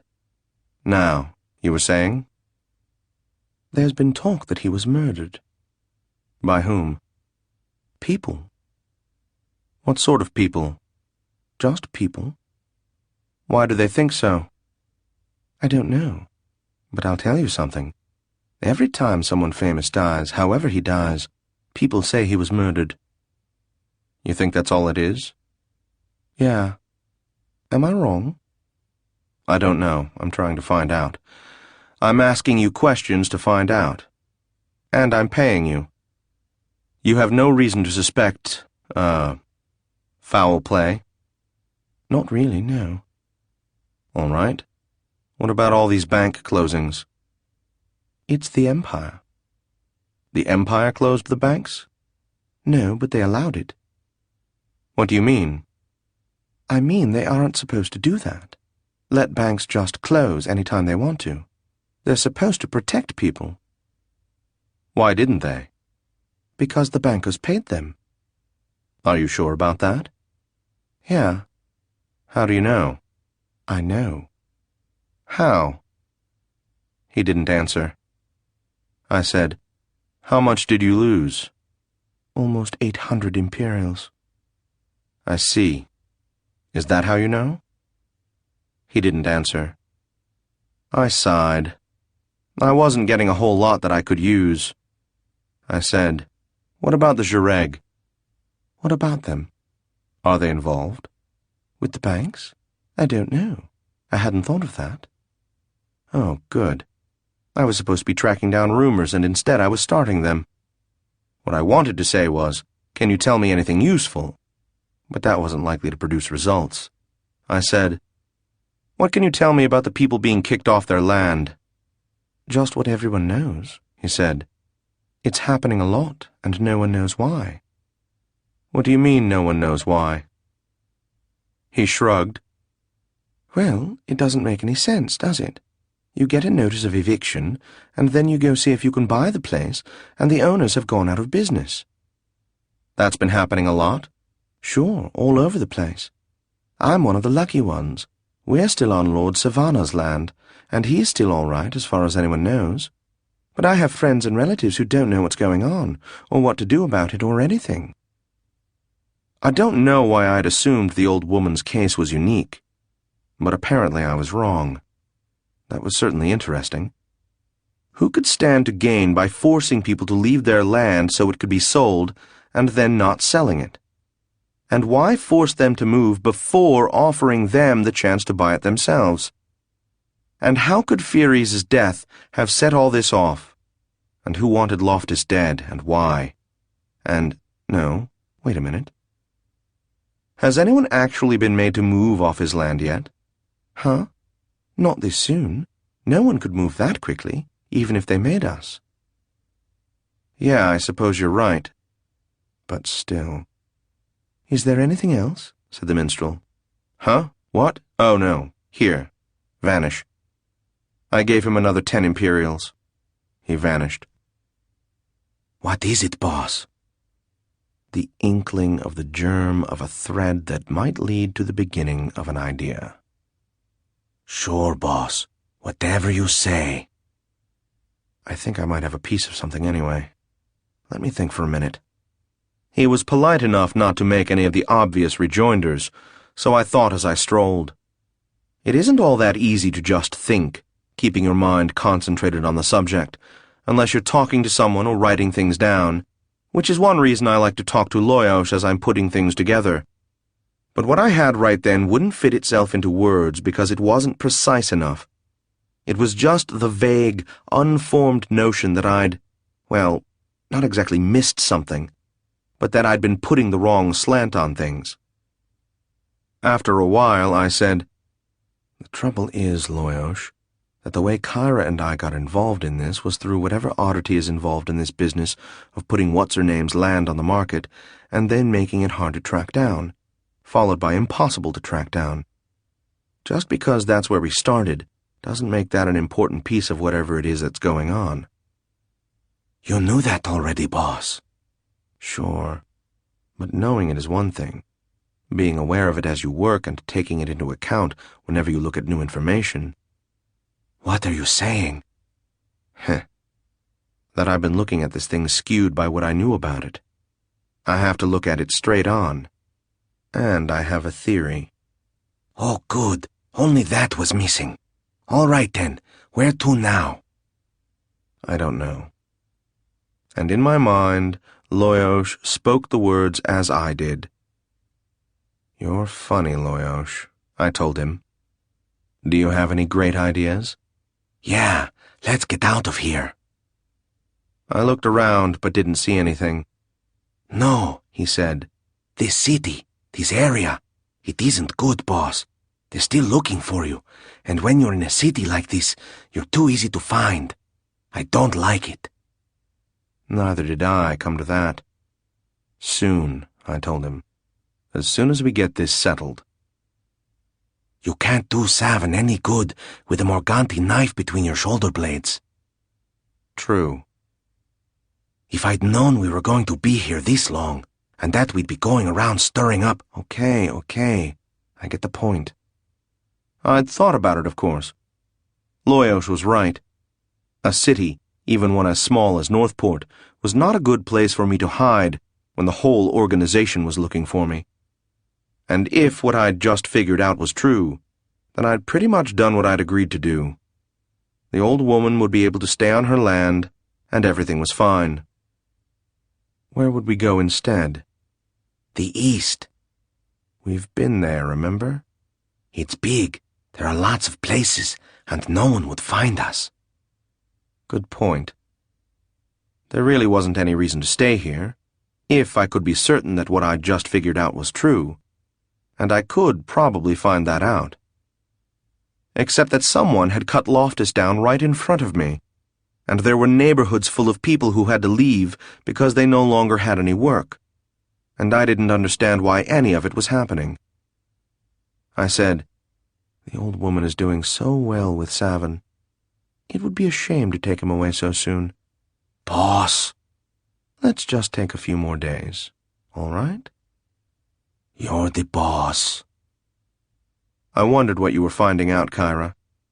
What would we learn about Fearies from the Jareg? And come to that, how heavily were the Jareg involved? And if he'd gotten the Jareg into it, why did he need the banks? Did he need the banks at all? There was only one banker we knew for certain was involved with Fearies, and that was Voneth, and we knew she was bribing Imperial officials, which almost made her a Jareg too. Did I know of any legitimate banks that had made loans to Fearies? Did I even have any reason to suspect there were any? How could I find out? Walking around pretending to be someone else has its uses, and we'd gotten some information that way. But there's a time for just being who you are. Had we reached it yet? Who was I, anyway? Good work, boss. It's worth a shot. And even if it doesn't work, I'll enjoy it. Yeah, you probably will. And you won't? It wasn't easy finding a tailor shop that was open at this hour. In fact, there were none. But after disturbing the tailor, it was easy enough to get what I wanted just by setting an appropriately large number of coins in front of him. My reserves of cash had been getting a bit low lately, and I wasn't excited about going to any of the places I'd need to in order to retrieve more of my wealth. For one thing, I'd have to remove the gold phoenix stone in order to teleport. But I could do it if I had to. However, I was able to put in the order, and he promised that he'd have what I needed early in the morning. That done, I wandered for a while, thinking over the plan and refining it in conversation with Loyosh. I discovered that my feet were taking me back toward the cottage, and I decided to let them have their way. Now that I had a plan for tomorrow, I walked and I thought, and Loyosh flew above me, or sometimes sat on my shoulder, but kept watching so that I had the freedom to let ideas roll around in my head and turn into conclusions. I thought about stopping and performing a quick spell to make my feet hurt less, but I'd have to remove one of the phoenix stones or the other, and Loyosh gave me the benefit of his opinion on the wisdom of that. So by the time I reached the cottage, I'd come to the conclusion that I was very tired of walking. I explained this to Buddy when he came out to greet me. He wagged his tail and sneezed in sympathy. Good dog. Savin was sitting next to the hearth this time, not facing it. The old woman was next to him, talking to him softly. As I came in, I waited to see if he would acknowledge my presence, but it was as if I didn't exist, as if nothing existed, even the old woman who was talking to him. I walked over. "Hello, Savin," I said. He didn't look at me, but he said, "Do you have a knife?" I said, "Do you know my name?" "You have a knife, don't you?" "You know who I am, don't you, Savin?" I lost Painter's knife, you know. I let it—" "It's all right, Savin. No one is angry about that. Do you know who I am?" "It was a good knife. It was very sharp." "Let's talk about something else, Savin." "I used it to cut things." The old woman said, "Savin, your sister is all right." He didn't seem to hear her any more than he'd heard me, but his hands started opening and closing. We sat there, but he didn't say anything else. I looked at the old woman, who shrugged and stood up.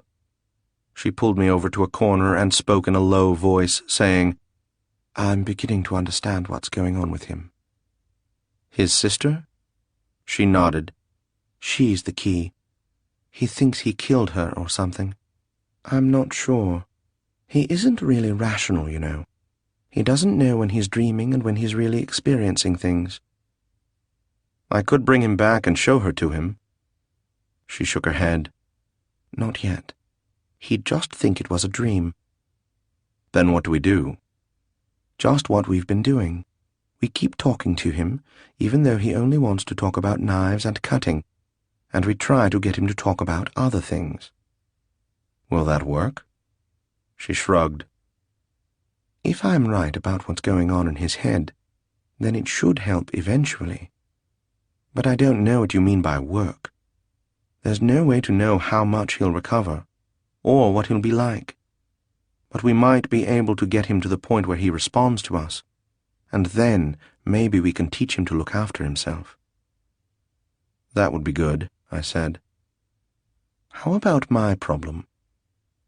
"You mean about the cottage?" "Yes."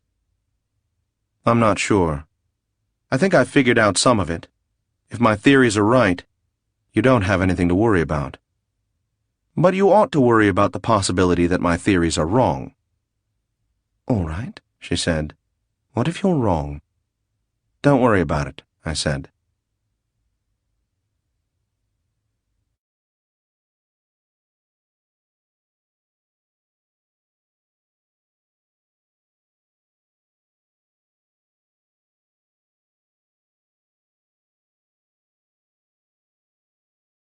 12.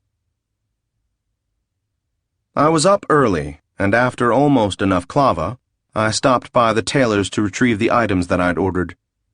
The tailor had, evidently, been thinking, which can be unhealthy, but it had only frightened him, which is a natural survival reaction. I reassured him with words and coins, got the items, and left him reasonably content. Then I went by a weaponsmith and picked up a few things.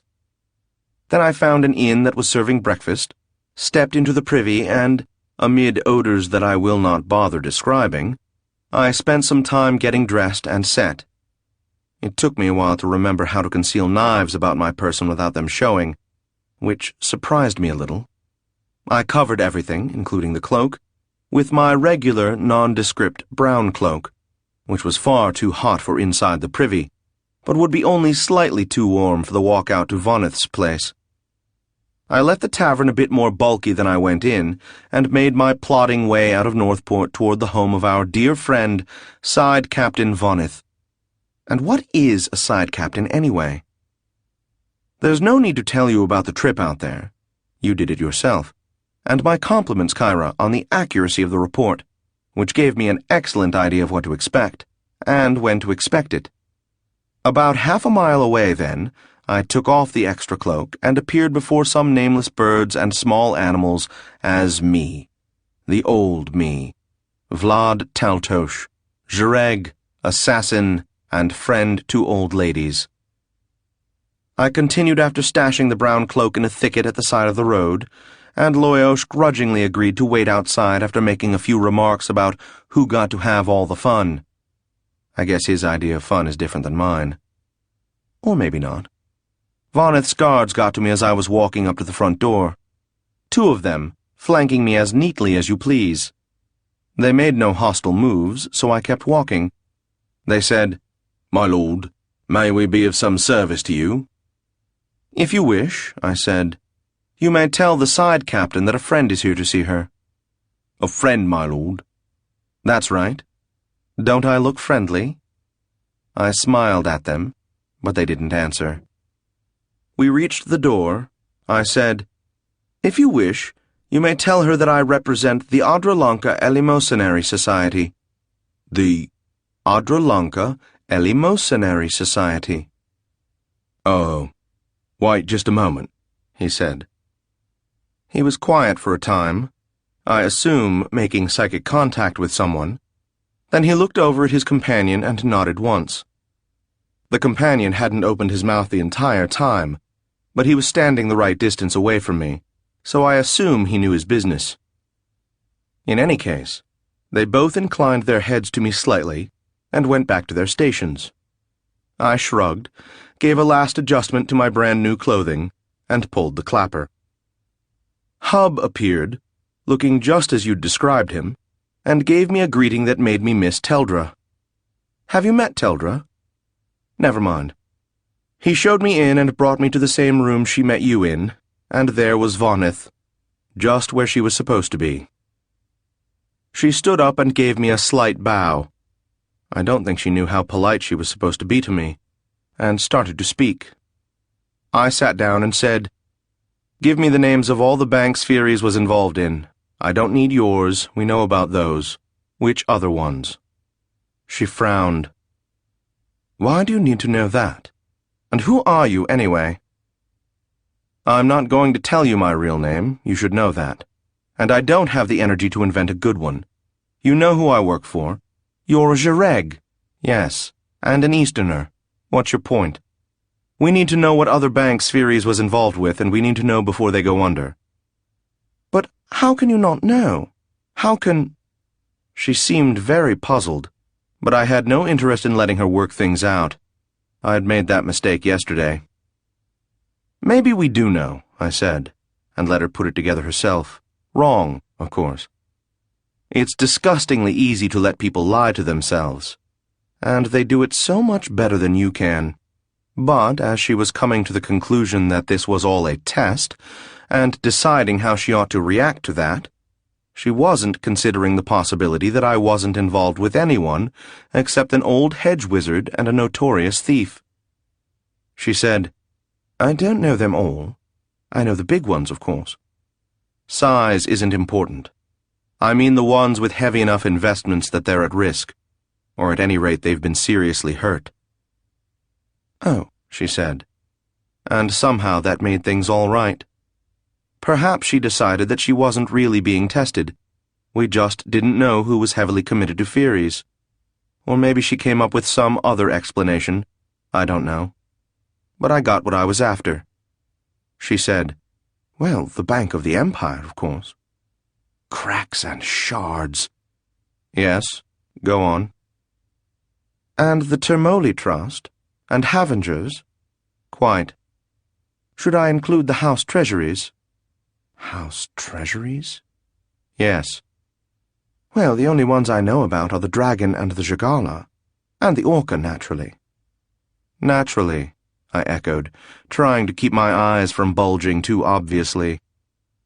"The Orca Treasury? The Dragon Treasury?" "I think those are the only houses, or at least the only ones with potentially dangerous investments." Not the Zhireg, I said. No, she said. As far as I know, They are only in for small change. I think that was the deal to convince the dragons to invest. That would make sense, I said. Besides, what does the Zhireg treasury matter if all the Zhireg in Northport and half the Zhireg in Adralanka had already gotten involved? But then, maybe they hadn't. I still didn't know what you were going to uncover in Adralanka. I was just guessing based on what your friend Stoney had said. She kept talking, and I kept listening, but the details aren't important. She named about 20 or 30 banks, trusts, and moneylenders who were either going under or were in danger of going under. And, as I said, the Bank of the Empire, which embodies the Imperial Treasury, was at the very top of the list. What happens if the Empire has to file surrender of debts, Kyra? Who can it surrender its debts to?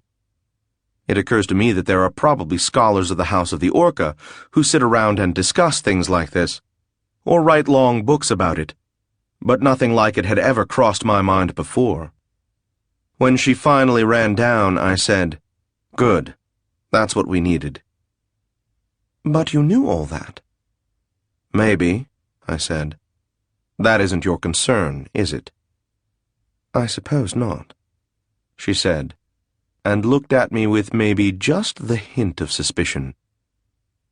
As if it were just an afterthought of the conversation, I said, "Loftus was killed yesterday."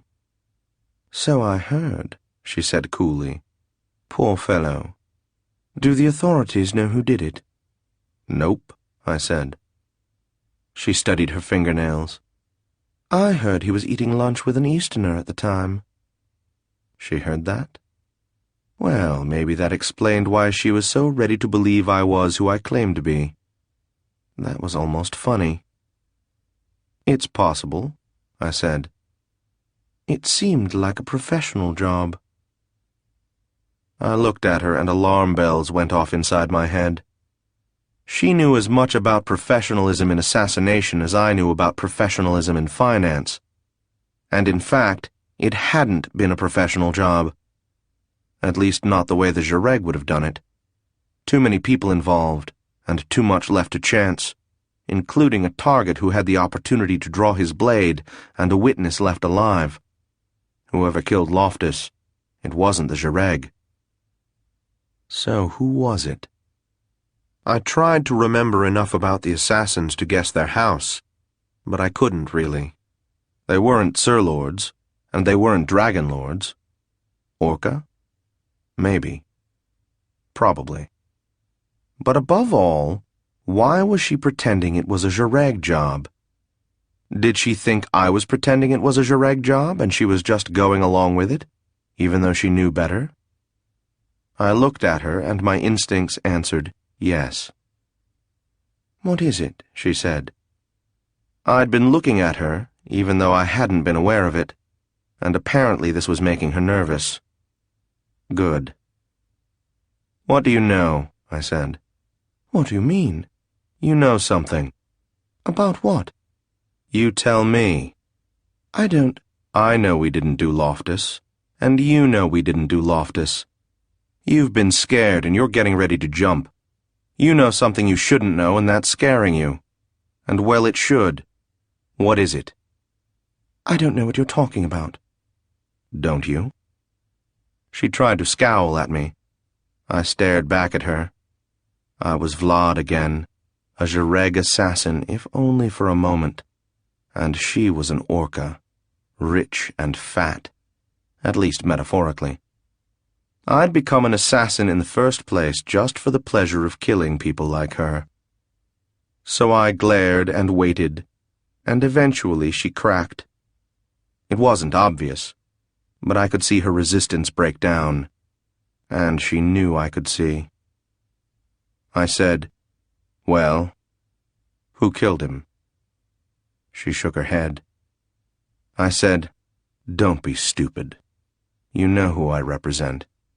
Whoever you're scared of, you should be more scared of me. Now, which one of them was it?"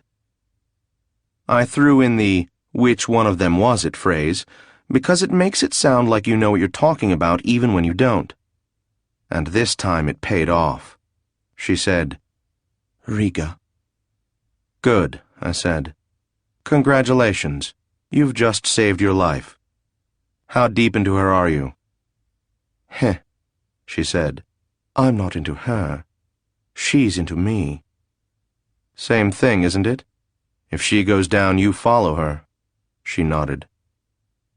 "Very well, Side Captain.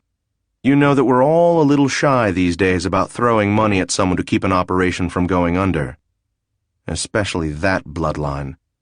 But it is possible something can be worked out."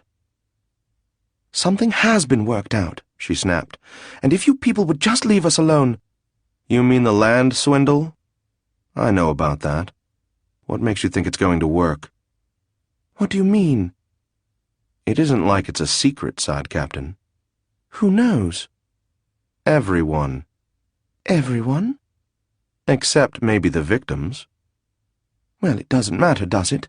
As long as the tenants don't find out, it doesn't matter who else does."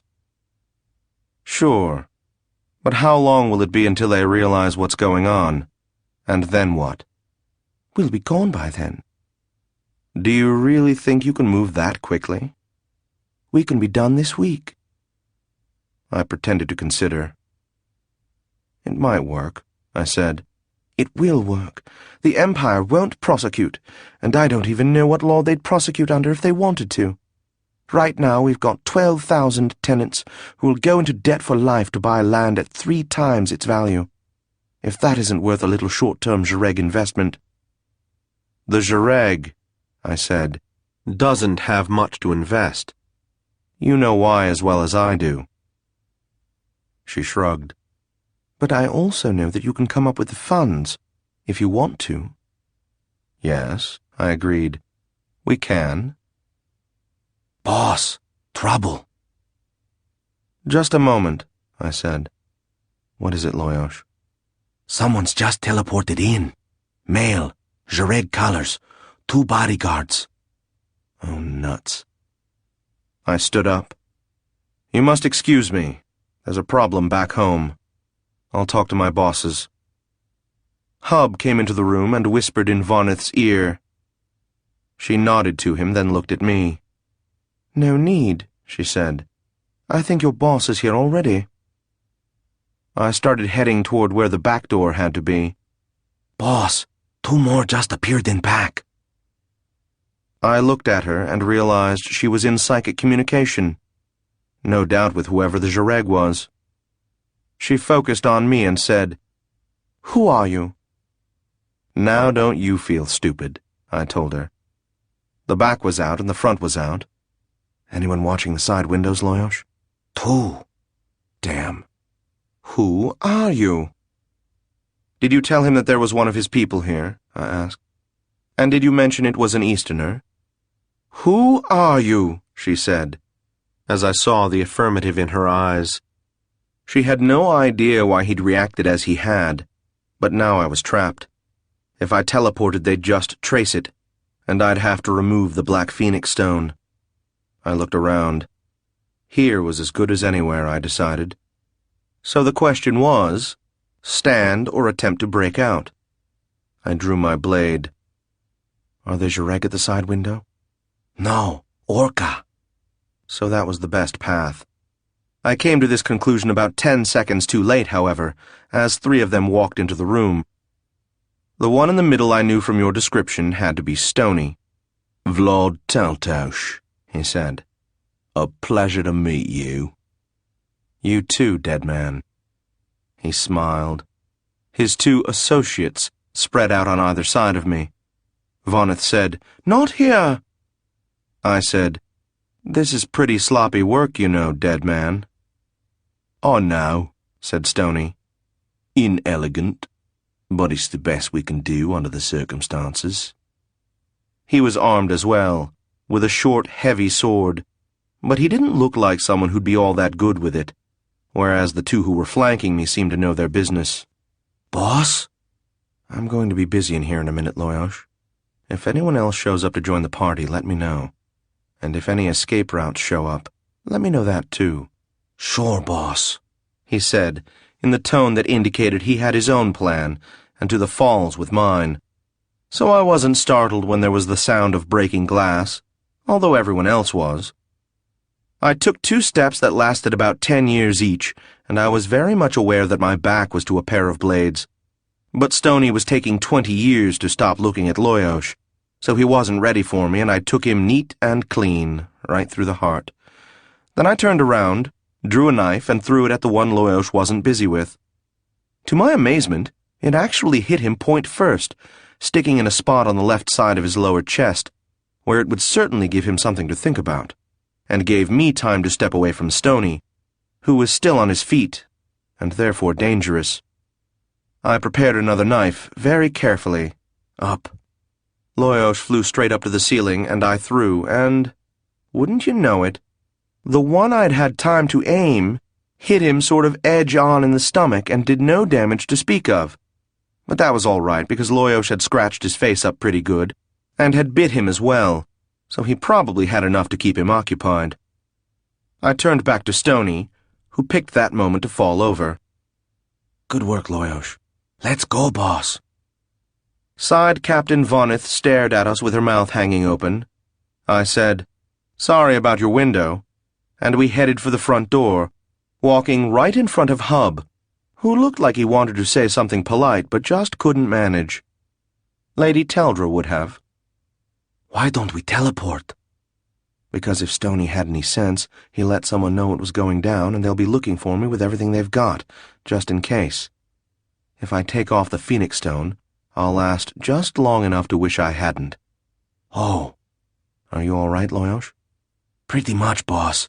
I cut myself on the glass a bit, but it isn't too bad. Then why do you sound that way? Well, okay, so I'm bleeding a bit. Come here. I looked him over and found a nasty gash just where his left wing joined his body, and another on the left side of his neck. Both of them were bleeding. He licked himself a bit and said, It's not as bad as it looks. He folded himself up, and I tucked him under my cloak, trusting him to hold on, and I stepped out of the doorway, blade first. There were 2 Zhureg in front of me, and a pair of Voneth's personal guardsmen next to them, and they all looked ready to scuffle. They stood, almost motionless, waiting for me to move. Back in the old days, I'd have had a handful of nasty little things to throw at them to keep them busy, but these days I only had a few throwing knives, and I'd already lost half of them. It didn't look good, especially with Loyosh clinging helplessly to the inside of my cloak. I was morally certain that if this came to a true melee, one of them would end up skewering my familiar by accident, and I would hate that. I looked at how everyone was positioned, then I pointed to the 2 Orca, one at a time, with my blade. You 2, I said. 500 gold each if you nail these 2 for me. No, they weren't going to go for it. But the Zhureg couldn't know that. They each stepped back and took a look at the Orca, and that was just long enough for me to nail one in the throat. He went down and I faced the other one for a second, then said, Okay, so maybe you don't want to attack them. I still think you're best off out of there. This isn't your fight, you know, and you won't get any of the reward in any case. Ask the side captain if you don't believe me. I'll wait. I'm afraid I lied to them, Kyra. While they were checking in, I took a step and a lunge, cutting the other Zhureg's wrist, then shoulder, then face. He went back and I went forward, and he tried to counter and I parried, riposted, and got him lightly in the chest. He backed up some more and raised his blade to charge me. I gave him a very nice cut on his forearm, and his blade fell to the ground. Get out of here, I suggested. He turned and ran up toward the road without another word. There's no question that the 2 Orca could have taken me then, but I had to hope they were a little intimidated by now, and that they weren't even sure this was their fight in the first place. Aside from which, I really expected to see a good number of Zhureg showing up any minute, so I didn't have time for anything fancy. I looked at them. They shrugged and lowered their weapons. See you, I said, and made tracks, aware of the weight of Loyosh clinging to my cloak, and to the increasing wetness against my side. It was a long, long way to the main road, Kyra, but nothing untoward happened before I reached it. I headed back toward Northport, ducking into the woods as soon as there was enough woods to duck into. "I think we might make it, Loyosh," I said. Then, "Loyosh?" I stopped where I was. And if every assassin in the Empire had shown up just then, I don't think I would have noticed. He was gripping the inside of my cloak, and the first thing I noticed was that his chest was still rising and falling, and there was still blood seeping from the 2 wounds. I took the cloak off and spread it on the ground. Then I gently spread his wings so I could look at the injuries. They didn't seem very deep, but the one near his wing was jagged and ugly. I spent a great deal of time looking for slivers of glass, but I didn't find any, which was good. I didn't know what to do, so I cut the Jareg cloak into strips and bandaged him up as best I could, binding his left wing tight to his body. Then I looked at the other wound and scowled mightily. I'd made jokes before, especially with Kragar and Melistov, about how they should be prepared to put a tourniquet around my throat if anyone cut it. But now that I was faced with the absurd problem of trying to put a bandage around Loyosh's snake-like neck, there wasn't anything funny about it.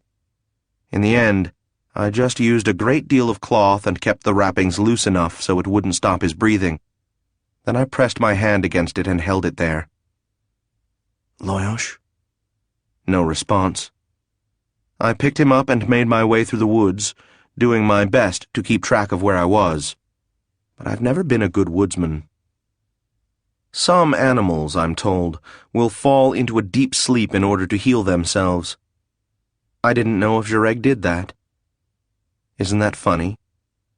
Loyosh and I had been together since I was a kid, and there were so many things I didn't know about him. I wondered what that said about me, and whether it was something I wanted to hear. No doubt Savin, the old Savin before he went away, would have had a great deal to say about it. He was a sharp kid, was Savin. I hoped that Savin wasn't gone forever. I hoped Loyosh wasn't gone forever. Cauty, the old Cauty, the woman I'd married, was probably gone forever. How much of all of this was my fault? These were my thoughts, Kyra, as I tried to make my way to Northport, moving as fast as I could with the bundle of my familiar in front of me, and thicket all around me. Good thing it was still daylight, or I'd have killed myself. Too bad it was daylight, because the Jareg would have an easier time finding me. Where were they now? Had they arrived in force, and were they combing the woods? Or had they not yet learned that I had escaped? They must, by now, have realized that Stoney was dead, and at least they'd be sending someone to investigate. There was a flapping above me, and I looked up, and there was Rotsa. She landed on my shoulder and looked at me. Okay, I can take a hint. I stopped, spread out the cloak, and removed the bandages from Loyosh's wounds. Rotsa waited patiently while I did so, then gave me a look of stern disapproval, and began methodically licking the wounds clean. I don't know if there's something about Jareg's saliva, or if she was using her poison, and if there's something about that, but the bleeding had stopped by the time she was done. I reached out to pick up Loyosh, but Rotsa hissed at me and I stopped.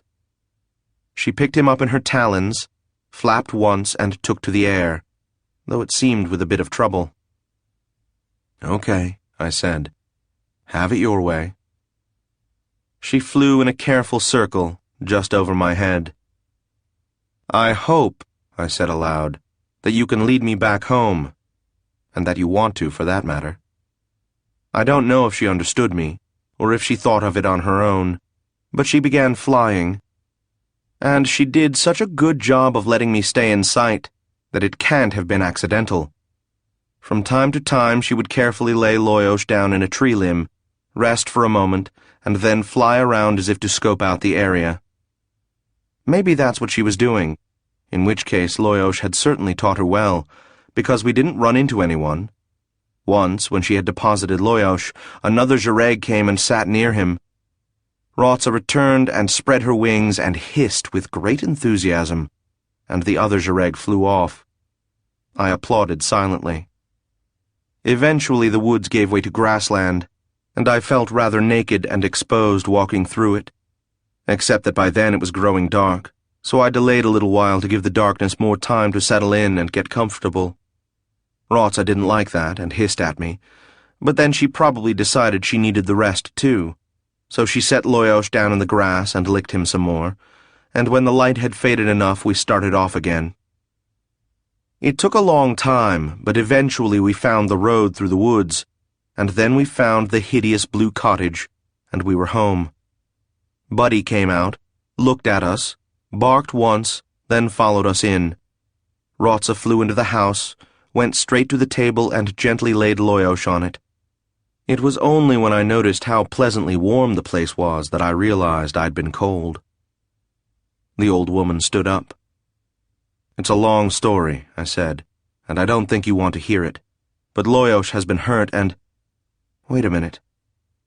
Rotsa flew over to where Savin was staring off into space, landed on his shoulder and hissed at him. Savin very slowly turned to face her. The old woman and I looked at each other, then turned back to them. Rotsa hissed again, then flew over to the table. Savin followed her with his eyes. She flew back to his shoulder, hissed, then flew back to Loyosh. Savin rose unsteadily to his feet and walked over to the table and looked down at Loyosh. "I'll need some water," he said to no one in particular, "and a small needle, as sharp as you can find, and some stout thread, a candle, and clean cloth." He worked on Loyosh far into the night.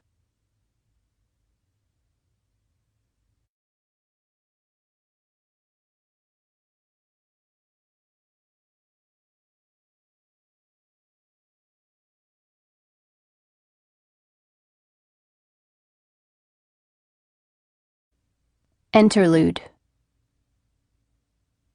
You're looking puzzled again, Cotty. Yes, your conversation with Loftus. What about it? How did you convince him that you were involved with the Empire? Just what I said. I fed him a few details about things his group had been involved in. But what details? What activities of theirs did you know about? You and Vlad. Huh? I mean, he wanted to know that too. He positively interrogated me about it. And you said? That I didn't care to discuss it. Oh. Sorry. I understand. How is Loyosh? You want me to get ahead of the story? Yes. Loyosh is fine, as far as I know. Okay. Should I go on? Please do. All right.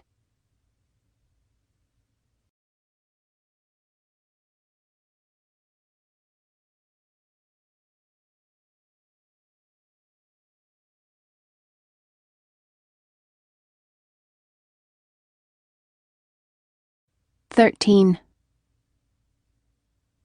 I sat for a long time after Vlad had finished speaking, digesting his words slowly and carefully, the way one might digest a 17-course Leorn high feast on Chiron's Eve, a day I've never celebrated for personal reasons, though I've had the feast.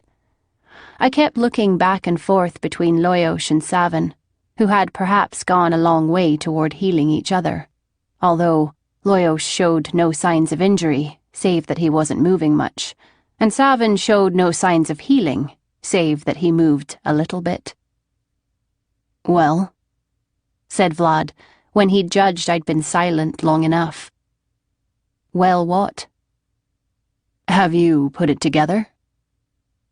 "Oh, sorry, I was thinking about—" I gestured towards Savin. "Other things." He nodded. "Do you want to try, or should I explain it?" "Some of it, at least, is pretty obvious." "You mean the land deal?" "Yes, It was just a sub-theme to the concerto. A few of them need to come up with a lot of cash in a hurry, so they buy out Furies' companies cheap, since they're going under anyway, then threaten people, like our good Whidiff Arjancy, with eviction to make them worried, then vanish so they don't know what's happening, so they'll panic, and then, in a day or two, our heroes will come back with offers to sell them the land at outrageous prices, in cash. He nodded. With nice offers of loans at Jareg-style interest rates to go with them. So, our hostess isn't really in danger of losing her cottage, and, if she's careful, she can probably avoid being overcharged too much. In fact, if we can come up with some cash for her, she can even avoid the interest rates. I think we can do that, said Vlad. Between us, I said, I have no doubt that we can. What about the rest of it? He said. Can you put it together? Maybe. Do you know it all? Almost, he said. There's still a piece or two missing, but I have some theories. And there's also a lot of background stuff that you can probably explain. What's missing? Loftus. You mean, why did Riga have him killed? Yes, if it was Riga. You think Voneth was lying? Not lying, but we don't know yet if it was Riga's choice, or if she just arranged it. Why would she arrange it? Because she was in a position to. She had a lot to gain, and she was in touch with Loftus. How do you know that? I said. Because of the way she reacted when I told her the Empire was covering up something. Oh, right. I'd forgotten. Yeah, she might have just arranged it. But if so, who did she arrange it for? And why? Good questions. That's what I'm still missing. He shook his head. I wish I knew what "he didn't break the stick" means. I think I know, I said. Huh? It goes back to the 5th and 6th cycles, and even into the 7th, before Flashstones. Yes. Some elite corps were given sorcery. Nothing fancy, just a couple of location spells, and usually 1 or 2 offensive weapons to be used over a distance. They weren't all that effective, by the way. Go on. Whoever was the brigade's sorcerer would bind the spells into a stick so that any idiot could release the spell. They used wood because binding them into stone took longer and was more difficult, although also more reliable. I shrugged. You point the stick at someone and you release the spell, which doesn't take a lot of skill, and you get a nasty scrape on your palm, and whoever you pointed the stick at has a much nastier burn.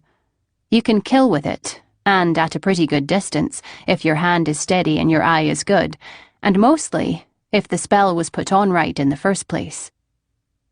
Which it usually wasn't, I added, according to the histories. But what does right? The thing is, the sticks were smoothed a bit to take the spell, but otherwise they were just sticks. Once you got into battle, you might be looking around and see one on the ground, but you'd have no way of knowing if it was discharged or not. That is, unless you were fairly skilled. The only way to find out if it had been used already was to discharge it. You can imagine that it might be embarrassing to pick one up on the field and assume it had a charge when it didn't, or even the reverse. Yeah, I can see that. So the custom was to break it in half as soon as you'd discharged it. And you think that's what he was talking about? Breaking the stick became a handy way of referring to leaving a signal, especially a warning. How long since it's been used? A long time. Then, he was a military historian, Vlad. Remember how he kept making references to obscure "got it"? I shrugged. Maybe it meant something else, but... Well, that's all very interesting. He closed his eyes for a moment, and I could practically hear the tides of his thoughts break against the shore of facts as he put things together in new ways. I waited and wondered. Yes, Kyra. It's all very interesting. What do you mean?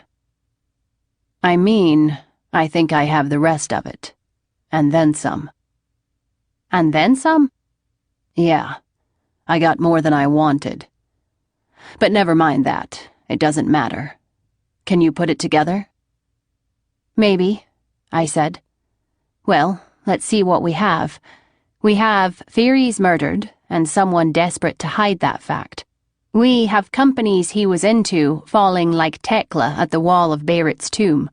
We have someone, or some ones, in the Empire, desperate to hide the fact that Furies was murdered.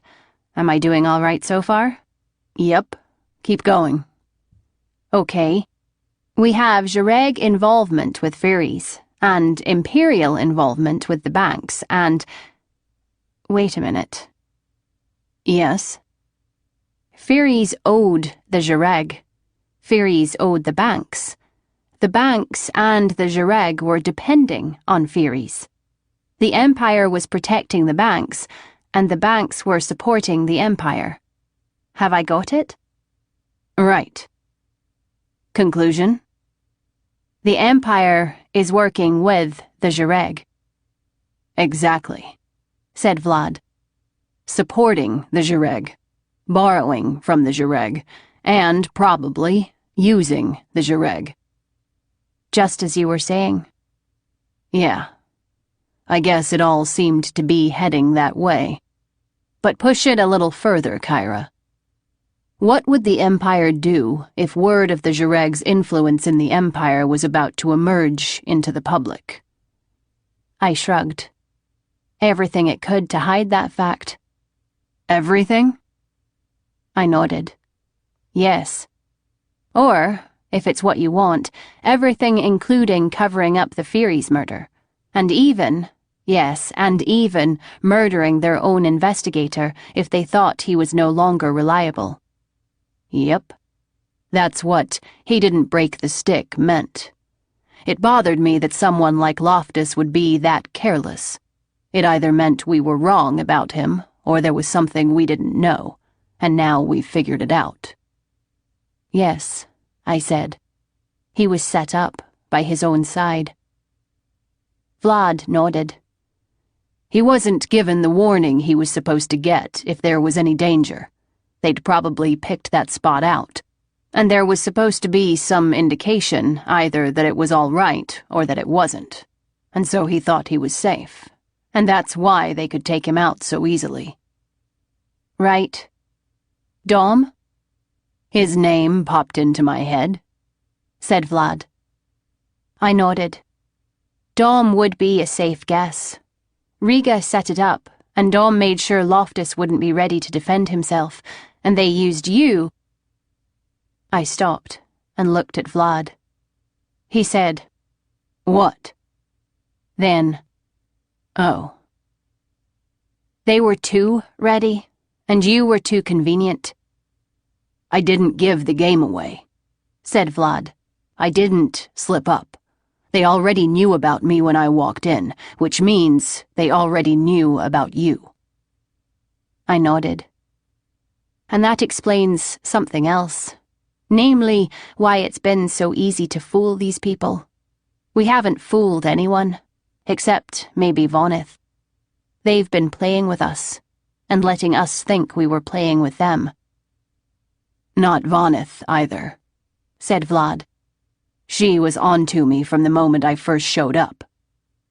Stony? Yes. I figured that it was just bad timing, him being there right then.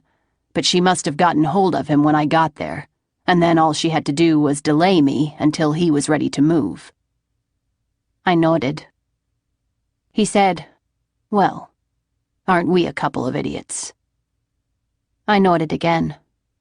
Stony, I said. That son of a bitch.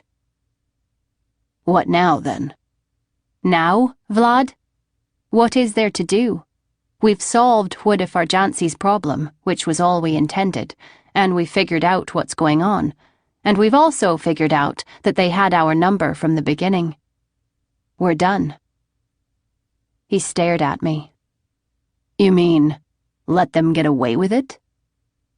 I grinned. I will if you will. For a minute there, he said, you had me worried. Then he frowned. When do you think they caught on to us? Early, I said. Remember Stoney asking if I'd seen you? Sure, I just figured it was a sign of how bad they want me, and they know we know each other. That's what I thought too. And right then, that's probably all it was. But then they put it together. Fairies' place is broken into, right? Right. Okay. You didn't tell me why you wanted me to do that. If you had, maybe I'd have been messier, or done something atypical.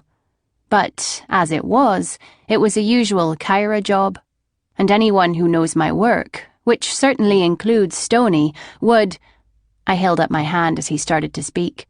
No, I'm not blaming you. You had no reason to think I'd be involved after doing what you wanted. Neither did I, really. I just got interested. But think about it. What's the next thing that happens after I break into Fairies' old place and steal his private papers? You start asking Stoney questions about him. Right. And we didn't know that Stoney was involved enough to be hearing everything that happened regarding Fairies, the banks, the investigations, and everything else. That's it, I said. Stoney knows, right then and there, that I'm looking into Fairies' death, though he probably doesn't know why. But he knows Kyra the thief is sniffing around the death of this rich guy who's made so much trouble. And then what does he do? I said, he starts asking himself where the next logical place to look is if someone is interested in Fairies' death. And it is? The Imperial investigation. Exactly. So there he is, alerting Loftus and his merry band that Kyra the thief might appear out of nowhere, or maybe someone working for Kyra. And who shows up there, right on schedule, but to everyone's amazement? Vlad nodded. I do, he said, with more than a touch of bitterness in his voice, in my great disguise that fooled them so completely. Yes. Loftus is looking for people to show up asking questions, and he's looking carefully for anyone in disguise. And there you are. We had no way of knowing that Loftus and Stoney were in touch, and maybe they weren't, directly. But one way or another, Stoney hears that Loftus had a visit from an Easterner, trying to disguise himself as a Criotha. Tell me about this Easterner, he probably says. And what kind of questions did he ask? Vlad nodded. Yes. And all of a sudden, you and I are tied together, looking into Fairies' death. Right. Now the Jareg is hot for you. Somehow or other, Riga learns of it. Not somehow or other, said Vlad, because they went to her, the same way they went to Voneth, and probably Endra as well. After all, they followed me. I let them. I thought I was being clever. Voneth is so far into the Jareg that she had no choice, and they probably offered her a good piece of change to help them. But Riga had her own ideas. You're right, I said. That's probably how it worked. If we'd gone back to Riga rather than to Voneth, the same thing would have happened most likely. But first, Riga either decided, or more likely was told, to get rid of Loftus. Yes. And Loftus was told to try to pump me. So Loftus tries to pump me, and he brings me to this place where the arrest is planned, and then, bang, no more Loftus. All without the Jareg's knowledge, because the Jareg wouldn't have let me out of there alive. Do I have it? That's how I read it, I said. Kyra, we have been thoroughly taken. Yes. You don't like it any more than I do you? Rather less, in fact, I would imagine. So, what are we going to do about it? At the moment, I said, I cannot say. But no doubt something will occur. Let us consider the matter. Right, said Vlad, who was looking at me a little funny. I said, what about the information from Voneth? Can we trust it, if she knew you weren't who you claimed to be? I think so, said Vlad. She knew her job. She was supposed to keep me there long enough for them to kill me. Why bother to think up lies when the guy who's hearing the truth is about to become deceased? Good point. So, what now? I said, Lieutenant Dom? Eh? Said Vlad. And, oh, you think he's the one who wanted Loftus out of the way? There was no love lost between them, but they were in the same corps. Were they? I said. Huh? Think back to that conversation you overheard. You don't mean that was staged, do you? I don't believe... Neither do I. No, at that point, they didn't know who you were, and they weren't looking for witchcraft. I mean after that. My talk with Dom at the river's end? Yes. They probably hadn't had time to figure out who you were yet, so you might have even had them fooled. But maybe not. Think over that conversation. You made Dom slip and let what's-her-name, Timmer, know that something wasn't right. What about it? I think that was legit.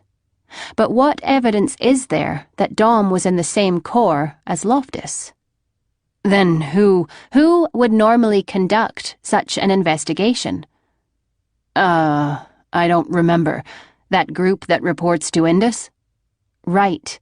The surveillance group.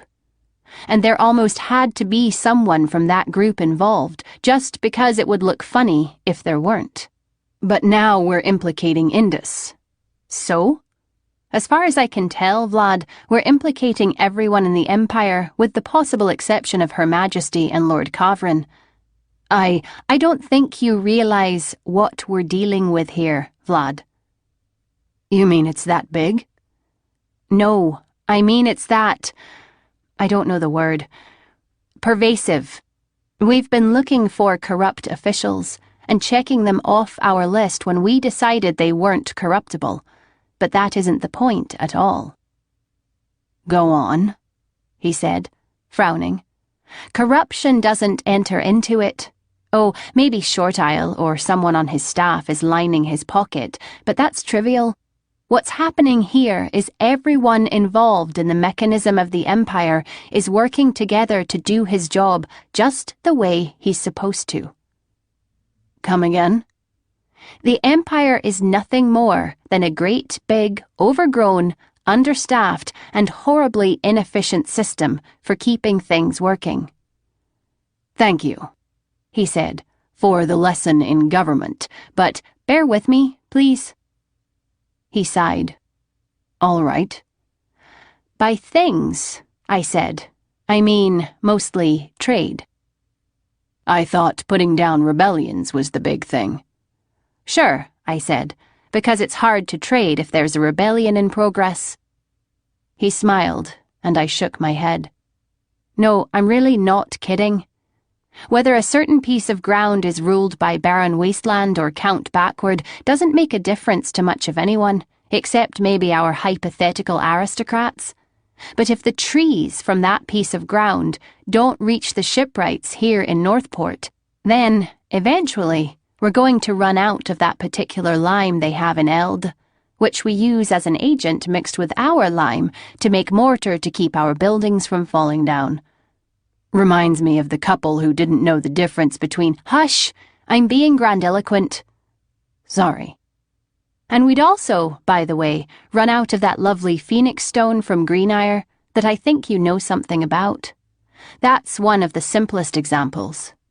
Do you want to hear about how a dearth of wheat from the northwest shuts down all the coal mines in the Kanaftali Mountains? I didn't think so. The point, I continued, is trade. If it weren't for the Empire, which controls it, everyone would make up his own rules and change them as occasion warrants, and create tariffs that would send prices through the overcast, and everyone would suffer. If you need proof, look to your homeland and consider how they live, and think about why. Lifespan has something to do with that, he said, as does the tendency of the Empire to invade whenever it doesn't have anything better to do. Trade has more to do with it. Maybe. He shrugged. I suppose. But how does all of this relate to corruption among the great and wonderful leaders of our great and wonderful— That's what I'm saying, Vlad. It isn't corruption. It's worse. It's incompetence. And worse than that, it's inevitable incompetence. I'm listening, Kyra. Why does a banker go into business? I thought we were talking about the Empire. Trust me. All right. A banker goes into business because he's an Orca and he doesn't like the sea. Stop being difficult. What do you want? Obvious answers to stupid questions. Why does a banker go into business? To make money. How does he make money? He steals it. Vlad! All right. The same way a Jareg moneylender does, only he doesn't make as much because his interest rate is lower and he has to pay taxes, though he does save some in bribes. Spell it out for me, Vlad. How does a banker make money? He sighed. He makes loans to people and charges them for it, so they pay him more than he loaned them. In the Jareg, interest is calculated so that— Right. Okay. Here's another easy one. What determines how much profit a banker makes? How much money he loans and at what interest rate. What do I win? So what keeps him from running up the interest rates? All the other bankers. And what keeps them from getting together and agreeing to raise the rates? Competition from the Jareg. Wrong. Really? Damn. And I was doing so well. Why is that wrong? I'll put it another way. What keeps them from getting together, including the Jareg, and fixing interest rates that way? The Empire? Congratulations. The Empire sets limits on the rates because the Empire has to take loans out too. And if the Empire got rates that were too much better than everyone else's, the great houses would object. And the Empire has to always play the houses off against each other because really, the Empire is just the sum of the great houses. And if they all combined against the Empire— Got it. No more Empire. Exactly. Okay. So the Empire fixes the maximum loan rate. Rates. There are several, having to do with, well, all sorts of complicated things. That's Short Isle's job. Got it. Okay, go on. So, in effect, the maximum profit a banker can get is set by law. Nope. Okay. Why not? Because there's another way to maximize profits.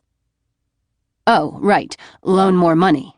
But you can't make loans if people don't need the money. Sure you can.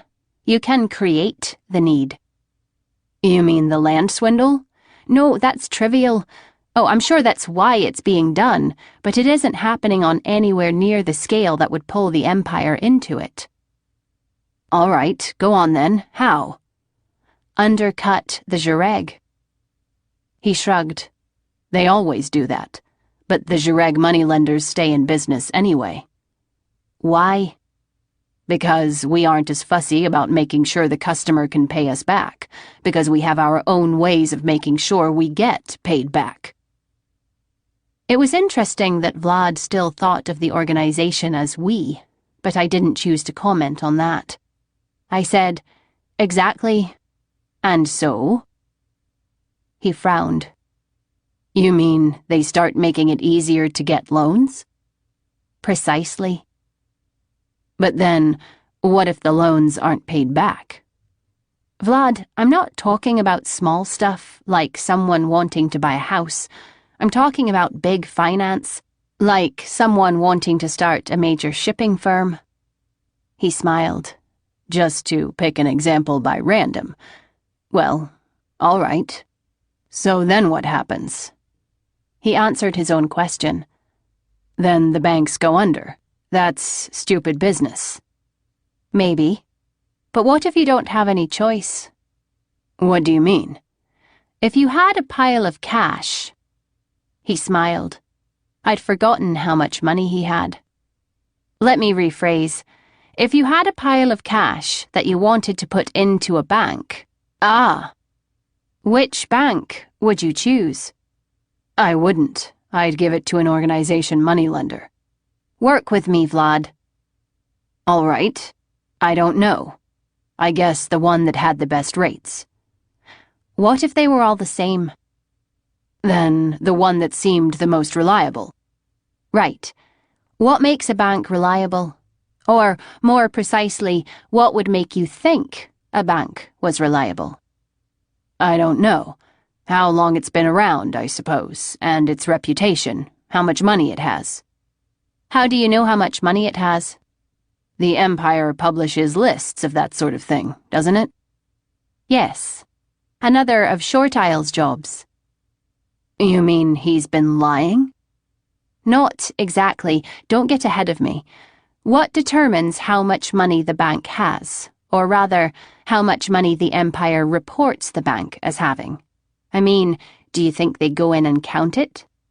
Well, sort of. Don't they do audits? Yes. And do you know how the audits work? Not exactly. They look at how much gold they claim to have on hand and compare it with what they find in the vaults. And then, here's the fun part, they look at their paperwork and add the amount they have, as we'd put it, on the street. And the more money they have on the street, the richer they are. Or rather, the richer they look. He frowned. So, you mean, if they start making risky loans, it looks like they're doing really well, when in fact they may be tottering on the edge of ruin? Yes. He didn't speak for a moment. Savin was snoring in a corner, Buddy curled up on one side of him, Rotsa on the other, with Loyosh next to her. There were occasional sounds from the predators outside, but nothing else. I gave Vlad some time to think over what I'd told him. Eventually he said, "The Empire."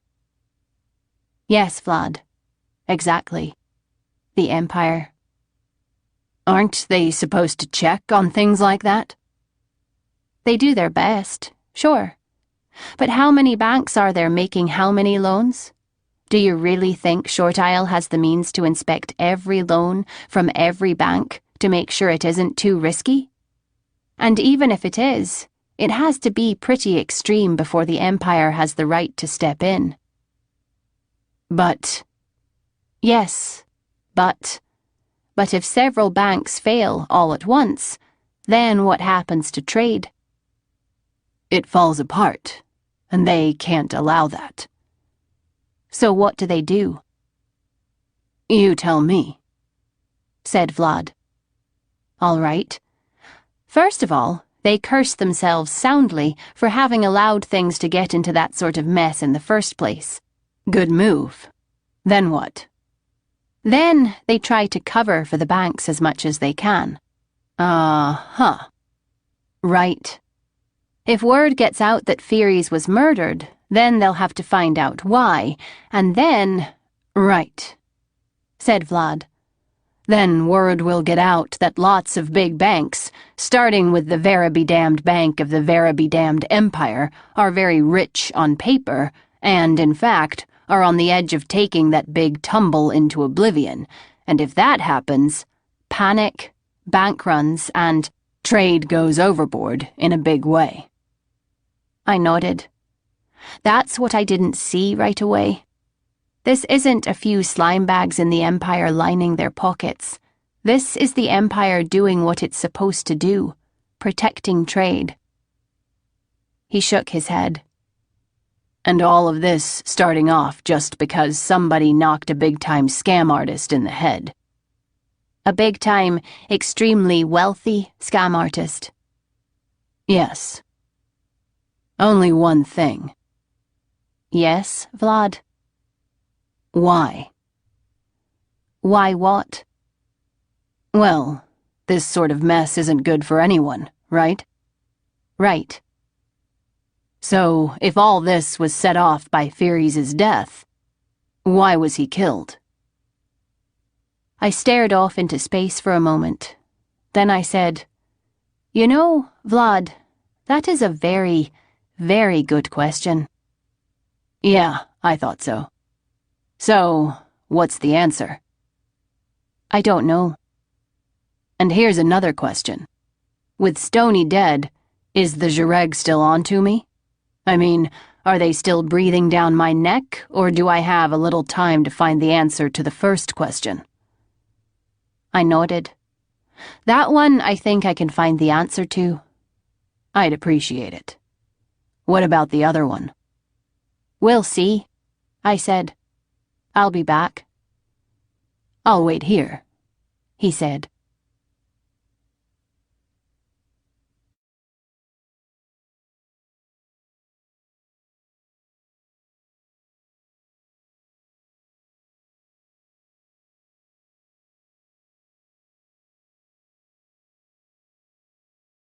"14. I left the cottage and was instantly in Northport, a quicker teleport than was my custom, but I realized after I performed it that there was a feeling of urgency within me that was still growing. So I deliberately teleported to a place more than a mile away and made myself walk the rest of the distance so I could calm down. I strolled casually. At least, I did my best to stroll casually, through the narrow, winding streets, where the second-floor balconies almost touched each other and the roofs all but hid the sky, until I arrived at a place I knew. This time, Dor was in. He looked up when I came in, and he seemed afraid. That made me sad. The last thing I want is to inspire fear. I said, "What's wrong, Dor?" His brow furrowed, and he said, "You don't know?" "No, I don't, unless it's about Stoney's death, but I had nothing to do with that." "That Easterner did." "Perhaps." "No perhaps about it. We were able to revivify Raffler, and he told us." "I imagine Stoney hasn't been saying much." He glared at me. "That isn't funny. I liked him." Liked. Past tense. "What do you mean?" I said. "Hasn't he been revivified?" "You know damned well, Dor, I know very little, damned well, even less than I'd thought. What are you telling me?" He wasn't revivifiable." He wasn't? What happened? He stared. "You really don't know?" "Please tell me, Dor, what happened?" "The kind of spells assassins always use, that's what." If Vlad had ever used those sorts of spells, I sure didn't know about it. And he hadn't said anything. "You'd better tell me all about it," I said. "Why?" "Because I'm curious, and because I need to know." "If you're looking for your friend," he said bitterly, "he'll be long gone by now." "Tell me, please," I said. He did so. His story shook me up enough that I had trouble believing it. So after leaving him there, I used some of my other contacts in Northport to verify it. The details aren't important, but the story stayed the same. I was convinced, and also confused, but I'd at least answered Vlad's second question about whether the Jareg thought he was still in town. About Vlad's first question, why was Furies killed, I still had no clue. but I returned at once to tell Vlad what I'd learned. When I arrived at the Blue Cottage and had said hello to Buddy, I found Vlad sitting near the hearth, having a one-sided conversation with Savin. Vlad looked at me, blinked, and stood up. We moved over to the table in the kitchen and I sat down. Vlad brought me some clava. "The honey is almost gone," he said, "and we haven't been stung too badly." "Yet," I said. He raised his eyebrows. I said, "Well, Vlad, it goes like this." He poured himself a cup, sweetened it, and said, "Not here." "All right," I said. Vlad and I stepped outside. Loyosh rode on his shoulder and seemed better, but I hadn't seen him flying yet. Vlad leaned against a tree and said, "Uh-huh." The first item is that, while everyone knows you shined Stoney, no one has any idea of the circumstances. They figure he somehow found you and wanted to be there personally for the kill, and you were too quick, or too tough, or too nasty for him. Which means, I suppose, that next time they'll be even more careful. "Next time," said Vlad, smiling wryly. "I can hardly wait." "Yes." "Are you sure they told you the truth? I mean, we're known to be friends and—" "Vlad, I didn't come right out and ask, you know. Trust me." "All right." "There's more. Everyone is pretty sure you've left town." "Really?" "Yeah. It's what any of them would do." "So, for the moment, I'm safe." "Yes. Until you do something stupid." "Right. So, I'm safe for another 5 minutes anyway." "All right. Anything else?" "Yes," I said. "One more thing. There's also some speculation that you had it in for Stoney personally, and no one knows why." He shrugged. "They're wrong. So what?" Then he looked at me again and said, "All right, let's have it. Why do they think so?" "Because otherwise, why, in the middle of a fight, would you have taken the time to put the spells on him that make him unrevivifiable?" "Huh?" "Oh. Right." "Well, now, isn't that interesting?" "I thought so." "I take it you didn't disabuse them of the notion?" "How could I?" "Good point. Not that it matters. They don't like me anyway. What about his associates?" "All 4 were extremely dead, as were 3 of Voneth's personal guards who, as they suppose, got in your way. And so was her servant." "Shards. All unrevivifiable?" "Not all, but there's another interesting point." "Go on." Stoney was unrevivifiable, and so were all 3 of the Orca guardsmen. But the Zhireg weren't. And there were another 3 of Voneth's private guards who weren't even touched." "Did they see what happened?" "No. It was all inside. Some of the guards were summoned in, and then—" I let the sentence trail off with a shrug. "My word," said Vlad. "What a bloodbath. Zhireg don't kill like that, Kyra. At least not since prehistory. Only dragons kill like that. And Sir, I suppose." "You're right," I said. "Dragons and Sir. And also Orca, if there's a profit in it." "Good point," he said. "Orca. Yes." "What are you thinking now?" I said. "Thinking? I'm not thinking.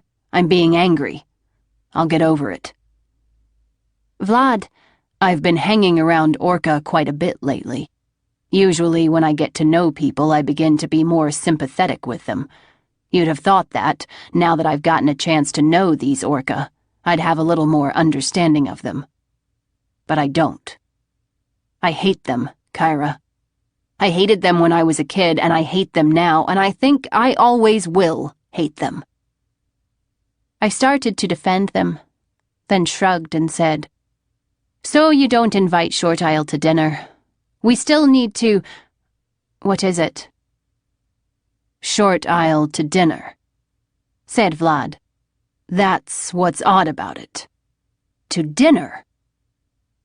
Huh? Those notes you stole from Fairies. Here, just a minute. He walked into the cottage and emerged with Buddy and the sheaf of notes I'd stolen from Fairies' place. He looked through them for a while, then held up one triumphantly. It says, Short Isle to dinner. What's your point? He waved the papers in front of my face. My point, Kyra, is that it was included in his financial notes, not his personal notes. I'm sure it was a business meeting, Vlad. What does that tell you? Everything, he said. Huh? Vlad shook his head and was quiet for several minutes. And once more, I could almost watch him working things out. It was like seeing someone assemble a puzzle, but not being able to see the puzzle itself. It was a trifle annoying. Eventually he said, "One question." Yes. When Stoney told you he wasn't in debt to Fairies, did you believe him? Well, at the time I did, but that's good enough for me. Then he frowned, and Rotsa flew out of the house, landing on his other shoulder. I'll see you in a bit, Kyra, he said abruptly, and started walking away from the cottage. Wait a minute, no time, he said. What about your sword? It'll just get in the way. Where are you going? To town. But keep an eye on Savin, he added over his shoulder as he headed down the road toward Northport. I watched him go, hoping he wasn't going to do anything stupid. I had the sudden realization that we hadn't talked about my decision to let myself be a target in hopes of flushing out whoever was behind it, back when we'd thought there was someone behind it. This mattered because, although he would come up with some reason for justifying it, especially to himself, Vlad might well feel it necessary to go and do something equally dangerous. And if I let him get himself killed, I'd never be able to explain it to Cotty. On the other hand, I couldn't insult him by following him. Nothing to do but worry, I suppose. Savin was awake and looking at me. "Hello," I said. "My name is Kyra."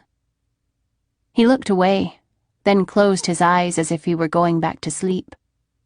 On impulse, I stood up and said, "Come on, Savin, we're going for a walk." He dutifully stood, and I led the way out the door, into air that was crisp with that indefinable smell of snow that hasn't arrived yet, but is coming, and all overlaid with the ocean, fainter than it smelled in my Adrelanca, but still there. Buddy got up and padded along after us, a few paces behind. It was odd not having Rotsa there. I'd begun to associate her with Savin even more than with Vlad. I kept expecting to see her on Savin's shoulder. I wondered if he had a future as a witch. Odd how the Jareg seemed to be so protective of the boy. I wondered if there was a story in it. What now, Kyra? I'd gotten him moving. Should I try to get him talking? I didn't particularly want to talk about knives. "The Jareg, Rotsa, seems very attached to you," I said. "She spends a lot of time watching over you. I wonder why that is."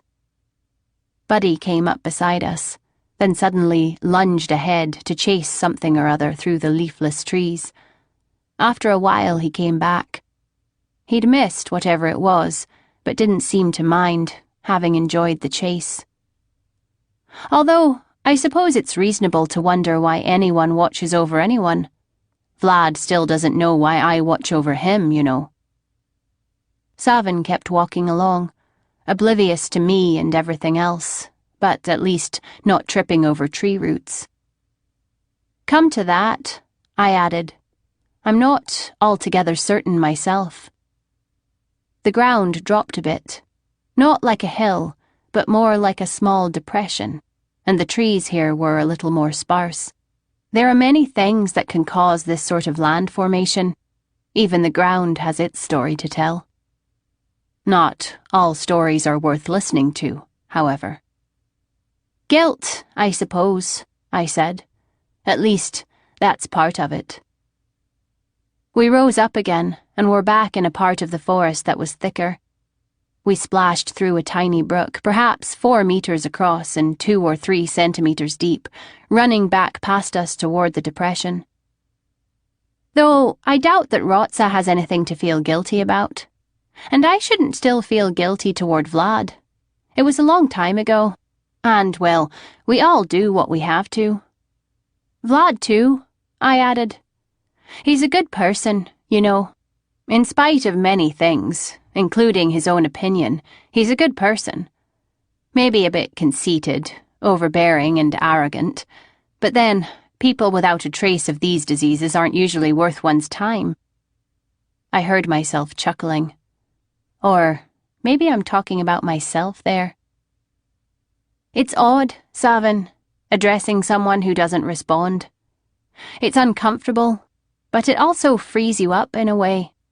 You can say things and pretend it doesn't matter, that no one is really hearing them. But at the same time you've said them, and you don't really know what you think until you've found a way to get your thoughts outside of you, in words or some other way. And so, my friend Savin, while it may seem that I am speaking for your benefit, to help you overcome whatever it is that pulls you away from us and from the world outside of your head, in fact, I should be thanking you. And I do. But enough self-indulgence. We have a problem, Vlad and I'm not certain what to do about it. We had been moving in a large circle because I didn't want to get too far away from the cottage. Now I caught a glimpse of it, blue and ugly, through the trees. Savin didn't look at it. He just kept walking, 1 foot in front of the other, careful not to trip. He was doing fine, I suppose. If there was nothing more to life than walking without tripping, I'd pronounce him cured on the spot. I headed us away from the place, though not quite so far this time. I wondered what Vlad was doing. Buddy bounded about here and there, energetic for as old as he was. A good dog, probably a good companion for a woman like Hwida Farjansi, just as Loyosh was a good companion for an assassin. Or an ex-assassin, or whatever he was now. Game, that's what he was. Hunted game. The target of the organization he'd worked for and been a part of, but, in my opinion, never really belonged in. It's not his fault, but he's not human, and he doesn't have whatever it is within the genes of a human being that makes a Zhireg. But whether he had ever belonged or not, now they were hunting him, and he was off doing something improbable that might make it easier for them. What? What do you think he's up to, Savin? I doubt he'd go after Voneth again, after how close it was last time. Endra? Riga? I just don't know. And there's nothing I can do about it, anyway, except wait and see what he comes up with. I don't like being responsible for other people, Savin, present company excepted. I don't like having to rely on them. I think that's the big difference between me and Vlad. He's always liked people, and I've always liked being by myself. So, of course, the way things worked out, he's the one who has to take off and spend his short lifetime away from everyone he cares about. Feh. No sense complaining about fate, though, Savin. It never listens. When there's nothing you can do except worry, that's a good time to worry. I don't remember who said that. Maybe me. We made our way back to the house, Buddy preceding us through the door.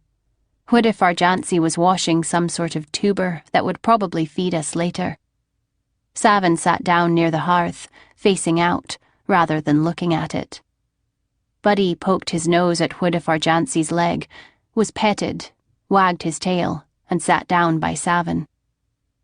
I said to Savin, "Are you hungry?" He shook his head.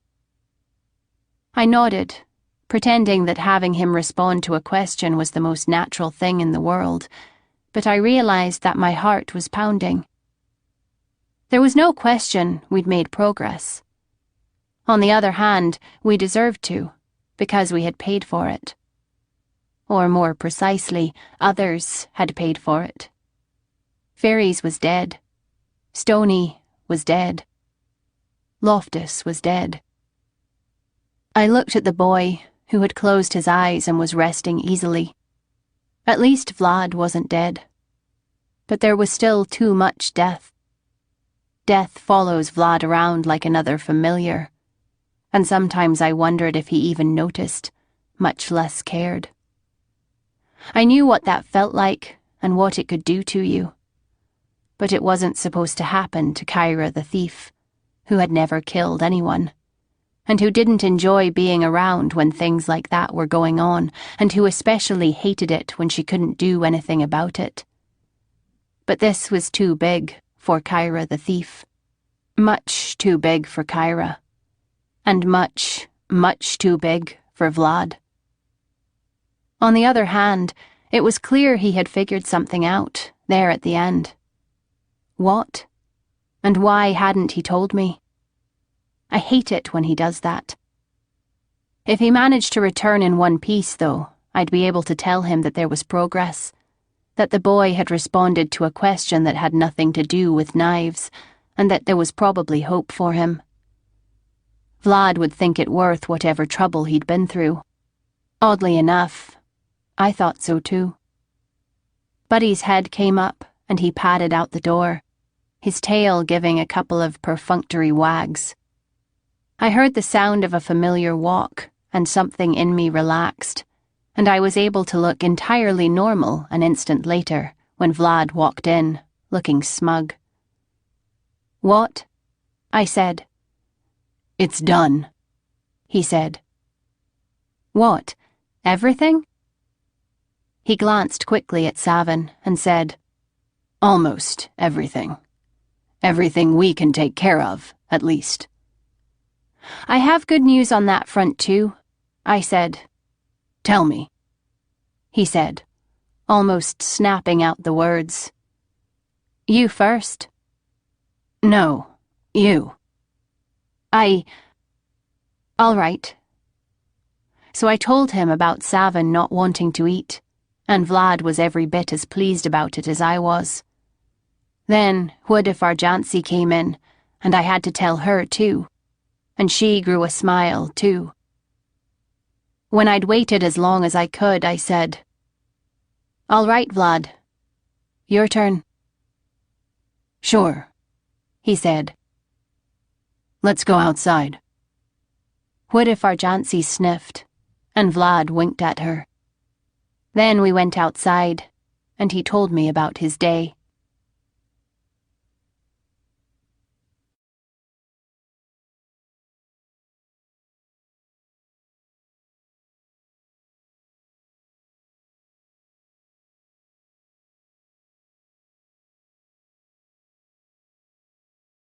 15. I hid as best I could, which was pretty well, in a doorway across the street from City Hall.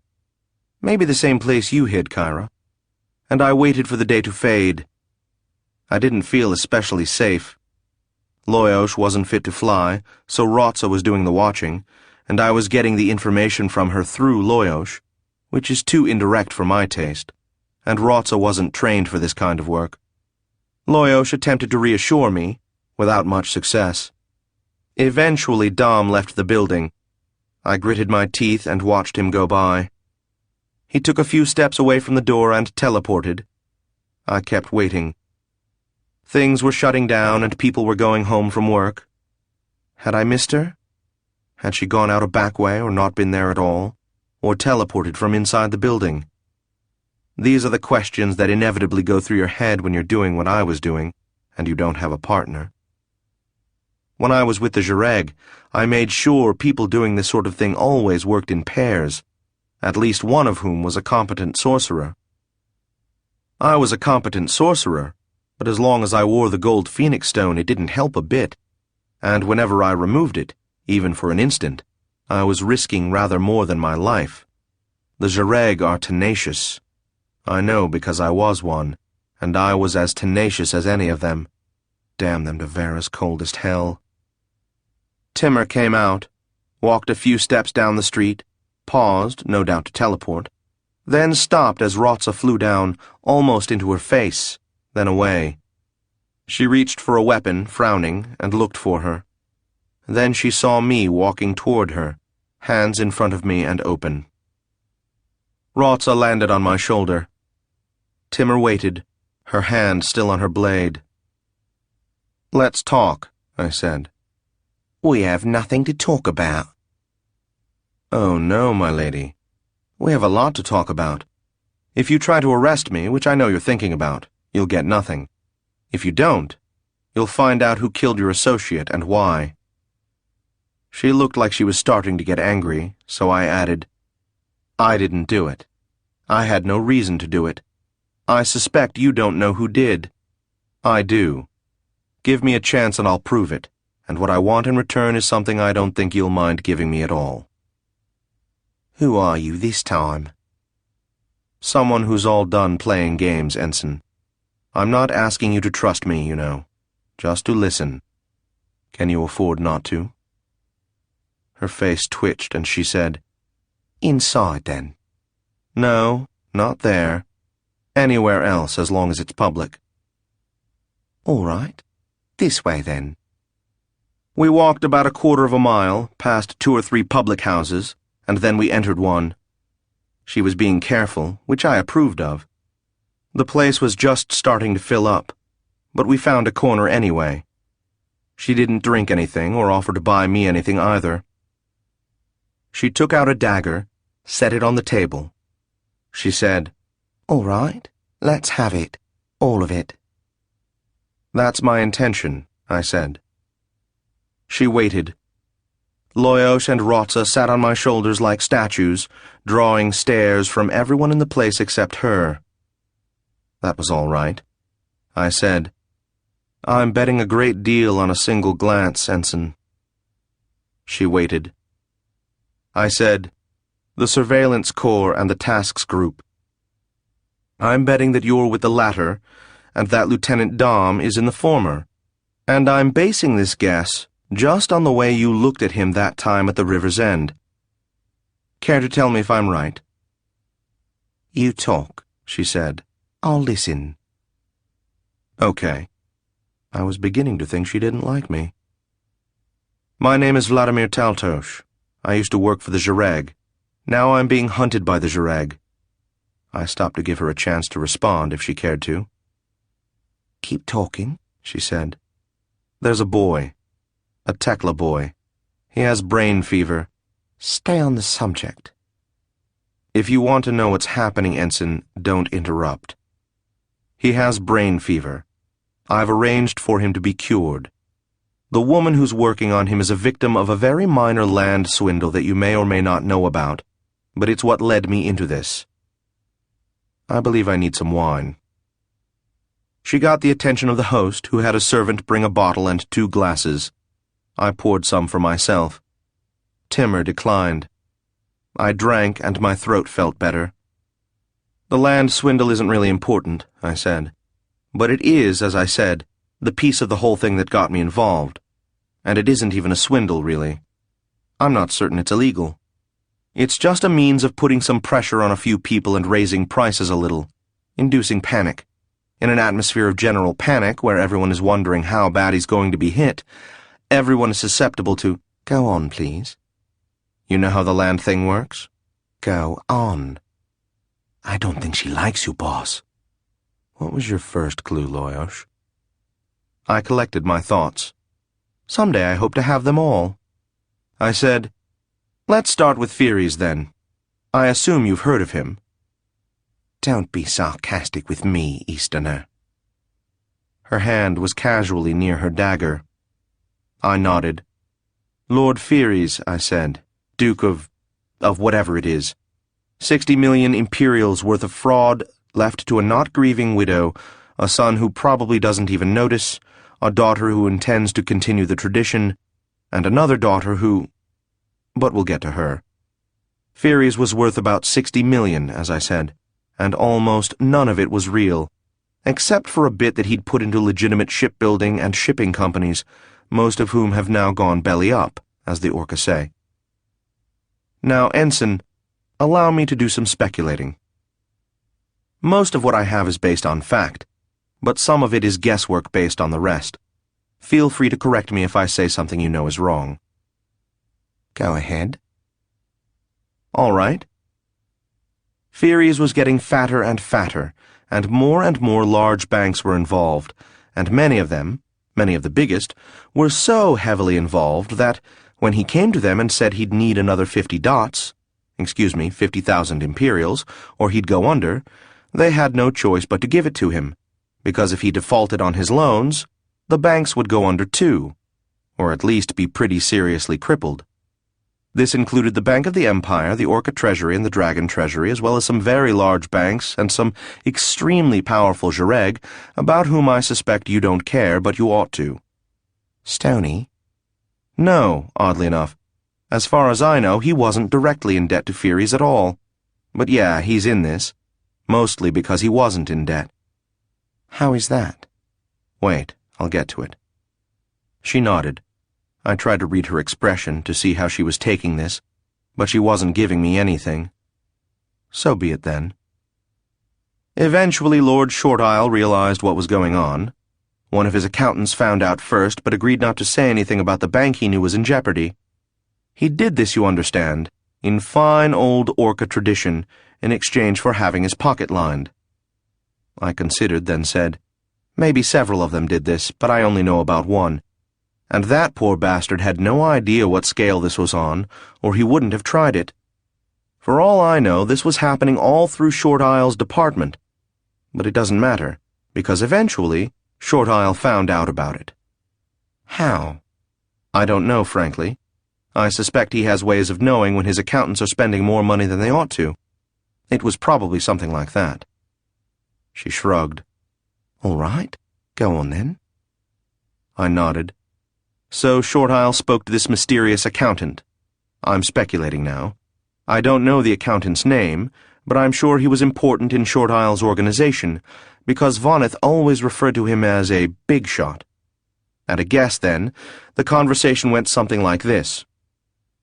Shortisle bitched him out and informed him he was dismissed from the ministry and was probably going to face criminal charges. The accountant said that if he was dismissed, the news would come out about why he was dismissed, and the bank would fail. Shortisle asked why he should care about one bank. The accountant, who by now had at least a glimmer of what was going on, pointed out that once that bank failed, others might, and maybe Shortisle should find how big the problem was before creating a scandal that would result in a general loss of confidence. Shortisle was forced to agree that this was a good idea. So our man from the Ministry of the Treasury starts looking into things and finds Voneth, or maybe someone like her, and discovers that every bank she owns or runs is in danger of collapse, because everything she has, on paper, is tied into someone named Fyres. So he checks on Fyres to see who else is into him, and discovers that everyone and his partner is in the same position, and that it's getting worse. I paused. The only reason I know about Voneth is that she happens to own the bank that the old woman I'm trying to help saved at. There are probably scores of bankers in the same position she's in, and she only gained importance because of me. I don't follow you, she said. Never mind, you'll see. Continue, then. Her hand was still resting near the dagger, but she seemed interested now. I nodded and said, So Shortisle pays Fyres a visit. How much of this do you know? She said. Are you still speculating? Yes, this is almost all speculation, but it holds up with what's happened. Bear with me and I'll try to draw the connections. All right, go on then. He pays Fyries a visit to find out what can be done. Fyries is intractable. He tries to bribe Short Isle. He tries to dazzle him. He tries to sell him. He doesn't get away with it because by now Short Isle knows Fyries' history, and he also knows, or is starting to know, how big this is. So he threatens to have Fyries brought down. Now, this is a bluff, Ensign. Short Isle can't bring Fyries down, because it would bring down too many others and create chaos in the finances of the Empire, and it's Short Isle's job to prevent exactly that. What Short Isle wants is for Fyries to work with him in trying to ease out of this with as little damage as possible, and the threat is just to get Fyries' attention so they can start negotiating. But the threat backfires. Still speculation? It almost sounds as if you were listening to them. Just bear with me. I may have a lot of the details wrong, but I know that Short Isle paid Fyries a visit. Chances are the conversation didn't go like that, but the results are the same as if it had, so I'm trying to show you how it might have ended up the way it did. And, by the way, with what I know about Short Isle and Fyries, I might not be all that wrong. She shrugged. Okay. I nodded. Fyries gets scared by the idea of losing everything, because he's done that twice before. If he, Fyries, is going to help Short Isle, he wants guarantees that he's going to come out of this rich and powerful. Short Isle makes a counteroffer, saying Fyries will come out of this a free man instead of spending the rest of his life in the Imperial prisons. That's not good enough for our man Fyries. He's on top now, and he sees no reason why he shouldn't stay there. So he does something stupid. He threatens Short Isle. He tells him that he has contacts in the Jareg, which he does, and that he, Short Isle, had better leave him alone. But Short Isle has a friend in the Jareg too, a fellow named Stony. Remember him? I promised we'd come back to him. Now, our dear friend Stony is extremely powerful in the Jareg, and, just as important, he's not directly in debt to Fyries, and, most important of all, he's always, always, always willing to help out the Empire, because the Jareg can't function without help from the Empire. Timur opened her mouth then, but I said, no, I know what I'm talking about here. When I was a Jareg, I regularly bribed the Phoenix Guards to overlook small illegalities. Nothing big and nothing violent, you understand, but the little stuff that keeps the Jareg earning and keeps the Phoenix Guards in pocket change. It didn't occur to me that the same thing was happening on a much larger scale, all the way to the top, until I messed with the official Jareg contact to the Empire, and I saw the heat that came down on me for it. That's the main reason I'm on the run right now. She didn't like it, but she said, All right, go on then. So 1 week later— A week? What is this, a hard date or more guessing? A hard date. 1 week after Short Isle and Fyries have dinner together, Fyries goes out on his private boat to have a nice relaxing sail with some business associates.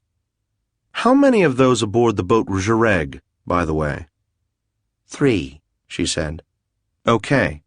So he goes out sailing, and late at night, he slips on the deck and— Yes, I know that part. Right. Okay, so Fyries is dead. Short Isle goes into action right away. Or, in fact, he's probably ready to go into action before it even happens. He talks to Indus, explains the problem, and says they have to minimize the damage or everything falls apart. And there's major chaos. And, just incidentally, Short Isle loses his job, because the Empress is a reborn phoenix and doesn't take people's heads for incompetence. So someone, probably Indus, tells Dom, who works for her, that he has to just go through the motions of investigating Fyries' death and conclude that it was an accident. Dom comes in and, a week later, announces that everything is fine. The Empress hears about this, and the Warlord, and probably Kovrin, and they all immediately smell something funny, because there's no way you could conclude something like that in a week. So, what do they do when there's something fishy from one of the special Imperial groups? They send in the tasks group. Yours, isn't it? I stopped and looked at her. That's what I'm betting my life on, you know. And I'm betting on it based on that one look you gave Dom. I don't think you're from surveillance. She nodded once, quickly. Okay, I said. I relaxed. Good. Keep talking, she said. I nodded. So Kavrin tells Loftus to get a group together and find out what's going on. Short Isle, who always knows what's going on with the Empire, finds out about this and, instead of panicking, does something smart. He tells Indus about it. Do you know that? I mean, couldn't it have been Indus who found out about it in the first place, and she told Short Isle, and it went from there? Actually, yes, I said. I was just enjoying putting the story together my way, but it could well have happened the other way, and probably did, because the Minister of the Houses hears even more than the Minister of the Treasury. It doesn't matter anyway, she said. Go on with your story. Okay. However it worked, Indus knows about the problem, and she knows how much trouble there will be, for her too now, if word gets out about what's going on. I'm pretty sure that the warlord or the empress or both were involved in sending your group in, because if it was just Kavrin, Short Isle would probably have had him killed. Timur looked shocked at that and opened her mouth, but then she closed it again and nodded for me to continue.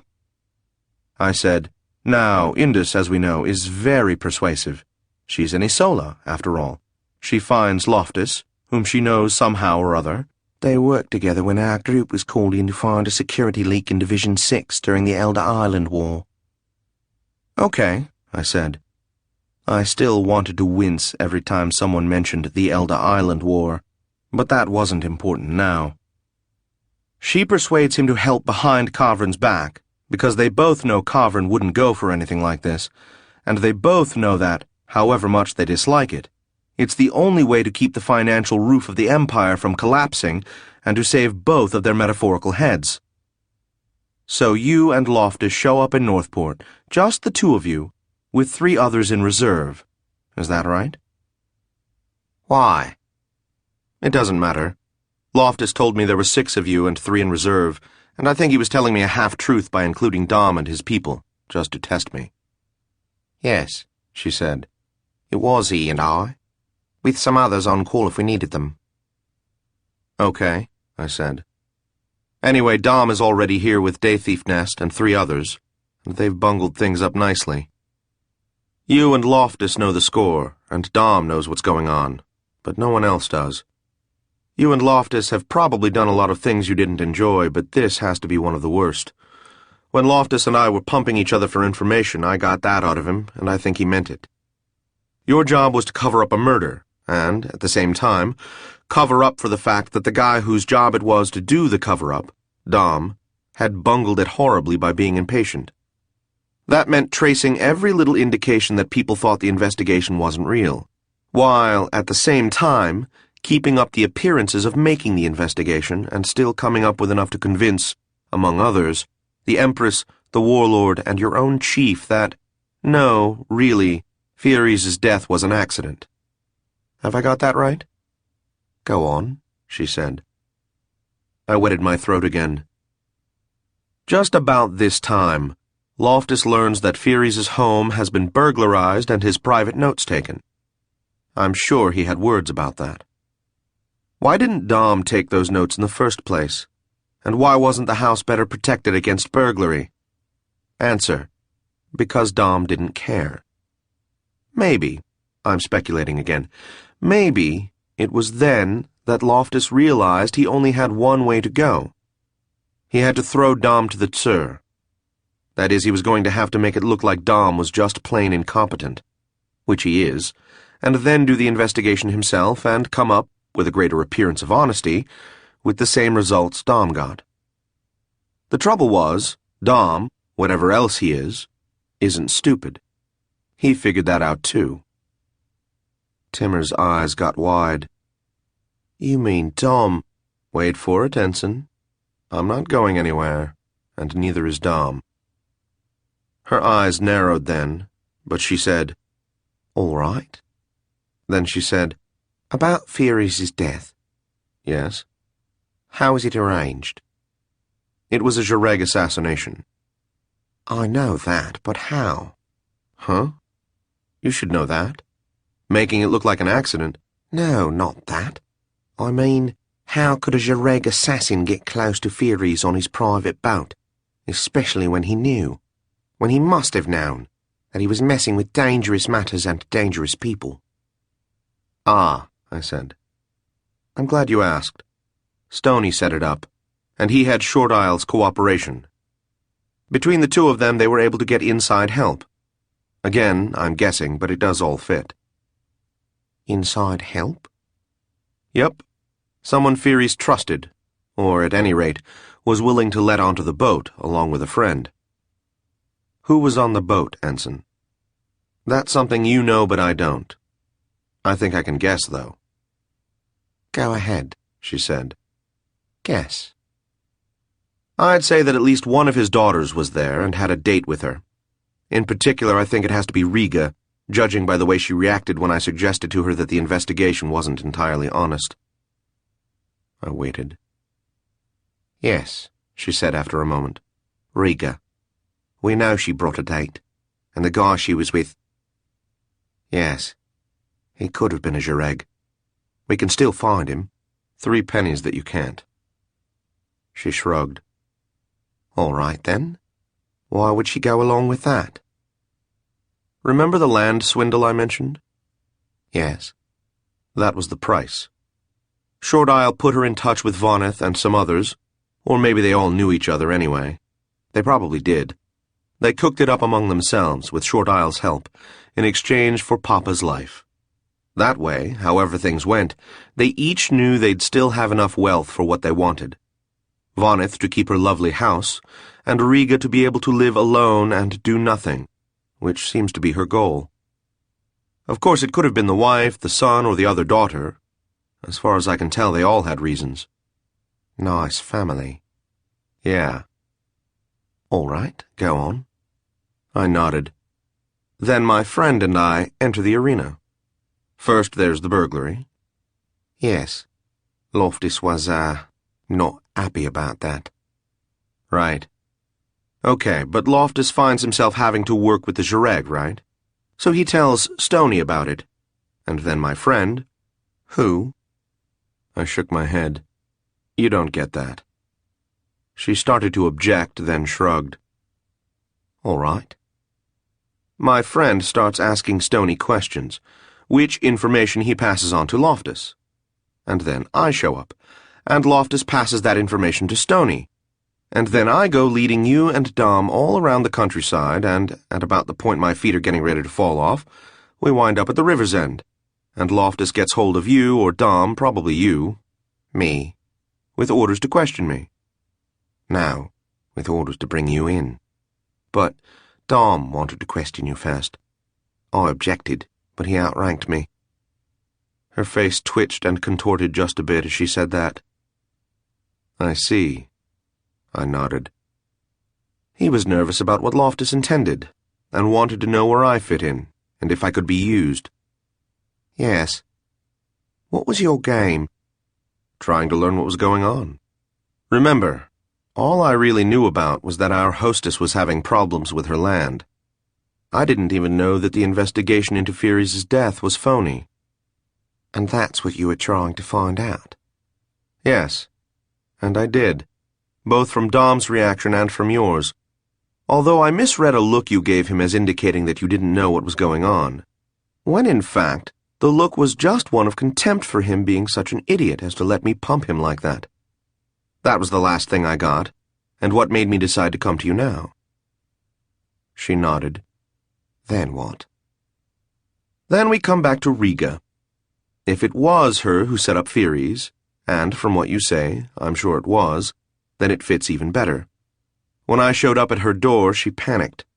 She thought it was all going to come out, and someone, namely Loftus, would really investigate dear Papa's death.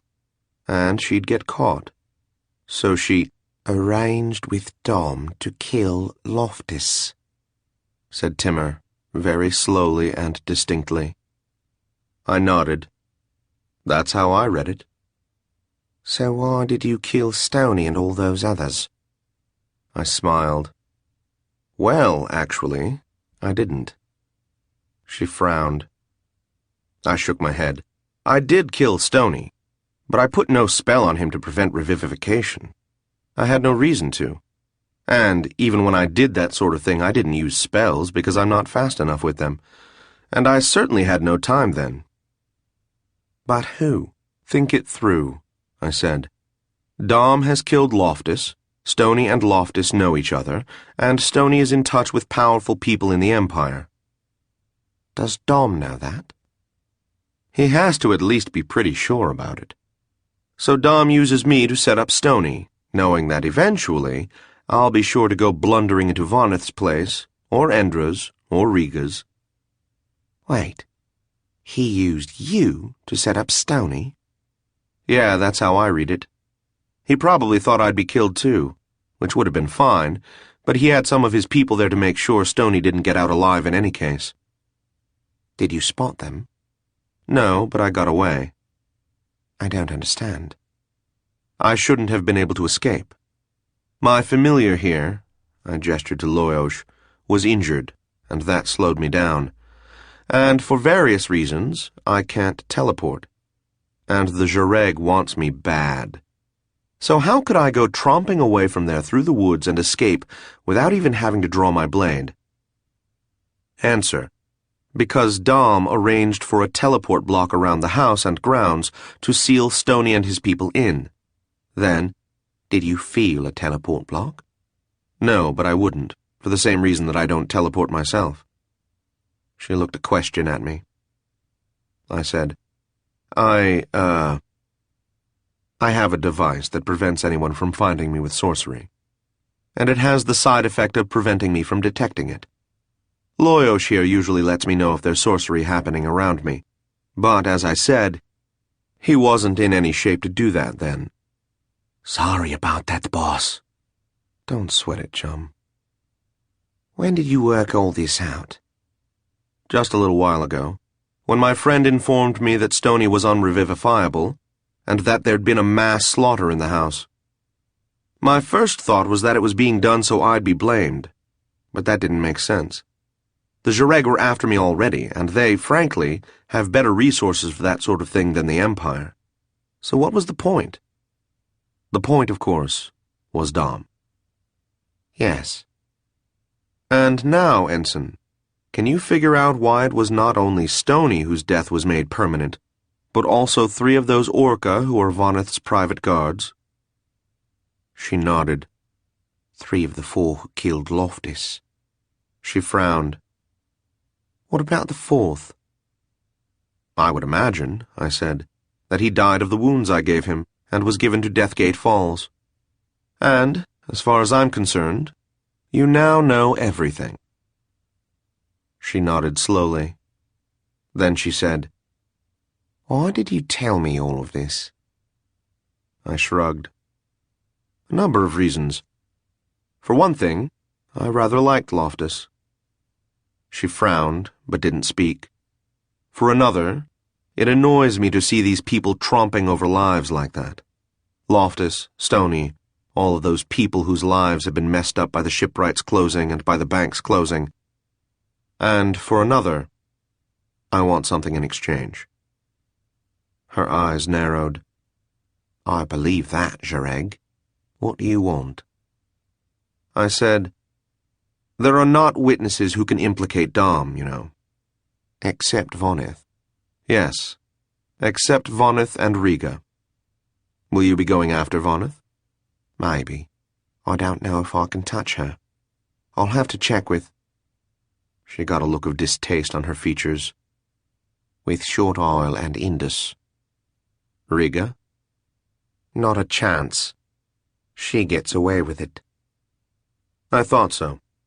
Well, that's fine. I don't care. Everyone involved in killing Furies deserves an imperial title as far as I'm concerned. But I do care about Voneth. As I say, I don't know if I can... I held up my hand. You can put pressure on her, and a little pressure is all it should take. For what?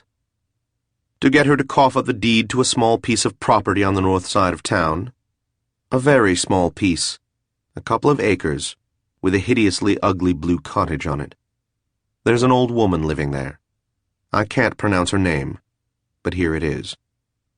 I passed it to her and enjoyed watching her lips move as she tried to figure out how to say it. Then she said, "That's all you want?" "What do you want, Ensign?" She glared at me. "I want." She stopped glaring, but continued staring, if you know what I mean. "What do you want?" I repeated. "What would please you right now?" "Yes," I said. "Are you—" I looked away and waited. Presently, she said, You used to be in the Jureg? "Yes," I said.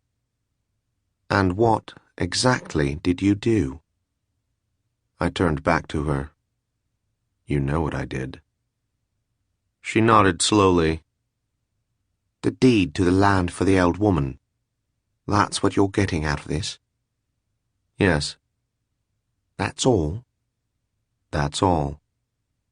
What about Fieries' personal notes?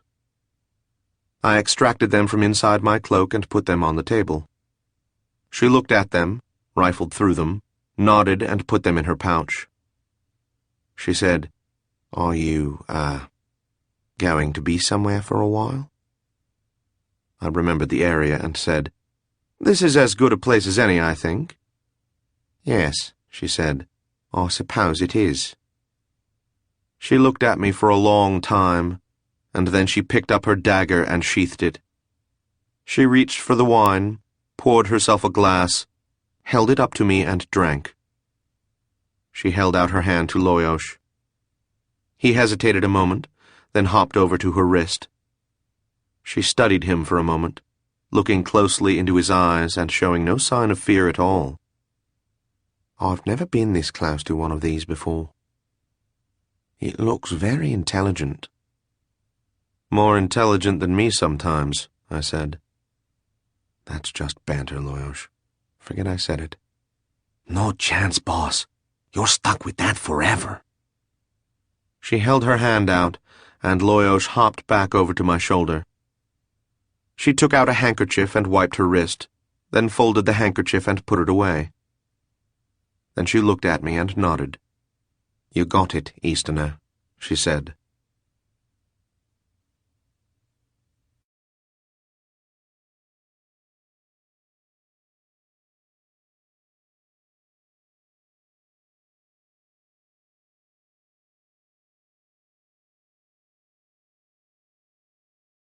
"16. And then, Kyra, I waited. And, as I waited, I was just a bit nervous. I mean, you speak Jureg. You know what we were talking about. Or rather, not talking about. And of course I knew. But I wasn't sure if Timur knew. I thought she did. I hoped she did. But I didn't know. And so I sat there and waited, and was nervous, in spite of Loyosh's comments designed to irritate me into relaxing. No, don't ask me to explain that. By this time, I had blended into the background of the public house, and no one was really looking at me, so at least I didn't have that to worry about. In fact, Kyra, while I was nervous about Timur, I wasn't really worried about anything. It seemed that the time for worrying was well past. Besides, I had plans to make, and the time to worry is when you don't have anything else to do. I'm not sure who said that. I think it was you. An hour later, she came back and sat down. She looked at me. There was no expression on her face. I said, "Well?" She said, I've asked the local magistrate for a seizure card. Just temporary, of course, until the investigation is over. "For me?" Yes, for you. "Of course," she added. I don't know your real name, so I had to mark it name unknown. But I know that you have information about Fieries' death, and that's what we're investigating. "I understand. When will it go into effect?" In about 15 minutes. 15 minutes, I repeated. "All right." Until that time, she said carefully. I cannot legally stop you from leaving the city, or even this public house. But I would ask, from one loyal citizen to another, that you consider your duty to the Empire and remain here as a gesture of cooperation. Here? Yes. The card will be served here. Will you be remaining here as well, to serve the card? Oh, I'm afraid that's impossible. I have to act on the information that you've given me. But, someone will be by to serve it as soon as it's ready. About 20 minutes, then. Or less. She stared off at nothing. Someone will be arriving with it, directly from the magistrate. And where is the magistrate? A quarter of a mile away, to the east. I nodded. All right, I said. I started to drink some more wine, then thought better of it. Wine sometimes affects me very quickly. I'm afraid, I said slowly, that I'm going to have to decline. I'll be running from the seizure, so you will have to send someone after me to serve it. I thought you might, she said. Unfortunately, I cannot at this time detain you. I'm already being hunted, I pointed out. Not by the Empire. No, I said. That's true. Not by the Empire. With some crimes, the Empire looks for the fugitive harder than with other crimes. And there are even some crimes, some very serious crimes, that never get properly handled, and where descriptions are lost or mixed up. I understand, I said. She rose to her feet. Too bad I can't stay to serve the card, she said. But duty calls. In a very clear voice, I said. I'll see you again, she said. Why, yes, if I'm arrested. Detained. Detained, right. If I'm detained, then, no doubt, I'll be at City Hall tomorrow, being interrogated. And if you're not? Who knows, I said. You know, I rather like this place. It's especially nice at this time of the evening. Yes, she said. She opened her mouth as if she had something else to say, but closed it again, leaving whatever it was unsaid. Then she stood and left without any ceremony whatsoever. I waited a decent interval, say about a minute. Then I settled the score, got up and went outside. It was a lovely, crisp day, with the winter not yet arrived. The street was almost empty of people. I looked around carefully, as did Loyosh, and we consulted. There were about 100 places to choose from in an area like this, but I settled on a doorway right next to the public house. It was deep and quiet, and didn't look like it got much use. I slumped against it and sent Rotsa into the air. I stood there for perhaps 20 minutes. A few people walked by, but none of them noticed me. One elderly Tekla walked past me to go into the building whose doorway I was occupying, but even he didn't appear to notice me as I stepped out of his way. You taught me how to do that, Kyra. You said it's more attitude than anything else. Maybe you're right. Rotsa says he's coming, boss. The right way or the wrong way? The right way, from the east. Can't ask for better than that. I let a dagger fall into my hand. It was one of the new ones. I wiped the hilt on my cloak, as much for luck as for any other reason, then took my position. Dom walked right past me. There was a rolled-up piece of paper in his hand, no doubt the seizure card, naming some nameless person who happened to be me as a witness wanted for questioning in an imperial investigation. Pretty serious stuff. I fell into step behind him and I left nothing to chance, nor did I speak. Afterward I continued past, walking easily, as if nothing had happened. I turned a corner and then another, and Rotsa informed Loyosh, who informed me, that no one was following me.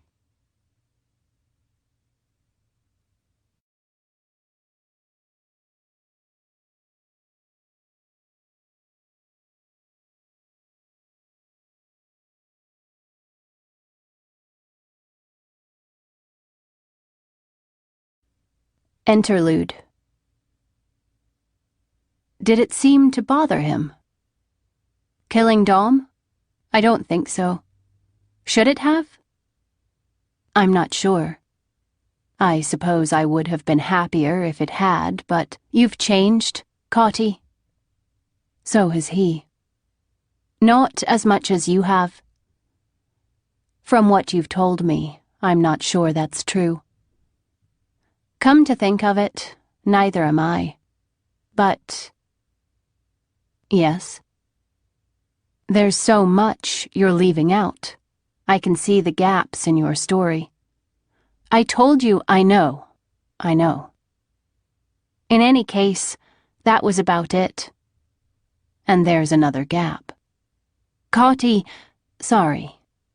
You mean you just left after that? Pretty much, yes. There was a bit of excitement that proved to be nothing, and we got some reassurances. And then Vlad took Savin and went away for parts unknown. And I came back home, where I found your letter waiting for me. Tell me about the excitement that proved to be nothing, and about the reassurances. All right. What is it? I don't know, Kyra. It's good to hear this, but it just makes me want to find out more. Are you going to try to? Not if you don't want me to. I don't want you to. All right. Should we have more tea? I think something stronger. Good idea. And then some food. I'll buy. Thank you. It's the least I can do. Is there a hint of irony there, Cotty?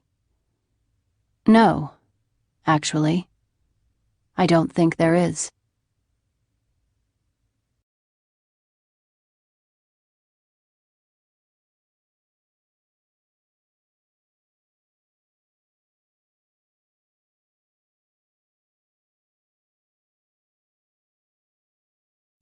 "17. And then I came back here," he concluded. What next?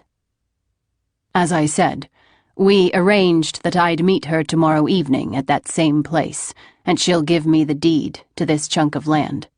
And that is the story of my latest triumph. Triumph? I repeated. Will it still be a triumph tomorrow, when you walk into that public house to find yourself arrested, if you're lucky, or surrounded by Jareg, if you're not? She promised, said Vlad smugly. And what, I said, makes you think you can trust her? Instinct, he said. I bit back a nasty reply. As much as we'd both bungled these last few days, I still trusted my own instincts, so I could hardly blame him for trusting his. The thing is, I didn't trust his. He said, Okay, maybe that was one more screw-up. But Kyra, it felt right. Loftus was her friend, and her superior officer, and an associate. I don't know, maybe she hated his guts, but... I shook my head. No, you're probably right. Only... I stopped. What is it? He said. I don't know. A spell of some kind, centered around here. Aw, nuts, said Vlad. Perhaps, I said slowly, we had best gather up Savin and Huda Farjansi and head into the woods while we can. I don't believe it, he said. I think, I said carefully, that it was a location spell. He gave me an odd look and said, "The Jareg?" "Maybe." "Where can we go?" I cursed softly and didn't answer. He said, "You take the old woman and the boy and make tracks. It's only me they want." "Wrong answer, Vlad." Huh. He walked into the house, emerging a minute later with his sword belt. He wore no cloak at all and had several knives strapped to his body. He said, "Go, Kyra." "Not a chance." He indicated the house. "What about them? Can't you stash them someplace and then retrieve them later? If there is a later?" Well, in point of fact, I could. Then something else happened. "Someone has just teleported into the area," I said, about a quarter of a mile away. "How many?" "One." "One?" "That's right." He shook his head. "If it's Mario, there's no point in trying to run. And if it isn't, well, there isn't any other one person I'm particularly afraid of." I nodded. I felt the same way, except that I didn't have his superstitious dread of Mario. He drew his blade and waited. "May I borrow a knife?" I said. "You don't want to use your own?" "I'm not armed," I told him. "Oh, yes, I forgot." He handed me a weapon. I tested the feel, the balance and the edge, and then we stood back to back and waited. Loyosh and Rotza sat on Vlad's shoulders. Buddy came out of the house, sniffed curiously, then sat down next to us. It was somehow comforting that he was there, though I didn't know if he'd be useful. Vlad saw her first. He said, "There she is." I turned. She was walking through the woods toward us, a sword at her side, but her hands were empty. Buddy stood up and started growling, and a glance told me that his teeth were bared. Well, well. The woman ignored Buddy, and ignored the fact that Vlad and I were holding weapons, but nodded hello to each of us as she stopped about 5 feet away and looked at the cottage. "It is blue," she said. "You thought I lied?" said Vlad. She shrugged. "It was a possibility, but you told the truth about everything else, so—" "How did you find me?" "In the public house," she said. "With the help of your, familiar. Is that the right word?" Vlad used a word he wouldn't have wanted Huda Farjansi to hear. "A bit of Loyosh's skin on the handkerchief," he said. "And then you went to a sorcerer with it and located him, because you knew you couldn't locate me." She nodded. "Shall we go inside?" "Let's settle it out here," said Vlad. "Settle what?" said Timur. "Aren't you here to arrest me?" "No." "But I wanted to meet the rest of this little troop that's caused so much trouble, and I thought you'd want to hear how everything came out." For a moment, no one spoke. Then Vlad said, "Oh." He put his sword away, then the knife I handed him. Then he petted Buddy, who took that as a clue that everything was all right and introduced himself to Timur. The old woman came out as this was going on. "Who are you?" she snapped. "And what are you doing here?" "Ensign Timur," said Vlad. "This is the woman we call Mother, because her name sounds rather like a sneeze, and no one but Kyra here can say it. Oh, and this is Kyra. I don't think you two have been introduced yet. And this is Buddy, who I think is really the intelligent one of the bunch. At least, he's the one who hasn't made any mistakes yet." Rotza hissed. Vlad laughed and said, "One of the two, then." "A pleasure, my lady," said Timur. "I have something for you." I heard a quick intake of breath from Vlad. "You got it?" he said. She smiled. Of course, I said I would. That was quick. What's it been, 3, 4 hours at the most? Yes. Shall we go inside? By all means, said Vlad. After you. We trooped into the cottage, Huda Farjansi leading and Buddy bringing up the rear. Once inside, Timur looked around the place, then licked her lips, probably because biting them would have been too obvious. We introduced her to Savin, who, almost, maybe, just a little bit, might have given a flicker of acknowledgement. Or maybe not. Brain fever, you said? Asked Timur. There is no such thing as brain fever, said Huda Farjansi. Vlad shrugged. Huda Farjansi sat next to Savin. Vlad and I sat at the table. Timur declined a chair, preferring to lean against the wall. Buddy curled up near Savin and Huda Farjansi and tried to insinuate himself between them. Savin absently stroked Buddy's head. That was, as far as I knew, another first. I caught Vlad's eye and saw that he had seen it too. Where shall I begin? Said Timur. Does everyone know what has been going on? Kyra knows everything up through our conversation today.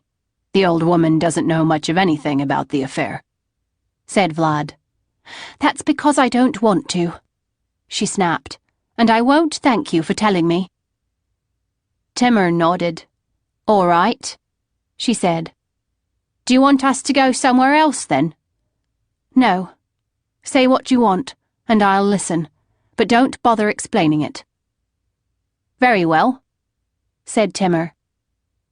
She turned to us. There isn't all that much to tell, truly. Dom was found murdered just a few hours ago. A dagger was driven into his head. Oh? Said Vlad, with that assumed casualness he does so badly. Any idea who did it? A fugitive.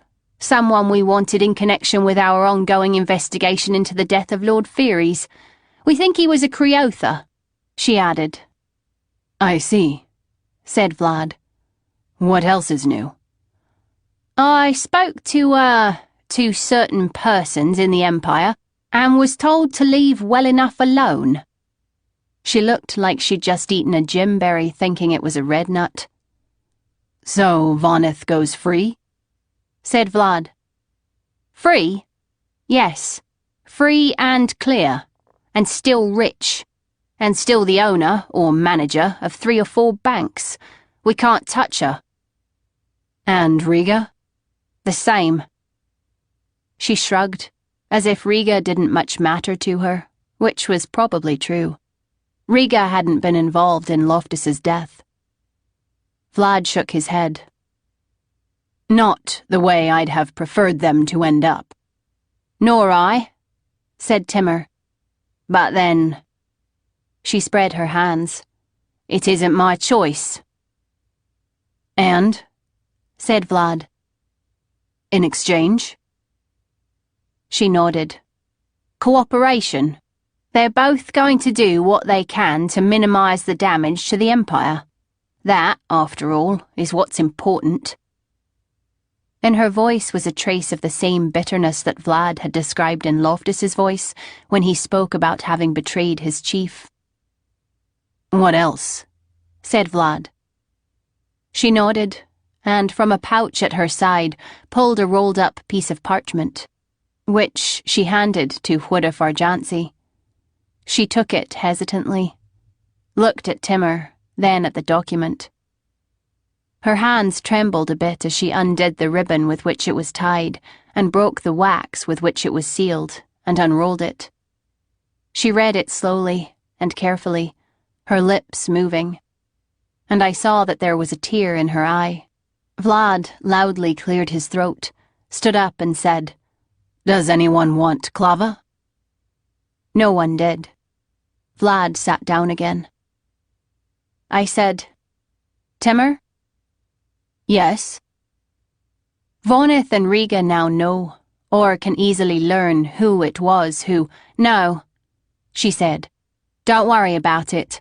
This old woman's continued health is now my business. What if Arjancy looked up and said, "What was that? My health?" Never mind, I said. She looked at the three of us one at a time, harumphed softly, and went back to reading the deed to her land. Okay, I said. I trust you. So do I, said Vlad. Only, yes? Do me a favor, and don't tell anyone how you found me. I don't think the Jareg would figure it out on their own in 1,000,000 years, but... Right, she said. Don't worry. She stood up. I think that's it then. Yes, said Vlad. Good luck. And to you, she said. She looked at me, and we nodded to each other. Then she turned and left, and it was over. It's over, said Vlad. Not quite, I said. Oh? Care to take a walk with me?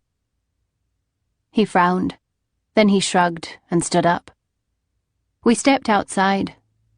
Buddy followed us, and Loyosh was on Vlad's shoulder, but there was no one else there. We walked into the woods near the house. What is it, Kyra? He said. How long have you known? Known what? I'm not stupid, Vlad, and I don't think you are either. Vlad, how long have you known? I hadn't been planning on talking about it, he said. What gave me away? That's my question. He laughed. I suppose it is, but you go first. When did you know that I knew? I shrugged. Just now, a few minutes ago. You're sometimes very careless with your life, Vlad, especially when you're annoyed. But you're never careless with other people's. Even when you were in the Jareg.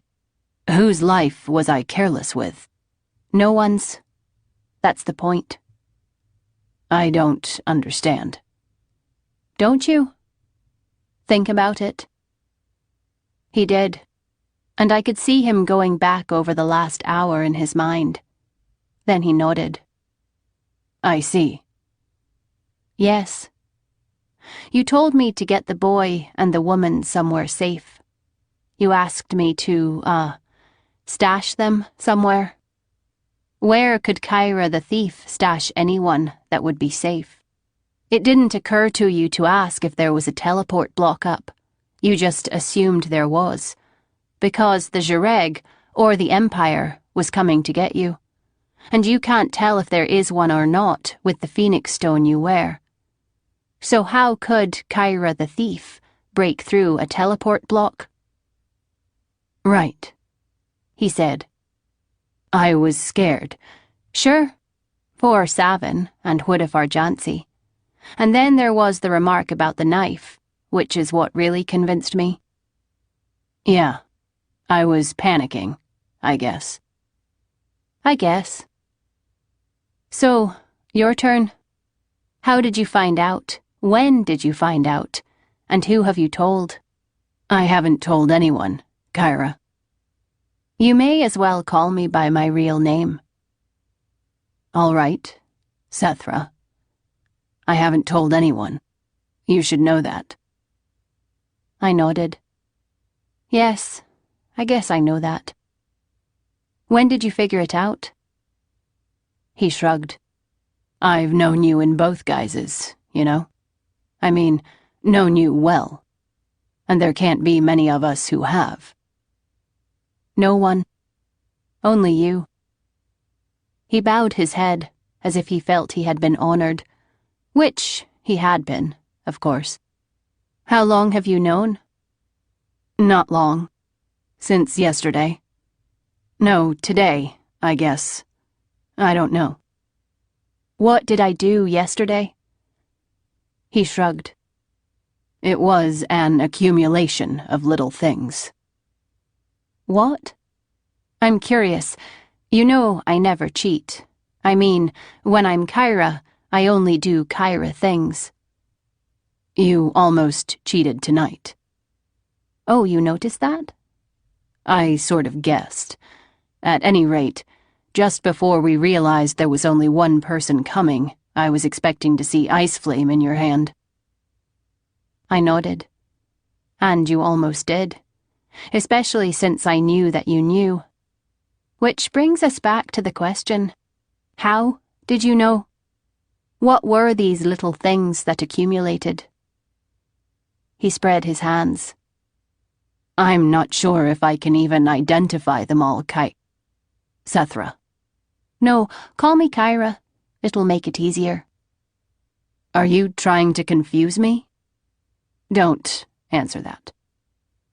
Kyra. Yes. As I say, it was a lot of little things. This is the first time we've worked this closely together, but we've known each other for a long time. And I've always wondered why you gave a damn for a little Easterner kid. Now I know, of course. Of course. And I'm still grateful. Only...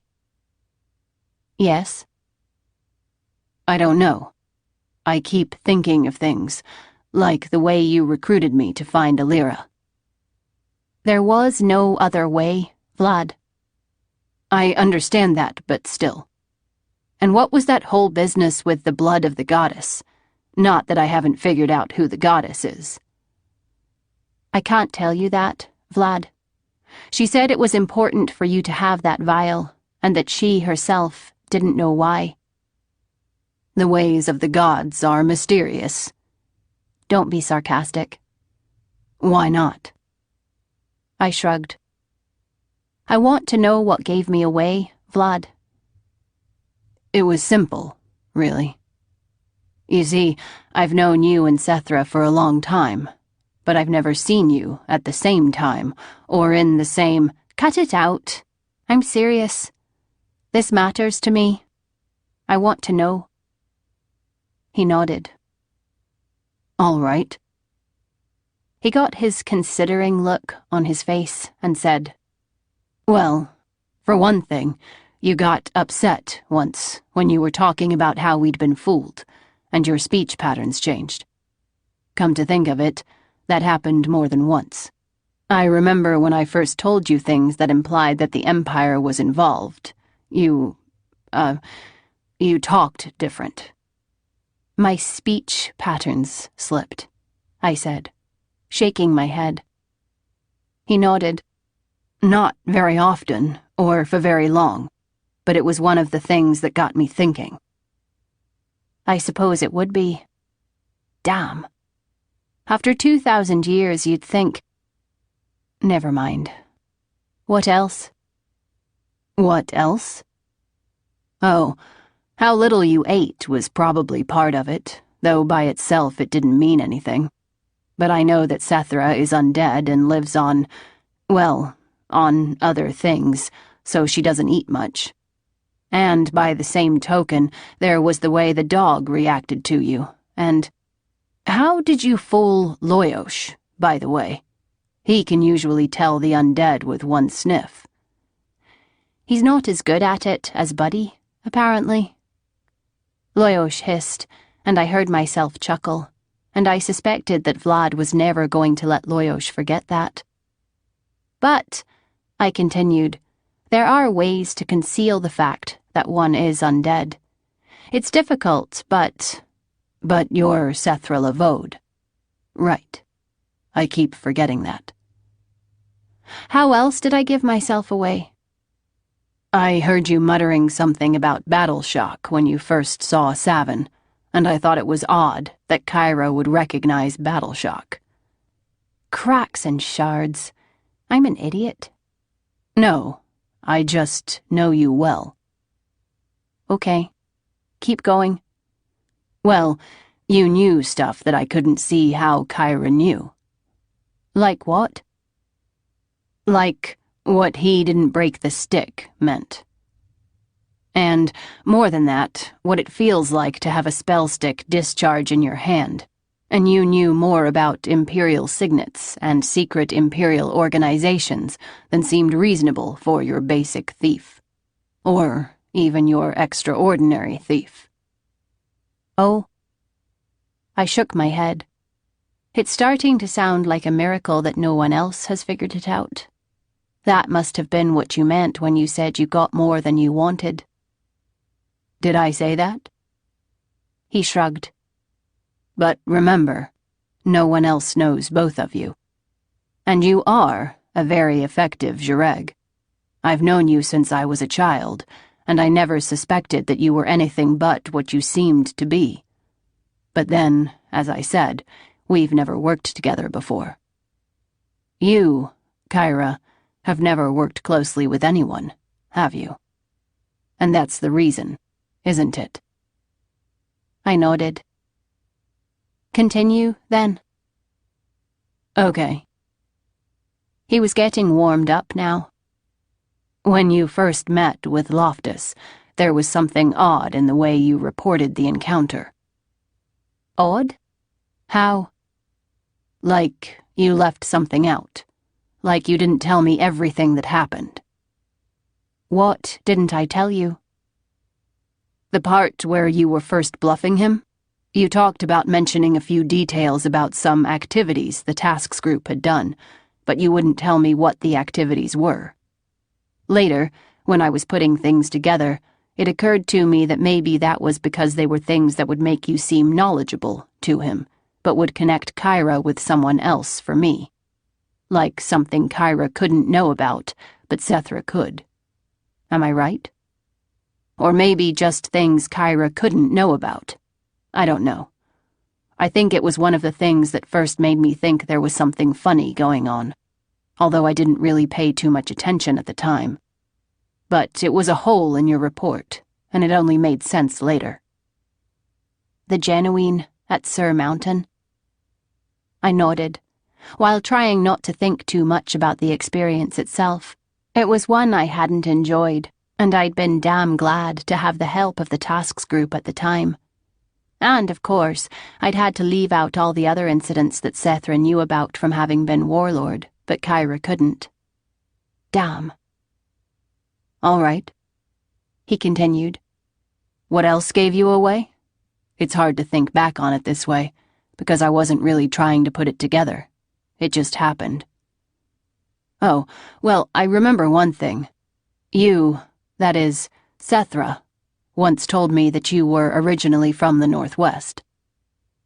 So what's your point? How easy you found it to say the old woman's name.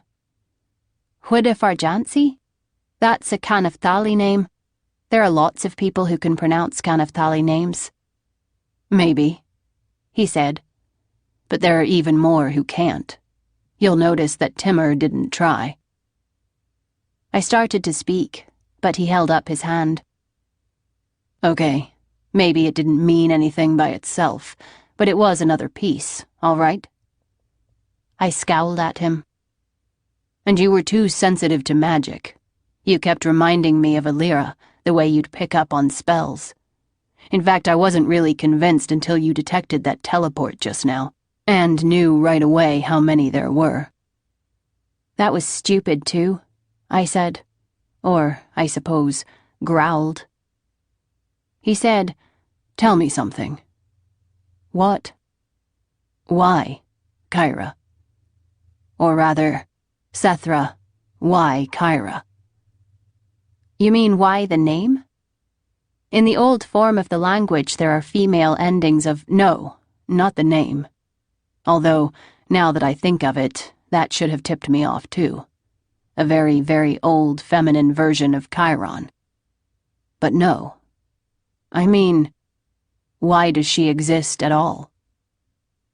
Oh, why did I invent her? I shrugged. At first, to keep in touch with the underworld. It was part of the job of the Lavodes to keep track of what the Zhureg and various others were up to. After that, well, I got to like it. It was different. It was a challenge. It was scary at a time when it was hard for anything to frighten me. Yes, said Vlad. his face twisting into part of a smile. You'd hate never being frightened, wouldn't you? I smiled back. As I say, I never cheated when I was being Kyra. I never used, well, anything that Kyra didn't come by herself, or any skill that wasn't Kyra's own. I've gotten to like her. And no one knows? Only you. He licked his lips. Sethra? Don't worry about it. Okay. I smiled. I still like you, you know. That's a relief. Kyra has never killed anyone, and I decided long ago that keeping that secret wasn't worth a life. He shook his head. Sethra doesn't value life as much as Kyra does, I think. I don't think you know Sethra as well as you know Kyra, I said. Maybe not. Maybe not. He didn't say anything for a while. Trying to keep my voice casual, I asked, "What now?" He pointed to his upper lip. I said, "Right, in addition to growing your facial hair back." He shrugged. I don't know. I think I'm going to bring Savin back home. Teleport? He shook his head. It'll take a long time to get back there, and with any luck, by the time we make it, he'll be better. Some better, anyway. Better enough that he can see his family again. How will they react to you? He smiled. I don't think I'll want to settle down there. Although, come to think of it, there is an Isola minstrel in the area I could stand to see again. I shook my head. I wish. Yeah. Me too. Wait here, he said. He went back into the cottage and returned a few minutes later with his backpack, Savin trailing along behind. That was a short goodbye, I said. I don't think the old woman likes me, he said. But don't tell her I know. I think it would hurt her feelings. Vlad, and look, give my regards to people, all right? And look in on Noishpa when you can. I will, I said. Then that's all, he said. I doubt it very much, I told him. He smiled, nodded, and began walking down the road, Savin keeping pace. Buddy and I watched them. I petted Buddy, who didn't seem to mind.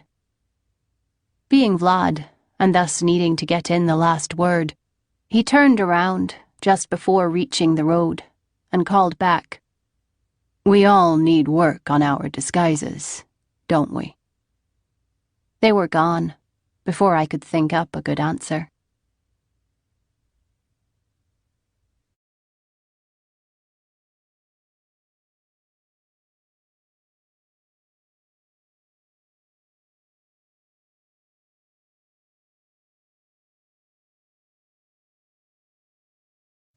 Epilogue. My dear Cotty, it was delightful, as always, seeing you, although perhaps you don't feel the same way. If not, I can certainly understand.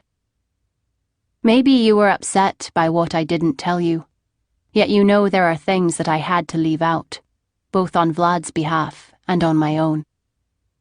I had hoped I told you enough for your peace of mind. On the other hand, perhaps it bothers you not to tell Vlad those things you have chosen to keep from him, and perhaps it should bother you. I am hardly one to judge what another person's secrets ought to be. You seemed concerned about the boy. I know no more than I told you, but do not be discouraged. You cannot expect such a complex ailment to be cured at once in its entirety. There has been clear progress, and I feel confident that, in time, his cure will be effected. As for what will become of Vlad, that is a more difficult matter to judge. And yet, as I said yesterday, he is well, and in this matter he emerged unscathed. You cannot reach him, and I cannot reach him, and we accept this because we also know that the Zhureg cannot reach him. Of course, he always takes chances, yet he is being very careful, and that is a consolation to us. And Loyosh is watching over him, and that is another consolation to us. And now I believe there may be another, of whom I cannot speak, who has found a way to watch over him. No, you must not ask what I mean, Cotty. You must simply trust me. That is what trust is, you know. If we never had secrets from our friends and loved ones, there would never be any need for them to trust us. There is little more I can say, my dear, except that I'm sorry to have caused you any distress, and I hope you can understand that I have done my best in a very difficult situation. Let us give it some time, and then we'll meet again. And if you have any more questions, you may ask them. And if you feel the need to berate me, well, I will listen and take it like a trooper. In the meantime, you know that you can always call on me if you are in trouble. And I will repeat that it was a joy to me to see you and Vlad Norathar, who seems to already have the good looks of his father and the iron will of his mother. Faithfully, Kyra. This has been an Audible Frontiers production of Orca, written by Stephen Brus, narrated by Bernard Setaro Clark and Angel Masters. Producer, Mike Charzik. Copyright 1996 by Stephen Brus. Production copyright 2012 by Audible Inc.